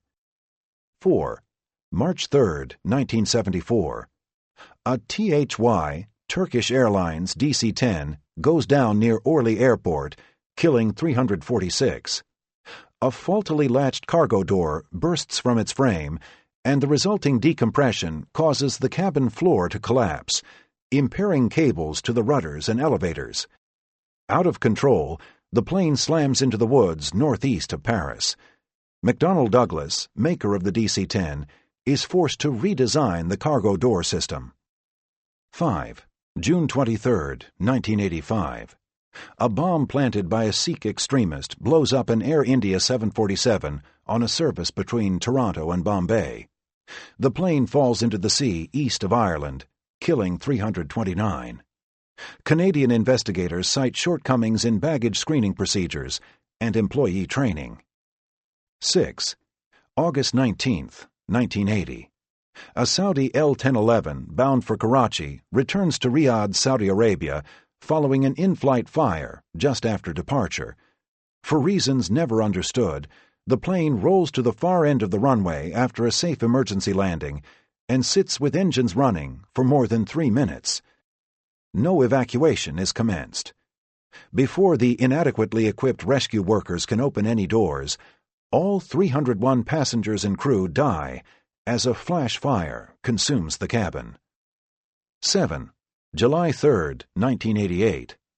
An Airbus A300 operated by Iran Air is shot down over the Straits of Hormuz by the U.S. Navy cruiser Vincennes. The crew of the Vincennes, distracted by an ongoing gun battle, mistakes the A300 for a hostile aircraft and destroys it with 2 missiles. None of the 290 occupants survive. 8. May 25, 1979. As an American Airlines DC-10 lifts from the runway at Chicago's O'Hare Airport, an engine detaches and seriously damages a wing. Before the crew can make sense of what's happening, the airplane rolls 90 degrees and disintegrates in a fireball. With 273 fatalities, this remains the worst-ever plane crash on U.S. soil. Both the engine pylon design and airline maintenance procedures are faulted, and all DC-10s are temporarily grounded. 9. December 21, 1988. Libyan agents are later held responsible for the bombing of Pan Am Flight 103, which blows up in the evening sky over Lockerbie, Scotland, killing 270 people, including 11 on the ground. The largest section, a flaming heap of wing and fuselage, drops onto Lockerbie's Sherwood Crescent neighborhood, destroying 20 houses and plowing a crater 3 stories deep. The concussion is so strong that Richter devices record a 1.6 magnitude tremor. 10. September 1, 1983. Korean Airlines Flight KL-007, a 747 carrying 269 passengers and crew from New York to Seoul, with a technical stop in Anchorage, is shot from the air near Sakhalin Island in the North Pacific by a Soviet fighter after drifting off course and into Soviet airspace. Investigators attribute the deviation to a considerable degree of lack of alertness and attentiveness on the part of the flight crew. Abstracting these 10 events gets slithery. One could surmise that the 747 is the most dangerous plane in the sky, for instance, having been involved in 7 of the top 10 disasters, neglecting its immense capacity. Still, we find some curious points, such as the lack of crew culpability, that is, pilot error, in all but 3 of the disasters. Altogether, these accidents involved 12 airplanes and 10 airlines. Pan Am played a role in 2 of them, as did the lesser-known Saudia, now called Saudi Arabian Airlines. An interesting breakdown also includes number that occurred in the United States, 1.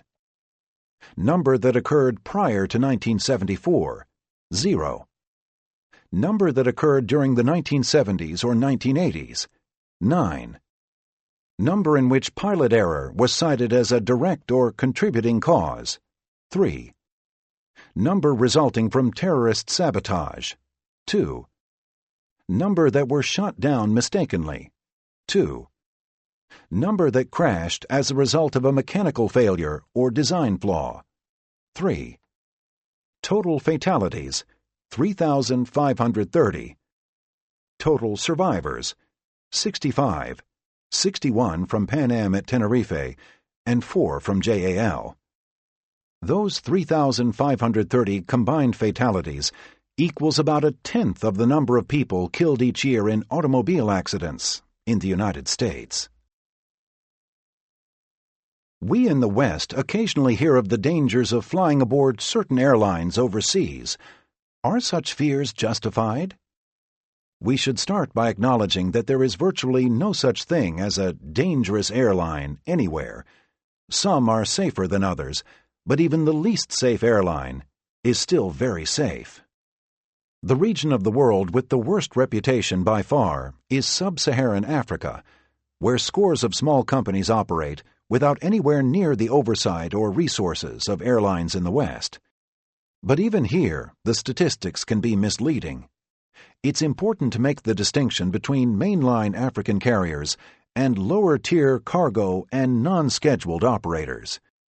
Flying on South African Airways or Ethiopian Airlines, for example, which have perfectly respectable records, is not the same as flying aboard some ad hoc Congolese cargo runner or a Guinean charter outfit. Africa's dangerous airlines are not even airlines as most people think of them. Americans have no reason to be afraid of foreign carriers, says Robert Booth of Avman, an aviation consulting firm in Miami. Plenty of these companies have cultures of safety that meet or exceed our own, he points out.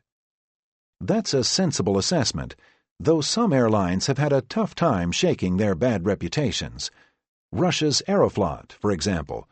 Once upon a time, measured in raw crash totals, Aeroflot had a comparatively poor record. On the face of it, anyway.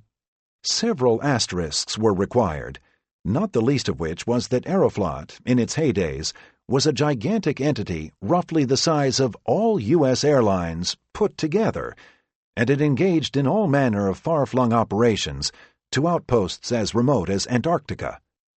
During the 1990s, Aeroflot was splintered into dozens of independent carriers, one of which, still the largest but nowhere near the heft of the original, inherited the Aeroflot name and identity. Based in Moscow, the Aeroflot that exists today operates about 120 aircraft and transports 14 million passengers annually.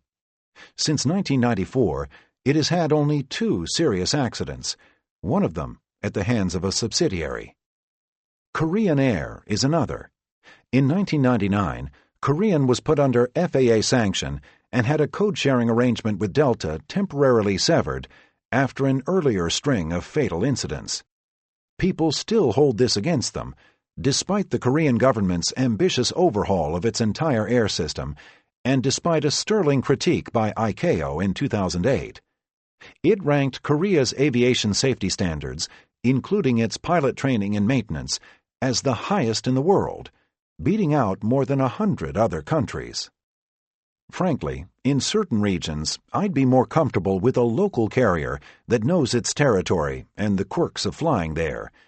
One example I love to cite is Bolivia's LAB, Lloyd Aéreo Boliviano, the former national airline of one of the poorest countries in South America. LAB is gone now, but from 1925 through 2008, it plied the treacherous peaks of the Andes in and out of La Paz, the planet's most highly situated commercial airport. Since 1969, LAB suffered only 2 fatal crashes on scheduled passenger runs, killing a total of 36 people.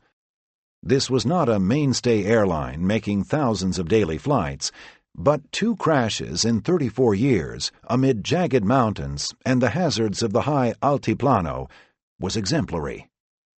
Or how about Ethiopian Airlines? Here is another impoverished country surrounded by rugged terrain, yet the record of its national carrier over 7 decades of operations, 3 fatal events, one of them a hijacking, is exceptional. Ethiopian is one of the proudest and arguably one of the safest airlines in the world.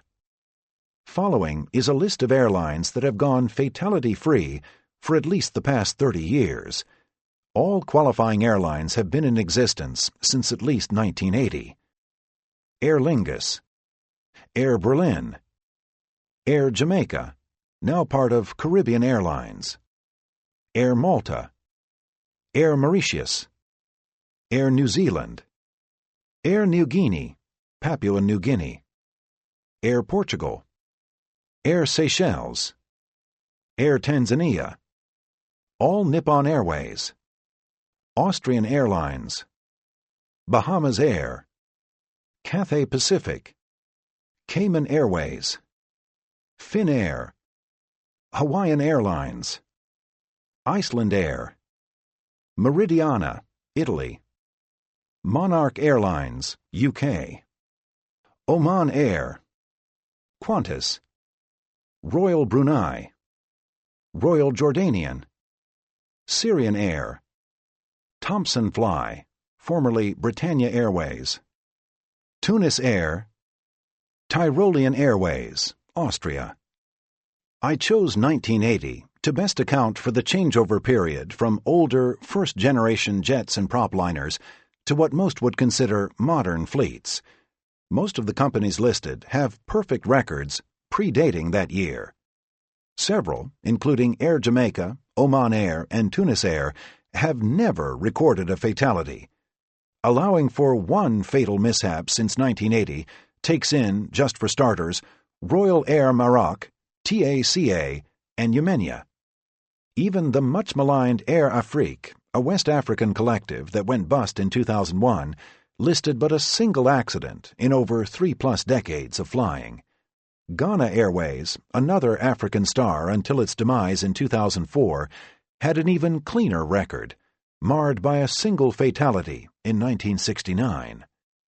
Whether the fortunes of some of these carriers attest to exemplary levels of oversight and professionalism, or merely to luck, is somewhat open to argument. Royal Brunei Airways, to pick one from the list just mentioned, is a tiny outfit with only a handful of aircraft. Compare to American Airlines, with hundreds of planes and thousands of daily departures. American has outcrashed Royal Brunei 5-0 since 1980, but plainly the comparison is lopsided. Nonetheless, any unblemished legacy lasting 30 years is impressive on its own accord, particularly when the setting is an underdeveloped nation with substandard facilities and infrastructure.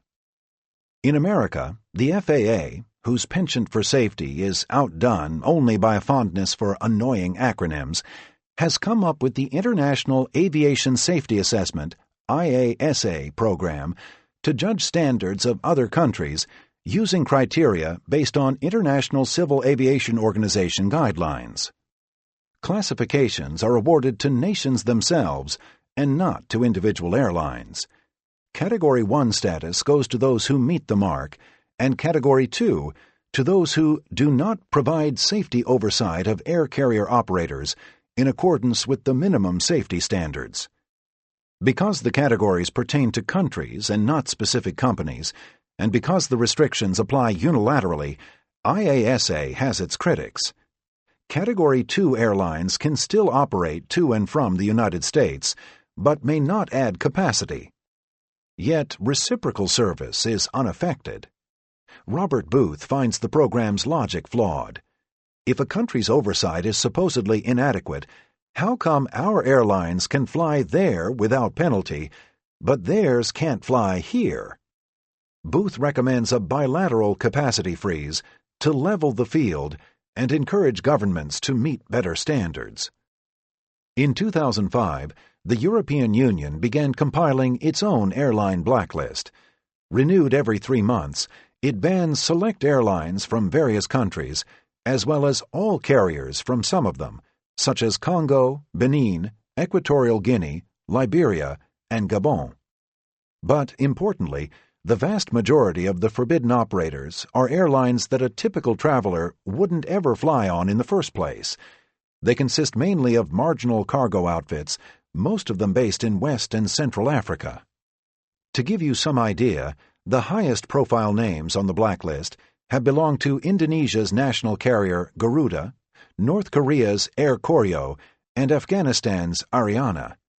The latter is a company with a storied history going back more than 50 years, but for obvious reasons, it lacks the resources to currently meet European standards. Isn't it true that Qantas, the Australian airline, has never suffered a fatal accident? That's the myth, perpetuated far and wide, and which, no surprise, Qantas doesn't exactly rush to dispel. Let the record show, however, that the history of Qantas is scarred by at least 7 fatal incidents. All of these, to be fair, took place prior to 1951, and the carrier has been perfect ever since. So while the details aren't quite right, the gist of the Qantas legend stands. Its record is an outstanding one. Qantas stands as a kind of anti-Aeroflot. Whereas many people's perceptions of Aeroflot are based on silly caricature, vodka-swilling pilots at the controls of patched-together Cold War rust buckets with brutish babushkas shouting at passengers, an even greater number have fallen for the myth of the immaculate Qantas. This false history was even immortalized by Hollywood through an exchange between Tom Cruise and Dustin Hoffman in the 1988 movie Rain Man. All airlines have crashed at one time or another, Cruise says to Hoffman. That doesn't mean that they are not safe. Qantas, replies Hoffman. Qantas never crashed. I love that exchange because it's Cruise's character, not Hoffman's, who makes the more accurate and valuable point. So, if Qantas isn't the safest airline, which is? I'm hit with this question all the time. I do not have an answer because there isn't one. Considering just how rare crashes are, such comparisons are little more than an academic exercise. The nervous flyer's tendency is to make distinctions in an abstract, purely statistical sense, rather than a practical one. But these distinctions aren't particularly meaningful when a small handful of incidents is spread over thousands or even millions of departures. Sites like airsafe.com happily serve up airline versus airline safety data, but why drive yourself crazy poring over the fractions of a percentage that differentiate one carrier's fatality rates from another? Really, is Airline A, with 1 crash in 20 years, a safer bet than Airline B, with 2 crashes over that same span? If you feel more comfortable picking United over Aeroflot or Lufthansa over China Airlines, go for it. Will you actually be safer? Maybe, when hashed out to the 3rd decimal place, but for all reasonable intents and purposes, they're the same. Price, schedule, and service are the only criteria you really need to bother with. This same line of reasoning extends to the equally popular aircraft versus aircraft debate. Which are more trustworthy, 737s or A320s? Answer: take your pick. Virtually every established airline and every certificated commercial plane is safe by any useful definition. What about the safety of budget carriers? Refer to my answer to the previous question. And what is a budget carrier exactly? Southwest would probably fit that bill by most folks' definition, yet its only fatality in 40-plus years of flying was a runway overrun incident in Chicago that killed a boy in a car. There is long-standing suspicion that young, competitively aggressive airlines are apt to cut corners. It's an assertion that, while it feels like it makes sense, isn't bolstered by the record.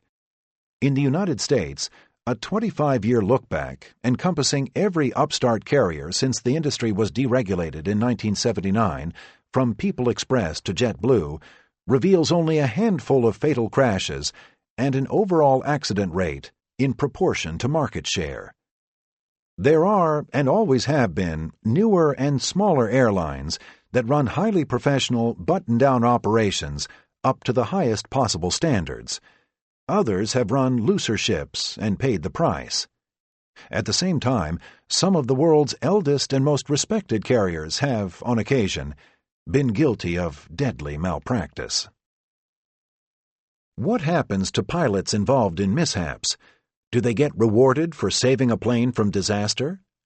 And what of surviving pilots deemed at fault for something? What happens to their careers? Commendations typically come in the form of flattering letters from your bosses, handshakes at a banquet, and maybe a plaque. The Airline Pilots Association, ALPA, the industry's largest pilots' union, gives out awards each year for outstanding airmanship. Not that there's anything wrong with a nice shiny plaque and a free buffet, to say nothing of the personal and professional satisfaction that comes from having performed well under pressure, but no, you don't get a promotion or extra pay. You might earn some congratulatory time off, but nothing, not even saving the lives of hundreds of people, trumps the seniority system. It's the other kind of time off a pilot hopes to avoid. Minor infractions that do not cause damage or injury, accidental deviations from a clearance, for instance, rarely result in a harsh penalty, but in cases of serious negligence, the sanctions range from mandatory remedial training to suspension to being fired. FAA certificate action is independent of punishment levied by the airline. The agency issues letters of warning or correction, pilots call these violations, or your license can be suspended or revoked.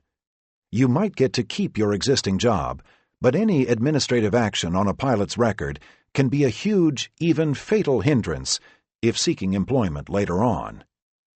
In the United States, airlines and the FAA have partnered in a program called the Aviation Safety Action Program, ASAP, which permits crews to self-report small-scale deviations or inadvertent procedural breaches in exchange for immunity.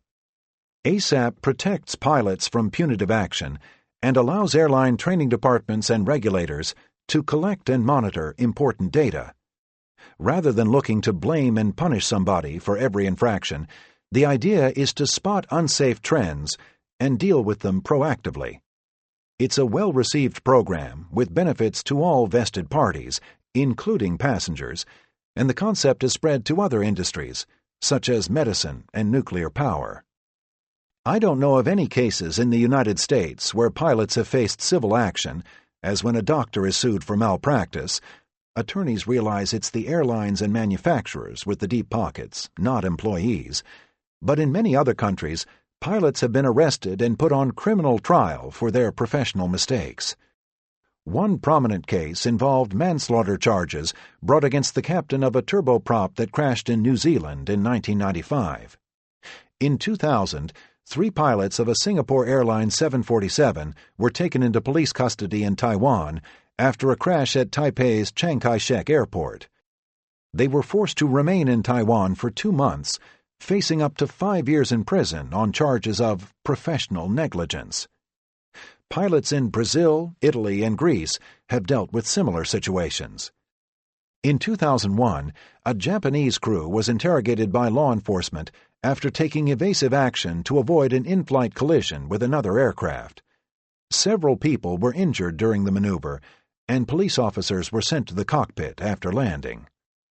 Fortunately, in the United States and many other nations, the emphasis is on getting to the root causes of accidents and fixing the problem, says an ALPA representative. It doesn't work that way in all countries, and that includes industrialized democracies where you'd think they'd know better. Pilots, controllers, and even company officials can do hard time for an inadvertent error that doesn't come close to a reasonable definition of criminal negligence. You can imagine what a chilling effect that has on the accident investigation process. Watching planes land, it strikes me that their tires must endure a lot of stress. Are blowouts common? They're not common, but they happen once in a while. Blowouts of a plane's forward nose gear tires are by nature pretty innocuous. Those involving main gear tires beneath the wings and fuselage are a little different and potentially more serious. The most probable time for a tire failure is during or shortly after any sort of high-speed braking event, such as a takeoff abort or a sudden stop after landing. Heavy braking generates tremendous amounts of energy and heat, some of which is transferred to the tires themselves. Although airplane tires are filled with inert nitrogen and affixed with fuse plugs that cause them to automatically deflate rather than burst, failure of a main gear tire at high runway speed can still induce all sorts of unpleasantness, from reduced braking capabilities to fire. Making things worse is the possibility of a single failed tire propagating the failure of those around it. A runway abort with multiple expired tires can be a dicey operation, and should a burst occur anywhere near takeoff speed, the smartest course of action is to continue the takeoff and deal with the problem once airborne. In 1986, a Mexicana 727 went down after takeoff from Mexico City, killing 167 people. An overheated brake caused one of the plane's 4 main tires to burst, with shrapnel severing fuel, hydraulic, and electrical lines. It had been erroneously serviced with air instead of nitrogen. Inflation pressure, too, is important.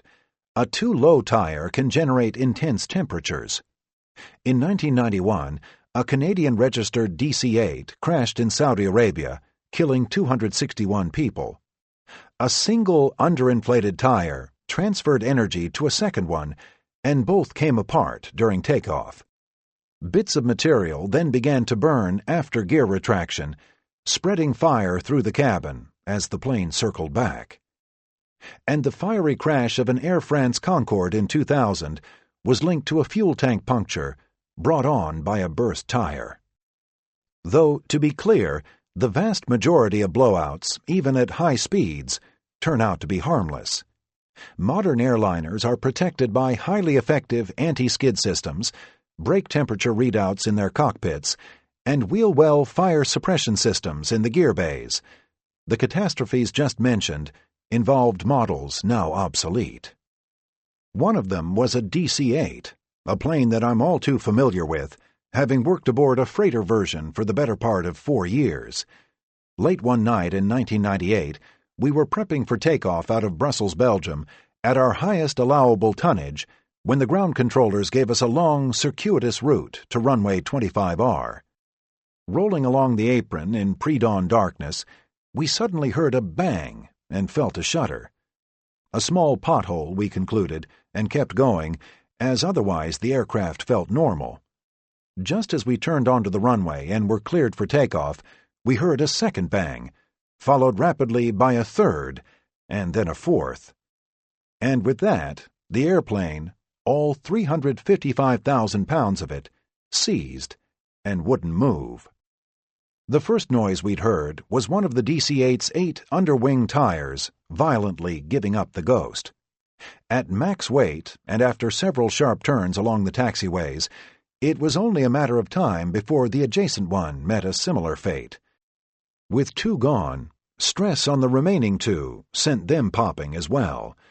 We were glad things happened when they did, and not at 150 knots. The runway was closed until the plane could be unloaded, defueled, and towed away for repairs. What are the chances of a non-pilot safely landing a jetliner? If the entire cockpit crew became incapacitated, could a person with no formal training somehow get the plane on the ground? There's a ladder to this. Do you mean somebody who knows nothing at all about flying? How about a private pilot who has flown 4-seaters, or a desktop simulator buff who has studied a jetliner's systems and controls? The outcome in all cases is liable to be a catastrophe, but some would fare better than others. It depends, too, on the meaning of land. Do you mean from just a few hundred feet over the ground, in ideal weather, with the plane stabilized and pointed toward the runway, with someone talking you through it? Or do you mean the whole full-blown arrival, from cruising altitude to touchdown? Even a rube has a fighting chance with the former. The touchdown will be rough at best, but with a little luck you won't become a cartwheeling fireball. In 2007, the Discovery Channel show Mythbusters set things up in a NASA simulator, stripped down to represent a generic commercial airliner. Hosts Adam Savage and Jamie Heineman took the controls, while a seasoned pilot, stationed in an imaginary control tower, carefully instructed them via radio. On the first try, they crashed. The second time, they made it. But all they really did was land a make-believe airplane from a starting point already close to the runway. The scenario most people envision is the one where, droning along at cruise altitude, the crew suddenly falls ill, and only a brave passenger can save the day.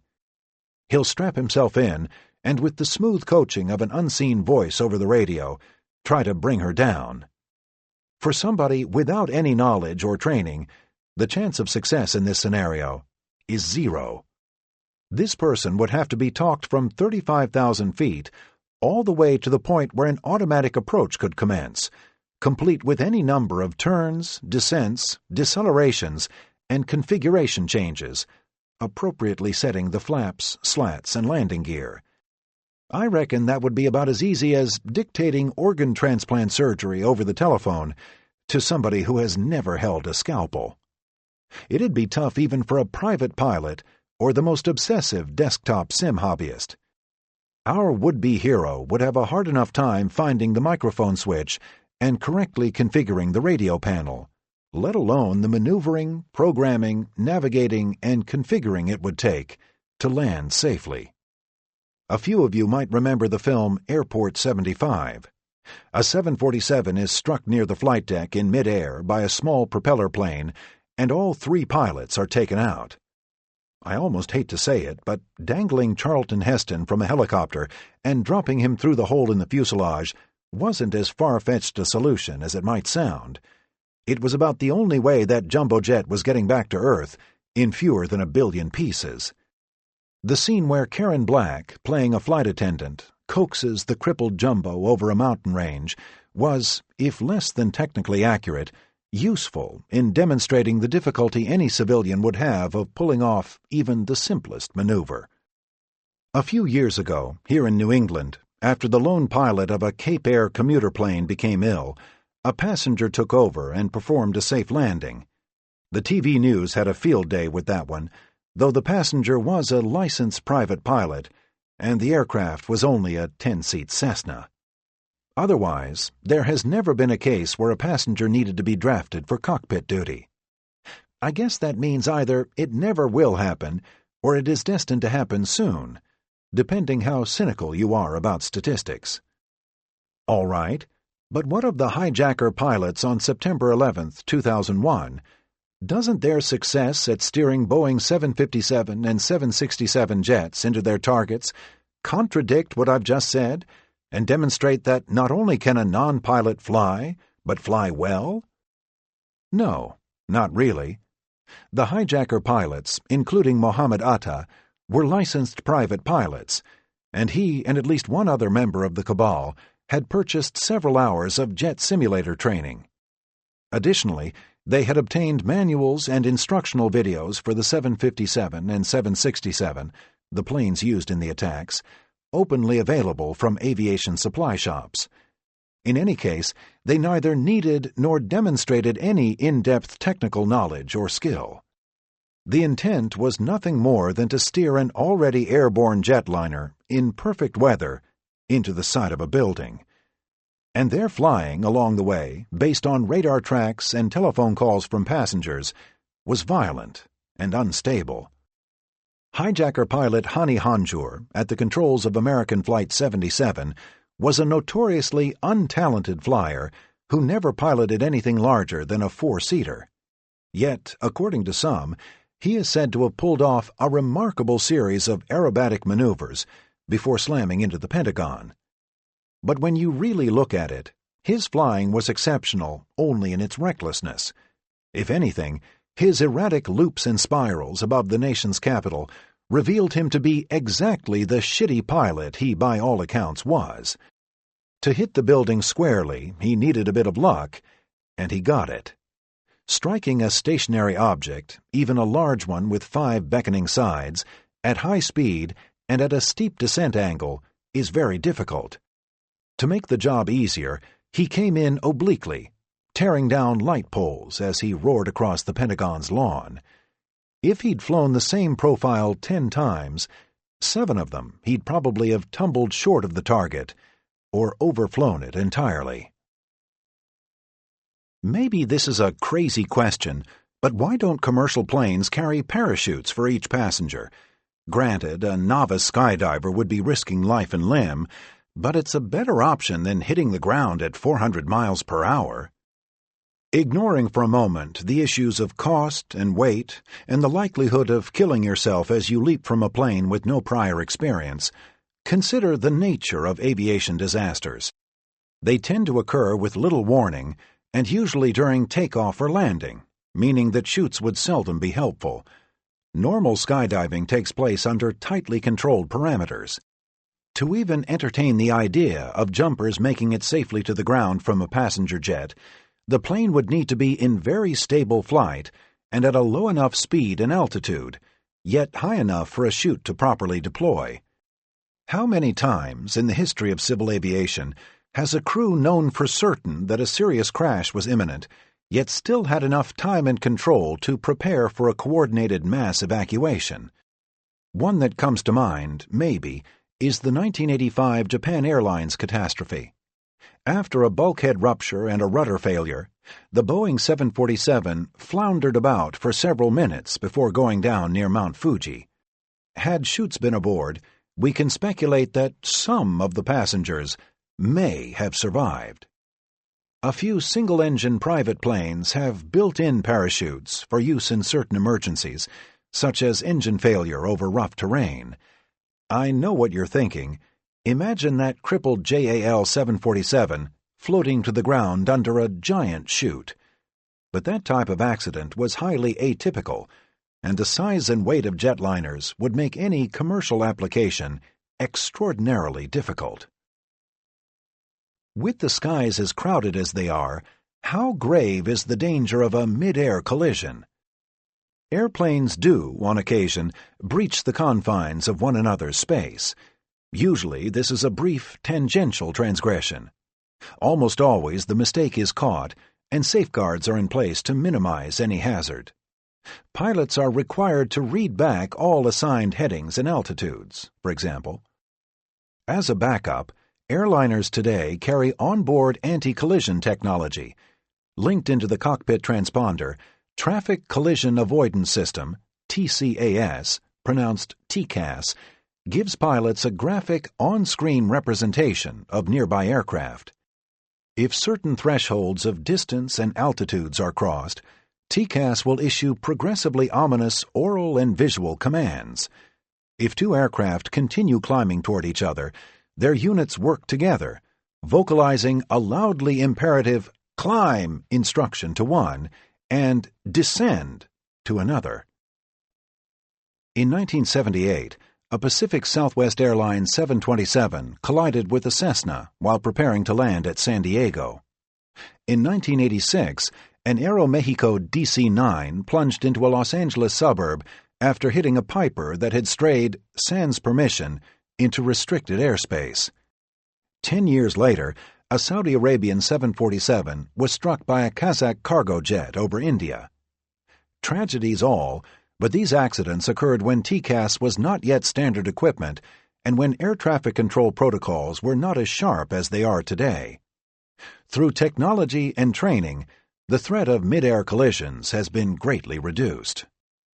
But for everything to work as it should, requires the cooperation of both human and technological elements, bringing to mind the 2002 collision between a DHL freighter and a Bashkirian Airlines Tupolev 154 over the border between Switzerland and Germany. An air traffic control error had put the two planes on a conflicting course. A Swiss controller eventually noticed the conflict and issued a command for the Bashkirian crew to descend. At the same time, both airliners' TCAS systems correctly interpreted the hazard, issuing their own instructions in the final seconds. TCAS told DHL to descend and Bashkirian to climb. DHL did as instructed and began to lose altitude. The Bashkirian crew, however, disregarded the TCAS order to climb and chose instead to descend, in compliance with the controller's original request. This was a mistake. Standard procedure is that TCAS, being the last word on an impending collision, override previous air traffic control instructions. Had the TCAS alarm been obeyed, the jets would have been sent on safely divergent vectors.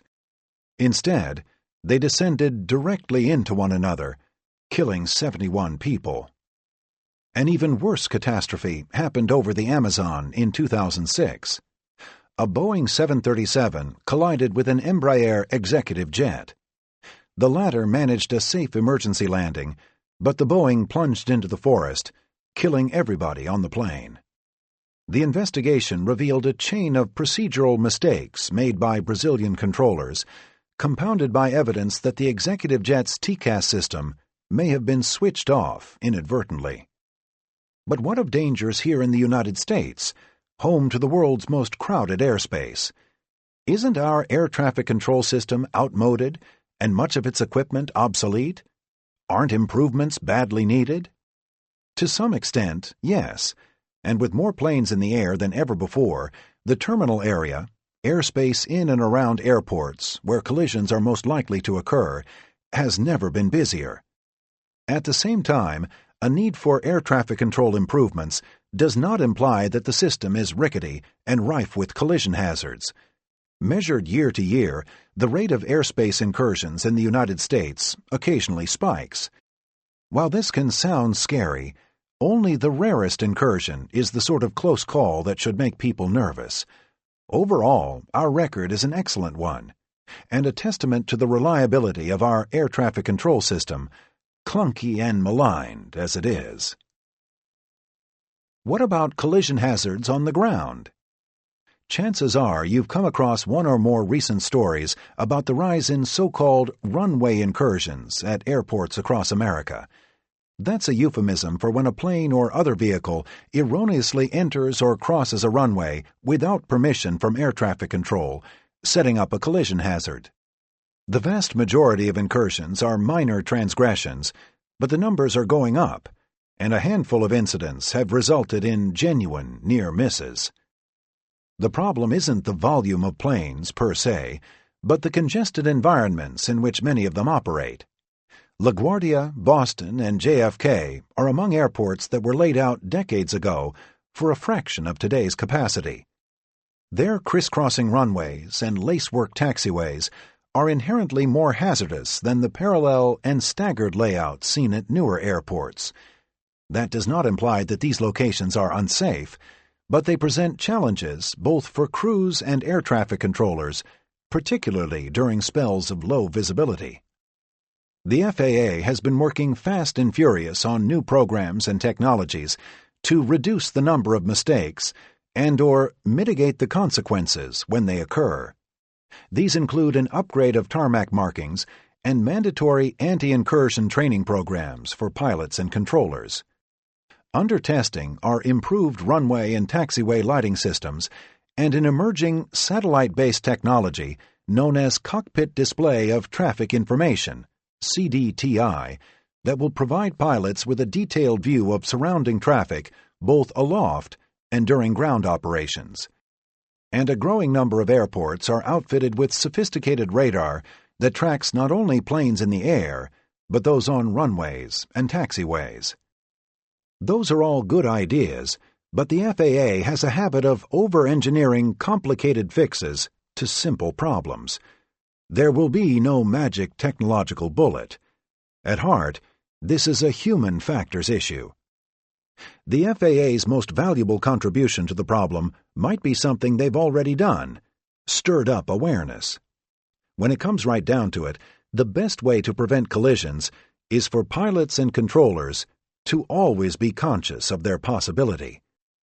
Meanwhile, not to close on a morbid note, but I'll remind you that aviation's worst-ever catastrophe at Tenerife in 1977 involved two 747s that never left the ground. What were your experiences on September 11th, and how, from a pilot's take, has flying changed since then? Among my vivid memories of that morning is that of the enormous black cockroach I saw crawling across the platform of the Government Center subway station at 7 a.m. while waiting for the train that would take me to Logan Airport. Once on the train, I would chat briefly with the United Airlines flight attendant, whose name I never got, and who knows, may have been headed for Flight 175.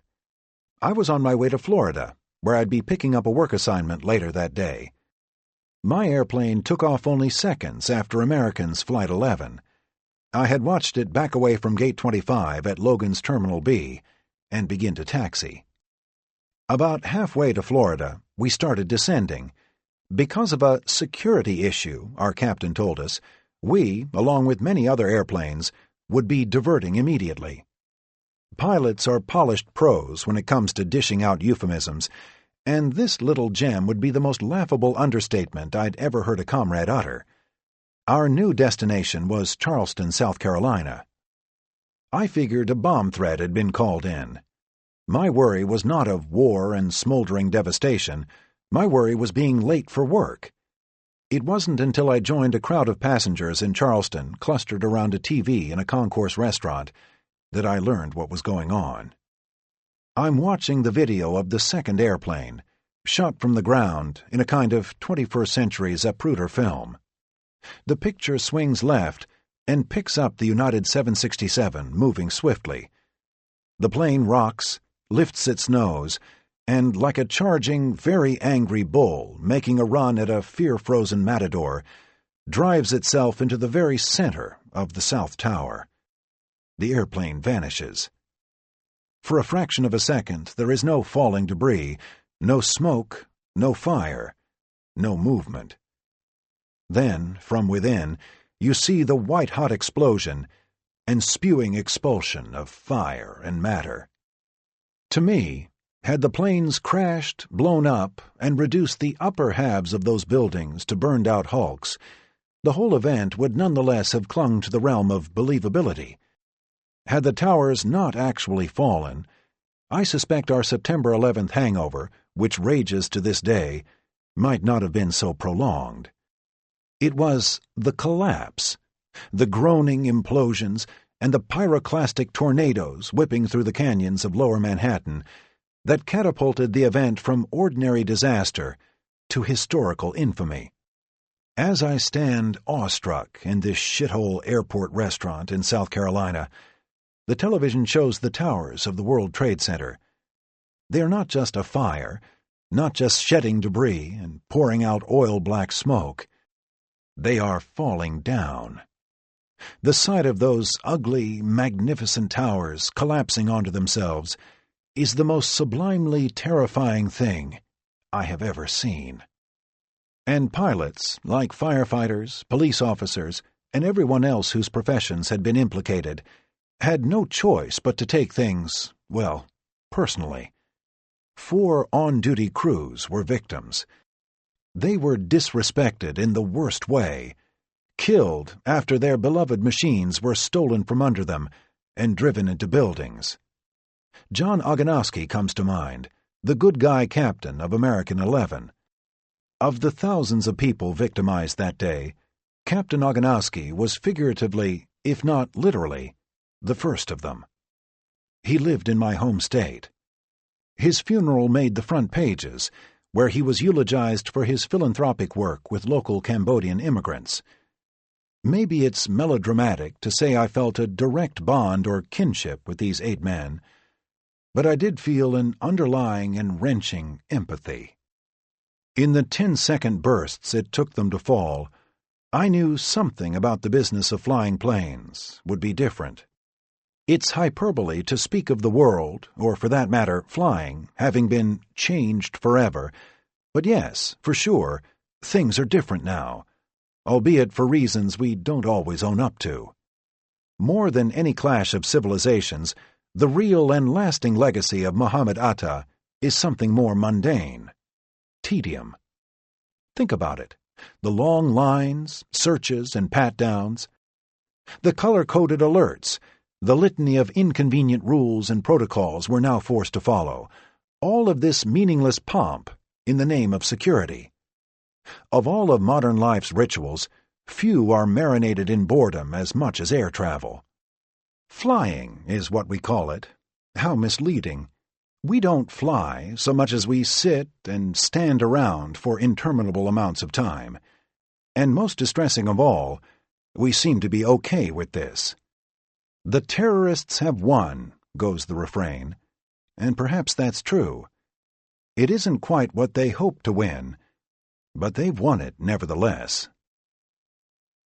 Why can't commercial jets be fitted with an exclusive side entrance into the cockpit, making it impossible for a potential skyjacker to gain access? First, you can't simply cut a hole into the side of a plane and add an extra door. Doing so would require a large-scale and extremely expensive structural redesign. And you probably need to add a lavatory to the cockpit. And what about rest facilities? Long-haul flights carry augmented crews working in shifts, and the off-duty pilots require a suitable place to relax. You'd be doubling or tripling the size of the average cockpit, which in turn would take up space already used for galleys, storage, and passenger seats. In addition, there are times when it's beneficial for the pilots to have direct access to the cabin, for checking out certain mechanical problems, helping flight attendants deal with passenger issues, and so on. Even if this were an easy or affordable thing to do, which it's not, would it really be worth the trouble? Strategically, the September 11th suicide takeover scheme was a one-shot, one-time formula. Hijacking protocols are different today, and the awareness of passengers and crew, together with armored cockpit doors, does about as good a job as is necessary, in my opinion. Long and short, having the crew barricaded up front is going to cause more problems than it solves.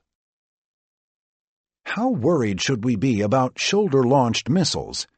Should airlines install measures to defend against them? The hazard of portable rockets, they are often referred to as man-pads, a horrible acronym formed out of the words Man-Portable Air Defense Systems, has become a hot topic, provoked by media stories about possible, even imminent attacks using these weapons, which are small and easily concealed. An estimated 500,000 such rockets exist worldwide, with more than 30 terrorist organizations and other rogue groups possessing them. Some experts have opined that all U.S. airliners should be installed with electronic anti-missile devices, as are some military and VIP planes. Systems are available for about $1 million per unit, and the U.S. government has pressed ahead with a feasibility study. What hasn't been widely reported, for one, are the weapon's technical shortcomings. They are difficult to use, and when fired at short range, are unlikely to score anything other than a close miss. 2 Soviet-made Strela 2M missiles were fired from a truck at an Israeli charter plane taking off from Mombasa, Kenya in 2002. Both missed. Even a direct hit would not necessarily destroy a plane, as proven by a DHL Airbus struck over Baghdad in 2003 and a DC-10 that survived a shot in 1984. Granted, we shouldn't disregard this or any other threat because it probably won't result in a disaster. Trouble is, we're again chasing the chimera of absolute security. Price tag be damned. Of all the air safety ventures on which we could spend tens of billions of dollars, I don't think this is the right one in terms of cost-effectiveness and the number of lives it might save. It has been proposed that onboard software be developed to physically prevent hijacked planes from being guided into restricted airspace or over cities. Soft walls, this idea is called, and it's one of those things that keeps the writers at Popular Science busy. More power to them, but it's on par with the idea of establishing colonies on Mars, within our engineering abilities, extremely expensive, and then only vaguely useful. Reading comments from people at work on these ideas, one is struck by how consumed and infatuated they are, not with the promises of safety or practicality, but with technology alone. That's not a bad thing by itself, and it's a fine testament to anyone's devotion as a scientist or engineer, but the application of these concepts is limited. It's sci-fi show and tell. In another way, it gets back to our greater national fetishizing of safety. Believing we can protect ourselves from every last direction of attack, we now wish to string coils of virtual barbed wire among the clouds. To me, there's a beautiful and poetic futility to the idea of securing the very air above our heads. Almost every high-profile airplane crash is trailed by a conspiracy theory of one sort or another. Could you clear up lingering doubts and suspicions concerning a few of them? Where to start? Conspirababble stretches back to the death of Dag Hammarskjöld and the heyday of the Bermuda Triangle. The modern era got going with the 1983 shoot-down of Korean Airlines Flight 007 by a Soviet fighter. Since then, the Internet has become a potent incubator of myth and misinformation, spreading pseudo-truths with the lackadaisical tap of a send button. 5 minutes with a keyboard and mouse, and you're privy to more feverish speculation than the old grassy knollers ever could have dreamed of. Prior to 2001, the 1996 TWA tragedy was probably the most mulled-over disaster in the minds of the intellectually eccentric. Flight 800 blew up like a giant Roman candle in the July twilight off Long Island, the result of a short circuit igniting vapors in an unused fuel tank. What came next was a sideshow of at least 4 books and enough web chatter to power a 747 through the sound barrier. Even mainstream commentators registered intense skepticism that Flight 800 could have crashed the way it did. After all, fuel tanks don't simply explode. Except under very unusual circumstances, they do. It's not likely, but it's neither impossible nor unprecedented. There have been fuel tank explosions on at least 13 commercial planes, including a Thai Airways 737 that burst into flames while parked at the gate in Bangkok, killing a flight attendant. TWA 800, an older 747-100 destined for Paris, had been baking on a hot tarmac up until departure, superheating the vapors in its empty center fuel cell. A 747 does not need full tanks to cross the Atlantic. Later, an electrical short deep in the jet's mid-fuselage bowels provided the ignition. Per FAA behest, airlines have begun phasing in a system that uses nitrogen as an inert filler in vacant tanks. We heard more whispering after American 587 went down in New York City less than 2 months after the 2001 terror attacks. Officially, the crash was caused by crew error, compounded by a design quirk in the A300's rudder system, but the mongers had another idea. A bomb destroyed the plane, and the government, along with the airlines, fearing paralysis of the economy, decided to pass off the crash as an accident. Then we have September 11th itself. If you haven't been paying attention, cyberspace is awash with claims that the attacks were an inside job. The specific assertions are too numerous and complicated to list here exhaustively. They vary website to website, overlapping, underscoring, complementing, and contradicting one another to the point of madness. The Pentagon was struck with a missile, not a 757. The planes that hit the World Trade Center were remotely controlled military craft. The real flights 11, 175, 77, and 93 never existed or were diverted to secret bases. Controlled demolitions felled the Twin Towers.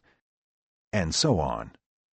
The same technological magic that makes the spread of wild conjecture so effortless should, you would think, make countering and dismissing it no less easy. Strictly speaking, indeed it does. But it depends who's paying attention, and the human proclivity for believing in conspiracies is a lot stronger these days than our proclivity for analyzing and debating them. Maybe that's human nature, or maybe it's some perverse, inverse fallout of technology. Either way, there are lots more people around hungry to make us believe something than make us not believe something. A pro-conspiracy website is certainly a lot more exciting and will garner a lot more hits than an anti-conspiracy website. Both kinds are out there, but it's the conspiracy traffickers, regardless of their credibility, who believe more passionately in their cause and consequently garner more attention. It's not beyond reason that some aspects of the 2001 attacks deserve more scrutiny than the 9/11 Commission granted them, but those who most urgently wish us to believe so have done themselves no favors by expanding the breadth of their contentions beyond all plausibility. Particulars of the conspiracy theories fall anywhere from compelling to lunatic. I'm genuinely curious about why surveillance video from the Sheraton Hotel near the Pentagon was confiscated and never made public, if in fact that's true. On the other hand, I'm told that the aircraft that struck the World Trade Center were artificial images projected by laser and that the real flights never existed. There's so much flack out there, it's difficult to tell what's genuinely mysterious and worthy of a closer look, and what's nonsense. I haven't the room for it here, but on my website I tackle several of the airplane-related 9/11 myths, point by point. I propose a conspiracy theory that the conspiracy theories are themselves part of a conspiracy intended to discredit the idea of there being a conspiracy, and to divide and conquer those who might sleuth out certain facts. I don't deny that at times important truths have been concealed from public view, but we also need to remember Carl Sagan's famous quip about extraordinary claims requiring extraordinary proof. It's distressing that so many people become married to a preposterous idea based on little more than erroneous interpretations of some pictures and selective, manipulative use of evidence. We see this with September 11th, with the chemtrails theory, don't get me started on that one, and still others. And I've learned to be wary when attempting to reason with such people. Ultimately, it's like arguing religion. Evidence, or a lack of it, has little to do with what motivates many believers, and contradictory facts are simply not accepted. At the heart of their convictions is something only partially subject to reason. It's faith. Wuhan, the horror and absurdity of history's worst plane crash. Most people have never heard of Tenerife, a pan-shaped speck in the Atlantic. It's one of the Canary Islands, a volcanic chain governed by the Spanish, clustered a few hundred miles off the coast of Morocco. The big town on Tenerife is Santa Cruz, and its airport, beneath a set of cascading hillsides, is called Los Rodeos. There, on March 27, 1977, two Boeing 747s, one belonging to KLM and the other to Pan Am, collided on a foggy runway. 583 people were killed in what remains the biggest air disaster in history. The magnitude of the accident speaks for itself, but what makes it particularly unforgettable is the startling set of ironies and coincidences that preceded it. Indeed, most airplane crashes result not from a single error or failure, but from a chain of improbable errors and failures, together with a stroke or two of really bad luck. Never was this illustrated more calamitously, almost to the point of absurdity, than on that Sunday afternoon, almost 40 years ago. In 1977, in only its 8th year of service, the Boeing 747 was already the biggest, the most influential, and possibly the most glamorous commercial jetliner ever built. For just those reasons, it was hard not to imagine what a story it would be and how much carnage might result should two of these behemoths ever hit each other.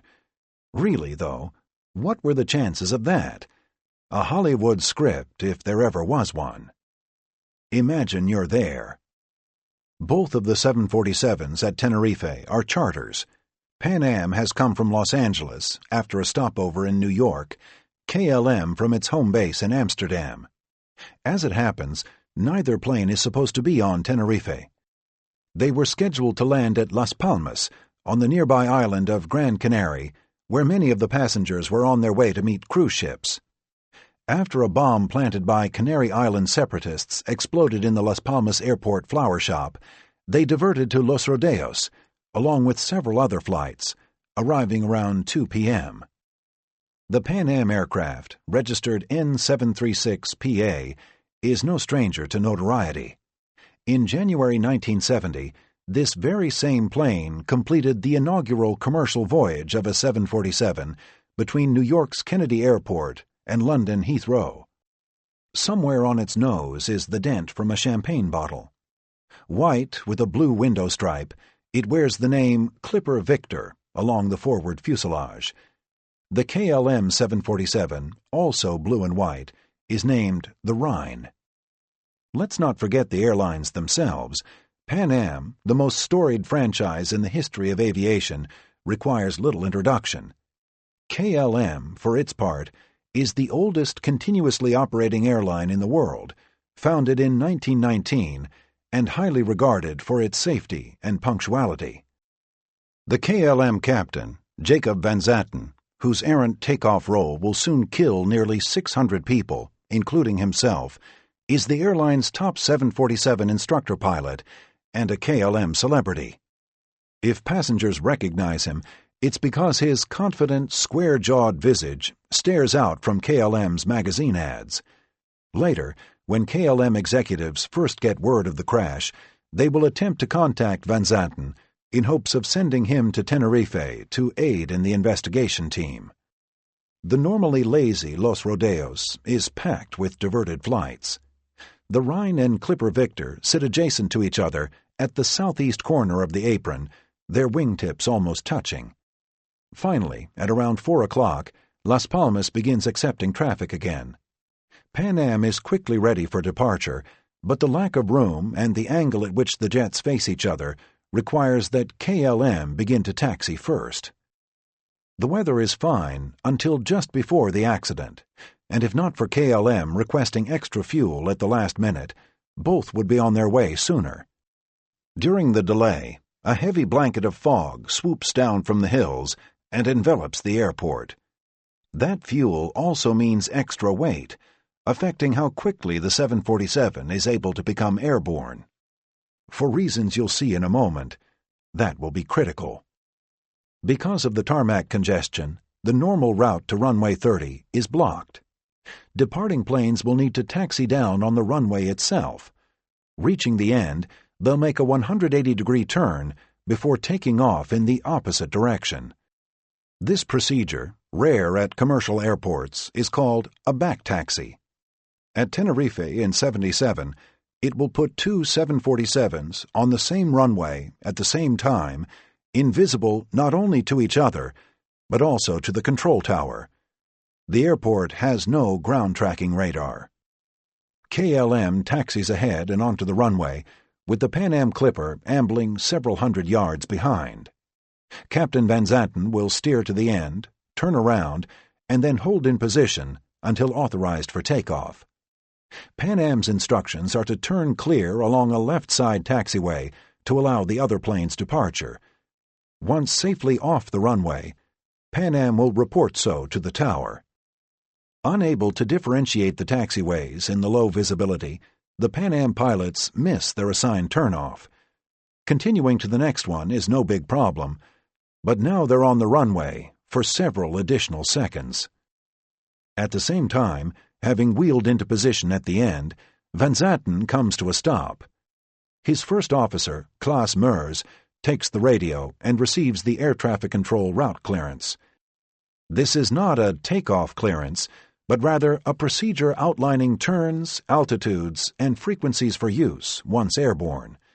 Normally, it is received well prior to an aircraft taking the runway, but the pilots have been too busy with checklists and taxi instructions until now. They are tired, annoyed, and anxious to get going. The irritability in the pilots' voices, Van Zatten's in particular, has been duly noted by the control tower and other pilots. There are still a couple dominoes yet to fall, but now the final act is in motion, literally. Because the route clearance comes where and when it does, it is mistaken for a takeoff clearance as well. First Officer Meurs, sitting to Van Zatten's right, acknowledges the altitudes, headings, and fixes, then finishes off with an unusual, somewhat hesitant phrase, backdropped by the sound of accelerating engines. "We are now, at takeoff." Van Zatten releases the brakes. "We gaan," he is heard saying on the cockpit voice recorder. "Let's go." And with that, his mammoth machine begins barreling down the fog-shrouded runway, completely without permission. At takeoff is not standard phraseology among pilots, but it's explicit enough to grab the attention of the Pan Am crew and the control tower. It's hard for either party to believe KLM is actually moving, but both reach for their microphones to make sure. "And we're still taxiing down the runway," relays Bob Bragg, the Pan Am first officer. At the same instant, the tower radios a message to KLM. "Okay," says the controller. "Stand by for takeoff. I will call you." There is no reply. This silence is taken as a tacit, if not exactly proper, acknowledgement. Either of these transmissions should be, enough to stop Van Zanten cold in his tracks. He still has time to discontinue the roll. The problem is, because they occur simultaneously, they overlap. Pilots and controllers communicate via two-way VHF radios. The process is similar to speaking over a walkie-talkie. A person activates a microphone, speaks, then releases the button, and waits for an acknowledgement. It differs from using a telephone, for example, as only one party can speak at a time and has no idea what his message actually sounds like over the air.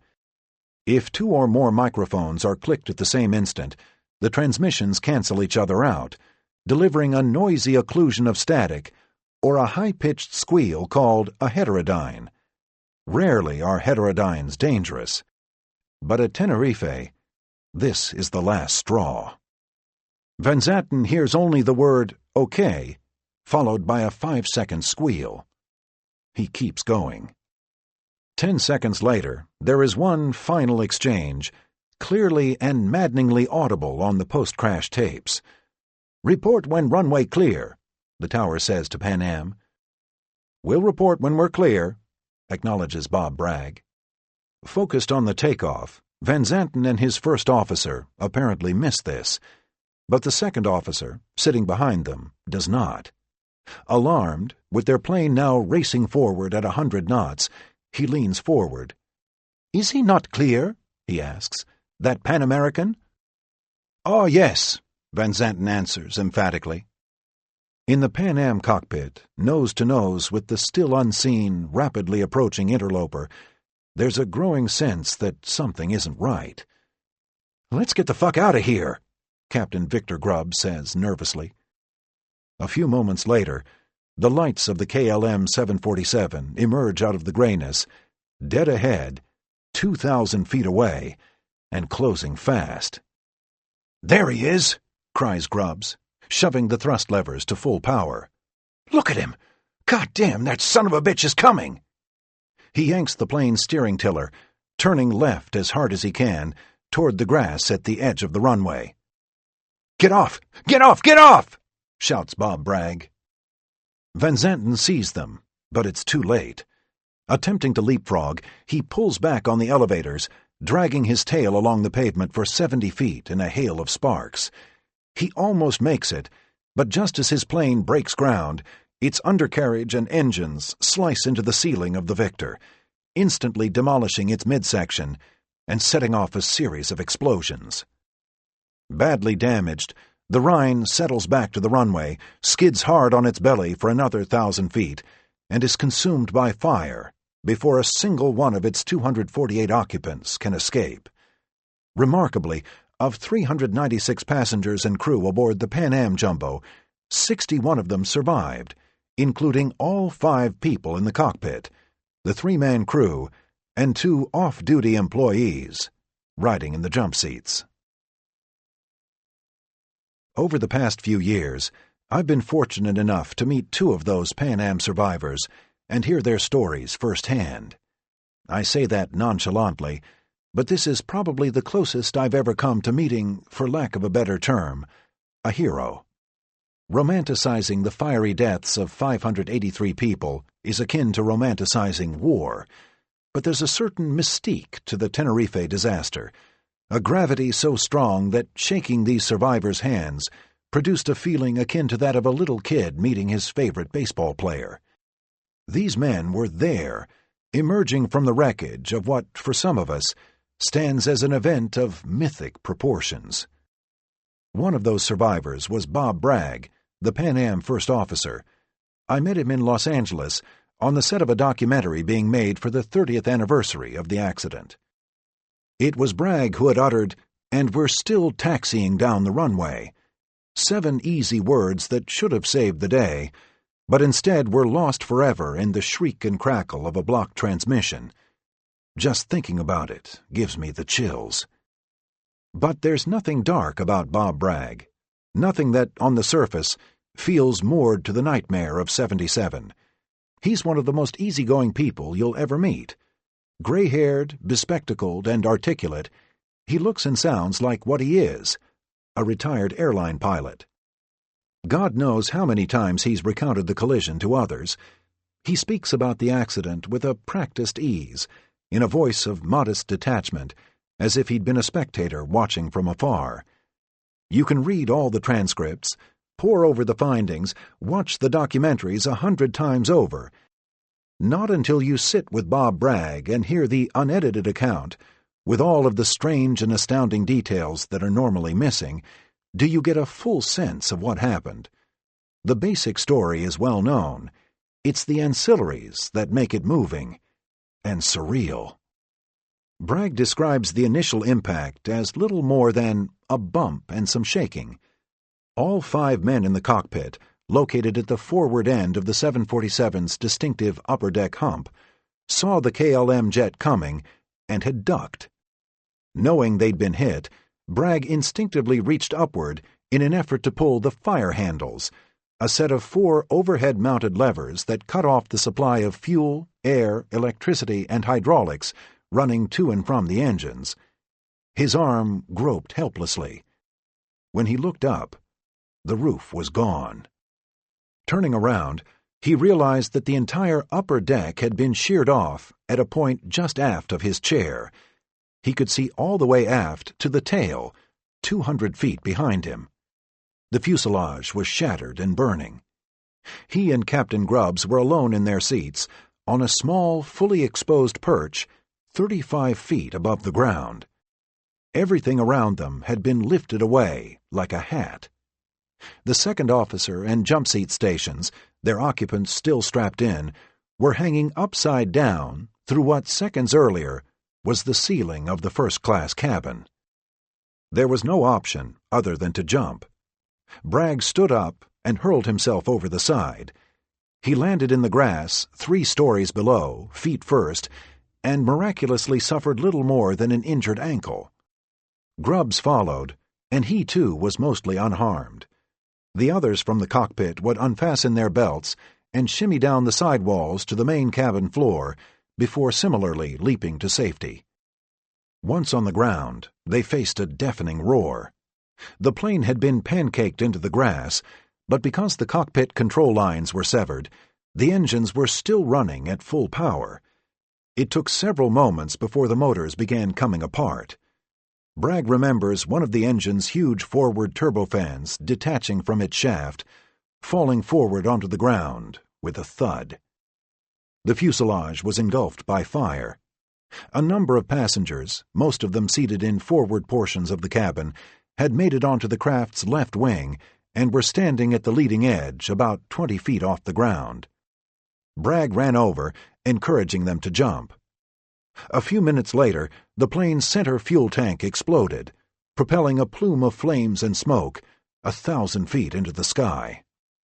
The airport's ill-equipped rescue team, meanwhile, was over at the KLM site, the first wreckage they'd come to after learning there'd been an accident. They hadn't yet realized that 2 planes were involved, one of them with survivors. Eventually, authorities opened the airport perimeter gates, urging anybody with a vehicle to drive toward the crash scene to help. Bob Bragg tells the cracked story of standing there in fog, surrounded by stunned and bleeding survivors, watching his plane burn, when suddenly a taxicab pulls up out of nowhere. Bragg returned to work a few months later. He eventually transferred to United when that carrier took over Pan Am's Pacific routes in the late 1980s and retired from the company as a 747 captain.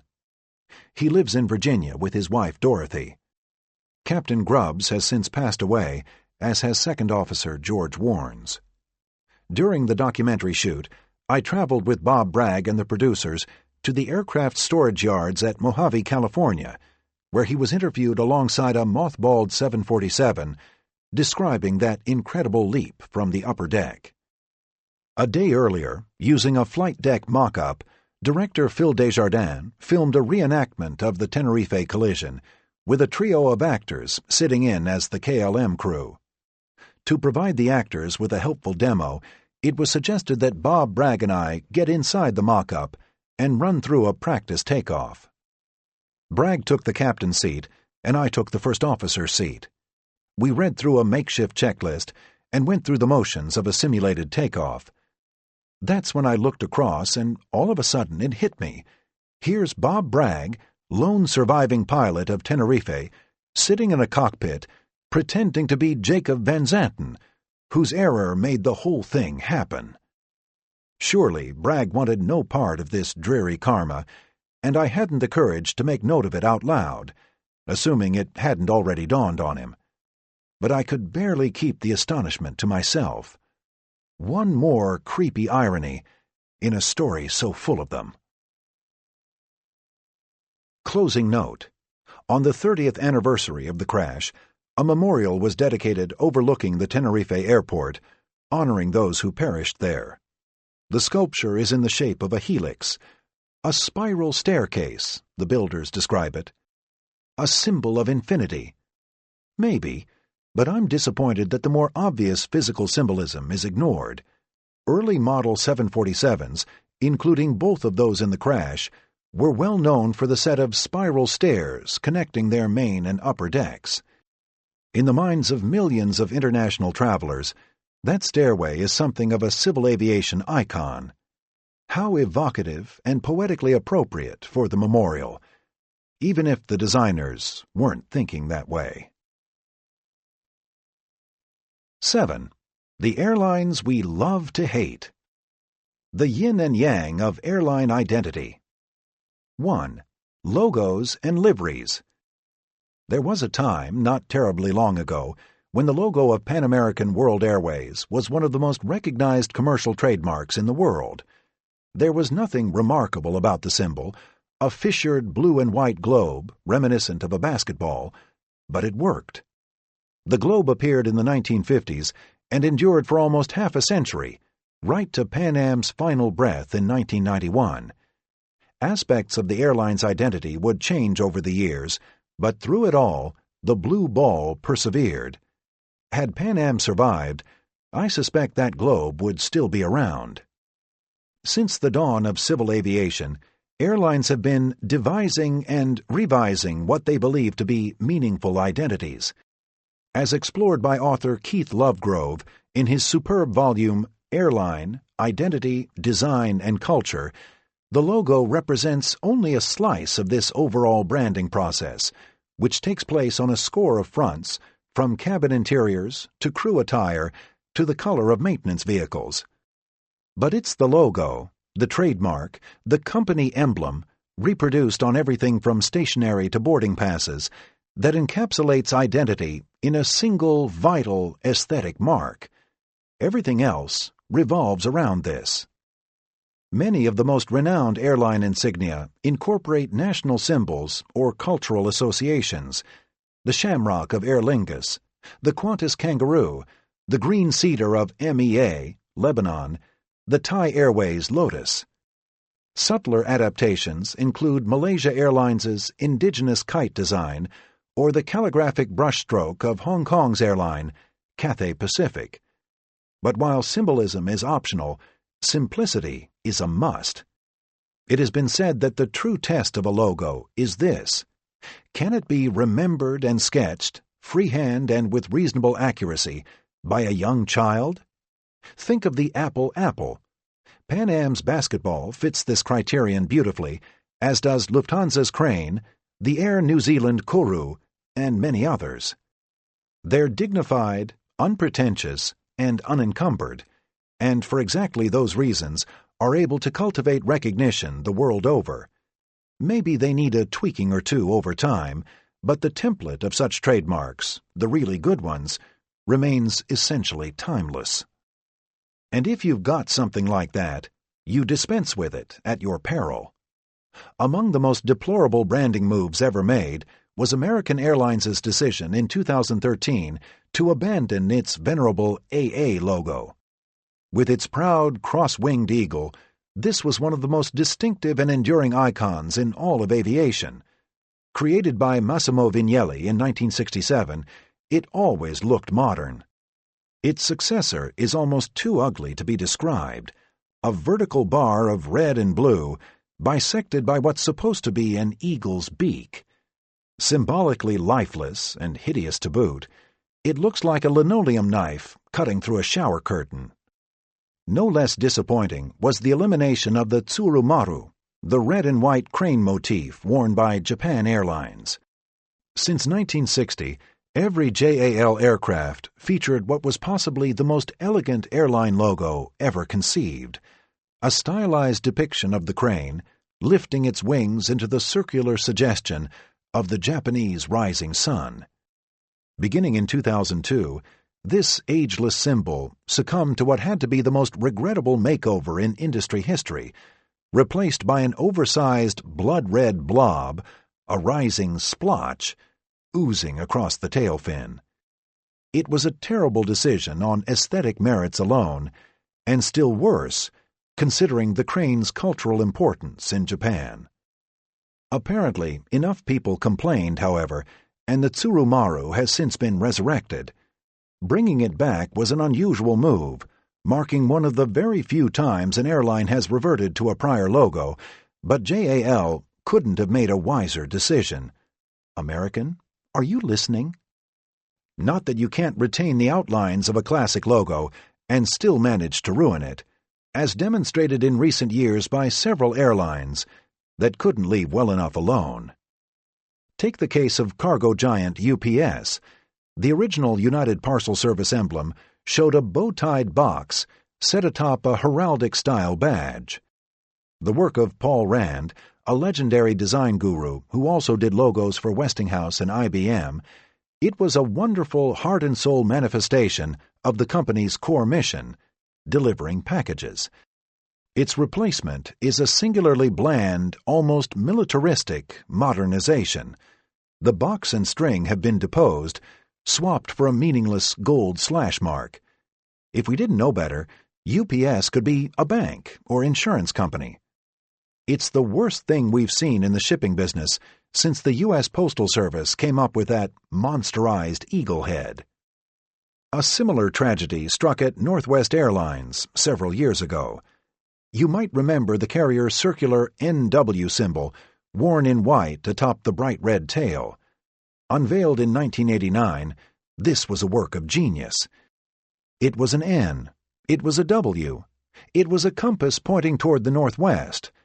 It was all of those, and perhaps the most memorable trademark ever created by Landor Associates, one of the industry's most powerful identity creators. By 2003, it was in the waste can, bastardized into a lazy circle and small triangular arrow.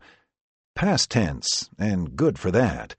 Northwest and its ruined colophon no longer exist, having been folded into Delta Airlines. Delta, for its part, is owed kudos for hanging on to its famous widget tricorn, albeit in revised colors. The widget says one thing, and says it without a hint of fuss or pretension. Delta. Aeroflot gets a mention here, too. Overall, the Russian carrier's newest paint job is garishly overdone, but scores big points for retaining its winged hammer and sickle, virtually unchanged since the 1940s. And what of those logos that ought to be changed but haven't been? For starters, I give you the Sir Turtle mascot of Cayman Airways, who looks like he just crawled out of a Bosch painting. But needless to say, the corporate trademark is only one part of an airline's visual presentation. An airplane is a very large canvas on which to make or break your statement. Enter the paint bucket. Decades ago, Braniff International was famous for dousing whole planes in solid colors, blues, greens, even powder pastels. In the same way, today's de rigueur relies on perception of the airplane as a whole, rather than a separate body and tail. Traditional paint jobs approached these surfaces separately, while contemporary ones strive to marry body and tail in a continuous canvas. This has brought the once familiar cheat line, that thin band of paint stretching across the windows from nose to tail, to the brink of extinction. There was a time when virtually every hull was decorated by horizontal striping, a custom now gone the way of drive-up stairs and fancy in-flight meals. With a stripeless fuselage, the tail becomes the focal point. Some airlines, such as Qantas, rely on powerful fin markings that carry the entire aircraft. Others, such as Emirates, balance tail and fuselage through the use of oversized billboard-style lettering.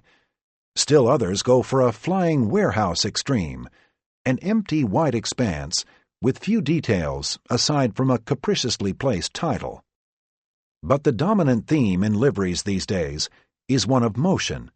There are enough streaks, swishes, arcs, twists, swirls, and curls out there to make anybody dizzy. And most of them, sadly, are indistinguishable from one another, overwrought, gimmicky, and self-conscious. See Taka, El Al, and Pakistan International for 3 of the worst examples.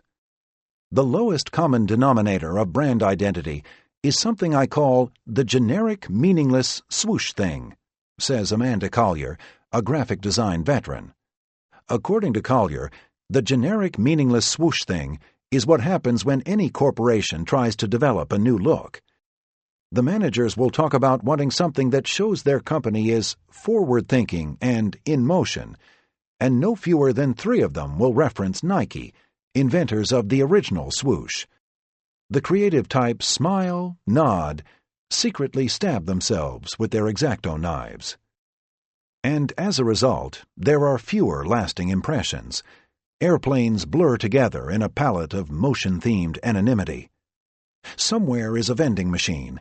Airline executives drop in $1 million worth of consulting coins, and out pops another curvy-swervy variant of the generic meaningless swoosh thing. With a few exceptions, Aeromexico is one. These designs are so dismally uninspired that it's hard to look at them without yawning. They are meant to be sophisticated and suggestive of movement and energy, but all they really do is make your airline indistinguishable from everybody else's. Watching from a terminal window, people are asking the one question they should never have to ask: what airline is that? Keeping all of this in mind, let's critique the latest liveries of North America's 10 largest airlines. 1. United Airlines. When United and Continental Airlines announced their merger in 2010, a combination paint scheme was unveiled, marrying the Continental tail and fuselage with the United typeface. Continented, let's call it. It's a good-looking design, and we understand the sentiment, but doing away with United's friendly and familiar U emblem was a mistake. The U, a feathery, truncated tulip in its final pre-merger form, was never especially dashing, but Continental's segmented globe, now in its place, is so boring that it looks like a PowerPoint slide. Also, I miss the fully spelled United Airlines used in the 1990s, which had more gravity than a lackadaisical United. Crisp, light, ultra-corporate. Overall grade, B+. 2. Delta Airlines. Delta puts on a tux, is how one person describes it. It's a sophisticated, upmarket look.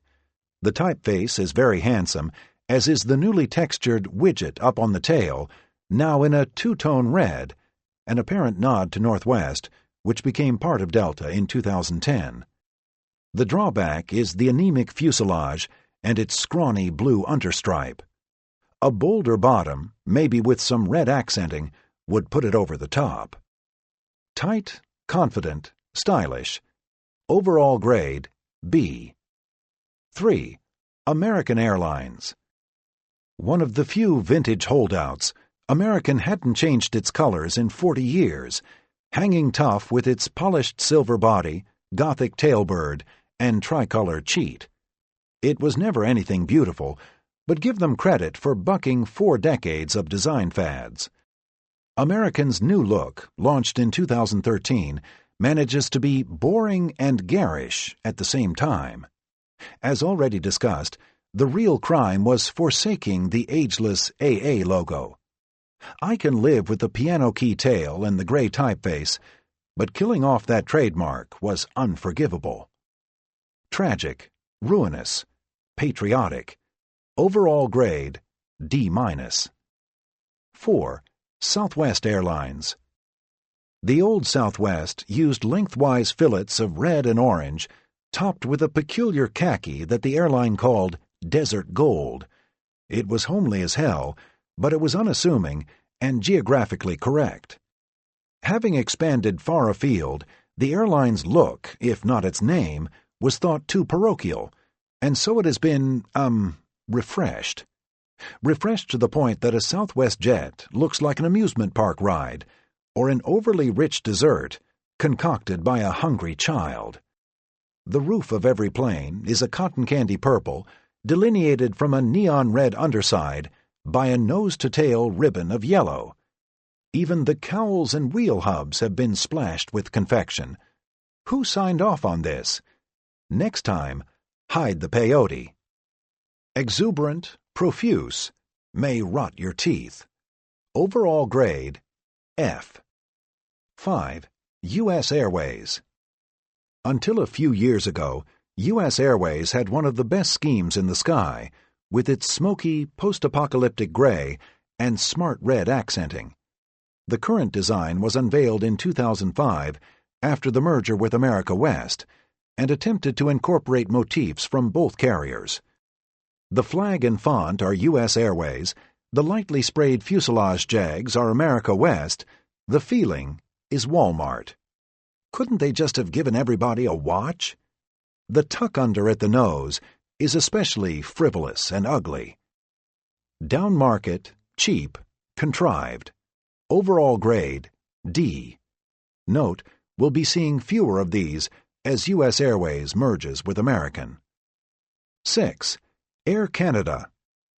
Taking a cue from U.S. Airways, our friends to the north ignored the "if it ain't broke" clause and mucked up one of the strongest looks around. The maple leaf lives on, and that's a good thing, but it's been strangely pixelated. The soapy blue fuselage is, how else to put it, unique. It does have a certain glacial pallor, I guess, in keeping with things Canadian. It also evokes the tiling in an airport men's room. Just plain odd. Overall grade, D. 7. JetBlue. JetBlue uses a grab-bag series of tail markings, with different geometric patterns painted in alternating shades of, guess what, blue. Squares, diamonds, polka dots, and plaids. There's one that looks like a circuit board. It sounds fun, but they're rather uninspired. The rest of the plane is an exercise in nothingness. A bare white top, a navy bottom, and the JetBlue name in a coy, too small font. Blue, bland, blah. Overall grade, C-. 8. AirTran. I reckon there isn't an artist alive who could take white, teal-green, royal blue, and candy apple red and make them look good together, but that didn't stop AirTran from trying. In case it wasn't ugly enough, they threw in some gratuitous curves and swooshes. And while I confess to liking the big italicized A on the tail, somebody needs to rein in the tacky practice of painting website addresses on engine cowls and winglets. Assertive, unconventional, unhinged. Overall grade, F. Note, Southwest's takeover of AirTran means this one is being phased out. 9. Alaska Airlines. Ignoring that Alaska Airlines is actually based in Seattle, we love the parka-wearing Inuit mascot, whose smiling face graces every tale. It's a down-home, wherever home is exactly, and effective touch. Revisionists have attempted to discredit the visage by claiming it's the face of Old Man Winter, Johnny Cash, or even Che Guevara, but the airline's communications department assures me he's indigenous. In any case, he's not the problem. What sinks this scheme is the frightful fuselage writing, running billboard style ahead of the wing. If you ever try composing the word Alaska on an Etch-a-Sketch while being electrocuted, this is what you'll come up with. Folksy, ethnic, impossible to read. Overall grade, D. 10. Hawaiian Airlines. It's charming that states 49 and 50 both have gone with faces on the tail. One a man, the other a woman. They look longingly at each other from across the vast Pacific. Both have character, but Hawaiian's island maiden is more colorful and prettier than Alaska's wintry Inuit. The blobbish lavender petals creeping up the rear fuselage are a touch strange, but on the whole, there's a nice even balance between front and back. The typeface is perfect. Warm, sunny, a little sexy. Overall grade, A-. What can I say? I'm a tough grader. I wonder how Sister Wendy or the late Robert Hughes would feel. Thinking back to airlines that no longer exist, one of the things I miss is the old PSA smile. California-based Pacific Southwest Airlines used to apply smile decals to the noses of its jets. It wasn't anything showy, just a thin black curve. It was a Da Vincian ambivalent kind of smile that didn't get under your skin, as if each plane were expressing contentment simply at being a plane. The PSA name, if not its good mood, has been retained by its inheritor, U.S. Airways, and reassigned to one of their commuter affiliates. In Ohio. Deserves a frown, if you ask me. One of these days I'll put together a report card for Europe and Asia. People might assume we Americans are outstyled by our foreign competitors, but that's not necessarily true. Just to choose one, take a look sometime at the newest Egypt Air paint job, a perfect example of everything that is wrong with airline branding so far in the 21st century. Almost unspeakably awful, it looks like the uniform for an amateur hockey team. Similarly, check out Air India's latest. They downsized the little Taj Mahalian window outlines to the point where you can't see them, and threw a gaudy, sunburst-style spinning wheel up on the tail. British Airways earned a spot in marketing infamy when, in 1997, and to considerable fanfare, it unveiled its World Images look. A dozen or so unique patterns, each representing a different region of the world, were chosen for the tails of BA aircraft. Out went the quartered Union Jack and heraldic crest, and in came Delft Blue Daybreak, Wunala Dreaming, and Yum Al Suk. It was all very progressive, multicultural, and revolting. Newell and Sorrell, creators of the campaign, called it a series of uplifting celebrations. A more cynical source called it a wallpaper catalog. Margaret Thatcher once draped a handkerchief over the tail of a 747 model and said, "We fly the British flag, not these awful things." World Images was abandoned in 2001, replaced by the fleet-wide red, white, and blue still in use today, and it makes every BA aircraft look like a huge can of Pepsi. And yes, I have seen Southwest's killer whale 737, Shamu, and all the similar novelties.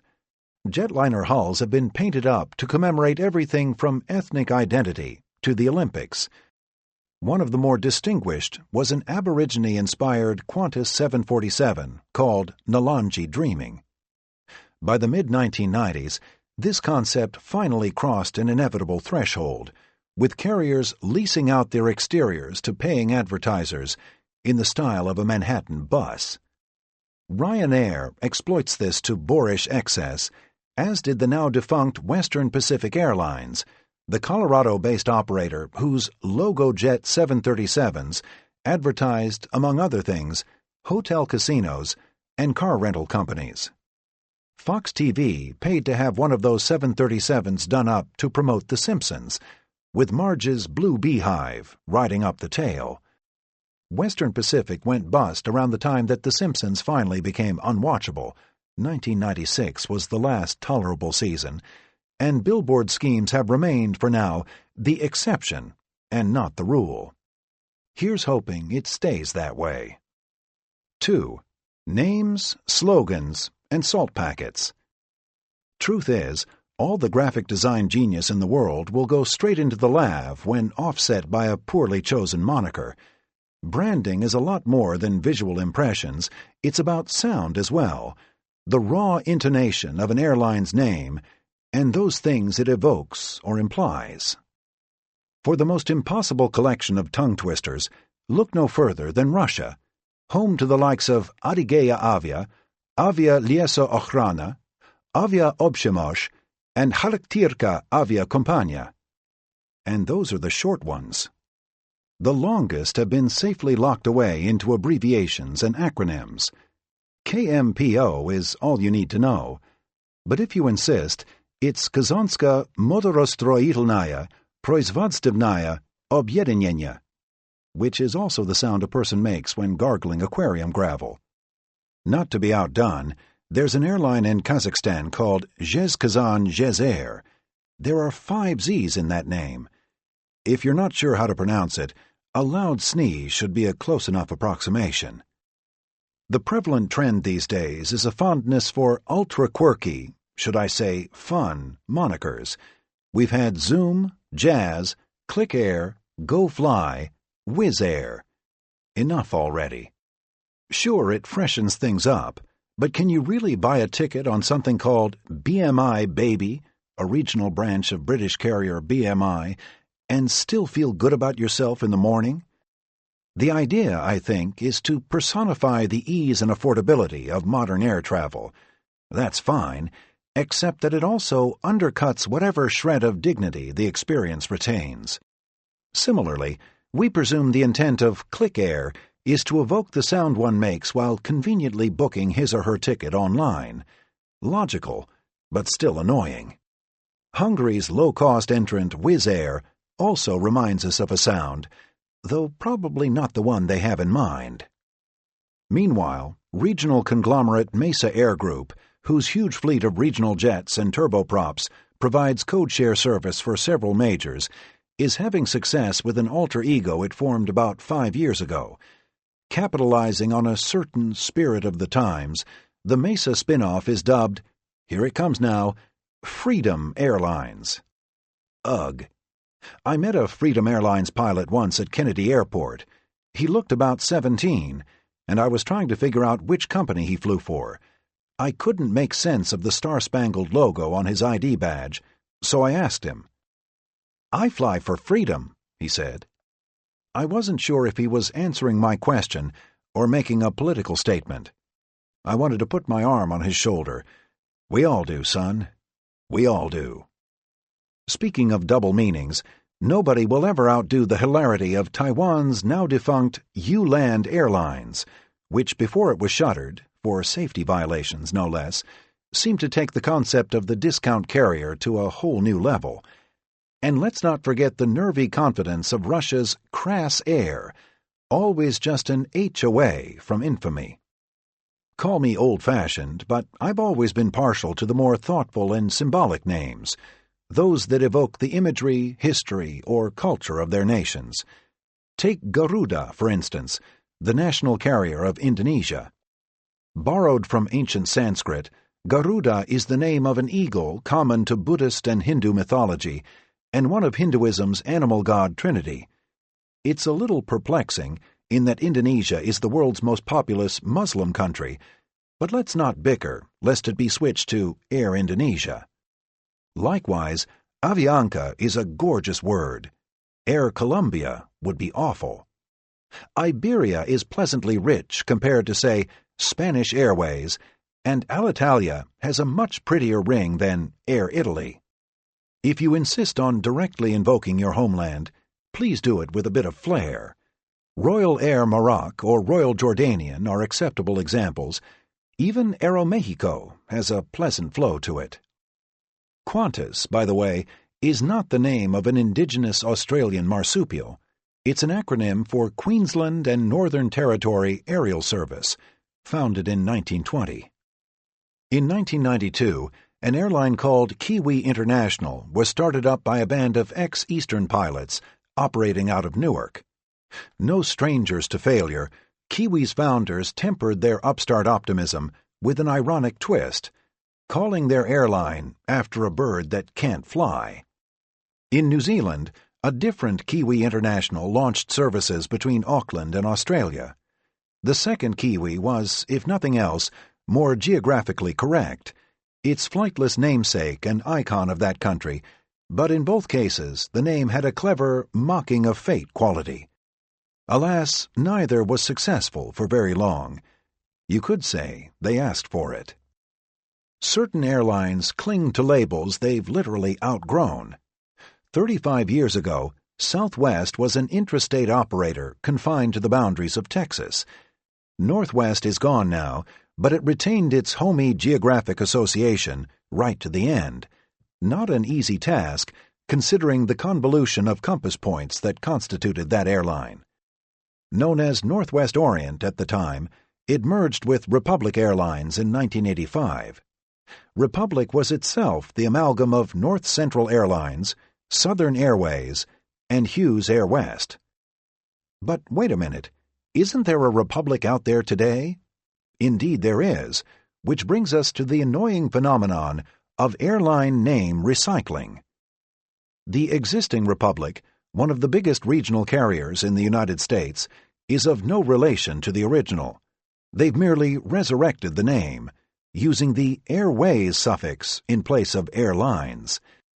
And we've seen this before. At one time or another, we had two different reincarnations of Pan Am, two of Braniff, and a Midway. All were in-name-only outfits, and none lasted very long before joining their predecessors on that big tarmac in the sky. When U.S. Air, as U.S. Airways was called at the time, purchased Piedmont and Pacific Southwest Airlines, PSA, in 1987, these brands had been so admired that a decision was made to keep the names alive. They were given to a pair of U.S. Air Express affiliates. Suddenly, Pacific Southwest Airlines found itself headquartered in Ohio, while at airports along the eastern seaboard, passengers could, and still can, once again step aboard Piedmont. Sort of. By the way, the doppelganger Republic recently acquired struggling Frontier Airlines. Frontier is, you guessed it, another appropriated moniker. The original Frontier, based in Denver, flew from 1950 until 1986. At this point, we're getting layer upon layer of rehash. While it might have a ripped-off name, the new Frontier uses a clever outdoors theme as an all-around marketing tool. The tails of its Airbuses depict animals and birds native to North America, from mallards to sea otters to bobcats. A whole different animal is the airline's wily catchphrase, bringing us to yet another facet of air carrier identity, the slogan.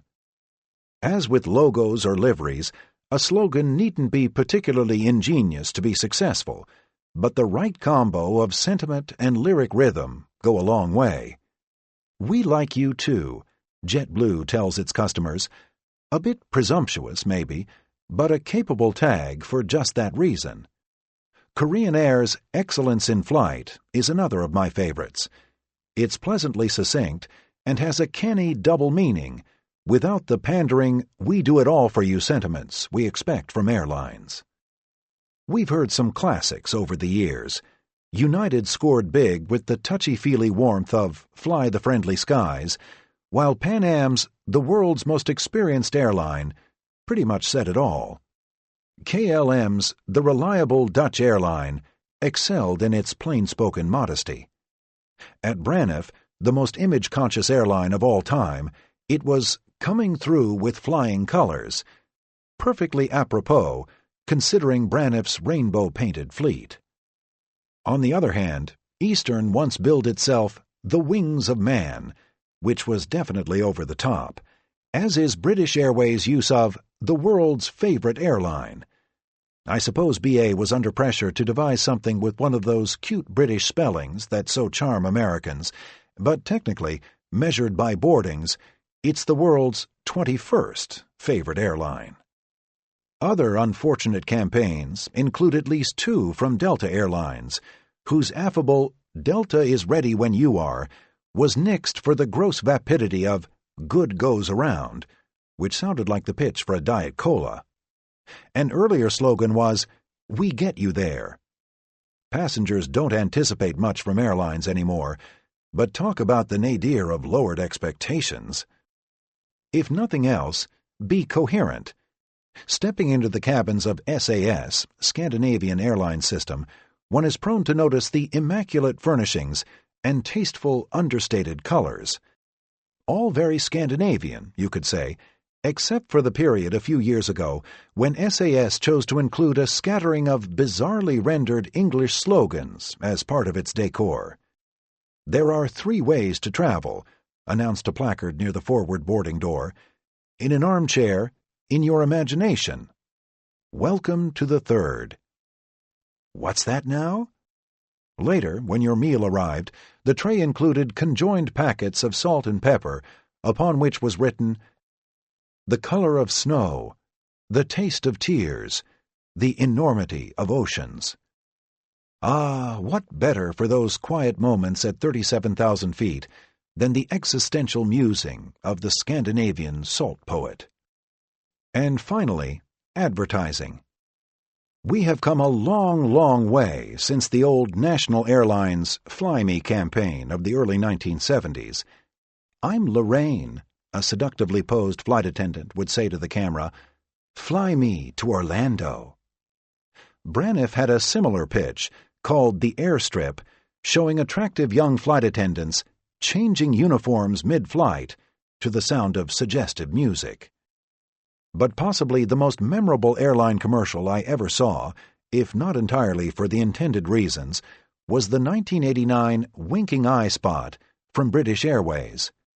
Conceived by the Saatchi & Saatchi Agency and directed by Hugh Hudson, Chariots of Fire, the commercial featured hundreds of people costumed to represent various world cultures, assembled in a dramatic landscape near Salt Lake City, Utah. The voiceover was from the actor Tom Conti, and the score, from Leo Delibes' opera Lakme, was adapted by Malcolm McLaren, of Sex Pistols and Bow Wow Wow fame. Seen from high above, the actors took on the shape of a gigantic face, which, through the magic of carefully timed choreography, proceeded to wink. It was a stunning and altogether creepy 30 seconds. Impressive for sure, you can watch it on YouTube, but I get nervous when masses of oddly dressed people are winking at me. What's worse, I forever associate British Airways with footage of the crowds in North Korean stadiums forming those enormous profiles of the dear leader. In the meantime, as if you need to be reminded, ding! You are now free to move about the country.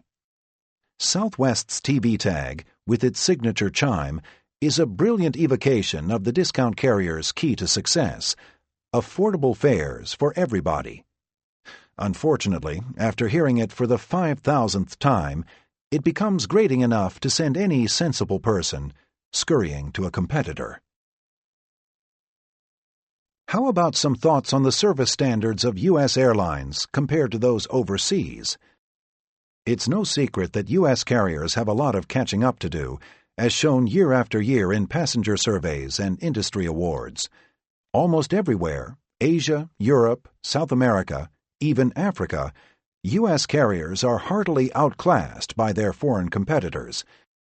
To be impartial, I might mention the knee-breaking seat pitch and treacherous cuisine of Egypt Air and Royal Air Maroc, but exceptions like these are uncommon. How we got to such a shameful position is the subject of debate. Is it a fiscal thing? A cultural thing? A little of both.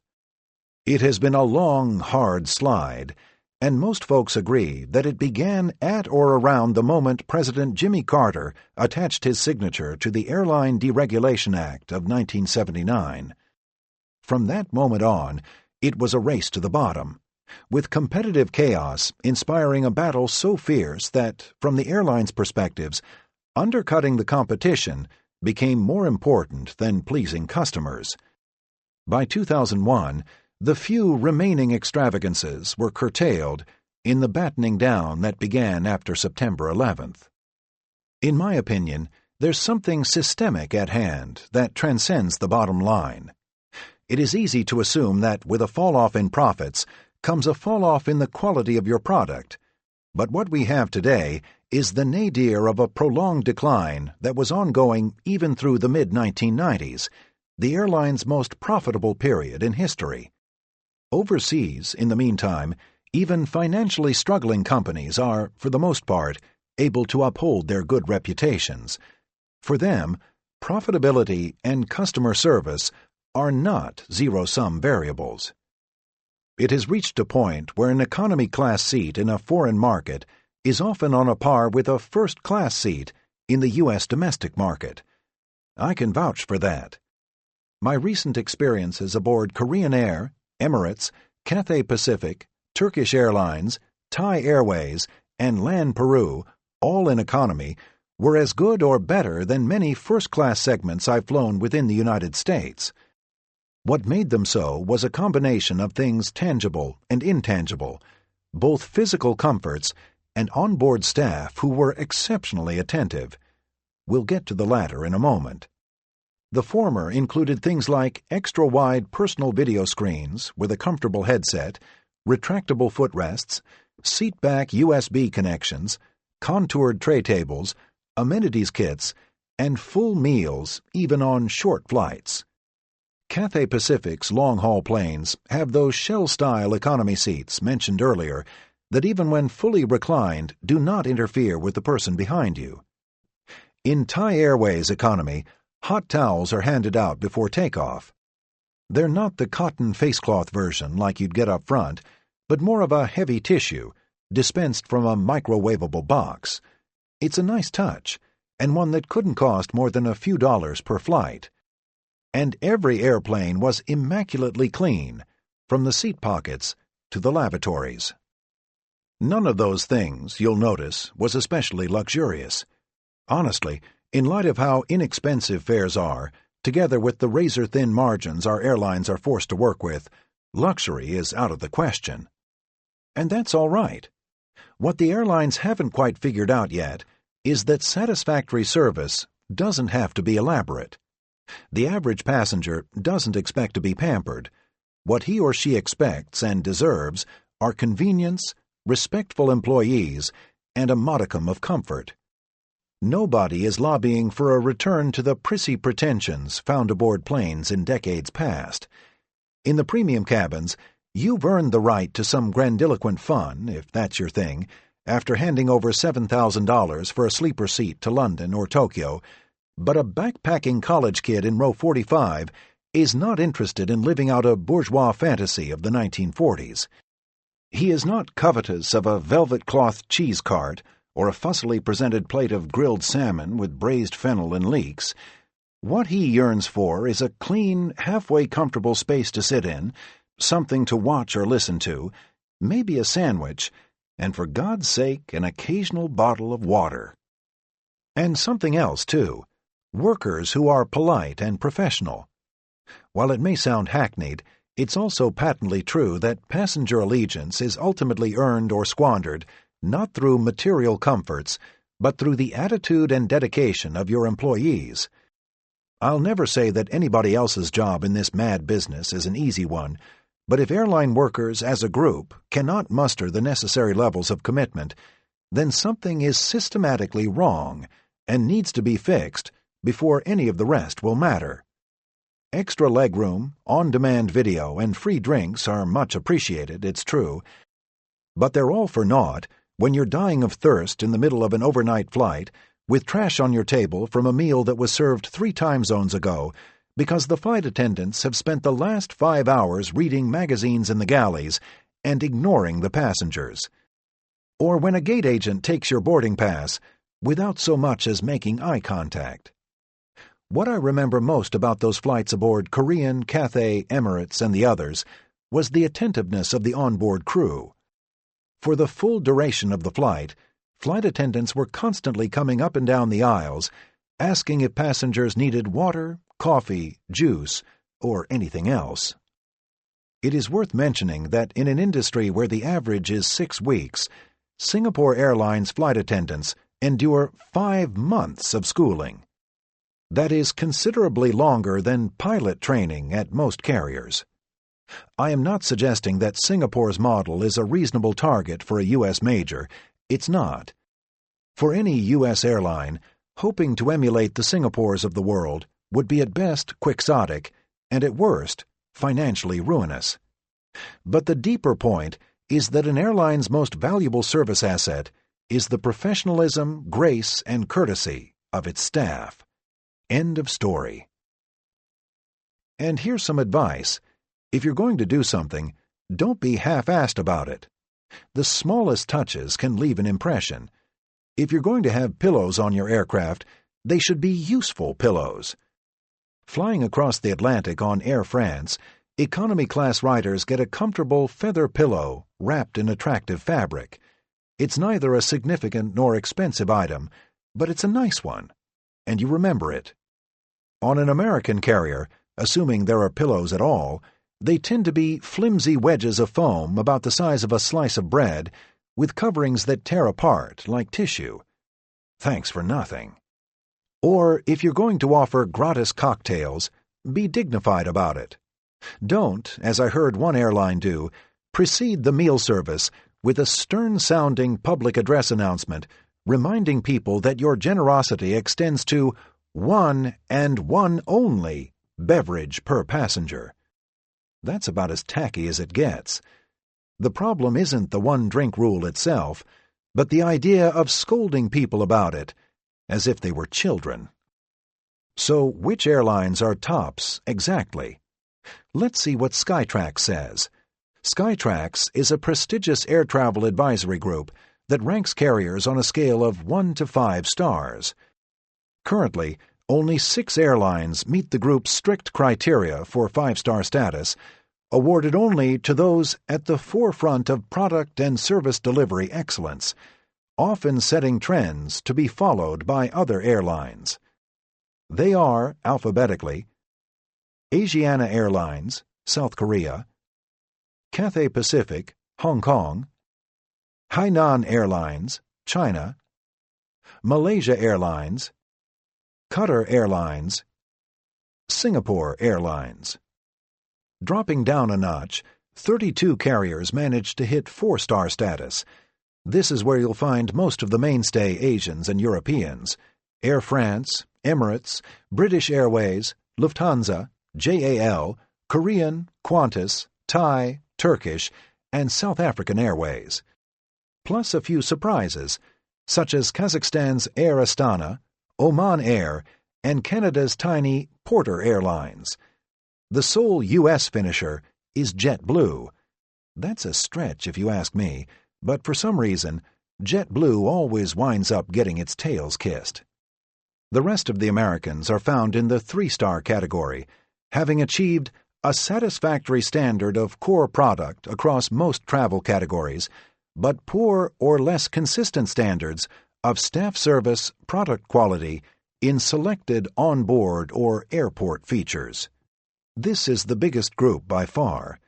Delta, United, Southwest, and American join the likes of Ethiopian Airlines, Aeroflot, Aerolíneas Argentinas, Pakistan International, and China Eastern. It could be worse. There are no Americans among the 25 or so names on the 2-star list. Here you'll find Cubana, Sudan Airways, TAG Angola, and Biman Bangladesh, and Ryanair. The 1-star list contains but a solitary finisher, the mysterious Air Koryo of North Korea. I would argue that our airline's biggest collective failure is not one of onboard service, but one of communications. Airlines have lost the ability to deliver timely or accurate information to their customers. In spite of what most people think, airlines do not, as a policy, intentionally lie or mislead. What passengers take to be lies are better described as garbles, caused by a faulty transfer of information. Such is the rigidly compartmentalized structure of airlines, where specifics of a circumstance are passed from department to department, each with its own priorities, vernacular, and expertise. There's plenty to lose in translation, And it's not unlike that game you played in grade school, where a short anecdote is whispered around the room, growing more and more scrambled each step of the way. At the airport, the person in charge of picking up a microphone and announcing that your plane is delayed often has limited understanding of what the problem actually is. And the various personnel can be mighty territorial. Several years ago, I was the captain of a commuter plane victimized by a snowstorm. Our 20 or so passengers were confused, and the gate staff did little to make things clear.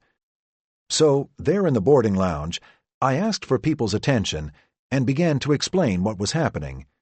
Maybe I got too in-depth with definitions of things like wheels up time, but a few seconds later came loud footsteps and a voice booming behind me, asking, "What the hell is this asshole doing?"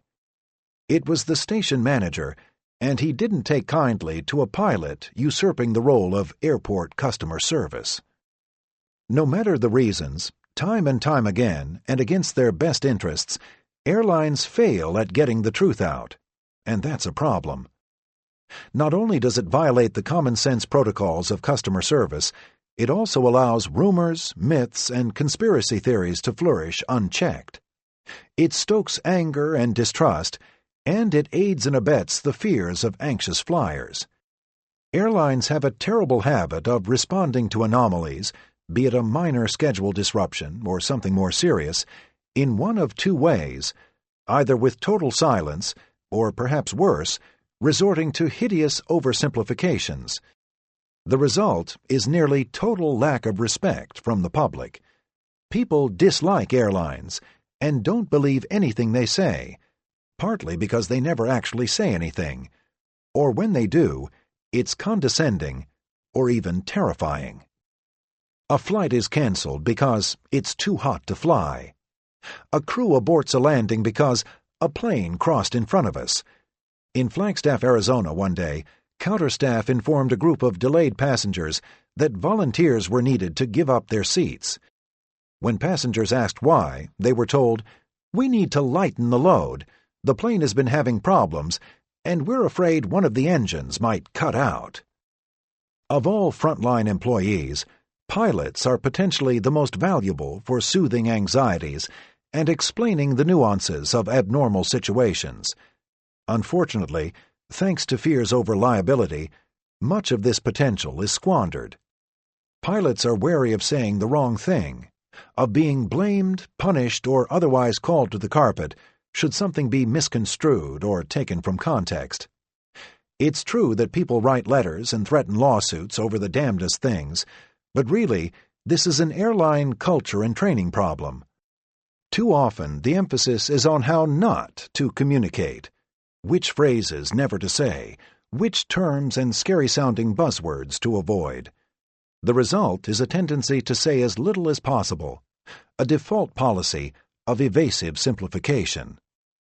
This is obviously counterproductive, and never more so than those times when minor abnormalities are made to sound harrowing. One time I was riding in economy class on a flight into Boston. Just before landing, the pilots aborted the landing and went around. There was no reason to believe anything remotely serious had occurred, but the sense of fright emanating from those around me was palpable. Eventually, one of the pilots gave an explanation. Sorry about that," he began. "Another plane cut in front of us on the runway, so we needed to break off the landing. We're circling back, and we'll be landing in a few minutes." Nothing else was offered. I sat there in silent anguish. Please say more, I thought. You need to say more. But he didn't, and rather than quell the passengers' anxieties, he had made them worse.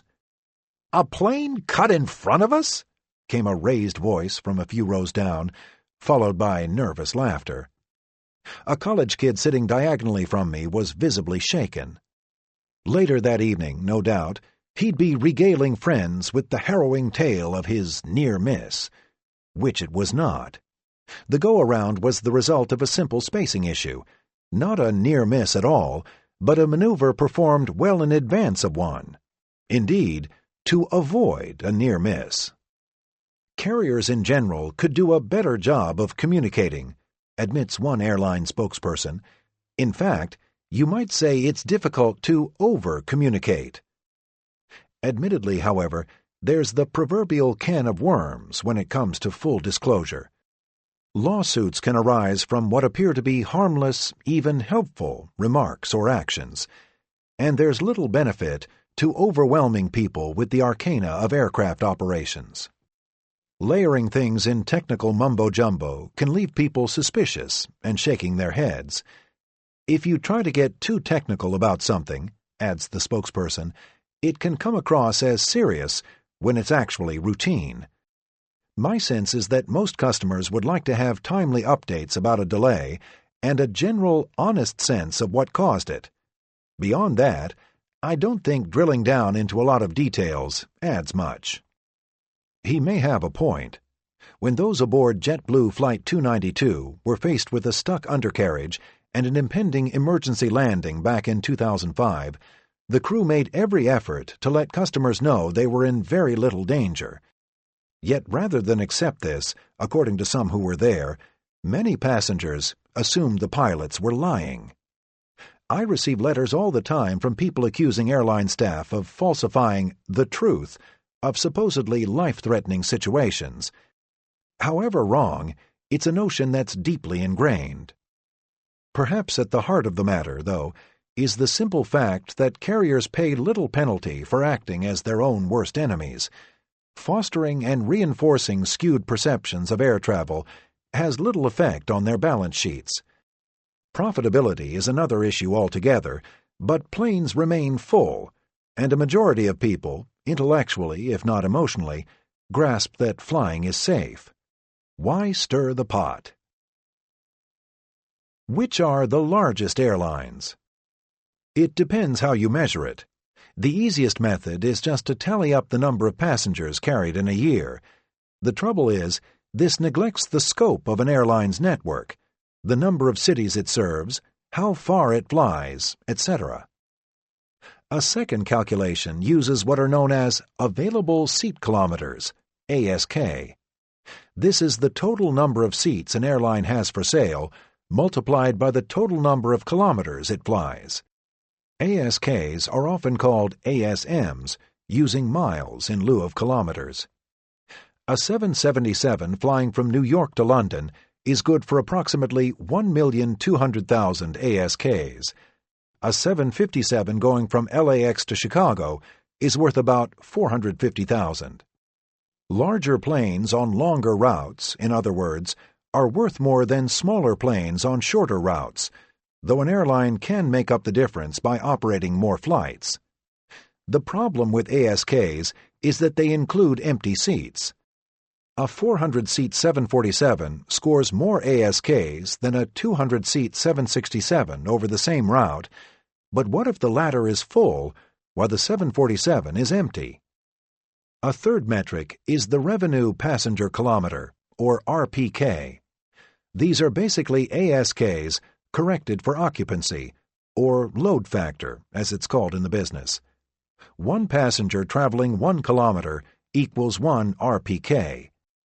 To me, this is the most accurate and equitable gauge, as it takes in everything: distances flown, network size, available seats, aircraft size and fleet size, as well as the actual occupancy of those seats, passenger totals.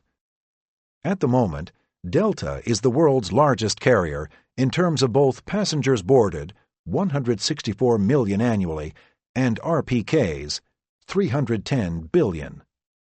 Once its merger with U.S. Airways is complete, American Airlines will sit second, knocking United to third.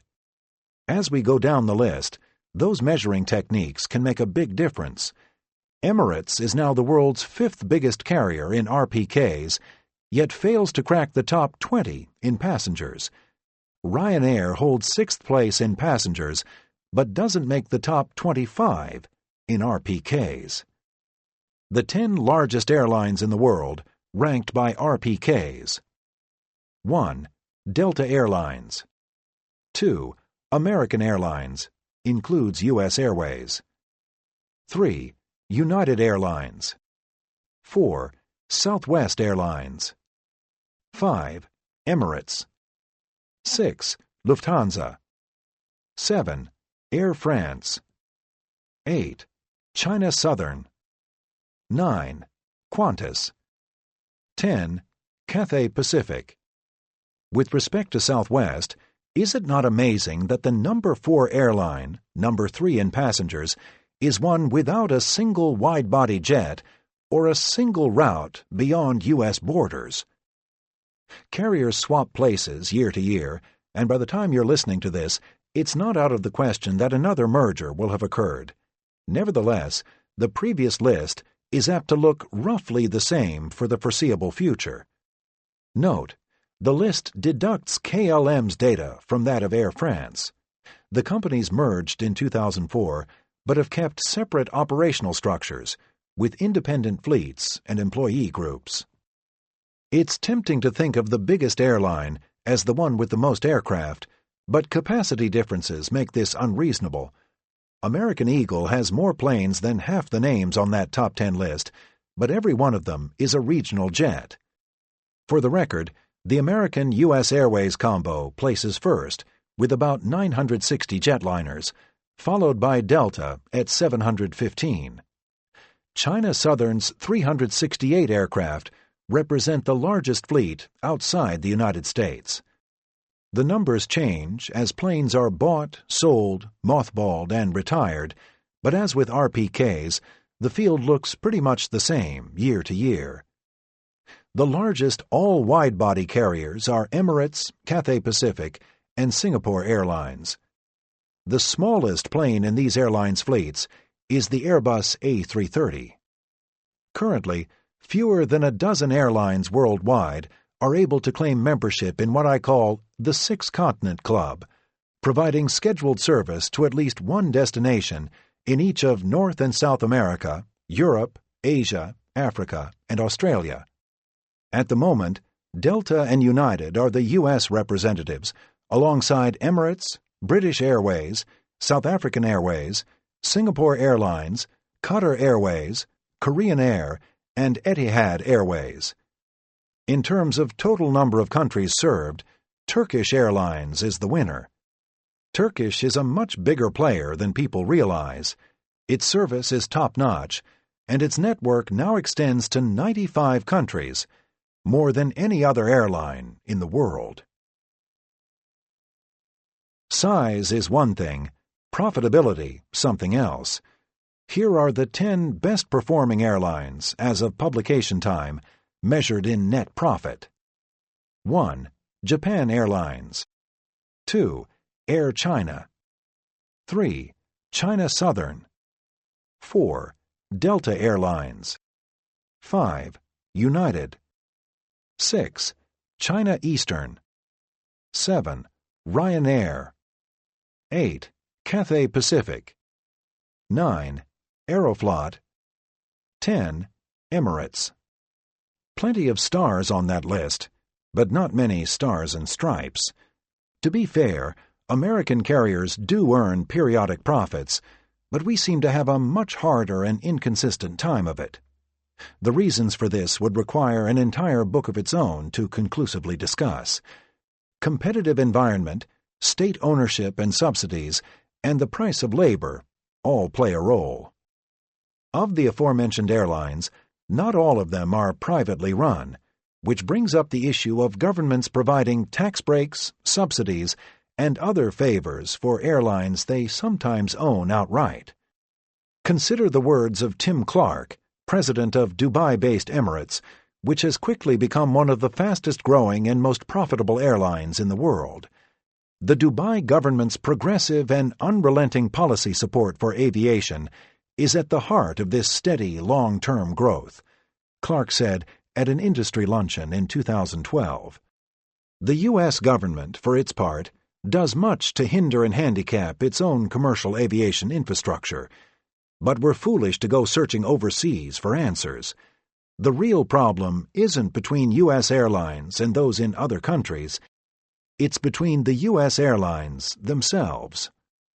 Even before September 11th, The largest U.S. carriers were suffering from the effects of overcapacity and a dragging economy.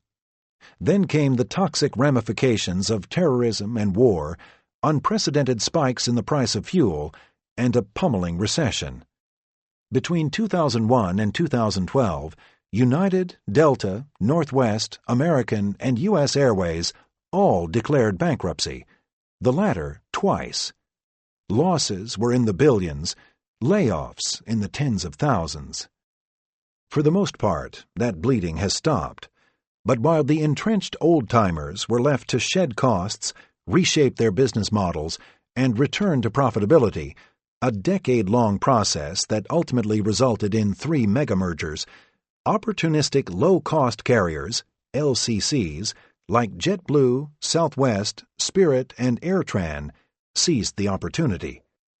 Unencumbered by high labor costs or the need to support complex fleets and decades-old infrastructures, these adaptable youngsters were able to offer streamlined service and irresistibly cheap tickets, rapidly winning over a huge segment of the domestic U.S. market.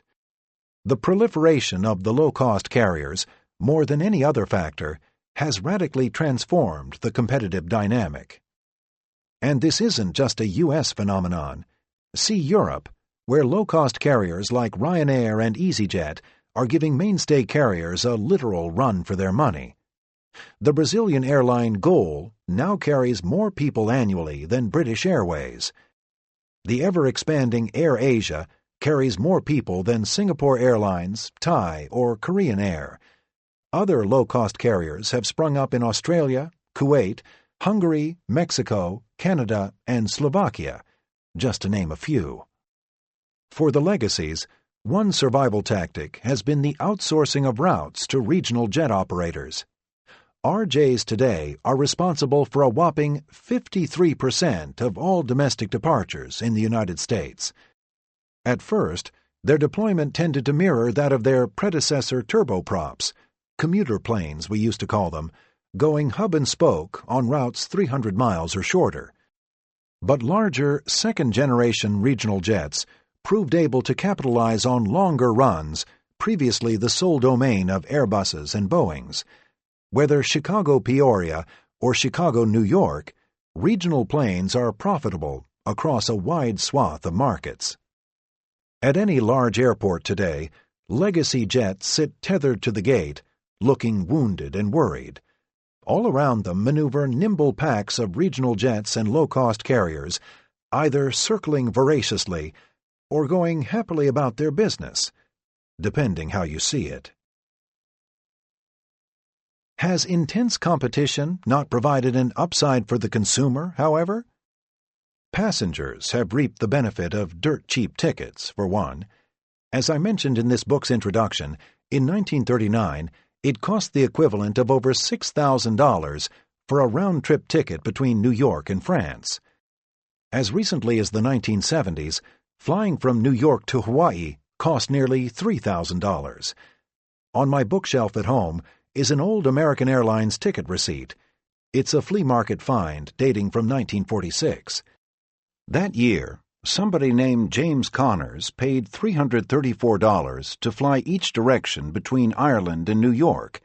That's equal to $3,690 today, one way.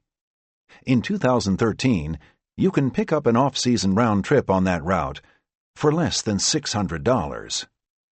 The real cost of air travel, the price of a ticket adjusted for inflation, has fallen sharply in the years since deregulation, despite tremendous surges in the cost of oil.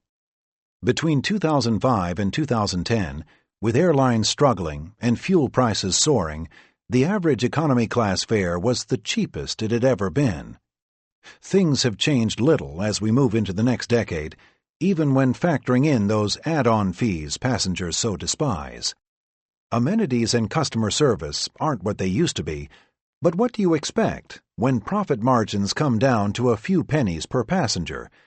Airlines sell what their customers want, and more than anything else, they want rock-bottom fares.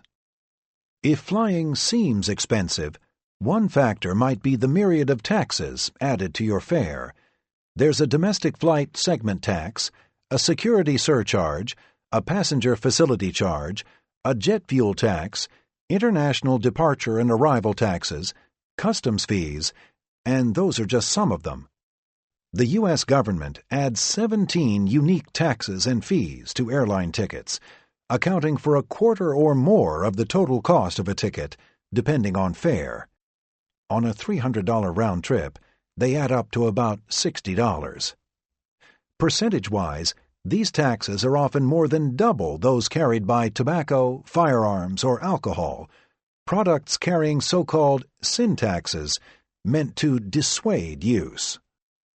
In addition to affordable fares, another seldom acknowledged benefit of modern-day air travel can be seen in the airline's route networks. One can travel between almost any two airports in America with, at worst, a single stopover. A few decades ago, flying even halfway across the country often entailed awkward transfers through two or more cities. Traveling to Europe or Asia once meant having to depart from one of a small handful of U.S. gateway cities. Today, you can fly directly from many smaller hubs, Pittsburgh, Portland, Charlotte, saving considerable amounts of time. Please address the growing practice of airlines charging for things that used to be free: checked bags, food, a blanket. As everyone knows, airlines are resorting to the practice known as unbundling as a means of increasing revenue. Flying has gone a la carte: $50 for a second piece of luggage, $20 for a take-home fleece blanket and hypoallergenic pillow. That old beef or chicken entree is now a $6 sandwich wrap. But these ancillaries were never free. They were included in the price of your ticket, and that price used to be higher. It's impossible to have a rational discussion about unbundling without first acknowledging that fares are as low as they are. It's amusing to hear a passenger whine about the cost of checking in a bag after paying $159 to fly cross-country. And although unbundling can leave customers feeling nickel and dimed, it's a smart idea in that those looking for perks can have them, absorbing a higher share of the cost. Is it not better to charge a premium for specific items, not all of which everybody wants, rather than raise prices across the board? Nonetheless, it's a practice that should only be taken so far. In 2010, in a move that ignited controversy, Fort Lauderdale-based Spirit Airlines began charging up to $45 for carry-on bags. This pushes the concept to the edge of the envelope, beyond it really, and against the spirit, pardon the pun, of unbundling. Let's be realistic. A carry-on bag is not an optional item, not when the airline already charges for checked bags. How far will airlines go to maximize revenue? The same month that Spirit unveiled its carry-on fees, Europe's Ryanair announced it would start charging €1 for the use of a lavatory. The company eventually backed off, but Ryanair's cost-saving gimmicks are legendary and not to be underestimated. I once joked that airlines would soon be selling advertising space on their overhead bins and tray tables. No sooner had I opened my mouth when, riding on a U.S. Airways jet, I folded down my tray table and discovered a cell phone ad staring me in the face. Call me a romantic, but perhaps airlines wouldn't have so much trouble earning respect if they weren't so willing to sell their souls. We hear about nightmare delays in which people are stuck on planes for hours at a time. Why does this happen, and what can be done about it? Marathon tarmac strandings receive tremendous attention and are great for stoking the public's implacable hatred for airlines. In the grand scheme of things, they are extremely uncommon. Annually, around 1,500 flights in the United States face delays exceeding 3 hours. That seems like a lot until you remember there are close to 10 million departures each year, 85% of which arrive on time or earlier. Even so, there are no good excuses as to why the simple act of getting people off a plane and into a terminal, or getting food and water out to a stranded aircraft, has been, at times, such an ordeal. In 2007, after a midwinter snow and ice storm slammed the northeastern United States, hundreds of JetBlue passengers in New York were stranded aboard grounded planes for as long as 10 hours. A few months earlier, an American Airlines jet sat on the ground in Austin, Texas, for more than 8 hours. And most memorable of all, in 2000, thousands were stuck aboard Northwest Airlines planes for up to 11 hours during a New Year's weekend blizzard in Detroit. These public relations disasters were symptomatic of, among other problems, airlines' general reluctance to think outside the box and a failure to adequately empower their employees, captains, station managers, and others in the chain of command, to make critical operational decisions. Get a stairway. Get a bus. Let people deplane on the apron if you have to. You could say they had it coming. And since 2010, U.S. airlines are now legally beholden to a maximum 3-hour constraint for departure delays or a maximum of 90 minutes for arrival delays. Passengers must be allowed to deplane before exceeding those limits. Failure to comply means fines of up to $27,000 per passenger. The rule, a key component of what is sometimes referred to as the Passenger Bill of Rights, is exactly the sort of get-tough measure that people have been screaming for. But was it necessary? And will it work? And beware of unintended consequences. Picture yourself on a delayed airplane going from New York to San Francisco. Parked out on the taxiway in a snowstorm, your assigned air traffic control wheels-up time is only 20 minutes away. But because the 3-hour tarmac limit is about to elapse, the plane is compelled to return to the gate. After docking, several passengers, having missed their connections, choose to get off and go home. This means their luggage, too, needs to come off. And because going back and forth to the terminal burned a substantial amount of fuel, the jet also must be refueled. Coordinating all of this will involve a large number of personnel, most of whom are, at the moment, dealing with other flights, and a whole new flight plan will need to be worked up and printed. Let's be conservative and say that everything takes an hour. You're now a minimum of 30 minutes later than you would have been without returning to the gate. Throw in the need to de-ice or the possibility of crew replacement because of duty time regulations, and it's substantially worse. And missing that wheels-up time means you'll be assigned a new one, and lo and behold, it's another 2 hours away. Your 3-hour delay just became a 5-hour delay. What a better solution might be, I don't know. But I do know that airline delays are complex and fickle, the types of situations that don't respond well to regulation based on arbitrary time limits. Like the mandatory sentencing guidelines so despised by many judges and public defenders, these rules can cause more problems than they solve. Cynical flyers sometimes contend that pilots and cabin attendants actually delight in long delays because we're able to collect overtime pay. Without getting into the nitty-gritty of how crews are or aren't compensated, this is nonsense.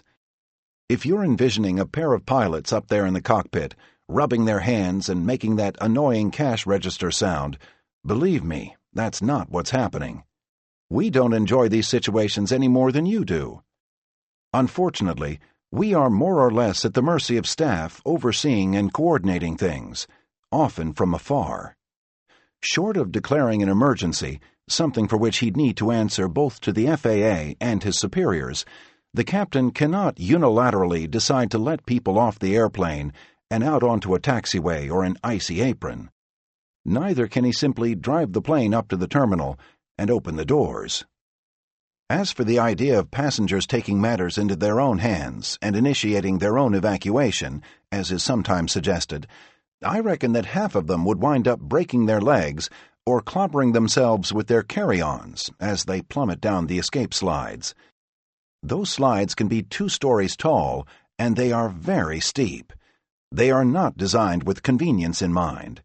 They are there to get a plane load of people out of and away from the aircraft as quickly as possible during an emergency, without their belongings. Please talk for a minute about the success of Southwest Airlines. Why does its less refined product consistently do so well? Southwest is the most perennially profitable U.S. airline, and the last of a nearly vanished breed. An airline with a true personality that large numbers of flyers have a genuine fondness for. Returning the favor, Southwest's logo features a winged heart, and its three-letter stock ticker code is LUV, taken from its home base of Love Field, Dallas. This is an airline whose founder, Herb Kelleher, rode a Harley, swigged whiskey from a flask, and once took on a rival in an arm wrestling match. He lost. Love them or hate them, we owe Southwest a toast, something domestic, cheap, and served in aluminum. It's easy to say that Southwest owes its success to the fact that people don't expect much of them.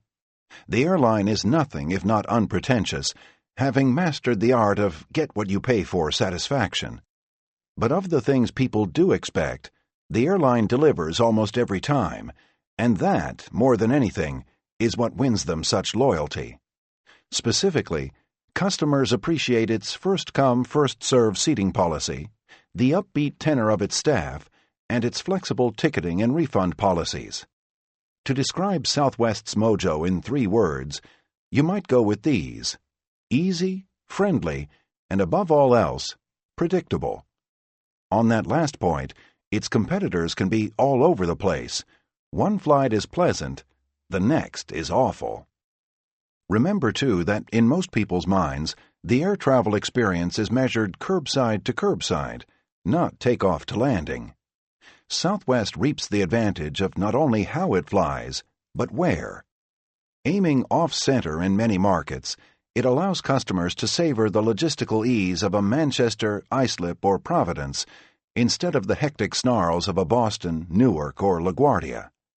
The legacy giants, with their reliance on mega-hub feed, can't succeed this way. Southwest is the closest thing we've got to an official airline of the suburbs. Its streamlined operational structure is another asset. Southwest flies only one type of aircraft, the 737, specializing in ultra-fast turnarounds in a domestic-only market. It's apples and oranges when you start making comparisons with the network carriers, which have immensely different and far more expansive operating structures. Consistency and predictability are a lot harder when you've got 4 hubs and a fleet of 600 aircraft serving 6 continents.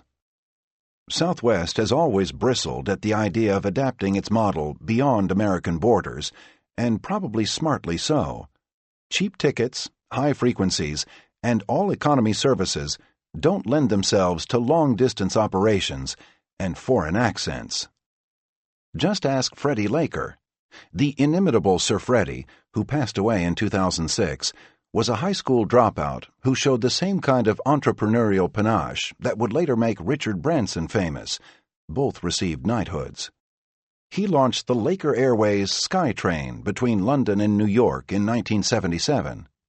President Carter, prepping for his deregulation move, gave his blessing after Laker spent 6 years petitioning.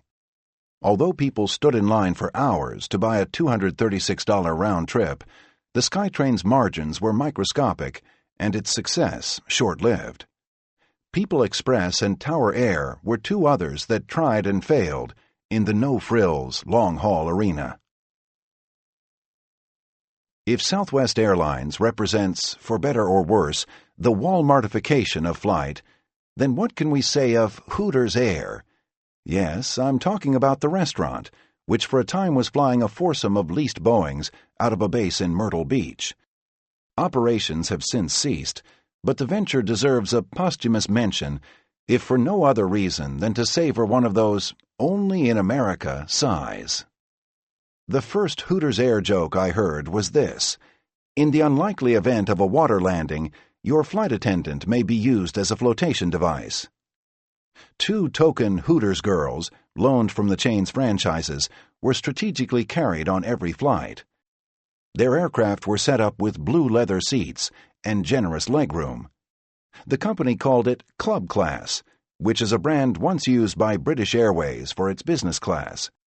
Hooters Air was about as far from British Airways as a Hooters restaurant is from a banquet at Buckingham Palace, but their planes were probably more comfortable than most.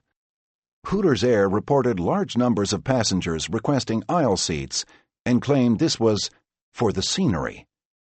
Those at the windows had a view of mountains, while on the aisles, well, only one of the views was real. Which is the oldest airline? Airline genealogies can be complicated. Many carriers have changed names and identities or have blurred their pedigrees through mergers and acquisitions. But most airline historians, there really are such people, agree that the world's oldest existing airline is Amsterdam-based KLM. That's Koninklijke Luchtvaartmaatschappij, for those of you speaking Dutch, or Royal Dutch Airlines in English. It was founded in 1919. Here are the 5 oldest, still flying under their original monikers. KLM, 1919. Qantas, 1920. Aeroflot, 1923. CSA Czech Airlines, 1923. Finnair, 1923. If we allow for name changes and mergers, Colombia's Avianca would be up there at number 2, having started out in 1919 as something called Scatta. It's a shame to see Mexicana, previously in 3rd place, gone from the list. The airline ceased flying in 2010 after 87 years.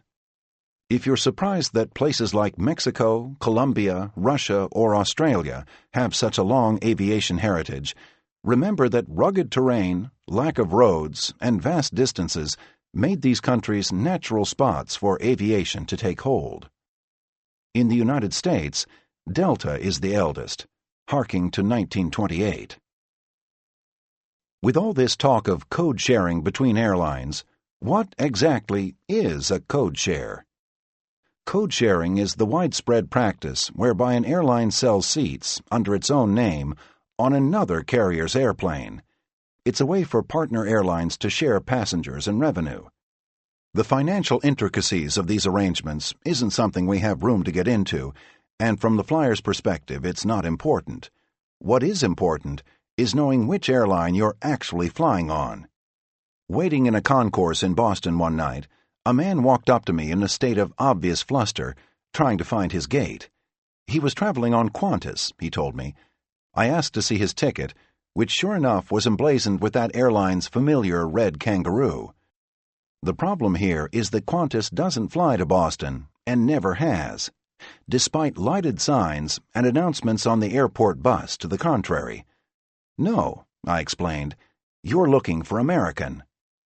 All but a few of the biggest carriers are in cahoots with at least one other airline, and many are hooked up in huge supranational alliances, namely SkyTeam, Star Alliance, and One World. The idea is to cover as much real estate as possible, with at least one participant from each of the United States, Europe, Asia, and South America. And just as you can code share your way to Paris, Frankfurt, or Mumbai in a 777, you can do so to Syracuse, Montgomery, or Eugene in a regional jet. Virtually every connection or express flight is a code share operated by an independent regional carrier on behalf of a major airline. Call United to book a trip from Newark to Buffalo, and you'll find yourself delivered to the door of an RJ flown by ExpressJet. Delta's popular shuttle routes from LaGuardia to Boston and Washington are flown by a company called Shuttle America, and so on. Full disclosure of exactly whose metal you'll be riding on is required. Check the fine print on your ticket, or look at the flight number. With rare exception, any 4-digit flight numbers beginning with the number 3 or higher signifies a code share operator. If you bought your ticket from United and the flight number is 201, you're flying on a United aircraft flown by a United crew. If the flight number is, say, 5201, it'll be a carrier operating on behalf of United. Where do flight numbers come from?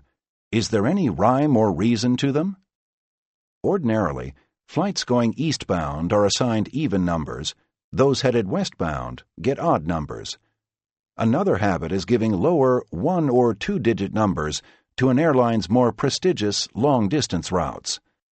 If there's a Flight 1 in an airline's timetable, it's the stuff of London, New York. Numbers might also be grouped geographically. At United, trans-Pacific flights use 3-digit numbers beginning with 8, which is considered a lucky number in many Asian cultures. As discussed in the last question, 4-digit sequences starting with 3 or higher are, most of the time, indications of a codeshare flight. Technically, a flight number is a combination of numbers and letters prefaced with the carrier's 2-letter IATA code. Every airline has one of these codes. For Delta, American, and United, it's DL, AA, and UA, respectively. For JetBlue, it's B6. Lufthansa uses LH. Singapore uses SQ. In the United States, we tend to ignore these prefixes, but overseas they are used consistently.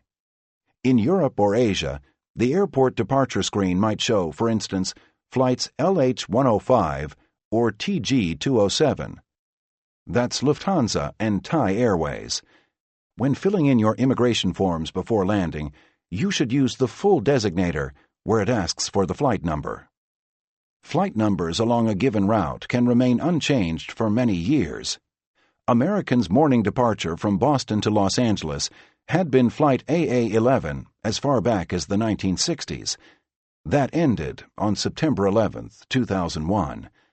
After an incident, one of the first things an airline does is change the number of the affected flight. Why do flights from the United States to Europe always depart in the evening and land in the morning, plunking down their exhausted passengers at the crack of dawn? Mostly it's about two things: passenger connections and aircraft utilization. Flying from New York to Paris, for instance, a sizable percentage of passengers will be continuing onward to places elsewhere in Europe, Asia, the Middle East, Africa, etc. Arrivals are timed to dovetail with these connections. Not to mention, many of the folks who boarded that evening in New York actually began their journey much earlier, in, say, Salt Lake City, San Diego, or New Orleans, Syracuse, Roanoke, or Harrisburg. Returning westbound, same thing. Landing in New York, or Chicago, or Houston, or Dallas, or Miami in the afternoon leaves ample time for connections to points throughout North America. It's similar with flights to Asia. Flying from Chicago to Tokyo, you will take off in the morning and arrive in the afternoon. Later, a bank of departures will leave Tokyo, destined to cities deeper in Asia. Say to Bangkok, for instance, where you'll touch down about 11 p.m. That aircraft spends the night, then returns to Tokyo early the next morning, landing at midday and allowing easy connections back to North America. This way, too, the aircraft spends minimal time on the ground. Lease payments on a wide-body jetliner are in the hundreds of thousands of dollars per month, and a plane can't make money resting idle on the tarmac. Airlines strive to keep their jets in the air as much as possible, scheduling the quickest feasible turnaround times. Figure 90 minutes minimum for an international flight. One wrinkle is with flights to and from South America, where service is often an all-nighter on both ends. An aircraft arriving after sunrise in Buenos Aires can't turn around and fly back to New York, or it will get there after dark with few opportunities for connections. Many airlines bite the bullet, letting their aircraft sit for 10 or 12 hours before heading back again in the evening. My carrier often uses this opportunity to deep clean its interiors. Even our normally filthy cockpits come back scrubbed and vacuumed. Some carriers do provide limited service, focusing on what's called origin and destination (O&D) traffic, suited for flyers who aren't connecting. British Airways, for example, has traditionally offered daytime flights to London from a few U.S. cities. Leave New York at around 9 in the morning, and you'll reach Heathrow around 8 p.m. On a given flight, half or more of the passengers might be continuing on from their first stop. Some well-known carriers wouldn't be half the size they are if not for the number of transfer passengers moving through their hubs. Indeed, some of our largest and most profitable airlines hail from city-states with relatively tiny populations, where O&D traffic is only a portion of the total. Singapore Airlines and Emirates, for example. Singapore has one of the world's largest all-wide-body fleets, hubbed in a country smaller than Metro Philadelphia. Emirates, with a population base half the size of Massachusetts, flies close to 200 wide-bodies, with 50-plus Airbus A380s still on order. It comes down to strategic position, literally. Their success is less about carrying people to Singapore or Dubai, but carrying them through Singapore or Dubai. By fortune of geography, these countries make excellent transit hubs along some of the busiest long-haul routes. They also invest heavily in their aviation infrastructures. Traveling from Dallas to Chicago, I was surprised to find myself aboard a 777. Why would such a huge, long-range plane be deployed along such a short route? One night at the airport in Luxor, Egypt, I boarded an Airbus A340, a four-engine wide-body capable of reaching almost halfway around the globe. Where was I going? Cairo, about 60 minutes away. Why would Egypt Air relegate its most long-legged plane to a nothing flight up the Nile? For any number of reasons. It's about capacity, positioning, and schedule, more than outright capabilities of the machine. Certain short-haul markets demand large planes because there's so much traffic. All Nippon and JAL fly 747s on some of their busiest Japanese domestic runs because that's the choicest plane into which they can wedge an industry-leading, if that's the right word, 563 seats. In other cases, shorter trips dovetail advantageously between long-haul assignments. Let's say a plane arrives from Europe at noontime and won't be headed back again until 8 p.m. Those hours in between allow it to pull valuable double duty on a busy domestic segment. Similarly, a plane from South America that arrives in Atlanta in the morning might be scheduled for a European trip out of New York later that evening. The Atlanta-New York segment is, in effect, a repositioning run. And don't forget freight. Airlines derive money not only from seats, but also from the pallets and containers beneath them. One plane might be best suited for a route specifically because its belly space is most advantageous.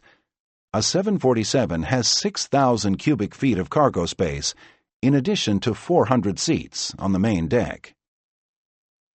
What are the longest non-stop flights? Back in Chapter 1, I explained that hours aloft, rather than distances covered, is the more accurate way of measuring aircraft range. But flying times are fickle, so nautical mileage is the best metric for this question. Until recently, Singapore Airlines held the number 1 and number 2 slots, using an all-business class configured Airbus A340-500 from Singapore to Newark, 8,290 miles, and Los Angeles, 7,260 miles. These are the longest scheduled non-stops on record. Yes, Newark and LAX are 2,100 miles apart, but their distance from Singapore differs by only half that much, a function of great circle trigonometry.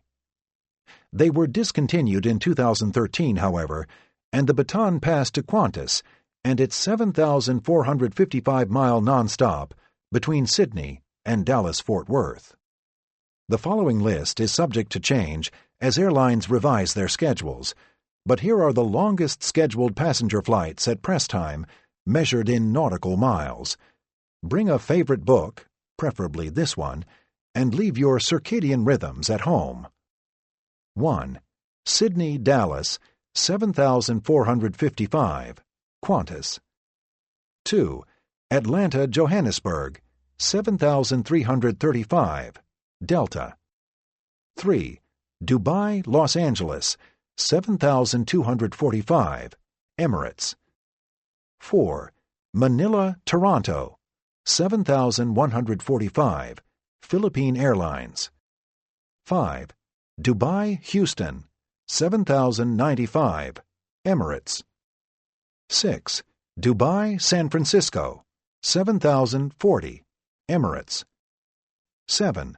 New York, Hong Kong, 7,015, Cathay Pacific, United. 8. Doha, Houston, 6,995, Qatar Airways. 9.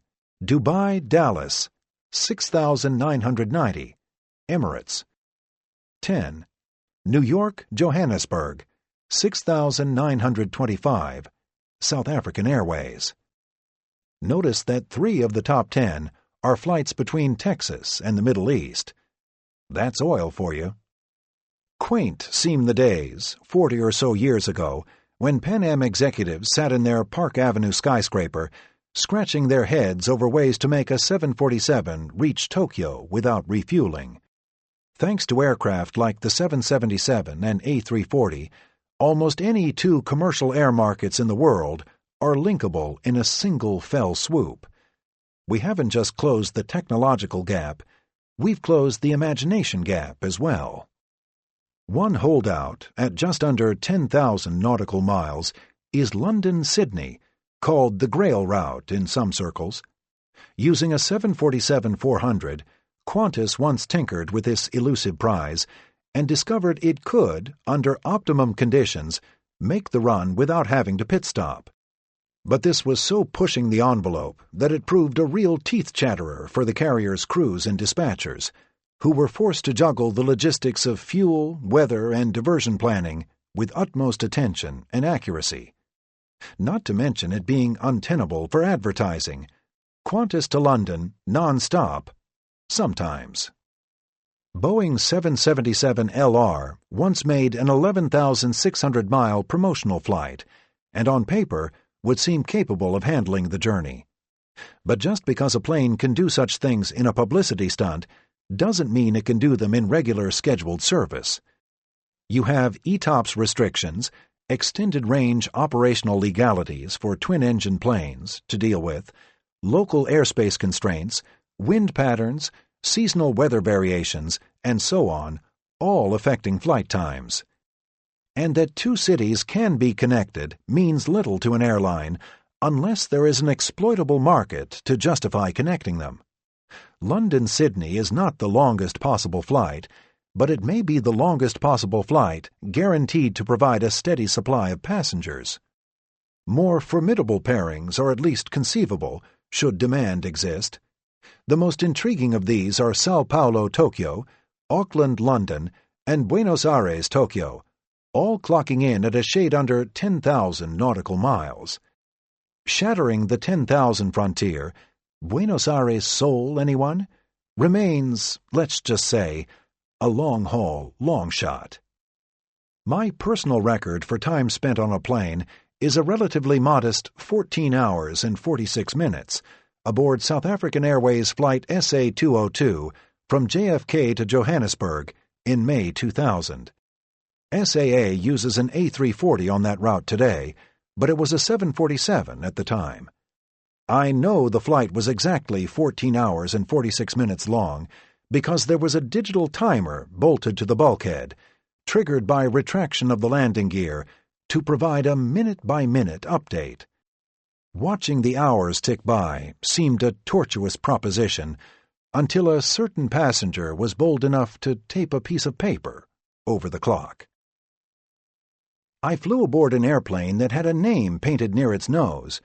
Apparently, planes are sometimes named individually, like ships or boats. All airliners wear registrations, numbers or letters that also indicate a plane's nation of origin, on the rear fuselage, but some also carry names.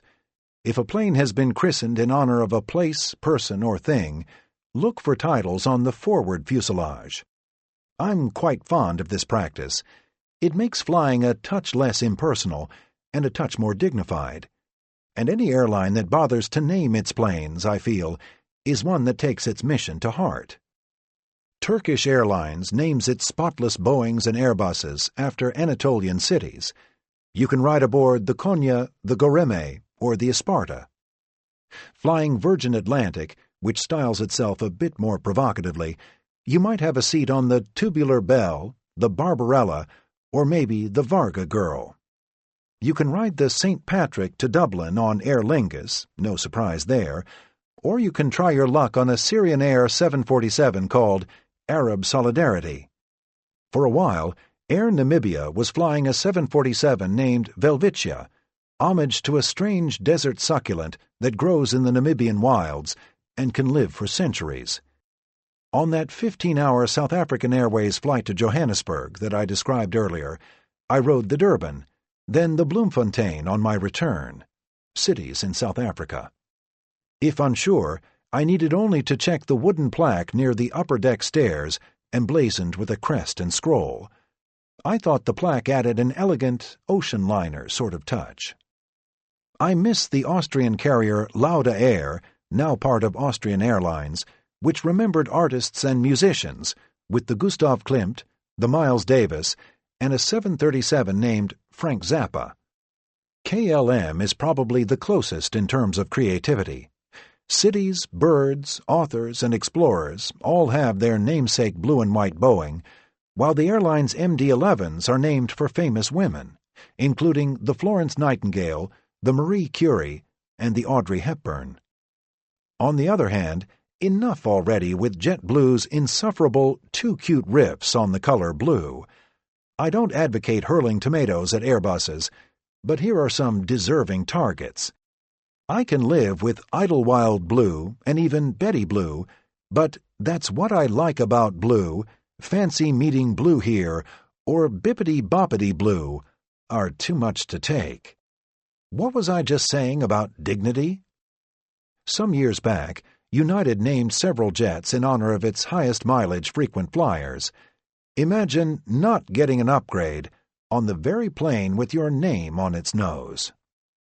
At Pan Am, each aircraft sported a distinctive Clipper designation, a carryover from the airline's grandiose earlier years when its flying boats pioneered routes across the oceans.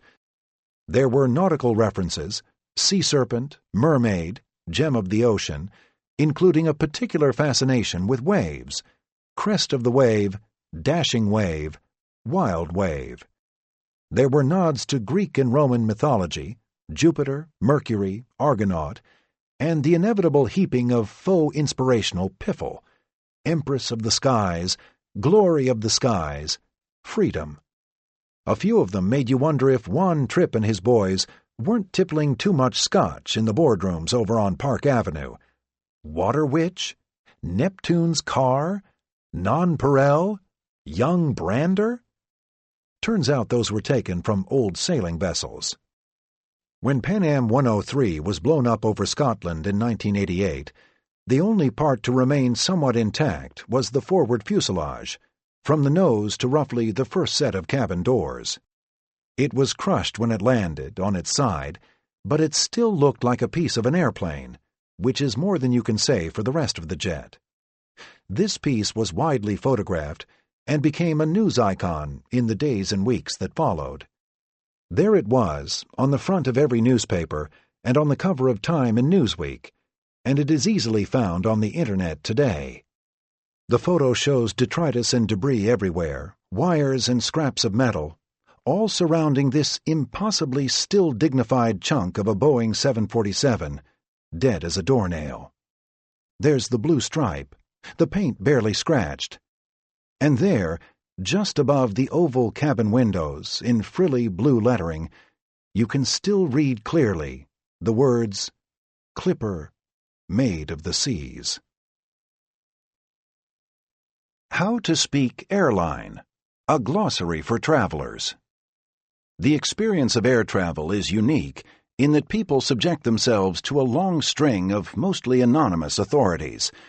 From the moment you step through the terminal doors, you're hit with orders. Stand here, take your shoes off there, put your seatbelt on, do this, put away that, and a flurry of information. Most of it comes not face-to-face, but over a microphone, delivered by employees, seen and unseen, in a vernacular that binges on jargon, acronyms, and confusing euphemisms. There are people who make dozens of air journeys annually, and still have only a vague understanding of many terms. To help, I've compiled a glossary, focusing on those expressions most easily misunderstood or not understood at all. In no special order: doors to arrival and cross-check, occasionally heard as disarm your doors and cross-check, and announced by the lead flight attendant or purser as a plane approaches the gate. The intent is to verify disarming of the emergency escape slides attached to the doors. When armed, a slide will automatically deploy the instant its door is opened. Disarmed, it needs to be deployed manually. On departure, the slides are armed to facilitate an emergency evacuation.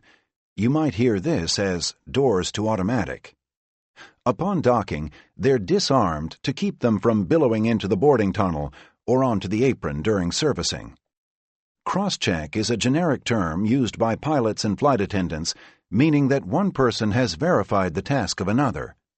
In the cabin, flight attendants cross-check one another's stations to make sure the doors are armed or disarmed as necessary. Example: Flight attendants, doors to arrival and cross-check. All call.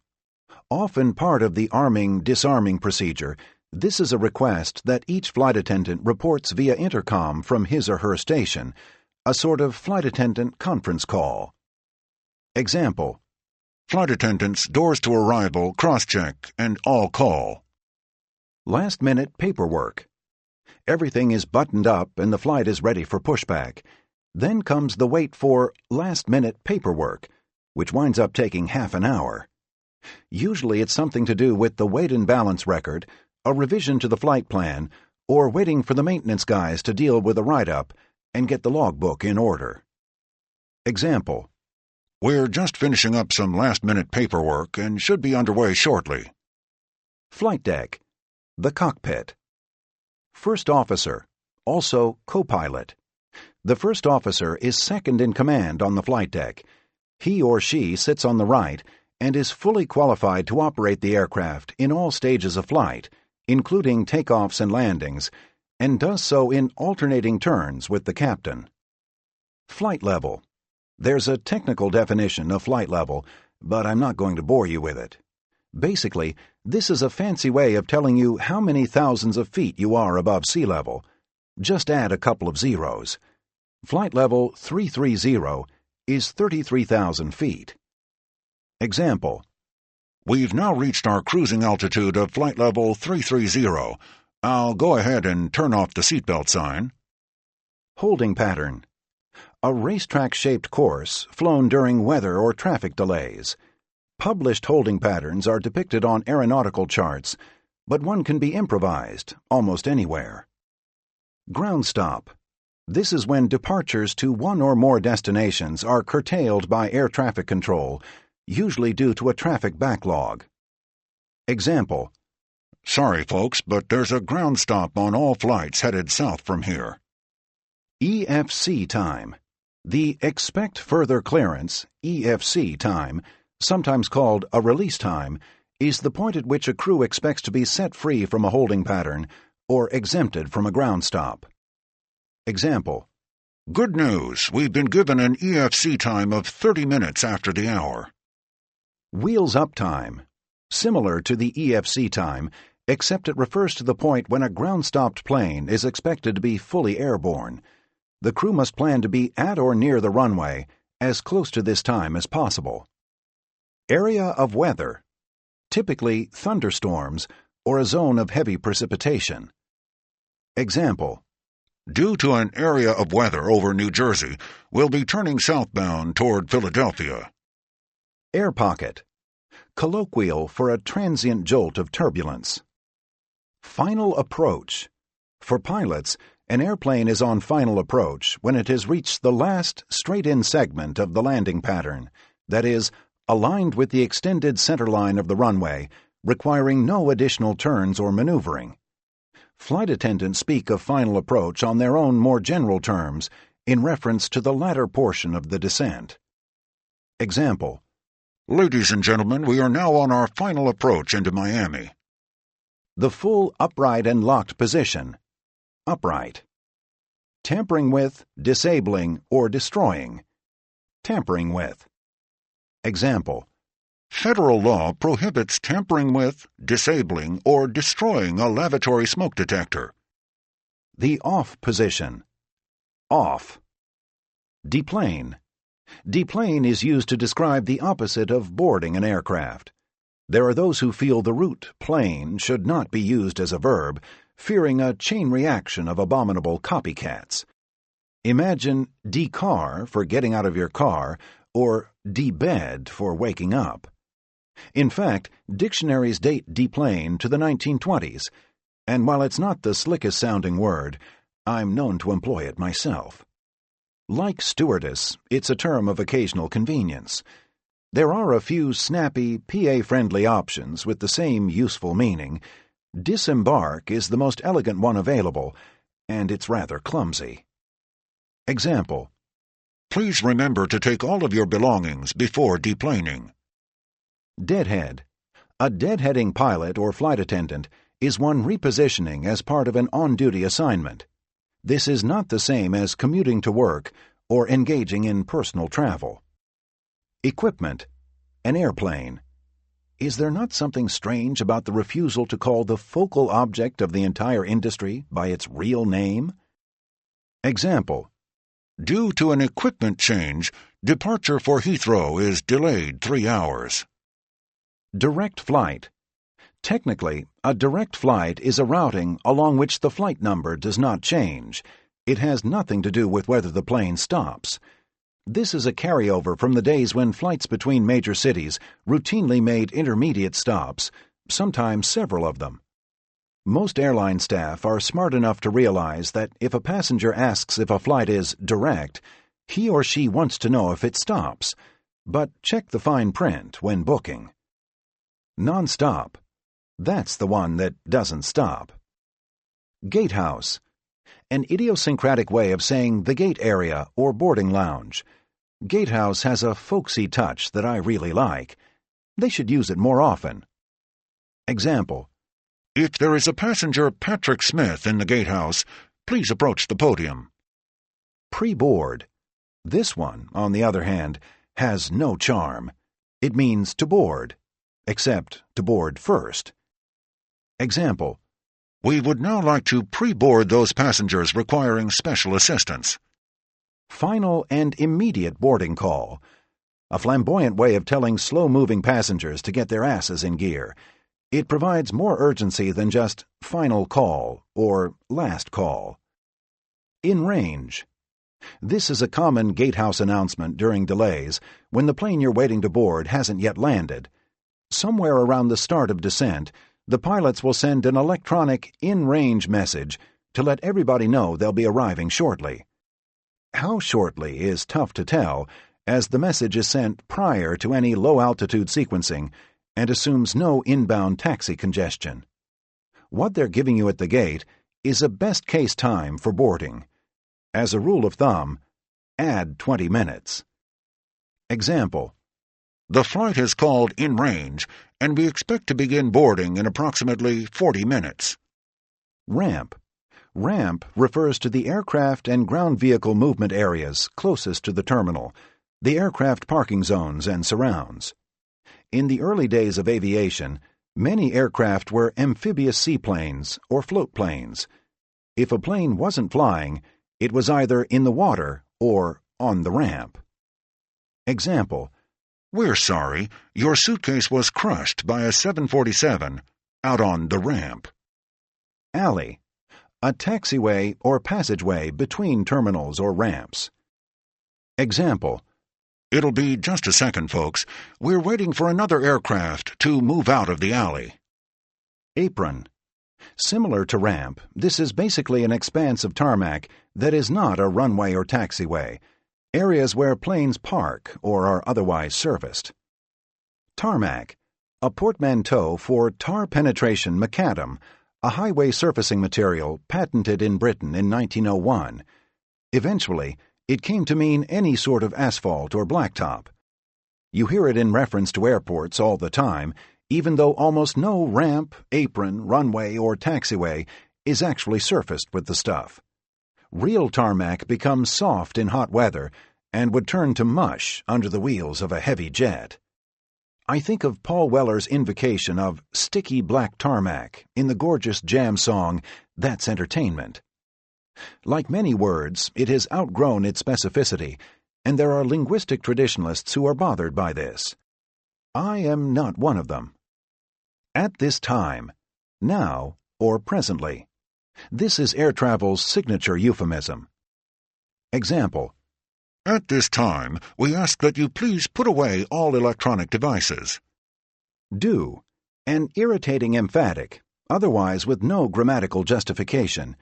What's wrong with "Thank you for choosing American" or "Smoking is not permitted"? People wonder if this is how airline employees talk to one another. I do love you, Steve, but I cannot marry you at this time. Example: We do appreciate you choosing American. Or, We do remind you that smoking is not permitted. This concludes Cockpit Confidential by Patrick Smith. Narrated by David Drummond. Copyright 2013 by Patrick Smith. This unabridged audiobook is published by arrangement with Casablanca, an imprint of Source Books Incorporated, and was produced in the year 2013 by Tantor Media Incorporated, which holds the copyright thereto. Please visit our website, www.tantor.com, for more information on our growing library of unabridged audiobooks and to take advantage of special offers, or call toll-free 877-7-TANTOR to request a catalog.